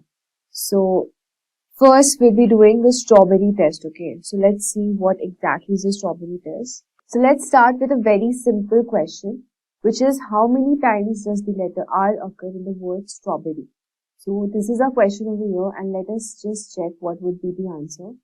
So I didn't expect such a long reasoning process for what seems like a straightforward task. I thought that after counting the letter R and identifying the position of the word, it would have stopped there. But what's interesting to me is that it didn't stop. It double-checked the counting a couple of times and even considered things like how people might pronounce or spell the word differently, which I think is a bit of redundant, especially the pronunciation part. But then that's how it does show how careful and thoughtful it is. So it just explained us every step by step and what process we can go through it. So let's move on to our second question, which would be a mathematical reasoning question. So our next question would be, if a triangle has sides of 3, 4, 5, what would be its area? So let's just check. So as you can see here, the DeepSeek R1 model is getting our answers, and it performs the checks I predicted, although in a different order, but then it's using all the steps and all the formulas and what would be the best to go with this question.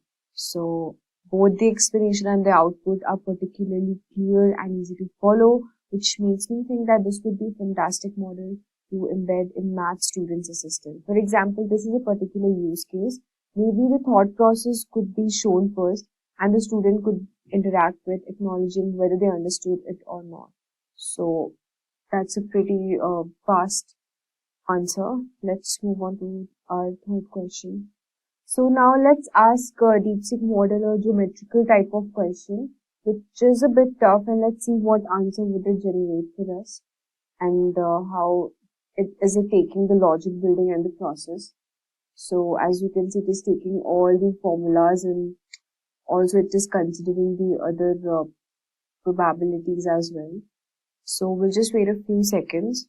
So as you can see, it has written data messed up in a denominator. So it is even checking what mistakes has it generated, which is really good. It is just like as if somebody is solving this mathematical problem, but then in the form of AI. So that's really interesting. So now as you can see, it has given us the final answer and also step-by-step approach, which is well-known geometric formulas and applied them directly, which makes the reasoning very easy to follow. So the output is very clear and easy to follow, and across all these examples, it's been impressive to see how it consistently double-checked calculations using different methods. The thought process is always detailed, logical, and very easy to understand. So for somebody who wants to actually learn or go through these mathematical problems, this model will give a very detailed explanation. So I would highly suggest using this. So let's now move on to our next question, which would be a coding test. So the first question would be implement a function in Python that finds the longest palindromic substring in a given particular string. The function should have a time complexity better than O n raised to the power 3. They go of n to the power 3. So let us just see what is the time complexity. Will it generate the answer for us? The code. Let's just check it out. So as you can see, it has given us the solution code here and also the explanation part, and whatever the function it is using, it has briefly mentioned the explanation about it. And I think that the model did a very great job solving the problem and finding the longest palindromic substring. The approach was smart, efficient, and clearly explained. So instead of just brute force method, every possible substring which would be slow, it used a very clever expand around centers technique.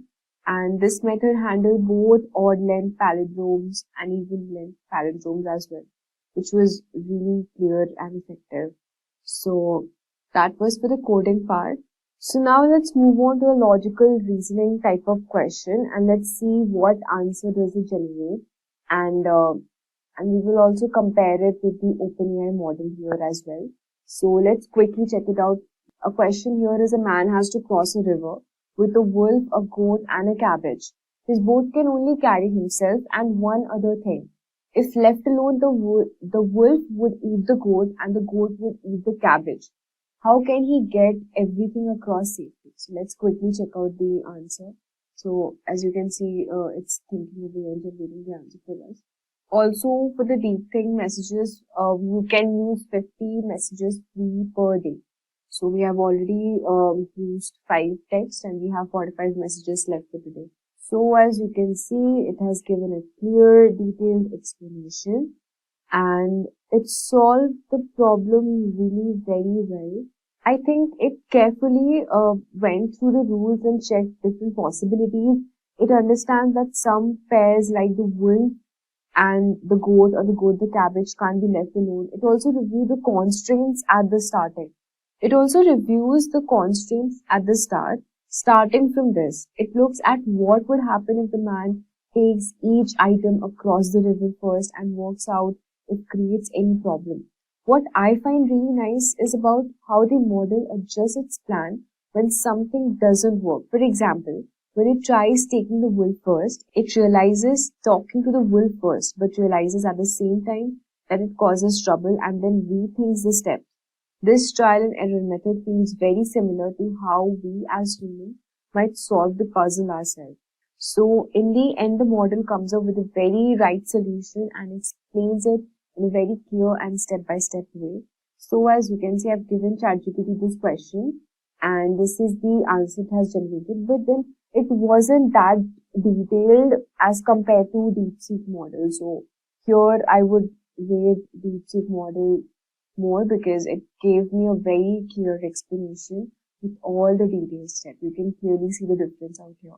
So for anyone who wants to understand from depth, this DeepSeek model would be a great help. So let's quickly have a look on the DeepSeek R1 live preview benchmarks. So we have tested the model in real world conditions, but how does it stack up against other AIs on benchmarks like AIME, math and competitive programming languages? So you have this on the screen. We have compared it with AIME, math, GPQA Diamond, Codeforce's Live Code Bench and also Zebra Logic. So according to the benchmarks, DeepSeek R1 Live Preview blows the competition out of the water when it comes to math and logic problems, with a pass rate of 52.5% on the AIME 2024 challenge.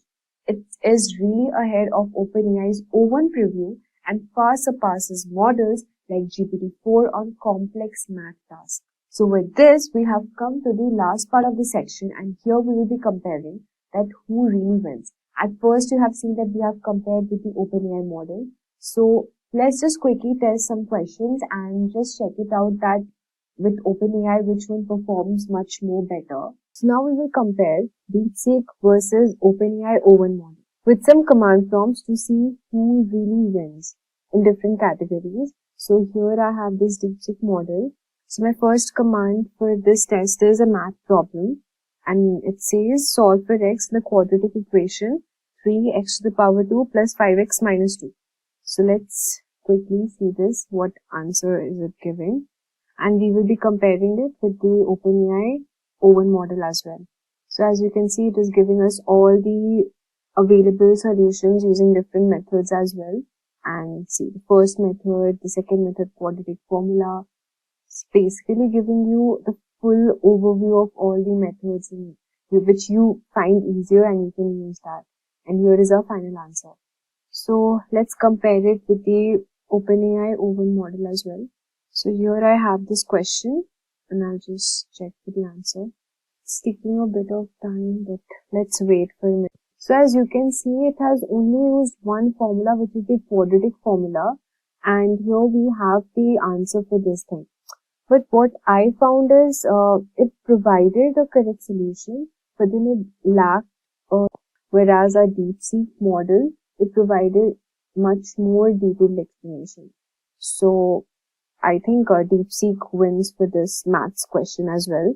For the second comparison, I have a coding problem. So let's check for both. First, we will be checking for DeepSeek model. And the coding problem is write a Python function to check if a given string is palindrome or not. And I'm waiting for the answer here.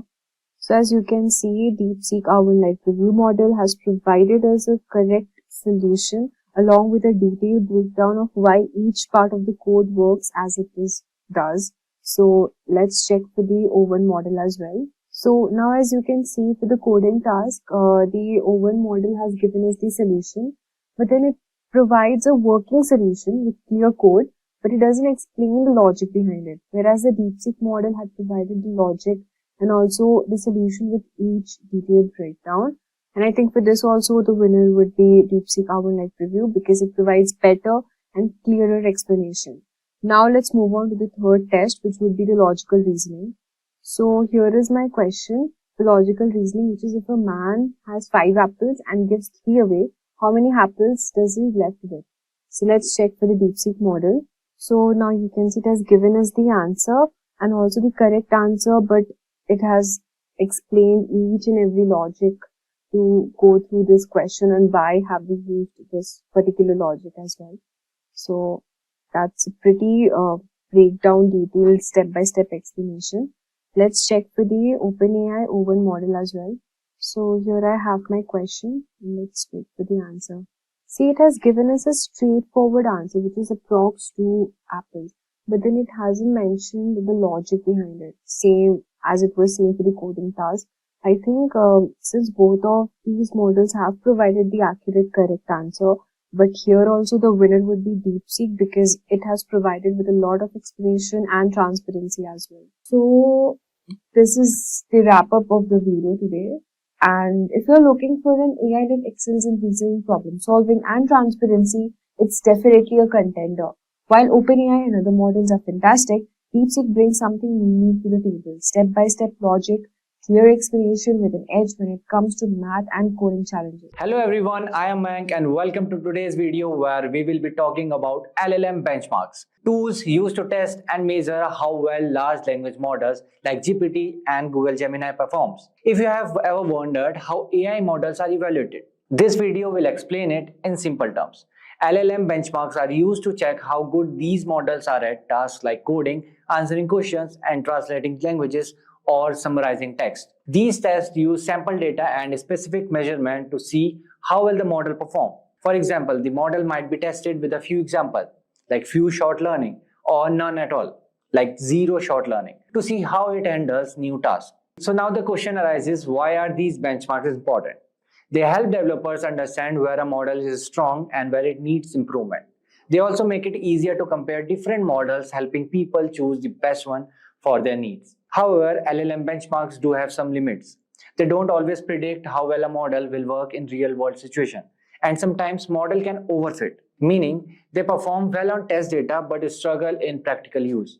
We will also cover how LLM leaderboards rank different models based on their benchmark scores, giving us a clear picture of which models are performing the best. So stay tuned as we dive into how LLM benchmarks work and why they are so important for advancing AI. So without any further ado, let's get started. So what are LLM benchmarks? LLM benchmarks are standardized tools used to evaluate the performance of large language models. They provide a structured way to test LLMs on a specific task or question, using sample data and predefined metrics to measure their capabilities. These benchmarks assess various skills such as coding, common sense reasoning, and NLP tasks like machine translation, question answering, and text summarization. The importance of LLM benchmark lies in their role in advancing model development. They track the progress of an LLM, offering quantitative insights into where the model performs well and where improvement is needed. This feedback is crucial for guiding the fine-tuning process, allowing researchers and developers to enhance model performance. Additionally, benchmarks offers an objective comparison between different LLMs, helping developers and organizations choose the best model for their needs. So how LLM benchmarks work? LLM benchmarks follow a clear and systematic process. They present a task for LLM to complete, evaluate its performance using specific metrics, and assign a score based on how well the model performs. So here is a breakdown of how this process works. The first one is setup. LLM benchmark come with pre-prepared sample data, including coding challenges, long documents, math problems, and real-world conversation. The task span various areas like common sense reasoning, problem solving, question answering, summary generation, and translation, all present to the model at the start of testing. The second step is testing. The model is tested on one of the three ways. Few shot, the LLM is provided with a few examples before being prompted to complete a task, demonstrating its ability to learn from limited data. The second one is zero shot. The model is asked to perform a task without any prior examples, testing its ability to understand new concepts and adapt to unfamiliar scenarios. The third one is fine-tune. The model is trained on a dataset similar to the one used in the benchmark, aiming to enhance its performance on the specific task involved. The third step is the scoring. So after completing the task, the benchmark compares the model's output with the expected answer and generates a score, typically ranging from 0 to 100, reflecting how accurately the LLM performs. So now moving forward, let's see key metrics for benchmarking LLMs. So LLMs benchmark uses various metrics to assess the performance of large language model. So here are some commonly used metrics. The first one is accuracy or precision. Measure the percentage of correct prediction made by the model. The second one is recall, also known as sensitivity. Measure the number of true positive reflecting the correct prediction made by the model. The third one is F1 score. combines both accuracy and recall into a single metric, weighing them equally to address any false positive or negatives. F1 score ranging from 0 to 1, where 1 indicates perfect precision and recall. The fourth one is exact match. Tracks the percentage of predictions that exactly match the correct answer, which is especially used for the tasks like translation and question answering. The fifth one is perplexity gauges. Here it will tell you how well a model predicts the next word or token. A lower perplexity score indicates better task comprehension by the model. The sixth one is BLUE, bilingual evaluation understudy. Is used for evaluating machine translation by comparing n-grams, sequence of adjacent text element, between the model's output and the human-produced translation.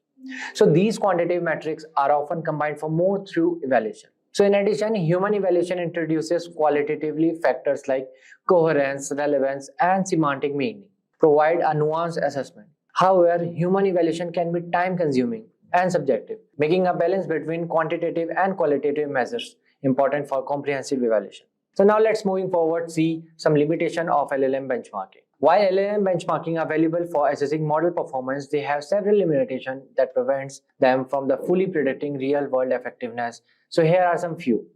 The first one is bounded scoring. Once a model achieves the highest possible scores on the benchmark, that benchmark loses its utility and must be updated with more challenging tasks to remain a meaningful assessment tool. The second one is broad dataset.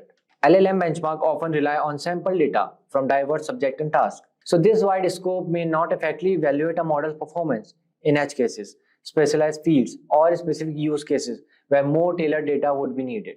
The third one is finite assessment. Benchmark only tests a model's current skills, and as LLMs evolve and new capabilities emerge, new benchmarks must be created to measure these advancements. The fourth one is overfitting. So if an LLM is trained on the same data used for benchmarking, it can lead to overfitting, where the model performs well on the test data but struggles with the real task. So this result is scores that don't truly represent the model's broader capabilities. So now what are LLM leaderboards? So LLM leaderboards publish a ranking of LLMs based on the variety of benchmarks. Leaderboards provide a way to keep track to the myriad LLMs and compare their performance. LLM leaderboards are especially beneficial in making decisions on which models to use. So here are some.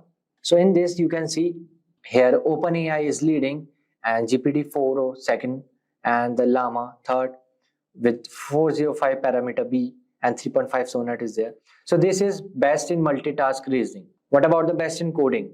So here OpenAI O1 is leading. I guess this is the Orion one, and the second one is 3.5 Sonnet, and after that in the third position there is GPT-4o.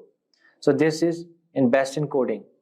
So next comes fastest and most affordable models. So fastest models are Llama 8B parameter, and the second one is LLMA Llama 70B. And the third one is 1.5 Flash. This is Gemini 1. And lowest latency. And here it is leading Llama again. In cheapest models, again Llama 8B is leading. And in the second number, we have Gemini Flash 1.5. And in third, we have GPT-4o Mini. Moving forward, let's see standard benchmarks between Claude 3 Opus and GPT-4. So in general, they are equal. In reasoning, Claude 3 Opus is leading. And in coding, GPT-4 is leading. In math, again GPT-4o is leading. In tool use, Claude 3 Opus is leading. And in multilingual, Claude 3 Opus is leading. Today we are exploring Hugging Face, an amazing tool that makes working with language and AI super easy. If you are curious about using advanced technology to understand or create text, this video is perfect for you. Hugging Face is a company that helps people use AI models for language tasks like translation, text analysis, or even generating new text. They have created a library called Transformer, which comes with pre-trained models, so you don't have to build everything from scratch. It's simple, powerful, and perfect for developers, researchers, or even beginners. So in this video, I will show you 3 cool things you can do with Hugging Face. Speech to text, turn spoken words into written text easily, great for captions or voice apps. Second one is sentiment analysis. Find out if a text is positive, negative, or neutral, helpful for understanding reviews or comments. The third one is text generation. Create human-like text that sounds natural. perfect for chatbots or creative writing. I will also explain some important basics like how pipelines make using Hugging Face models super easy and how tokenization helps AI understand text.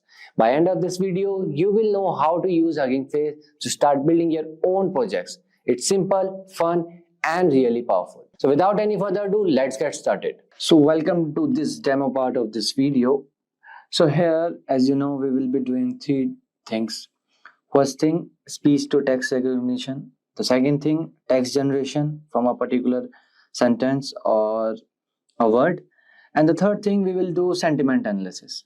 Okay, so we will perform this one by one. So let's start with something called speech to text recognition. Okay, using Hugging Face. So first I will rename this. I will write here Hugging Face speech to text. Okay, yeah. So first I will install transformers library. It is already installed on my system, but again, just for you guys, I'm doing this. Okay, pip install transformer. So now let's see what is transformers. So transformers is a powerful Python library created by Hugging Face. So that allows you to download, manipulate, and run thousands of pre-trained open source AI model. Fine. So as you can see, requirement already satisfied. It means like already installed. So these transformer models cover multiple tasks across modalities like NLP, natural language processing, computer vision, audio, and multimodal learning, like many things. Fine. So now I will do from transformers import pipeline. Okay, so now let's run it. So now what is pipeline? Okay, so a transformer pipeline describes the flow of data from origin system to destination system. Fine, because you already know transformer means you can run or manipulate thousands of pre-trained open source AI model. So pipeline describes the flow of data from origin system to destination system and defines how to transform the data along the way. Okay, so let's check the versions transformers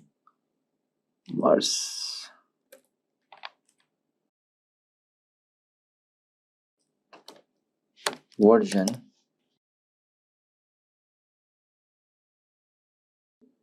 Okay, that long tab. Okay, why it is coming? Import transformers. Yeah, so we have currently 4.42.4 version of the transformer. Okay, so I'm using Google Colab. Okay, so you can use either Jupyter Notebook, Visual Code Studio, or Colab. Okay, so now let's import libraries. Import Librosa. Okay, so what is Librosa? So Librosa is a Python package for audio and music analysis, right? Because we are doing speech to text, so we need this. So it provides various functions to quickly extract key audio features and matrices from the audio files. Okay, and this Librosa can also be used to analyze and manipulate audio files in a variety of formats such as WAV wave, MP3, M4A, and like that. Okay, so next we will import Torch. I hope everyone know Torch. So Torch is nothing PyTorch. It is a machine learning library based on the Torch library used for applications such as computer vision and NLP. And originally it was developed by the Meta AI and now the part of Linux Foundation, umbrella. Let's import one more thing. Import. So now let's import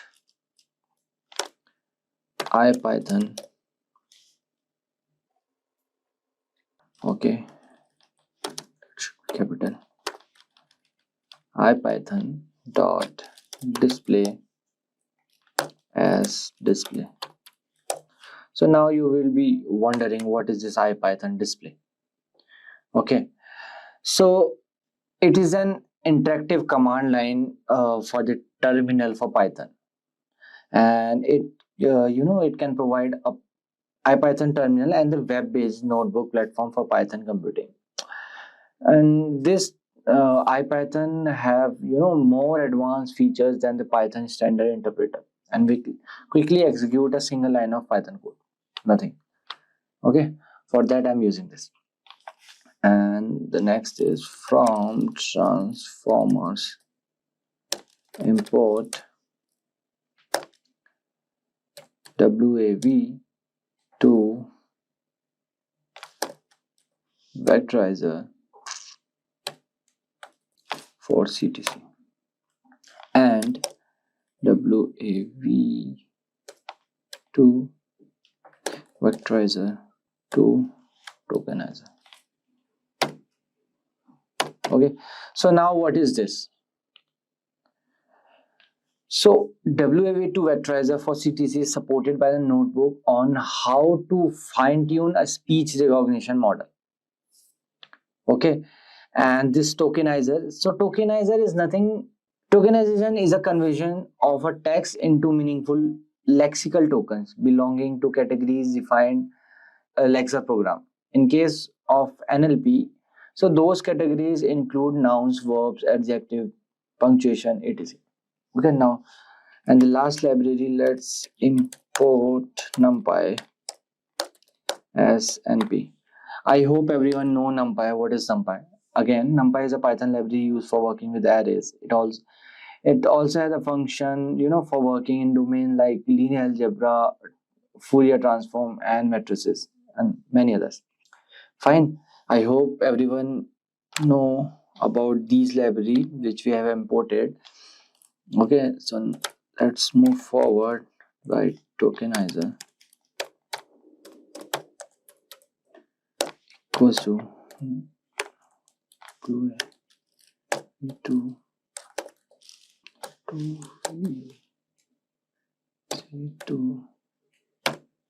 tokenizer dot from pre-trained. This is why I love this Google Colab. You will decide just some words and it will show the suggestions. Facebook. So this is again one pre-trained model. Okay, so we are just importing it. Base 960th. This is nothing, the name. Okay, then model equals to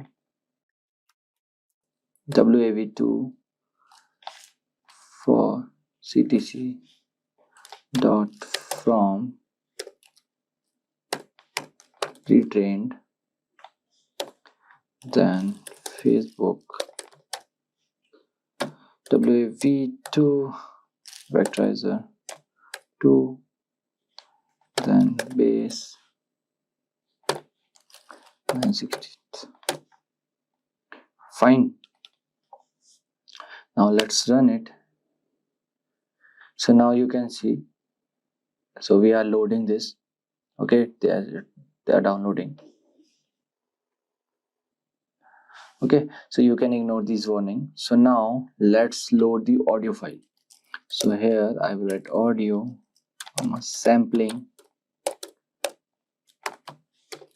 rate equals to librosa dot load. Okay, so you know about librosa, right? Then I have v dot m4a. So I have already one speech or one audio, you can say. So I will play it, don't worry. Before the final output, I will show you 16,000. Okay, so now I will write okay, I've already loaded, I guess. Okay, Okay, no issues. I will load again. Okay, the file is loaded. I will rename it to V. Yeah, fine. So now it won't, the error won't come again. We have v.mp4a. Okay, so now we have to do, okay, let me try it. We have v.mp4a, but I don't know why it is not coming. Okay, let me copy the path. Now it will run, I guess. It's running. Yeah. So now I will write here audio, comma, sampling rate. Okay. Now listen carefully. Then I will write display dot audio. Then path, comma,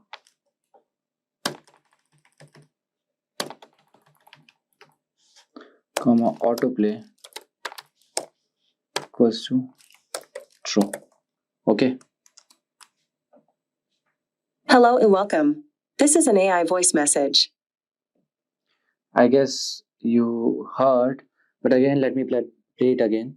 Hello and welcome. This is an AI voice message. Okay. So it is saying hello and welcome. This is an AI voice message. Fine. So now what I will do, I will input some values. Input values equals to tokenizer, then audio, comma, return tensors equals to pt. Fine.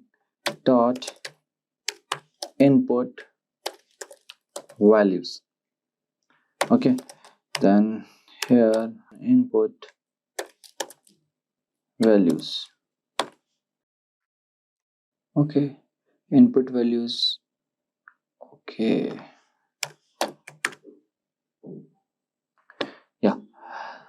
So now logits will come here. So we have to now store the logits, which means non-normalized predictions. Okay, so logits equals to model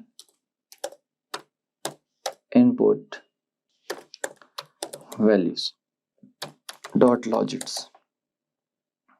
Okay, then here I will write logits. Okay, it's running. Done. So now what we will do, we will store predicted IDs, then we will pass the logits to values to softmax to get the predictive value. Okay, so here I will write predicted IDs equals to torch dot arg max. Okay, then logits comma dimension equals to -1. Okay, then I will pass the prediction to the tokenizer decode to the transcription. Okay, so here I will write transcriptions equals to tokenizer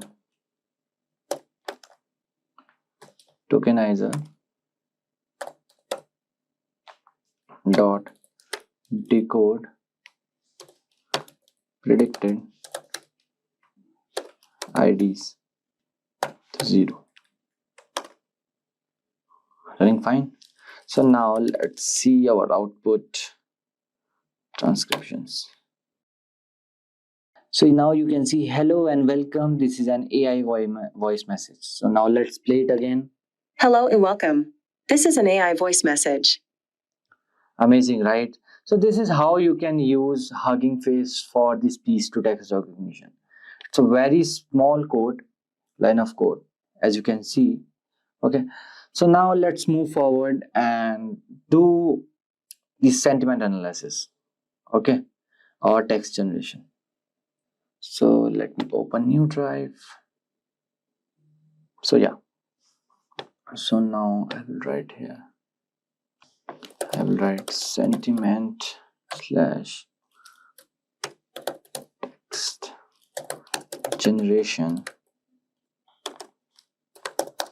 Hugging Face. Okay, so first of all, let's import the files. So first I will write import warnings, then warnings dot filter warnings.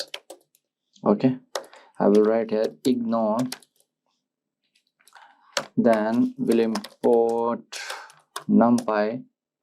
You already know what is numpy, and import pandas. So these are some basic Python library, and I hope everyone knows.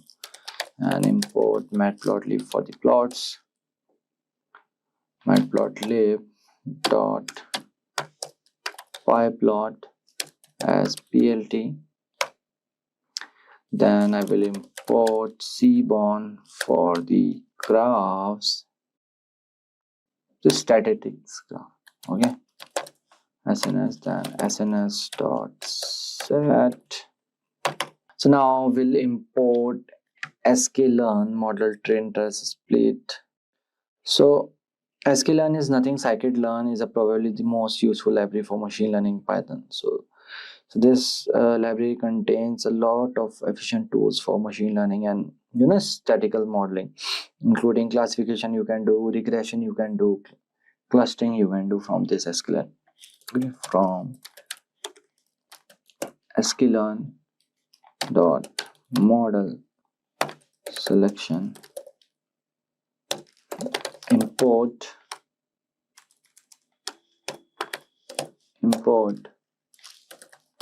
train test split from sklearn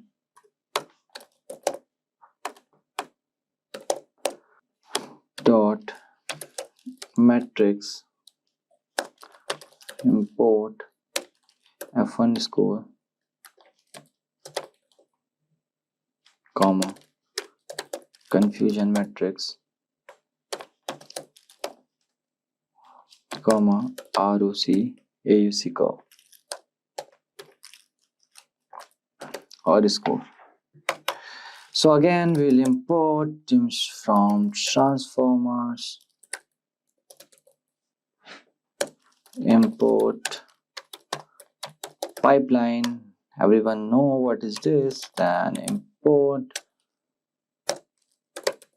torch. Okay, now let's run it.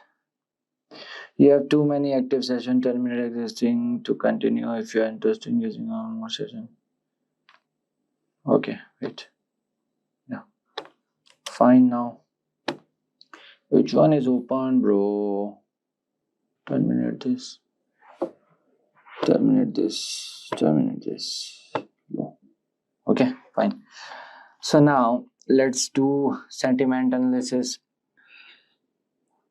So we will explore sentiment analysis using a pre-trained transform model.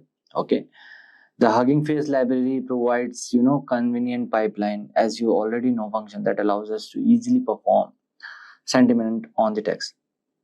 So now let's first import the necessary dependencies and create a sentiments pipeline using this line.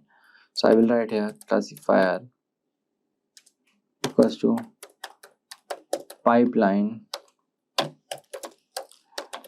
sentiment analysis, then type classifier. Okay, so it will download the pre-trained sentiment analysis pipeline. Pipeline is not defined. How? Okay, error is there. I hope it will run now. Yeah. So now we can pass a single sentence or a list of sentence to the classifier and get the predictive sentiment labels and associate confidence score. Fine. So now just for the testing classifier, so let's write this is a great movie. Okay, now let me run it. So now you can see here label positive. So label positive typically refers to the outcome or a class of interest that the model is designed to predict. So here we are just checking the sentiment analysis model. Okay, so this is why I wrote this. Okay, so let's check one more.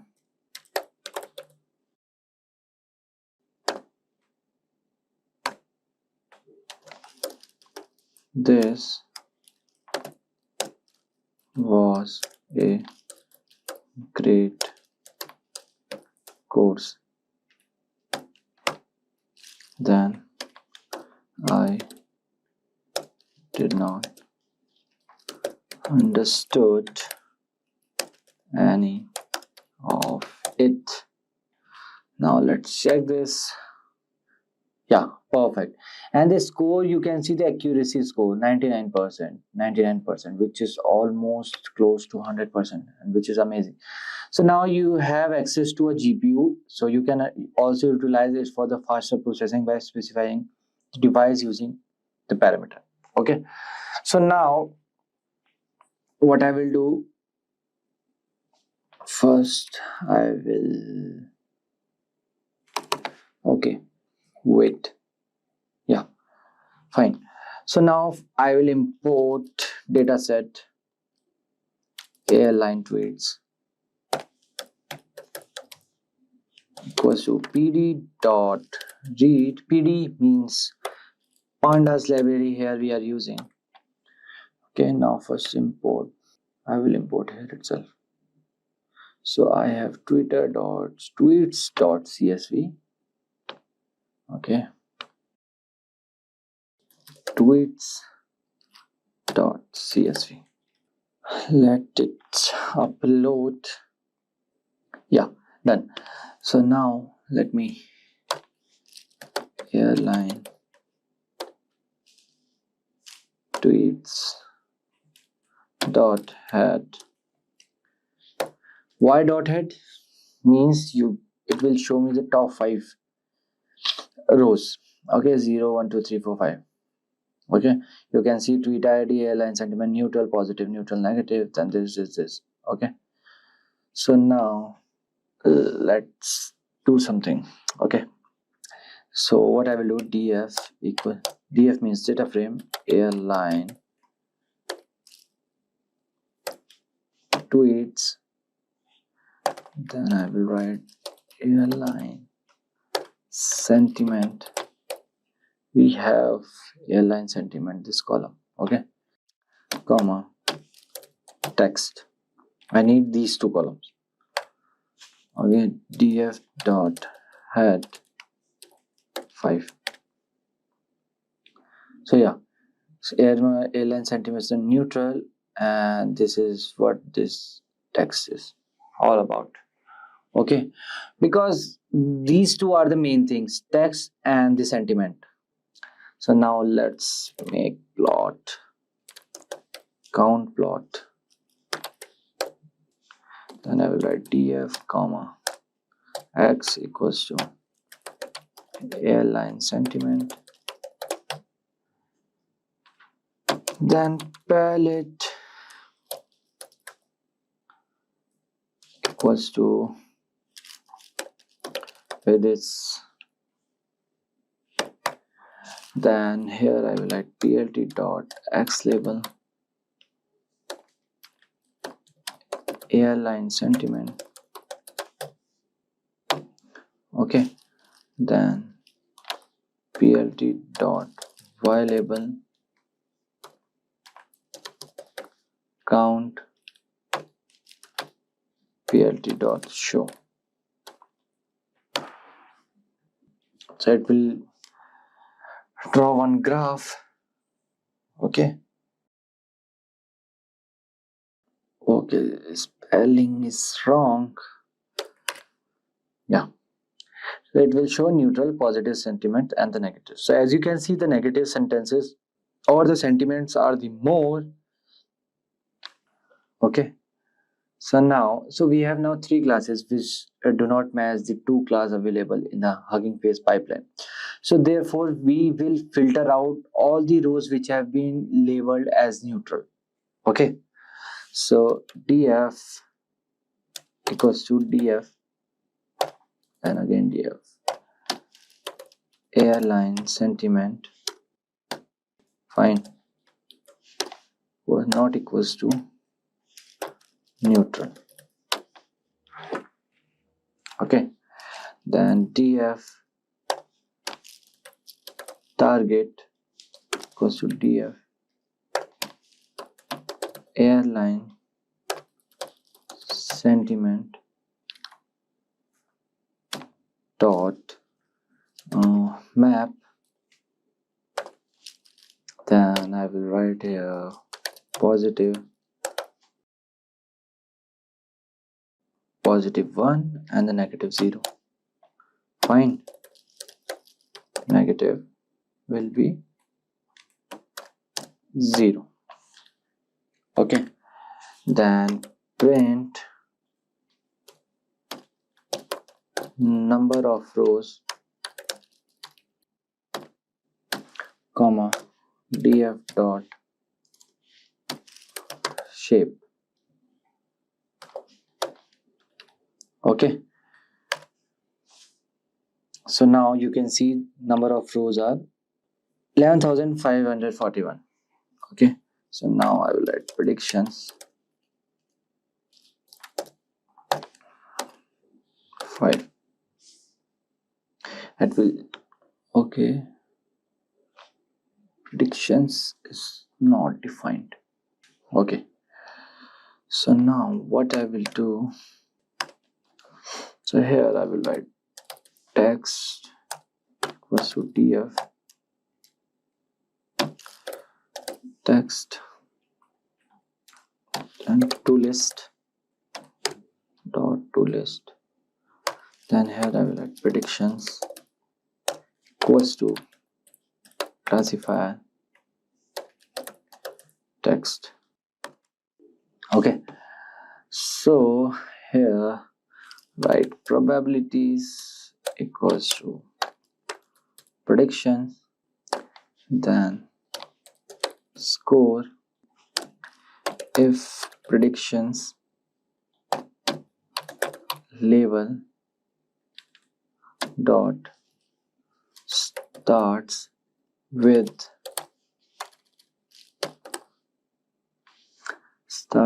p means positive. Okay, else 1 minus prediction score.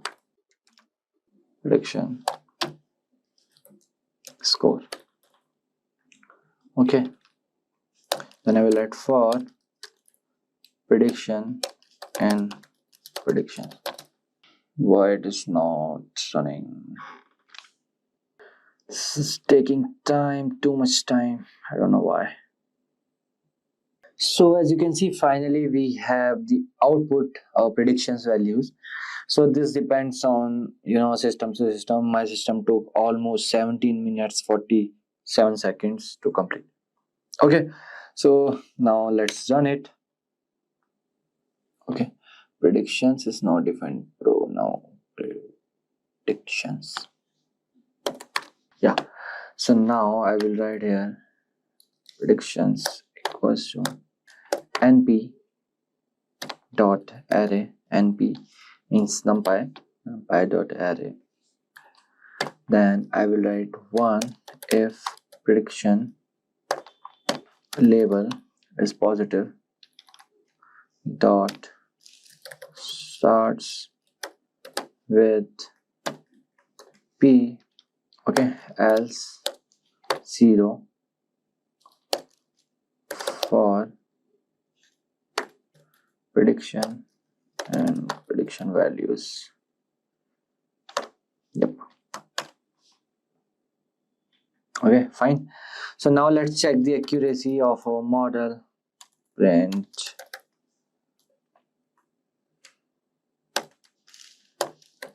accuracy. Okay, then I will do round up the values. So here I will write np dot mean, then df, then the target, right? Yeah, then I will write equals to predictions,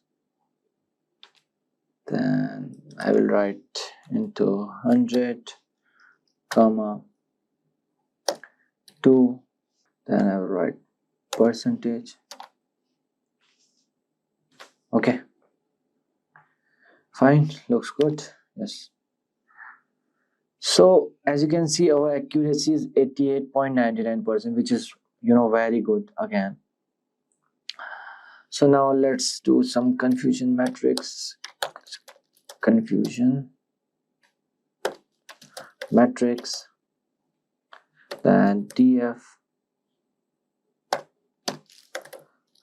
target comma predictions comma normalize equals to true. Okay, then I will plot confusion matrix. Okay,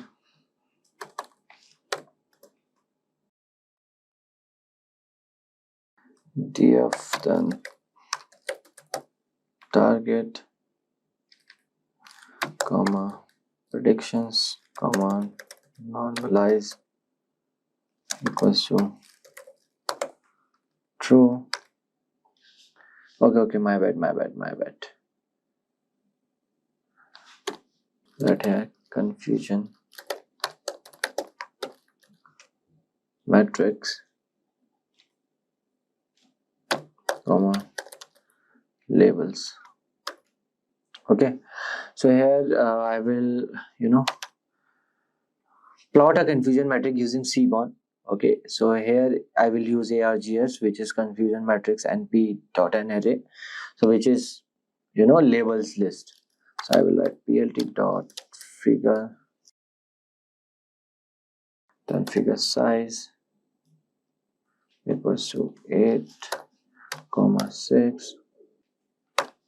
That's SNS dot set font scale equals to 1.4. Okay, then let's create the heat map.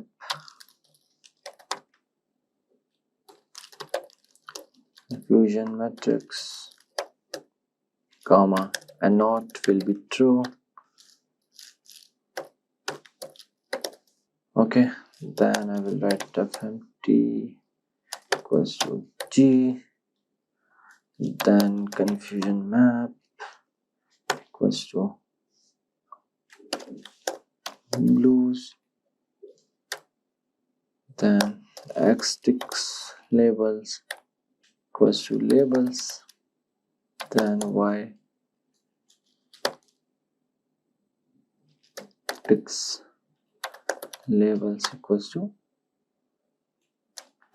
labels. Okay, yes, so now I will write plt dot title will be confusion matrix, then plt dot x label will be predicted values, then plt dot y label will be actual values, then plt dot show. Okay, why the chart is not coming? Okay, so I have to write plot confusion matrix, then I write CM, then negative, comma, positive. Okay, now the chart will come. Okay,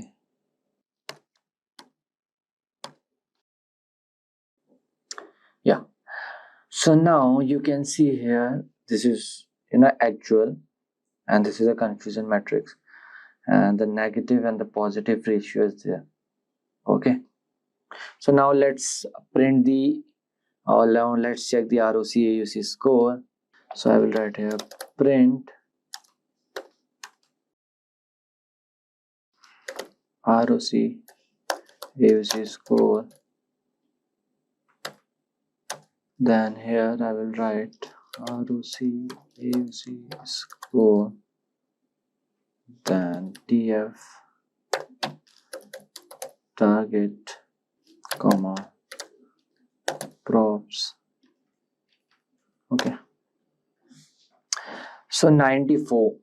Okay, so first let me tell you what is this ROC AUC score. So this is the area under the ROC curve. So what it does, it sum up how well a model can produce relative scores to discriminate between positive and the negative instance across all the classification threshold.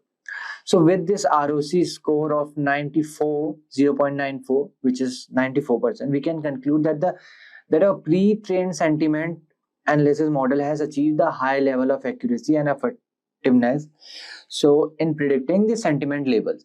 So this indicates that the model is capable of accurately classifying text into positive or the negative sentiment categories. Okay, so now we'll do text generation. Okay, so text generation involves generating creative and coherent text based thing. So I will write here text.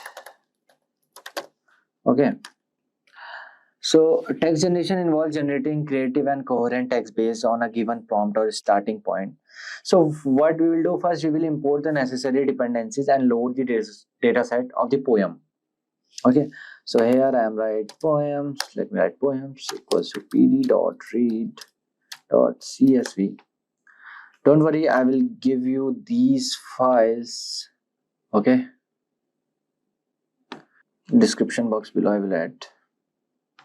So here I will write robot frost, okay, dot csv. Fine, and then I will write poems dot head 5, or head, just have to write head. Module pandas has, okay, not dot underscore csv. Yeah, okay, it will show the top 5. Stopping by woods on a snowy evening, fire and ice. The aim was song, collection, content, year of publication. Okay, so now what we will do, we will write content equals to poems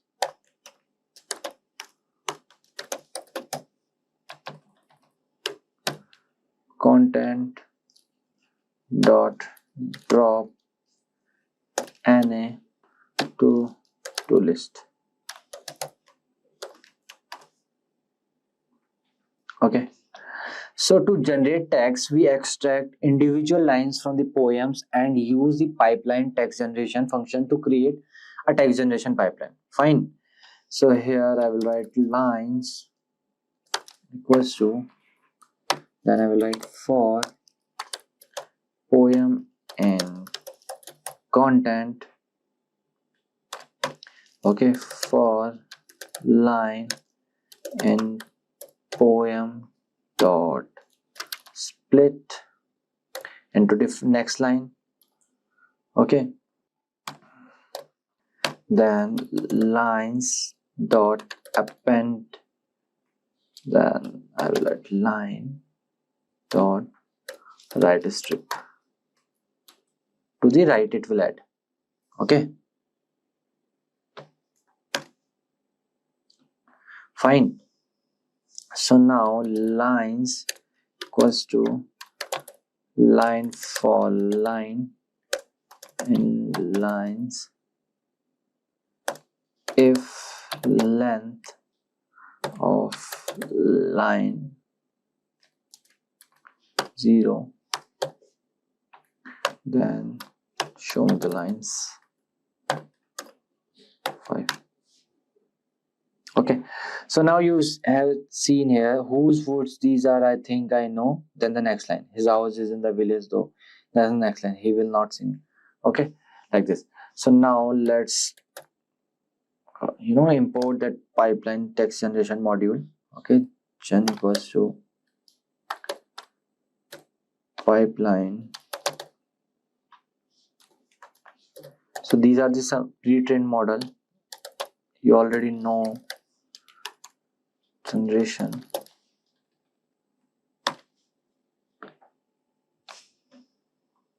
Okay, so now I will write here lines. Let's run it. Yeah, done. So in line 0 we have whose votes these are, I think I know. Okay, so now we can now generate text by providing a prompt and specifying the parameters such as max length and num return sequence.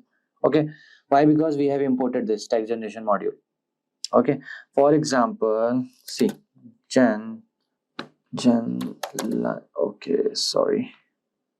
lines 0 dot max length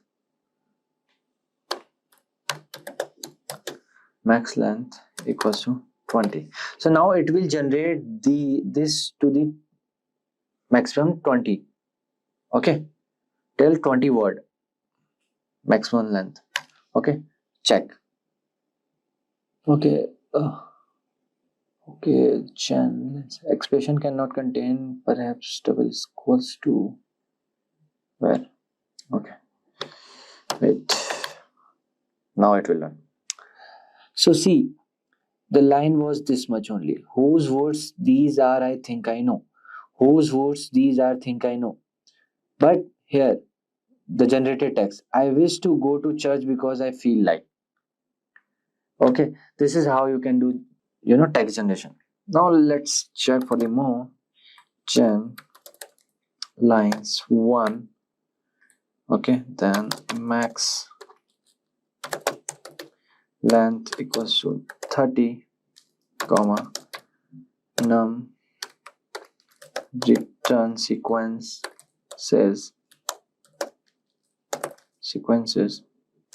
equals to 2. Okay, so our first line was this: his house is in the village though. Okay, 0 1 2 3 4 5. Okay, so here you can see his house in the village though. However, you might say that the place was the same with the place this. So these are the generated text. Okay, and this is another return sequence second. So there are two, one and the second. Okay, so now let me import text tab. Okay, then creating function wrap x. I don't need this.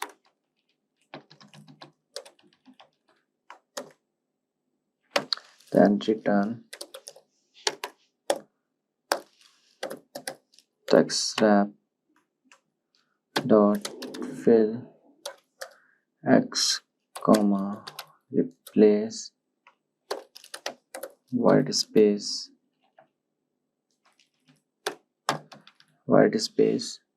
equals to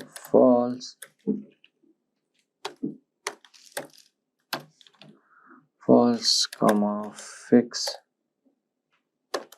sentence endings equals to true. Okay, so now out equals to generated lines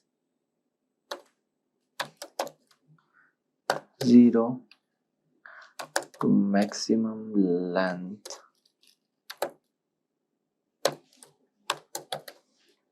equals to 30,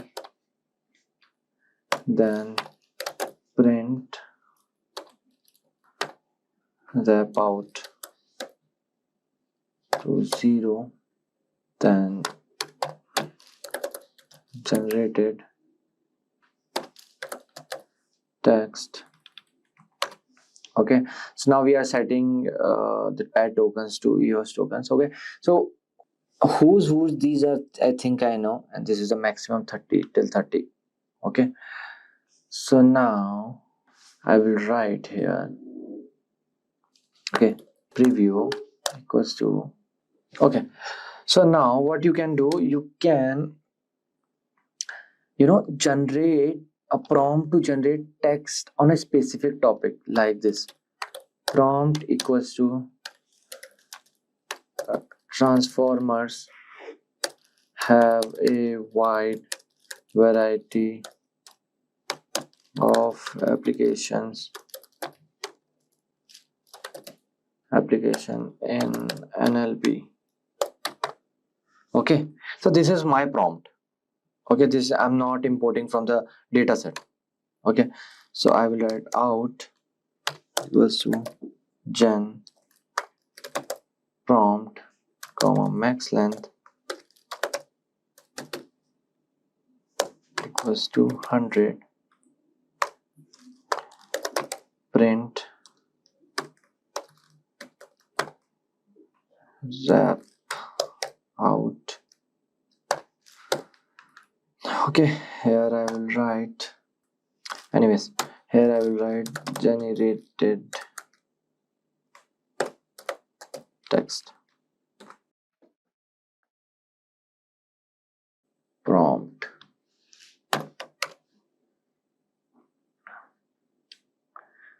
Okay, so it is running. Let's wait. Yeah, so okay, some error is there.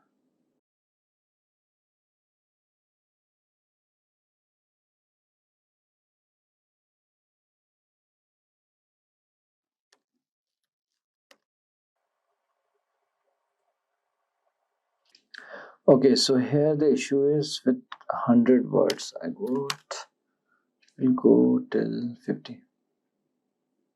Yeah, so let me do it again. 100.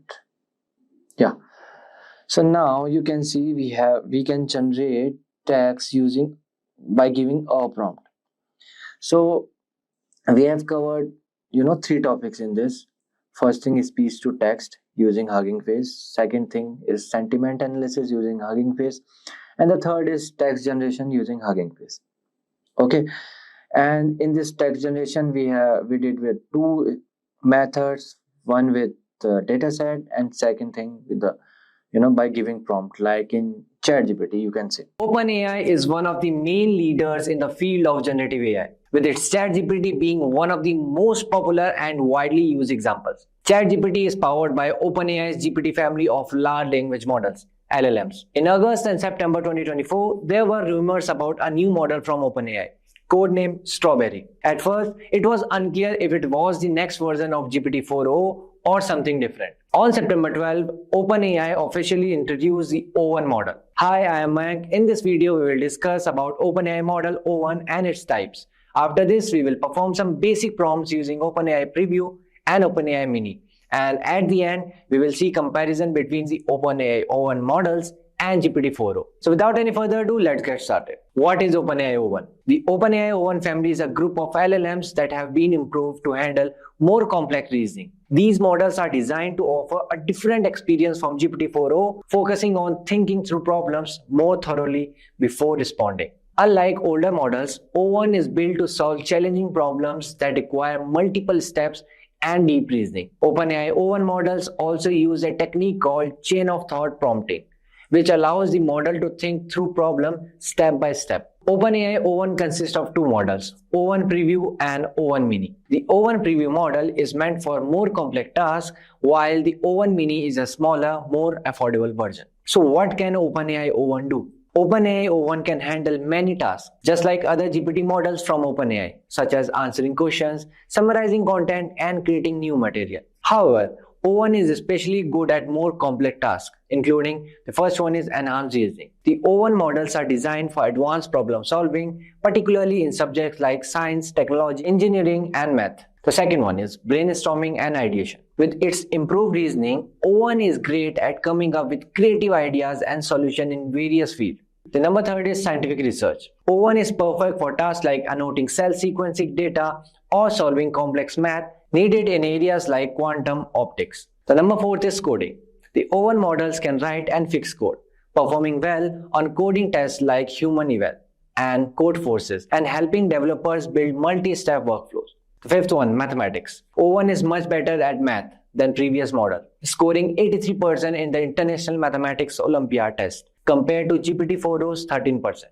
It also did well in other math competition like AIME, making it useful for generating complex formulas for physics. And the last one is self-fact checking. O1 can check the accuracy of its own responses, helping to improve the reliability of its answer. You can use OpenAI O1 models in several ways. ChatGPT Plus and team users have access to O1 Preview and O1 Mini models and can manually choose them in the model picker. Although free users don't have access to the O1 models yet, OpenAI planning to offer O1 Mini to them in the future. Developers can also use these models, OpenAI's API, and they are available on third-party platforms like Microsoft Azure AI Studio and GitHub models. So yes guys, I have opened this ChatGPT 4o model here and ChatGPT O1 Preview, as you can see. So I have this Plus model, okay, the paid version of ChatGPT.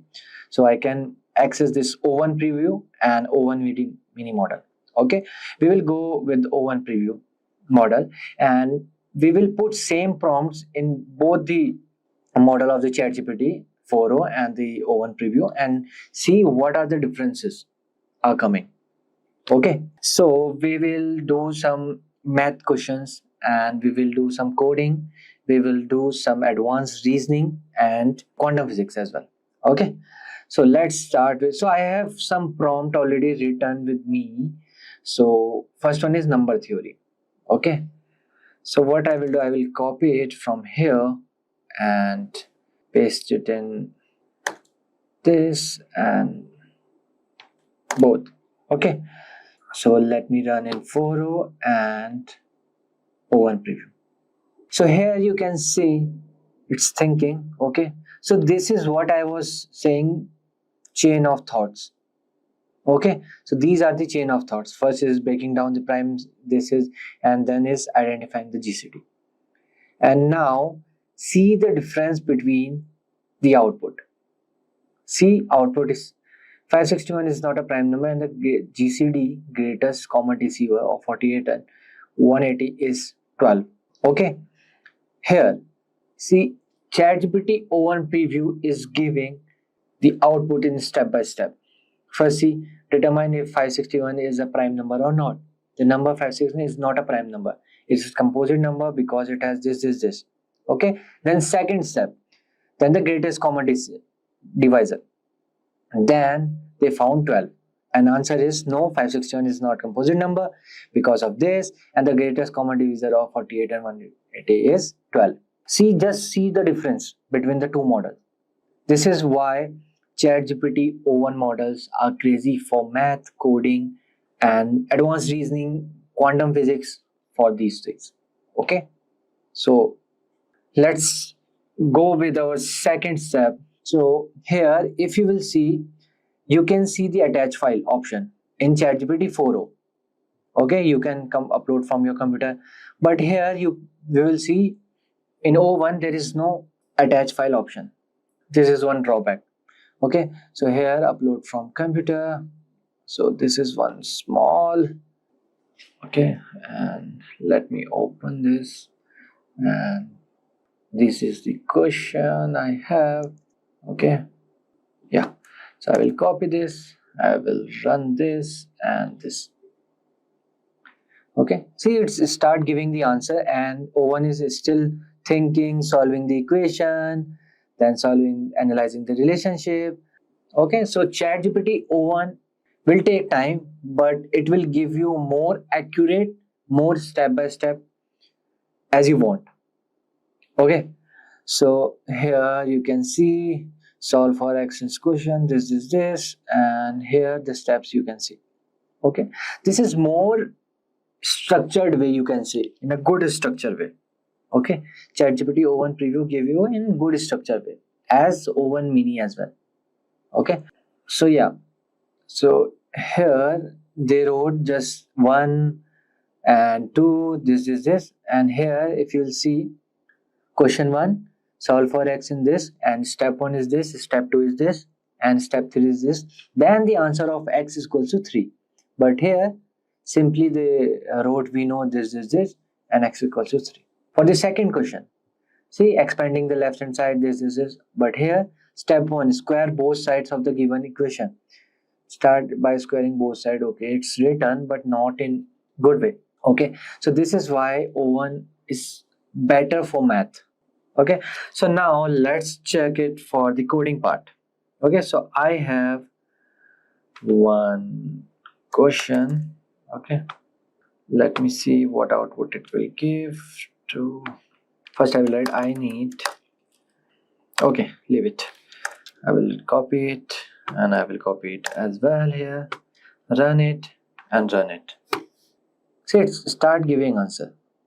Okay, and still this will adjust the parameters, ensuring the code generation, because ChatGPT O1 will think first, then it will analyze, then after that it will give you answers. Okay, here the code is done. See, here the code is done and it's still thinking. Step 1, and first here you can't see anything. See, step setup development environment, pip install numpy matplotlib, then this, and here nothing. And but I will ask it, okay, give me code in one tab. Okay, here also I will write give me code in single tab. Okay, so I can just copy and paste. So what I will do, I will open one online compiler and I will directly copy it and paste. Okay, so let's finish this. I hope it will work. So let me open W3 Schools compiler. Okay, yeah, same I will open for this W3 School.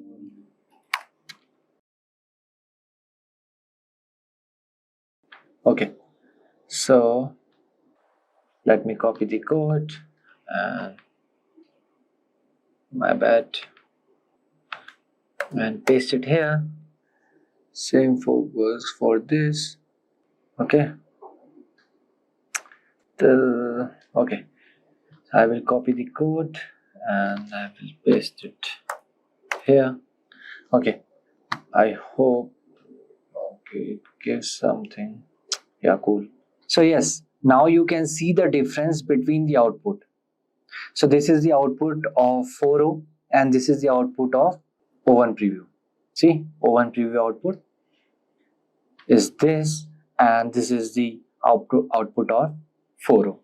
So this is the difference. This is why O1 takes time, but it will give you more accurate result in a good way. Okay, so now let's check something else. So moving on, let's see some advanced reasoning question. Okay, so this is the logical puzzle one, the first one. Okay, so I will copy it and I will paste it here. Okay, this is for O1, this is for preview. Because why I'm not comparing O1 with Mini? Because they both are same, but slightly differences there. Okay, so here we can see more difference between 4.0 old model versus new model, you can say. Okay, so now see, the answer is end in this much only, but it will explain you in a better way. See, thoughts for 7 seconds, explanation, that case 1, then case 2. Okay, with conclusion in both scenarios, summary, and this here, this one, small explanation, and that's it, right?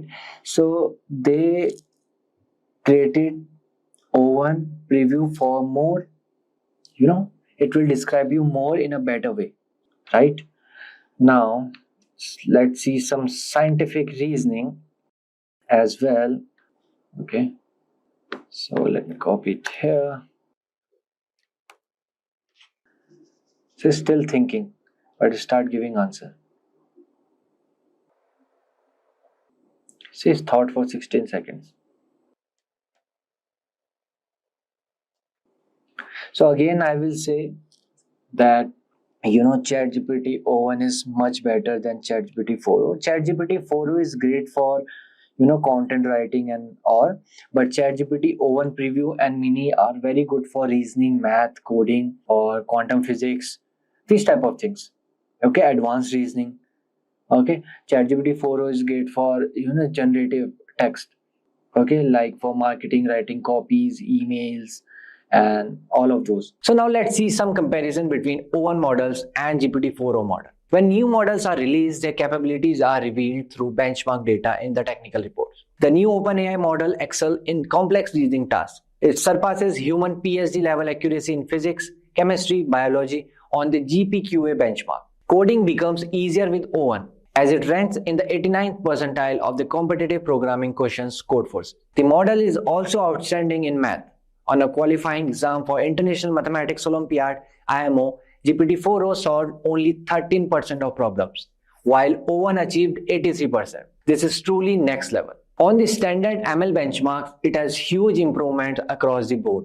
MMLU means multitask accuracy and GPQA is reasoning capabilities. Human evaluation. OpenAI asks people to compare O1 Mini with GPT-4o on difficult open-ended tasks across different topics using the same method as the O1 preview versus GPT-4o comparison. Like O1 preview, O1 Mini was preferred over GPT-4o for tasks that require strong reasoning skills, but GPT-4o was still favored for language-based tasks. Model speed. As a concrete example, we compared responses from GPT-4o, O1 Mini, and O1 preview on the word reasoning question, while GPT-4o did not answer correctly. Both O1 Mini and O1 preview did, and O1 Mini reached the answer around 3 to 5x faster. Limitation and what's next. Due to its specialization on STEM, science, technology, engineering, and math, reasoning capabilities, O1 Mini's factual knowledge on non-STEM topics such as dates, biographics, and trivia is comparable to small LLMs such as GPT-4o Mini.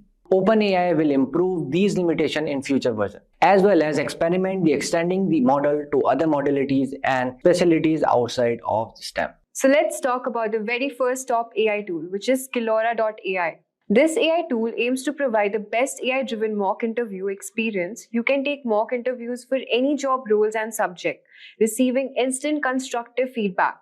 Skillora's AI interviewer listens to your responses and asks dynamic flow-up questions to test your depth of knowledge. With the Essential plan, you gain access to 6 AI mock interviews per month. You'll receive instant feedback, ideal answers, and performance reports, helping you upgrade your skills for just $8 per month. The premium plan allows you to enjoy 15 AI mock interviews per month. You'll get the same instant feedback, ideal answers, and performance reports along with priority support, maximizing your learning for only $15 per month. Next up, we have Visco's. Visco's advanced AI coach is designed to elevate your job interview skills, harnessing insights from over 10,000 companies. It offers tailored sessions that simulate real interviews, providing personalized feedback and performance analytics. It transcribes your performance and delivers a conversational experience akin to an actual interview. It also offers customized feedback and performance analytics, helping you refine both your answers and communication skill. During practice session, you can craft questions specific to your desired role and industry, ensuring relevance and depth in your preparation. Supporting various interview styles. The price for AVA services are available for free. Next up, we have interviewing.io. Interviewing.io is an AI-powered platform that provides candidates with simulated technical interviews. The platform uses machine learning algorithms to assess your coding skills, problem-solving abilities, and communication style. You can get 4 simulated technical interviews for $225. Next up, we have MockMate. MockMate is an AI-powered tool that allows you to practice answering common interview questions. This tool provides feedback on your answers and gives tips on how to improve your performance. The service is available for $29 per month. Moving on to ChatGPT. ChatGPT is an AI chatbot that can be used to practice answering interview questions in a conversational setting. The chatbot can be customized to simulate the style of an actual interview, and it provides feedback on your answers. The free plan allows you to get started with writing assistant, problem solving, and many more. You will have limited access to ChatGPT 4o mini, including data analysis, file uploads, vision, web browsing, and custom GPTs. All of this is available at no cost. Then we have the Plus plan, which is for $20 per month. The Plus plan amplifies your productivity by offering early access to new features, access to ChatGPT 4, 4o, and GPT-4o's mini, up to 5x more messages for ChatGPT 4o. You can access to data analysis, upload files, vision web browsing, and DALL-E image generation. You can also create and use custom GPTs. Then we have My Interview Practice. My Interview Practice is an AI tool that allows you to practice interviews in a simulated environment. The platform uses AI to generate interview questions based on your chosen field and provides instant feedback on your responses. This tool is particularly useful for those who want to practice their interview skills in low-pressure environment. The Plus plan is for $49 per month. You get 1 month of access. And the Premium plan is for $57 per month, and you will get access to additional features and many more benefits. Next up, we have Udly. Udly offers real-time interview coaching using AI. It analyzes your speech and body language, providing feedback on how to improve your performance. Udly services are available for free. Now you might be wondering how AI tools can help you ace your job interviews.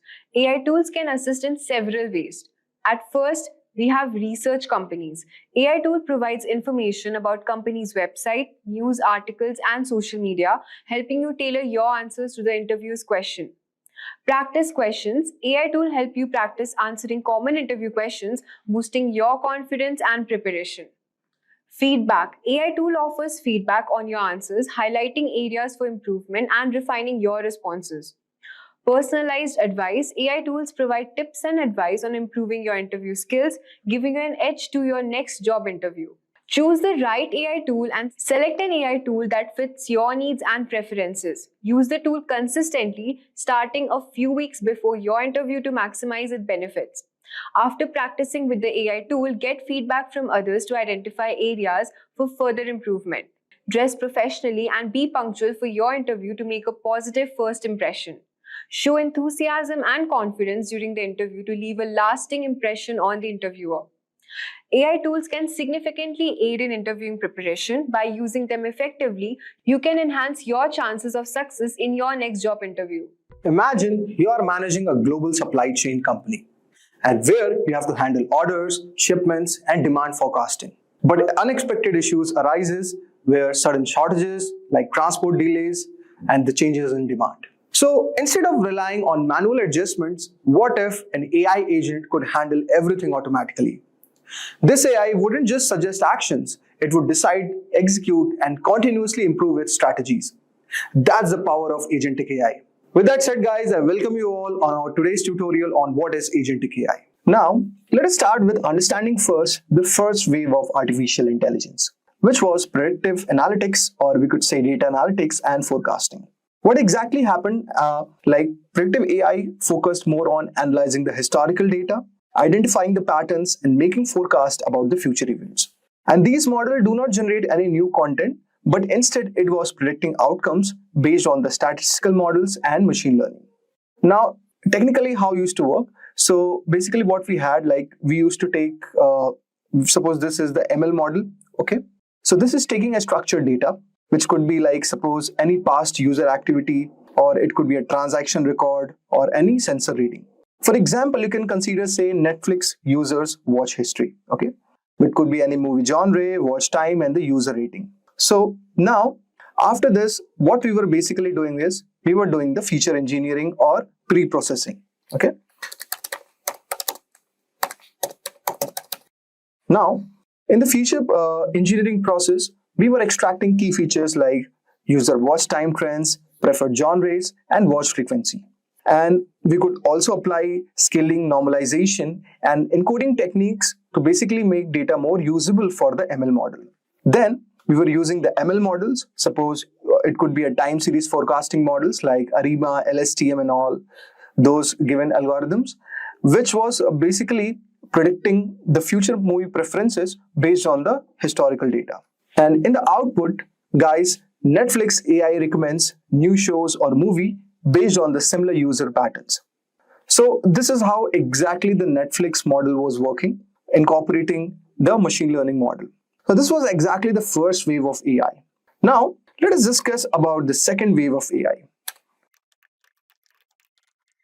Now, if I discuss about the second wave, which was basically content creation and use of conversational AI. So, LLM models like ChatGPT became very much popular during the second wave of artificial intelligence. So what exactly was happening, like generative AI was taking input data and it was producing new content such as text, images, videos, or even code. And these models learn from patterns in large data sets and it was generating human-like outputs. Now, let us understand how exactly this technology was working. So basically, first there was a data input, okay? So basically any prompt from the user. So suppose in the GPT, okay? So I'll just open GPT all over here and say we are, suppose we are giving any new prompt, say such as write an article on AI, okay? So this was our given prompt.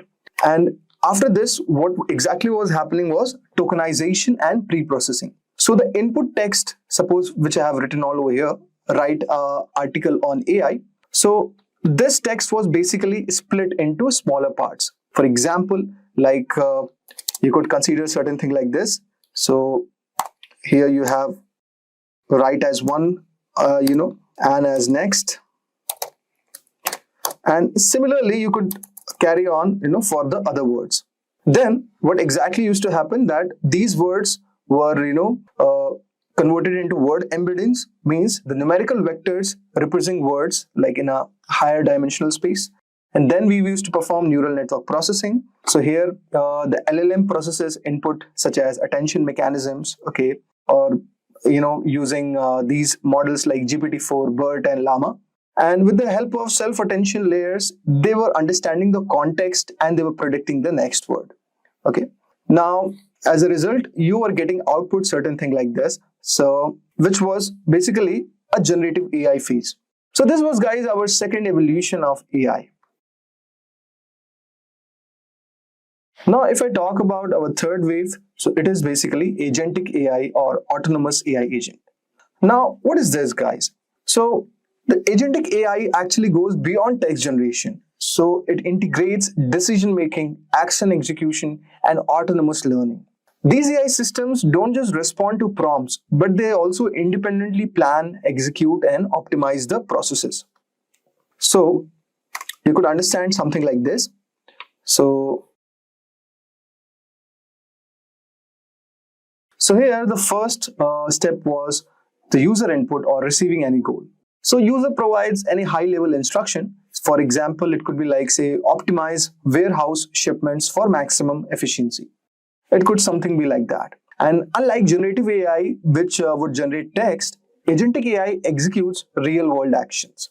After this, suppose the prompt that we have given, like optimize warehouse shipments for maximum efficiency, then the next step would have been querying the databases. The AI would pull the real-time data from multiple sources. So it could be traditional database like SQL or NoSQL, where we are fetching inventory levels or shipment history. Then it could be a vector database from where it is receiving some unstructured data like past customer complaints and all those things. Then with the help of external APIs, it is connecting to like forecasting services or fuel price APIs or supplier ERP systems, and these things are like present with this respect. Then the third step was the LLM decision making. Now, after querying the database, the AI agent processes data through the LLM based reasoning engine. Example like decision rules applied, like suppose if inventory is low, then it could automate supplier restocking orders. Like if shipment cost is increasing, then it is rerouting shipments through cheaper vendors. And suppose also if weather condition impacts the route, then it is adjusting the delivery schedules. Now you can understand how agentic AI is behaving all over here in the decision-making process. Now, next step would be action execution via APIs. So AI is executing tasks without human intervention. It is triggering an API call to reorder a stock from a supplier or update the warehouse robot workflows to prioritize fast-moving products, or even send emails and notifications to logistic partners and about the changes, what is going to be happen. And after this, finally, it is continuously learning, which is a data flywheel all over here. Okay, the AI is monitoring the effectiveness of its action, like it was restocking efficient or did routing shipments, reduce the cost and all. So it is monitoring the effectiveness of the action it has taken. And the data flywheel is continuously improving the future decisions. So basically it is using reinforcement learning and fine-tuning to optimize its logic. Okay. Now let's have a just quick recap about the comparison of all these three waves of AI. So basically, predictive AI's main focus was on forecasting the trends. Okay. While generative AI was creating the content, and agentic AI on the other hand, which is at the final step right now, is making decision and taking action. So you could see how the evolution happened of AI in all these stages. And if you understand about the learning approach, then predictive AI was basically analyzing the historical data, while generative AI was learning from the patterns like using text, image generation. Okay, but agentic AI is basically using the reinforcement learning or the self-learning to improve its learning approach. Now, if we just look at the user involvement in predictive AI, so human is asking for the forecast and all. Here, human is giving the prompts, but in the agentic AI, the prompts or the intervention of human input has become very much minimal. If you could understand the technology, like basically predictive AI was using machine learning, time series analytics, so these kind of algorithms they were using. Generative AI was using transformers like GPT, Llama, BERT, and all those things. Now, agentic AI is doing what, guys? It is using LLM plus APIs plus autonomous execution. So we have discussed how this workflow is, in a short way, how it is working. And moving ahead, we are also going to discuss through an example how exactly all these steps like agentic AI is working. So based on the example, you could understand like predictive AI, Netflix recommendation model which they have on their system. And similarly, if we talk about generative AI, then you could understand about ChatGPT, writing articles and all those things. And agentic AI, we could imagine like how AI, if incorporated in supply chains, how things are working out. So guys, I hope so you would have got a brief idea regarding the three waves of AI. Now let us move ahead and understand about what is the exact difference between generative AI and agentic AI. Now guys, let us understand the difference between generative AI and agentic AI. So let us first deep dive into what exactly is a generative AI. Okay. So as you can see all over here that generative AI models generally are taking input query, okay, and they are processing it using LLM or large language model and basically returning a static response without taking any further action. So in this case, for example, a chatbot like ChatGPT, it is taking the input from the user. So as I've shown you earlier that suppose I've given an input like write a blog post on AI in healthcare. So when I have written this given user input or given the query, so when it goes to the large language model, this model is actually tokenizing all these input query, and it is retrieving the relevant knowledge from its training data, and it generates text based on the patterns. Now we give the prompt, then LLM processes it, okay, and then we are getting the given output. So now this is basically how generative AI is working. So you could see all over here we have GPT model, we have DALL-E, we have Codex. So these are some of the amazing generative AI models. Okay. Now let us discuss a bit about DALL-E, which is actually a realistic image generation Gen AI. So like DALL-E is described as the realistic image generation model by the OpenAI, and this actually is a part of generative AI category alongside with GPT, which is basically for human-like language creation purposes. This model was created, and you could have also Codex for it could be used for advanced code generation purposes. So let us discuss a bit about DALL-E. So DALL-E is like a deep learning model basically, which is designed to generate realistic images from the text prompt, and it can create highly detailed and creative visuals based on descriptions provided by the users. So some of the aspects of DALL-E, like you could have all over here, like text to image generation, where users can input text prompts and DALL-E can generate unique images based on those description. The images generated by DALL-E are highly realistic and creative. Okay, and it can generate photorealistic images, artistic illustration, and even surreal or imaginative visuals. We will also have customization and variability, where it is allowing variation of an image edits based on text instruction and multiple styles. So this is also part of a generative AI model, and this tool is actually playing a very amazing role. So I will show you one example like how generative AI is actually working in the image generation purposes. So guys, as you can see all over here, I have opened this generative AI tool called DALL-E. Let us give a prompt to DALL-E and let's see how the image is generated. So let's say we want a futuristic city at sunset filled with neon skyscraper. Say have flying cars and holographic billboards. Streets are bustling with humanoid robots, and we can have people wearing let's just say high-tech, let's include some technology. Okay, now let us see how DALL-E is trying to create an image. So this is how actually generative AI is working. So let us wait for a few seconds as the output comes up. Now you can see all over here that this image which is generated, basically this is generated by AI, and you could see based on our prompt, it has given like the kind of the input we gave, and we got the output based on this. Now, so this is one of the amazing Gen AI tool. We could explore this, guys. Okay.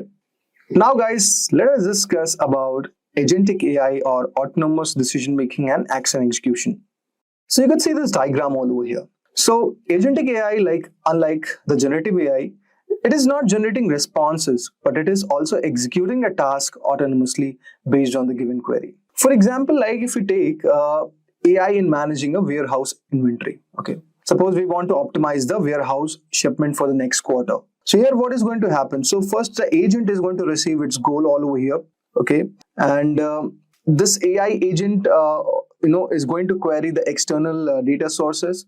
So it could for example, it could be your inventory databases or logistics API, and then it retrieves real-time inventory levels and it demands the given forecast. Okay. Now at here it is going to make the autonomous discussions, and the kind of output we are going to get will be kept in observation by this agent. Okay. So basically it is going to analyze the current warehouse stock, predict demand for the next quarter, check the supplier's availability, and automate the restocking if inventory is below the given threshold. So for example, you could imagine suppose based on the output what we are going to get all over here. So based on this output we could get certain thing like this, like say current inventory level, like say 75% capacity. Okay, then it could have also other thing like say demand forecasts, say 30% increase in expected in quarter 2, and also it is going to go say reordering initiated. So this is the output what we are going to get based on the supply chain management example what we are trying to get. So as we have seen in generative AI, user is giving the input, okay, prompt, then it is using a LLM model to generate the given output. But agentic AI is doing what, guys? It is going to take action, beyond just generating a text.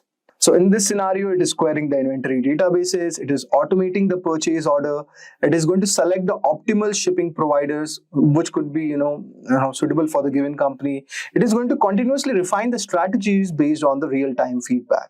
So guys, let's recap once more. So if we talk about the function base, then GenAI is more concerned with producing a written content or a visual content, okay? And even it can code from the pre-existing input. But if we talk about agentic AI, guys, it is actually, it's all about decision making, taking actions towards a specific goal, and it is focused on achieving the objectives by interacting with the environment and making the autonomous decision. GenAI is exactly relying on the existing data to predict and generate content based on, say, patterns it has learned during its training phase. But it does not adapt or evolve from its experiences. Whereas if I talk about agentic AI, it is adaptive. So it is learning from its actions and experiences. It is improving over time by analyzing the feedback, adjusting its behavior to meet objectives more effectively. With the help of GenAI, human input is essential to the prompt, so that, basically with the help of that, it could go into the LLM model and it could generate the given, output based on your prompt. Once you set up the agentic AI, it requires like minimum human involvement. It operates autonomously, making decisions and adapting to changes like without continuous human guidance. And it can even learn in real time. So that's what the beauty of agentic AI is. So we have given one example of Gen AI, like basically giving prompt to the ChatGPT or DALI, okay? And agentic AI, one example could be your supply chain management system. Now, let us deep dive into understanding the technical aspects of how agentic AI is exactly working. Now, guys, let us try to understand how agentic AI is exactly working. So there is actually a 4-step process of how agentic AI exactly works. So the first step is perceiving, where basically what we are doing is we are gathering and processing information from databases, sensors, and digital environments. And also the next step is reasoning. So with the help of large language model as a decision-making engine, it is generating the solutions. If we talk about the third step, which is acting, so it is integrating with external tools and softwares to autonomously execute the given task. And finally, it is learning continuously to improve through the feedback loop, which is also known as the data flywheel. Okay. Now, let us explore each of the steps one by one and let us try to understand. So if we talk about perceiving, okay, so this is actually the first step where agentic AI is actually stepping up. So it is doing the perception, where what exactly is happening, guys, that AI is collecting data from multiple sources. So this data could be from database, okay, like your traditional and vector databases, okay. So it could be GraphQL, like vector database means the same. And if we talk about other from data, it could be from APIs, like it is fetching real-time information from external systems. It is basically taking data from the IoT sensors, like for real-world applications like robotics and logistics.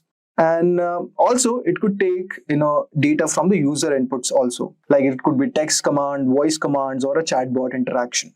Now, how it is exactly working, guys? So basically, let us recollect everything technically and let us see how this is happening. So the first step which is going in perceiving is the data extraction, where exactly the AI agent queries the structured databases like SQL or NoSQL for relevant records.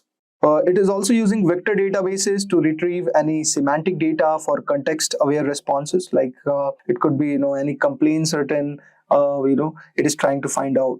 Okay, so next, after it has got the data extraction, it goes for feature extraction and pre-processing, where AI is filtering the relevant features from the raw data. For example, like a fraud detection AI is scanning the transaction log for anomalies. The third thing it is entity recognition and object detection. So AI uses basically computer vision to detect objects and images, and then it is applying the named entity recognition. This is a technique, okay, to extract the critical terms from the given text also. So we have three step-by-step process which is happening in perceiving. The first one is data extraction. Second one is feature extraction and pre-processing. The third one is like entity recognition and object detection. So let us take a very simple example like AI-based customer support system. So if we consider an agentic AI assistance like for a customer service, so say a customer is asking, where is my order? So the AI queries multiple databases all over here. Suppose it is going to query the e-commerce order database to retrieve the order status, or it could go to the logistics API to track the real-time shipment location. Also, it could go for customer interaction history to provide personalized response. The result what we get all over here is that the AI is fetching the tracking details, identifying any delays if it is happening, and suggesting the best course of action. Now, the next step is reasoning. Okay. Now, AI's understanding and decision making and problem solving is making agentic AI way greater. So here, what is exactly happening? Like once the AI has perceived the data, now it should start reasoning it. Okay, so the LLM model acts as a reasoning engine, orchestrating AI processes and integrating with specialized models for various functions. So if we talk about the key components like here used in the reasoning, it could be LLM based decision making. So AI agents could use models like LLMs like GPT-4, Cloud, Llama to interpret a user intent and generate a response. It is basically coordinating with smaller AI models for domain-specific tasks, like it could be like financial prediction or medical diagnostics. So these could be, the given example. Then it is using retrieval augmented generation or RAG model, okay, with the help of which AI is enhancing the accuracy, by retrieving any proprietary data from the company's databases. For example, like instead of relying on GPT-4's knowledge, the AI can fetch company-specific policies to generate the accurate answers. So this could be the one. And in the reasoning, the final step is AI workflow and planning. So it is a multi-step reasoning where AI is breaking down complex tasks into logical steps. For example, like if asked to automate a financial report, AI is retrieving the transaction data, analyzing the trend, and it is formatting the results. Also, for example, you could use this in supply chain management. So suppose consider there is a logistics company which is using the agentic AI to optimize what could be the shipping routes. So a supply chain manager requesting the AI agent to find the best shipping route to reduce the delivery cost. So the AI processes real-time fuel prices, traffic conditions, and weather report. So using LLM plus data retrieval, it finds out the optimized routes and selects the cheapest carrier. Result you get is that AI chooses the best delivery option. So here the cost is reduced and improving efficiency. So this is one of the use cases, guys. So after perceiving, you get is reasoning. Okay. Now let us move ahead and discuss about the third step, which is act. So in this step, basically what is happening, like AI is taking autonomous actions. So unlike generative AI, which stops at generating content, so agentic AI takes the real world action. Okay. How AI is executing tasks autonomously, guys? So basically first step is like here the integration with APIs and software could be happen, where AI can send automated API calls to the business systems. For example, like reordering the stock from the supplier's API. So suppose any inventory level is going down, so it could, reorder that particular stock from the supplier's API. So it is interacting with the given API. Now, it could also automate the workflows, like AI executes multi-step workflows without human supervision. So here, like AI can handle like insurance claims by verifying the documents, checking policies, and approving the payouts. And finally, AI could operate within predefined business rules, okay, to prevent any unauthorized actions also. So ethical AI is basically being worked in this direction. For example, like AI can automatically process claims up to say 10,000 US dollars, but it is requiring the human approval for the higher amounts. So based on insurance and policy making stuff, so agentic AI could be really helpful in this scenario. One example, like let's consider. So let's say we have this agentic AI managing an IT support system. So suppose a user says my email server is down. So the AI can diagnose the issue, restart the server, and confirms the given resolution. Now, if it is unresolved, then AI escalates to a human technician. Then it results into AI is fixing the issues autonomously, reducing the downtime. Okay. So this is where your action or act is coming up into the picture. Now, if we go on to the next and the final step, which is learning. So learning basically with the help of data flywheel, it is continuously learning. Okay. So this is the feedback loop all over here, which is the data flywheel. So how AI learns over the time? If we ask this question, so what is exactly happening that it is interacting with the data collection. Suppose AI logs successful and failed actions. For example, like if users correct AI generated responses, the AI is learning from those corrections. Second thing, what you could do is you could you could fine tune the model and do reinforcement learning. So AI adjusts its decision making models, basically to improve future accuracy. It uses reinforcement learning basically to optimize workflows based on past performance. Okay. Now, third step could be automated data labeling and self-correction. So here, what is happening that AI is labeling and categorizing past interactions to refine its knowledge base. Example, like AI autonomously is updating frequently asked answers based on the recurring user queries. So in this way, AI is learning over the time. Example one you could consider, so say we have this AI is optimizing any financial fraud detection. So say this is consider that this is a bank which is AI powered, which has this AI powered fraud detection system. So AI is analyzing these financial transaction and it is detecting any suspicious activity. And if flagged, the transactions are false, and AI is learning to reduce these false alerts. So over the time, AI is improving the fraud detection accuracy, like minimizing disruptions for the customer.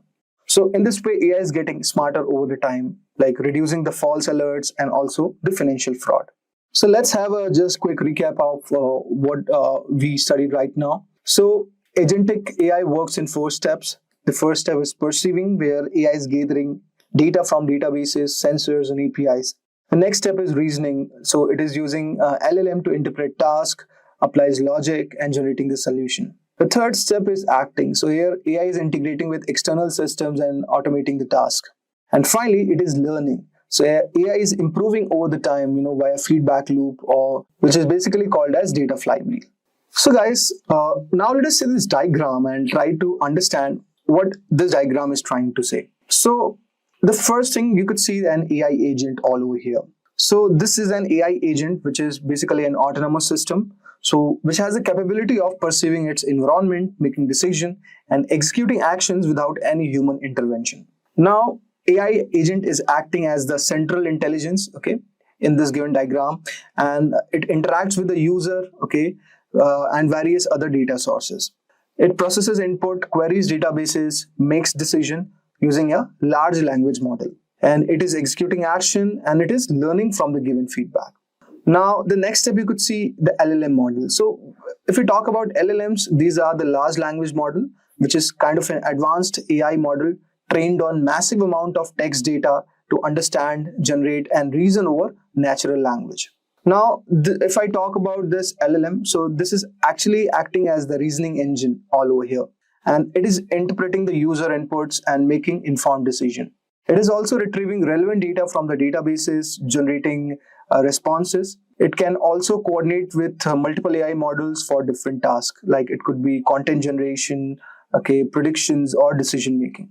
Now, when the user is asking a chatbot, like for example, let's say, what is my account balance? So the LLM processes the query, retrieves the relevant data, and responds the given bank balance accordingly. But now, if you look at the kind of database the LLM is interacting, so we have the traditional database and the vector database. So here, if I say the database, like AI agent basically is querying the structured database. So suppose structured database, like it could be a customer records or inventory data, or it could be any transactional log also. So traditional databases basically store well-defined, structured information. Okay. So for example, like when a bank AI assistant is processing a query like show my last 5 transactions, so it is basically fetching the information from a traditional SQL-based database. Next, we have this vector database also, guys. So vector database is a specialized kind of a database for storing unstructured data, which could be like text embeddings, images, or audio representations. So guys, like unlike traditional databases that store exact values, vector databases store in a high-dimensional mathematical space. It allows AI models to search semantically similar data instead of like exact matches. Now, AI is retrieving the contextual information from the vector databases, which is actually enhancing the decision making. It is improving the AI memory by allowing the system also to search for conceptually similar past interaction. Let's take an example to understand this. For example, we have discussed about a customer support chatbot. So suppose if it queries a vector database to find out similar past tickets, like when responding to a customer query. So a recommendation engine could use a vector database to find out similar products on a user's past preferences. So this could be done in that scenario. Also, some of the popular vector databases could be like Facebook's AI similarity search, Pinecone, or VV8. These are the certain amazing vector databases. Then you could see the next step is, after it has worked on these given data, it is performing the action. So the action component is referring where AI's agent has this ability to now execute tasks autonomously after the reasoning is done. So AI is integrating with external tools, APIs, or automation software to complete the given task. It does not provide only information, but it is actually, performing the given action. So for example, like in a customer support, the AI can automatically reset a user's password after verifying their identity. If we talk about in finance, then AI can approve a loan also, like based on the predefined eligibility criteria. Now, finally, we have the data flywheel. So data flywheel is a continuous feedback loop where AI is learning from the past interactions, refining its models, and it is always improving over the time. Now, every time like the AI is interacting with the data or taking an action or receiving a feedback, that information is fed into this model. So this is creating a self-improving AI system that is becoming smarter over the time. So the data flywheel is allowing AI to learn from every interaction, and AI is becoming more efficient by continuously optimizing responses and refining strategies. Best thing could be used in fraud detection. So in this, the AI is going to learn from the past fraud cases, and it is going to detect new fraudulent patterns and more effectively. Chatbots also can learn from user feedback and improve the responses. And finally, you have the model customization, which is basically you are trying to fine-tune the AI models on specific business need or any industry requirement. So AI models are not static, like they can be adapted and optimized for a specific task. So custom fine-tuning is actually improving the accuracy and domain-specific application, like it could be finance, healthcare, or cybersecurity. So a financial institution, say, fine-tuning an LLM to generate an investment advice, on the historical market trends. That could be one use case. Or in healthcare, if we discuss the healthcare provider is fine-tuning then AI model to interpret the medical reports and recommend the treatments. So guys, based on the given diagram, you would have got a brief idea like how, agentic AI is working. Now, if we discuss about the future of agentic AI, then guys, I would say it looks very much promising because it is keep improving itself and it is finding new ways to be useful. Like with better machine learning algorithms and smarter decision making, these AI systems will be more independent, handling complex tasks on their own. And believe me, in industries like healthcare, finance, customer service, They have already started to see how AI agents can make more impact and it could be more efficient from a personalization perspective, managing resources and many more other things. So as this system continue to learn and adapt, I think so they will be opening up even more possibilities, helping businesses grow, improving how we live and work. Now, I would say that in conclusion that agentic AI is actually paving the way for new opportunities, like unlike the older versions of AI, which was assisting with generating content or predicting the data, or responding to any queries. But agentic AI can perform techniques independently with minimal human effort. And agentic AI has become self-reliant in decision-making way, and it is making very big differences in industry like healthcare, logistics, customer services, which is enabling companies to be more efficient. As a result, it is providing better services to their clients. Imagine waking up in the morning, checking your phone and seeing that your AI agent has already applied to 50 jobs for you, automated your business operations, generated YouTube videos, and even invested in stocks, all while you were sleeping. It sounds futuristic, right? Think again. The AI gold rush is here, and those who take advantage of it right now will be the ones profiting the most in the next few years. AI agents and DeepSeek AI are transforming how people earn money, build businesses, and also create passive incomes. And the best part is, you don't need to be a tech genius to take advantage of this opportunity. So whether you're a freelancer, entrepreneur, or content creator, or even investor, or someone looking for passive income, this guide will walk you through step by step on how to make money using AI agents and DeepSeek AI, even if you have zero experience with AI. So in today's video, we are diving deep into AI agents, what they are and why they are the future, how they work in real-world scenarios. You learn how to spot profitable AI agent opportunities before they go mainstream and also explore multiple ways to make money with AI. So whether you have coding skills or not, we'll break down 6 proven methods to earn using DeepSeek AI and discuss smart investment strategies to help you back AI projects while avoiding scams. I'll walk you through building an AI-powered passive income business and creating AI video avatars to monetize YouTube using DeepSeek AI. Finally, we will cover the strategies to scale your AI business and maximize your profits in this growing industry. Make sure to watch till the end. These live demos could be your game changer. You need to start earning with AI today. So let's get started. Before we talk about how to make money using AI, let's first understand what AI agents are and why they are such a game changing. So if you have used ChatGPT, Google Assistant or Siri, you already know that AI can generate text, answer questions and assist with tasks. But AI agents can take it a step further. They don't need to just provide answers, they take real-world actions on your behalf. AI models are the brain versus AI agents are the brain plus body. To break it down, here's the difference. AI model, which acts as the brain, these include ChatGPT, Claude, and DeepSeek AI. They generate text, answer questions, and provide insights but do not take real-world actions. AI agents are the brain plus body. AI agents go beyond just thinking. They click, type, automate workflows, and make decisions. They act just like a human assistant would, but 100x faster and more efficiently. So let's get started. Okay, so now let's look at a real-world example of an AI agent at work.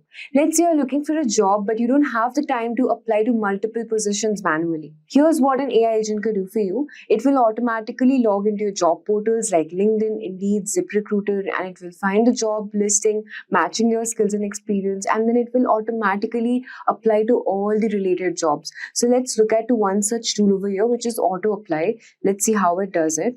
Alright, so here as you can just simply write your description over here, whatever job description you want to, and then you can just select on this click resume. So it will create a resume in such a way that you can apply in different job posting, autofill application, submit them automatically. So, okay. So this is how autoapply.com works actually. Let's look at the another tool on our list, which is aiapply.com. Okay, so this is another tool known as AI Apply Dashboard. From here, you can just simply upload your resume. So as you can see, I have just uploaded my resume here, and it will actually analyze my resume and it will create a base template. And then you can just simply provide all the essential information you want to. And see, here we are redirected to this page over here, and you can also create your customized cover letters for each job posting. You can also track responses from recruiters and notify them for interviews. See, here is an option known as auto apply. So it will also maintain a track. Okay, for this you have to actually pay by subscription. So we're looking for the free tool over here. So I haven't saved anything, and you can also save your job.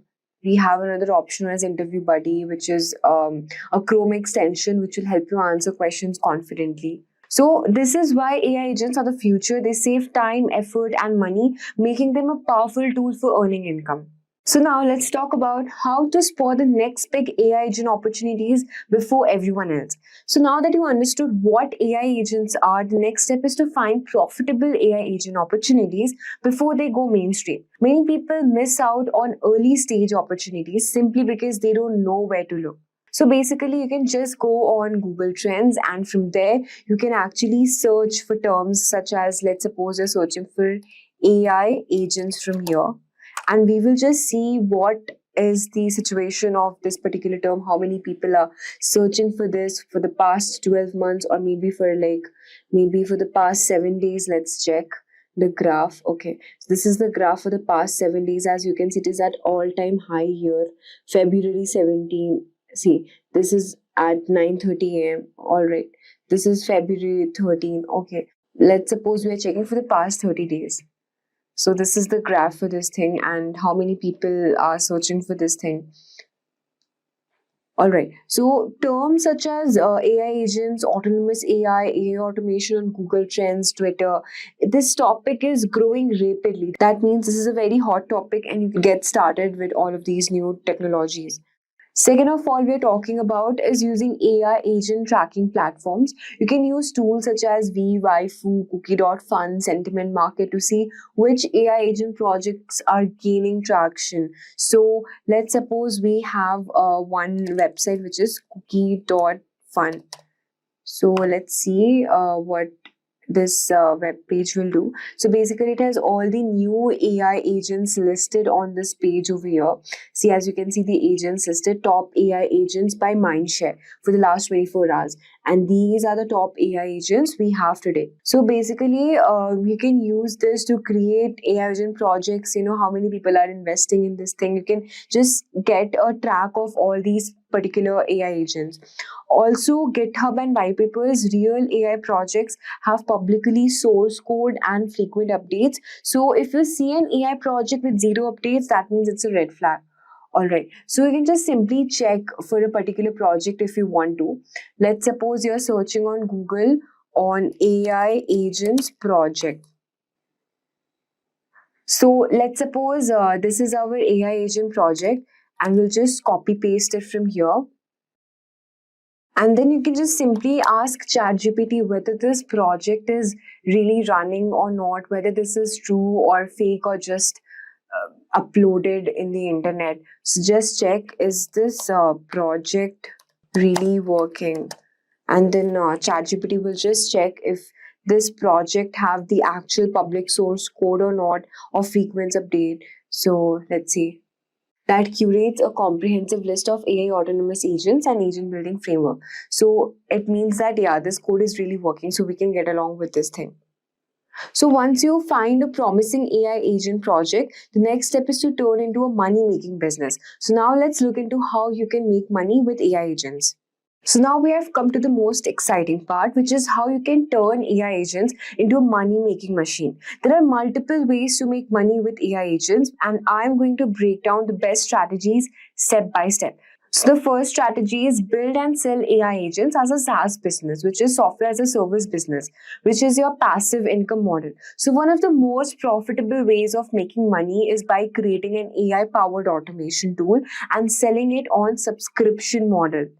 How it works is basically it will identify a problem business face. Example, let's suppose a customer support or lead generation or resume application. So it will identify this particular business problem, and then it will build an AI agent that automates this particular task. And then it will access the AI agent as a monthly subscription. For example, imagine a company that receives 500 customer emails daily. So instead of hiring a customer support team, they can use your AI agent to reply instantly. For this, you can charge them for like around $100 a month per user. So if 50 businesses sign up, you can make around $5,000 per month passively. So building an AI agent that can automate customer support is a good way to go. So the best platforms where you can build AI agents would be Crew AI, Agency Form, or OpenAI API. Also, we have one more video on this, how you can leverage ChatGPT for customer support, how we are creating an agent to that. So we have a separate video for that. It's mentioned in the link there. So you can just check it. All right. So let's talk about the second strategy, which is you can tokenize your AI agent and then you can monetize it. That is the crypto model. So this is another innovative way to profit by attaching a cryptocurrency token to your AI agent. So how it works is basically you can create an AI powered platform. Users will pay with crypto tokens to access your AI services, and then you can earn a percentage of every transaction. For example, an AI-powered trading bot that buys and sells stocks or crypto based on market trends. So users pay in tokens for AI-powered trades. You can also earn a percentage of every particular trade.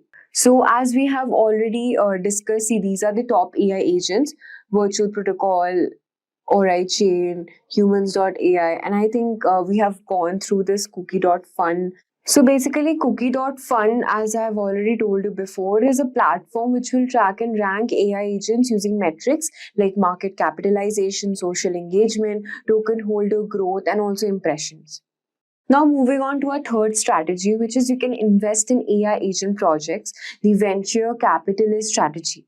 So just like a venture capitalist, how they invest in early stage startup, you can also invest in an AI agent project before they go mainstream.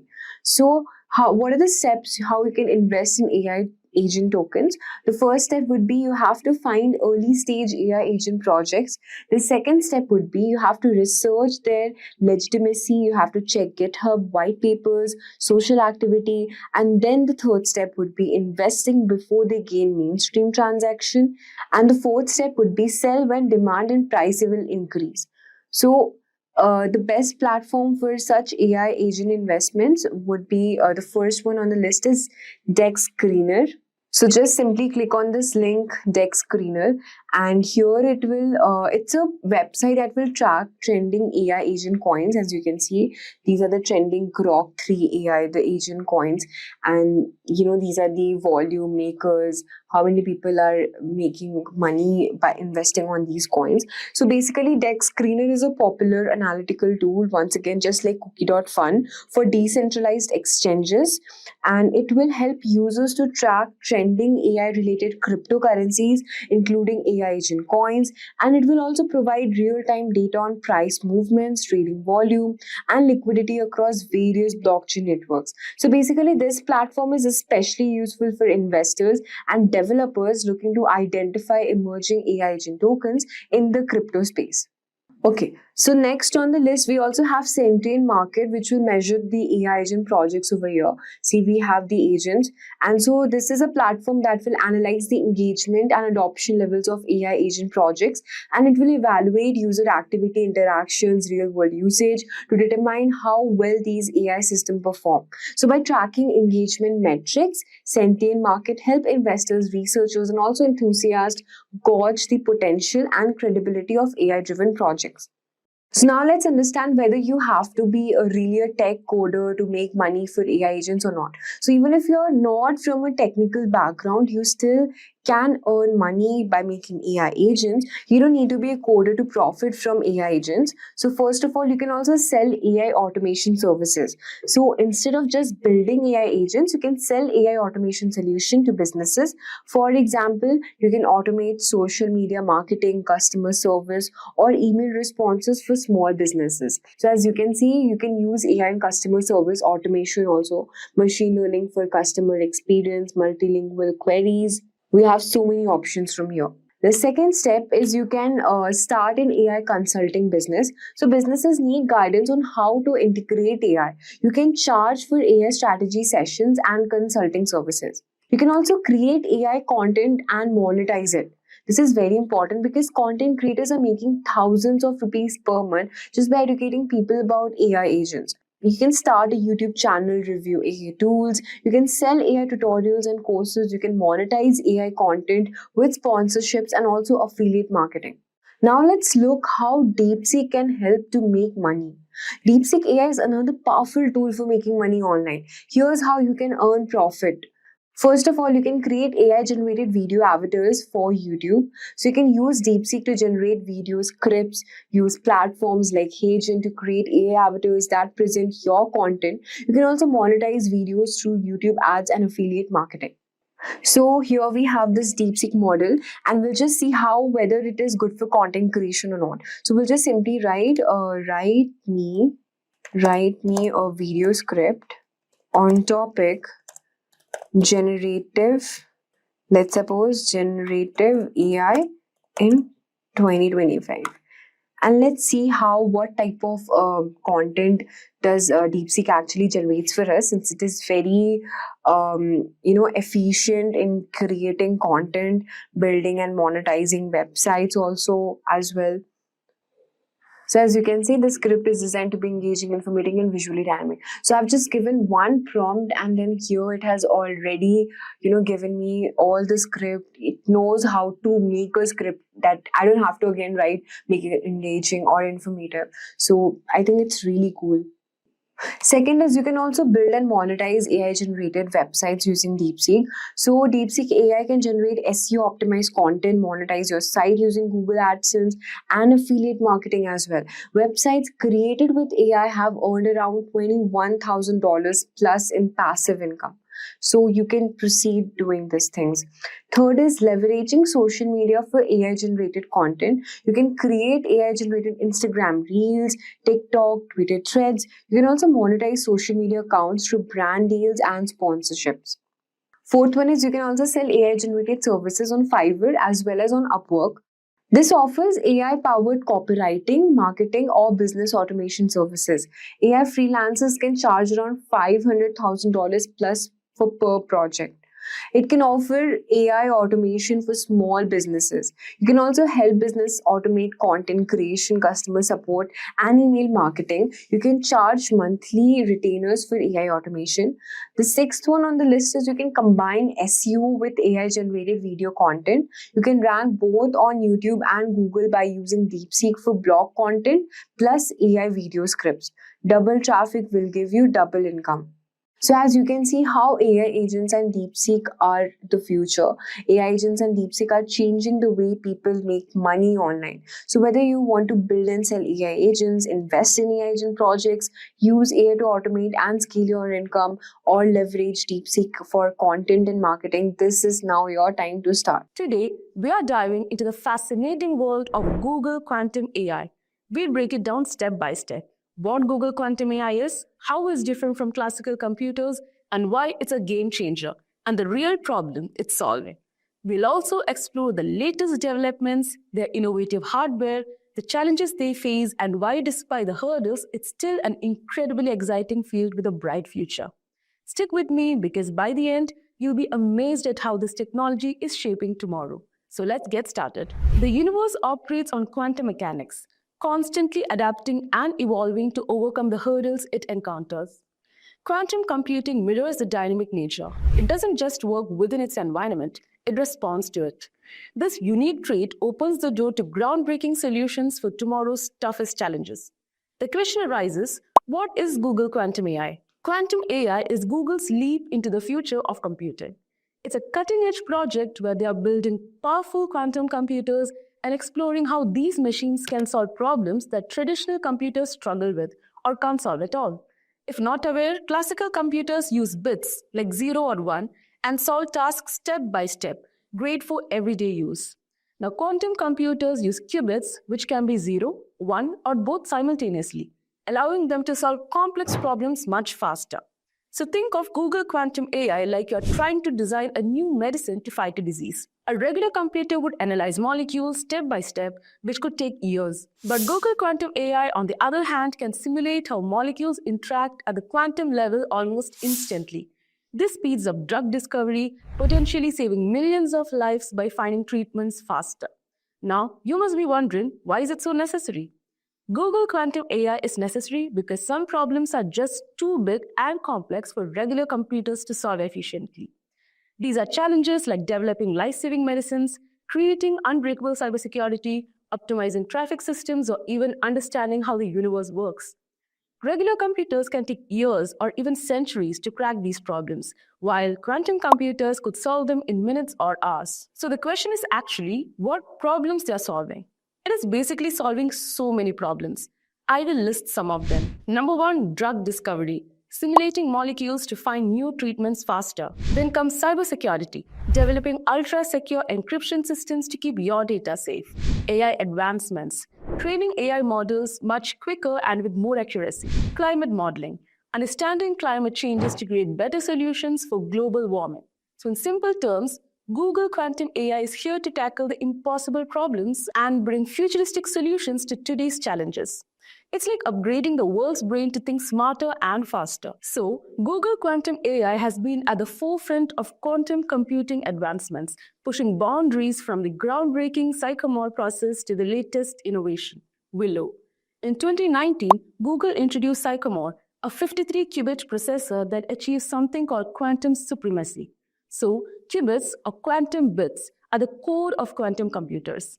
Unlike regular bits, which are either 0 or 1, qubits can be 0, 1, or both at once. This is called superposition, allowing quantum computers to process vast data simultaneously. They are powerful but fragile, needing precise control and hold the key to solving complex problems. Sycamore solved a problem in just 200 seconds that would take the world's fastest supercomputer over 10,000 years. This was a big moment. It showed quantum computers could do things that classical computers couldn't. After Sycamore, scientists realized a key issue. Quantum computers are very sensitive to errors. Even small disturbances can mess up calculations. To fix this, Google started working on error correction, making their systems more accurate and reliable for real-world use. In 2024, Google launched Willow, a 105-qubit processor. This chip is smarter and more powerful, and it can correct errors as they happen. So Willow shows how much closer we are to building quantum computers that can solve practical problems. Google's logical qubits have reached a huge breakthrough. They now operate below the critical quantum error correction threshold. Sounds exciting, right? But what does this mean? Let's break it down. So quantum computers use qubits, which are very powerful but also very fragile. They can easily be disrupted by noise or interference, causing errors. So to make quantum computers practical, they need to correct these errors while running complex calculations. This is where logical qubits comes in. They group multiple physical qubits to create a more stable and reliable unit for computing. The error correction threshold is like a magic line. If errors can be corrected faster than they appear, the system becomes scalable and much more reliable. By getting their logical qubits to operate below this threshold, Google has shown that their quantum computers can handle errors effectively, paving the way for larger and more powerful quantum systems. So let's discuss what is a great hardware approach in Google Quantum AI that made it possible. Google Quantum AI's hardware approach focuses on making quantum computers stable and reliable for practical use. They group qubits, which are the building blocks of quantum computers, to work together, allowing the system to fix errors as they happen. So by keeping the chips at extremely cold temperatures, they reduce interference, which keeps the calculations accurate. This setup helps the system handle bigger and more complex tasks like simulating molecules for drug discovery, improving AI models, and creating stronger encryption for data security. It's a big step in making quantum computing a tool for solving real-world problems. So while Google Quantum AI has achieved incredible milestones, it still faces some key limitations, which are fragile qubits. Qubits are extremely sensitive to noise and interference, which can cause errors. Keeping them stable requires ultra-cold temperatures and precise control. Error correction challenges. Although Google has made progress in fixing errors, quantum error correction still isn't perfect and needs more work before quantum computers can scale to solve real-world problems reliably. Limited applications. Right now, quantum computers are great for specialized problems like optimization and simulation. For everyday computing tasks, classical computers are still better. Hardware complexity. Building and maintaining a quantum computer is incredibly expensive and complicated. The advanced cooling systems and infrastructure make it hard to expand these systems widely. Still in early stages, quantum computers, including Google's, are still in the experimental phase. They are not yet ready for large-scale practical use in industries. But despite its challenges, Google Quantum AI is paving the way for a future where quantum computing tackles problems that regular computers can't handle, like finding new medicines, predicting climate changes, and building smarter AI. It's an exciting start to a whole new era of technology, full of possibilities we are just beginning to explore. The future of Google Quantum AI is incredibly exciting with the potential to solve real-world problems that traditional computers can't handle.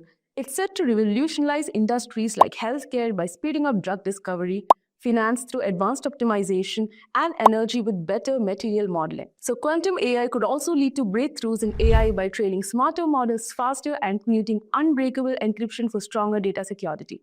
As Google improves its hardware and error correction, its quantum systems will become more powerful and reliable, paving the way for large-scale practical applications. The possibilities are endless, and Google Quantum AI is the forefront of shaping a transformative future. In today's video, we are diving deep into the world of machine learning interview preparation. As we gear up for 2024, it's crucial to be well prepared for the questions that can come your way in any machine learning interview. We have compiled 30 essential interview questions and answers, thoughtfully categorized into beginner, intermediate, and advanced levels. So let's start with beginner level questions, and number one is, what is machine learning? So machine learning is a subset of artificial intelligence that involves the use of algorithms and statistical models to enable computers to perform tasks without explicit instructions, that is, by relying on patterns and interference. And now moving to number second question, that is, what are the different types of machine learning? So the three main types of machine learning are, number one is supervised learning, and then comes unsupervised learning, and then there is reinforcement learning.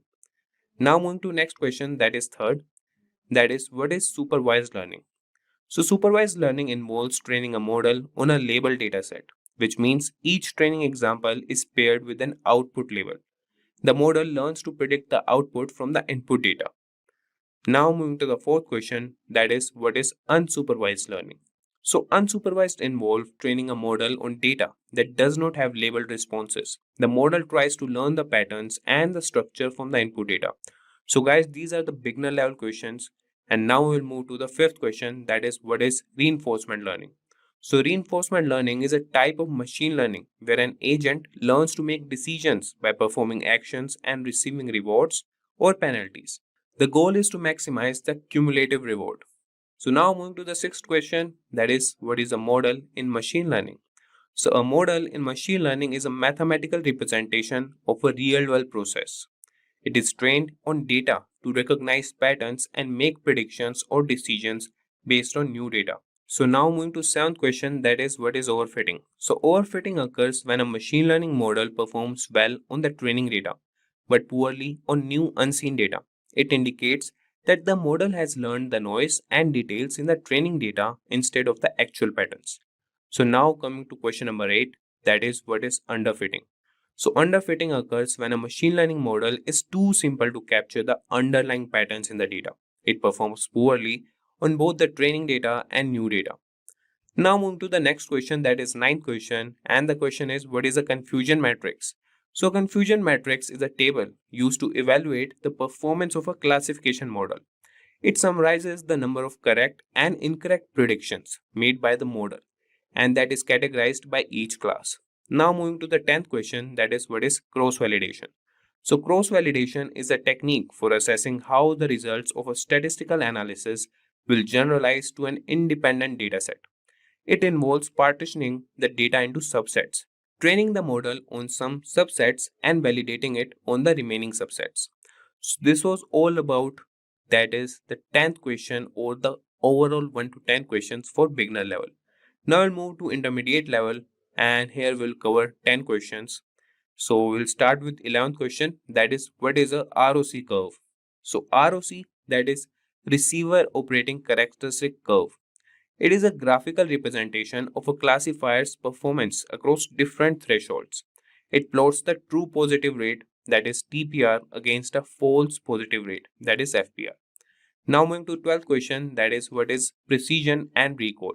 So precision is the ratio of correctly predicted positive observations to the total predicted positives. And recall is the ratio of correctly predicted positive observations to all actual positives. So the formula is precision equal to TP slash TP plus FP, and the recall is TP slash TP plus FN. So now we'll move to the 13th question, that is what is the F1 score. So the F1 score is the harmonic mean of precision and recall. It provides a balance between the two metrics and is useful when you need to balance precision and recall. F1 score is equal to twice into precision into recall, and that is divided by precision plus recall. Now we'll move to 14th question, and here we will cover regularization. So the question is, what is regularization? So it is a technique used to prevent overfitting by adding a penalty to the model's complexity. And the common types of regularization include L1, that is lasso, and L2, ridge regularization. Now we'll move to the 15th question, that is what is the bias variance trade-off. So the bias variance trade-off is a fundamental issue in machine learning that involves balancing the error introduced by the model's assumptions and the error due to model complexity. So a good model should have low bias and low variance. Now we'll move to the question number 16, that is what is feature engineering. So feature engineering is the process of creating new features or modifying existing ones to improve the performance of a machine learning model. It involves techniques like normalization, encoding categorical variables, and creating interaction terms.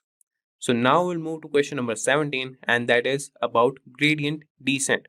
So the question is, what is gradient descent? And your answer is, gradient descent is an optimization algorithm used to minimize the cost function in machine learning models, and it iteratively adjusts the model parameters in the direction of the steepest descent of the cost function. So with this, we'll move to the 18th question, and that will cover with the difference between bagging and boosting. So the question is, what is difference between bagging and boosting? And you could answer this with starting with bagging, that is bootstrap aggregating. That involves training multiple models on different subsets of the data and averaging their predictions. Then comes boosting, that involves training models sequentially with each new model focusing on correcting the errors of the previous ones. And then we have the question number 19, that is what is a decision tree? So a decision tree is a non-parametric supervised learning algorithm used for classification and regression. It splits the data into subsets based on the value of input features, resulting in a tree-like structure of decisions. Now we'll move to question number 20, that is what is a random forest. So random forest is an ensemble learning method that combines multiple decision trees to improve the accuracy and robustness of the model. It builds each tree using a random subset of features and data points, and then averages their predictions. So these were the questions that are for the intermediate level, and these are just the basic questions, or I will just say the theoretical questions that can be asked in an interview. So be prepared for that. Now we'll move to the advanced level interview questions, and we'll start with question number 21, and here also we'll cover the 10 questions. So number one question, or that is 21st question, and the question is, what is a support vector machine? So support vector machine is a supervised learning algorithm used for classification and regression. It finds the optimal hyperplane that maximizes the margin between different classes in the feature space. And then comes question number 22, that is what is principal component analysis. So principal component analysis is a dimensionality reduction technique that transforms high dimensional data into a lower dimensional space by finding the directions, that is principal components, that maximize the variance in the data. And then comes the question number 23, that is, what is a neural network? So a neural network is a series of algorithms that attempt to recognize underlying relationships in a set of data through a process that mimics the way the human brain operates. It consists of layer of interconnected nodes or neurons. And then comes the question number 24, that is, what is deep learning? So deep learning is a subset of machine learning that involves neural networks with many layers, that is deep neural networks, and it is particularly effective for tasks like image and speech recognition. Now I'll move to question number 25, that is, what is convolutional neural network, that is CNN. So we will start the answer by answering the interviewer that a convolutional neural network is a type of deep learning model specifically designed for processing structured grid data like images. It uses convolutional layers to extract spatial features or the spatial features and patterns from the input data. Now we'll move to the question number 26, that is, what is a recurrent neural network or RNN? So a recurrent neural network is a type of neural network designed for sequential data, and it has connections that form directed cycles, allowing it to maintain a memory of previous inputs and process sequences of data. So this was all about question number 26. And now we will cover the question number 27, that is, what is the difference between batch gradient descent and stochastic gradient descent. So batch gradient descent computes the gradient of the cost function using the entire training dataset, while stochastic gradient descent, that is SGD, computes the gradient using only one training example at a time. So SGD is faster but noisier. Now we'll move to question number 28, that is, what is dropout in neural networks. So dropout is a regularization technique used in neural networks to prevent overfitting, and it involves randomly setting a fraction of the neurons to 0 during training, forcing the network to learn more robust features. And now we'll move to question number 29, and that will be about transfer learning. And your question is, what is transfer learning?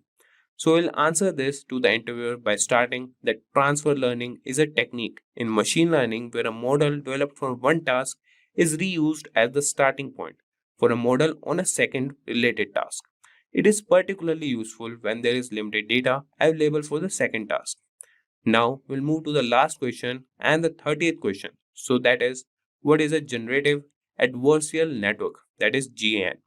So you can start answering this. So generative adversarial network is a type of deep learning model consisting of two neural networks, a generator and a discriminator, that are trained simultaneously.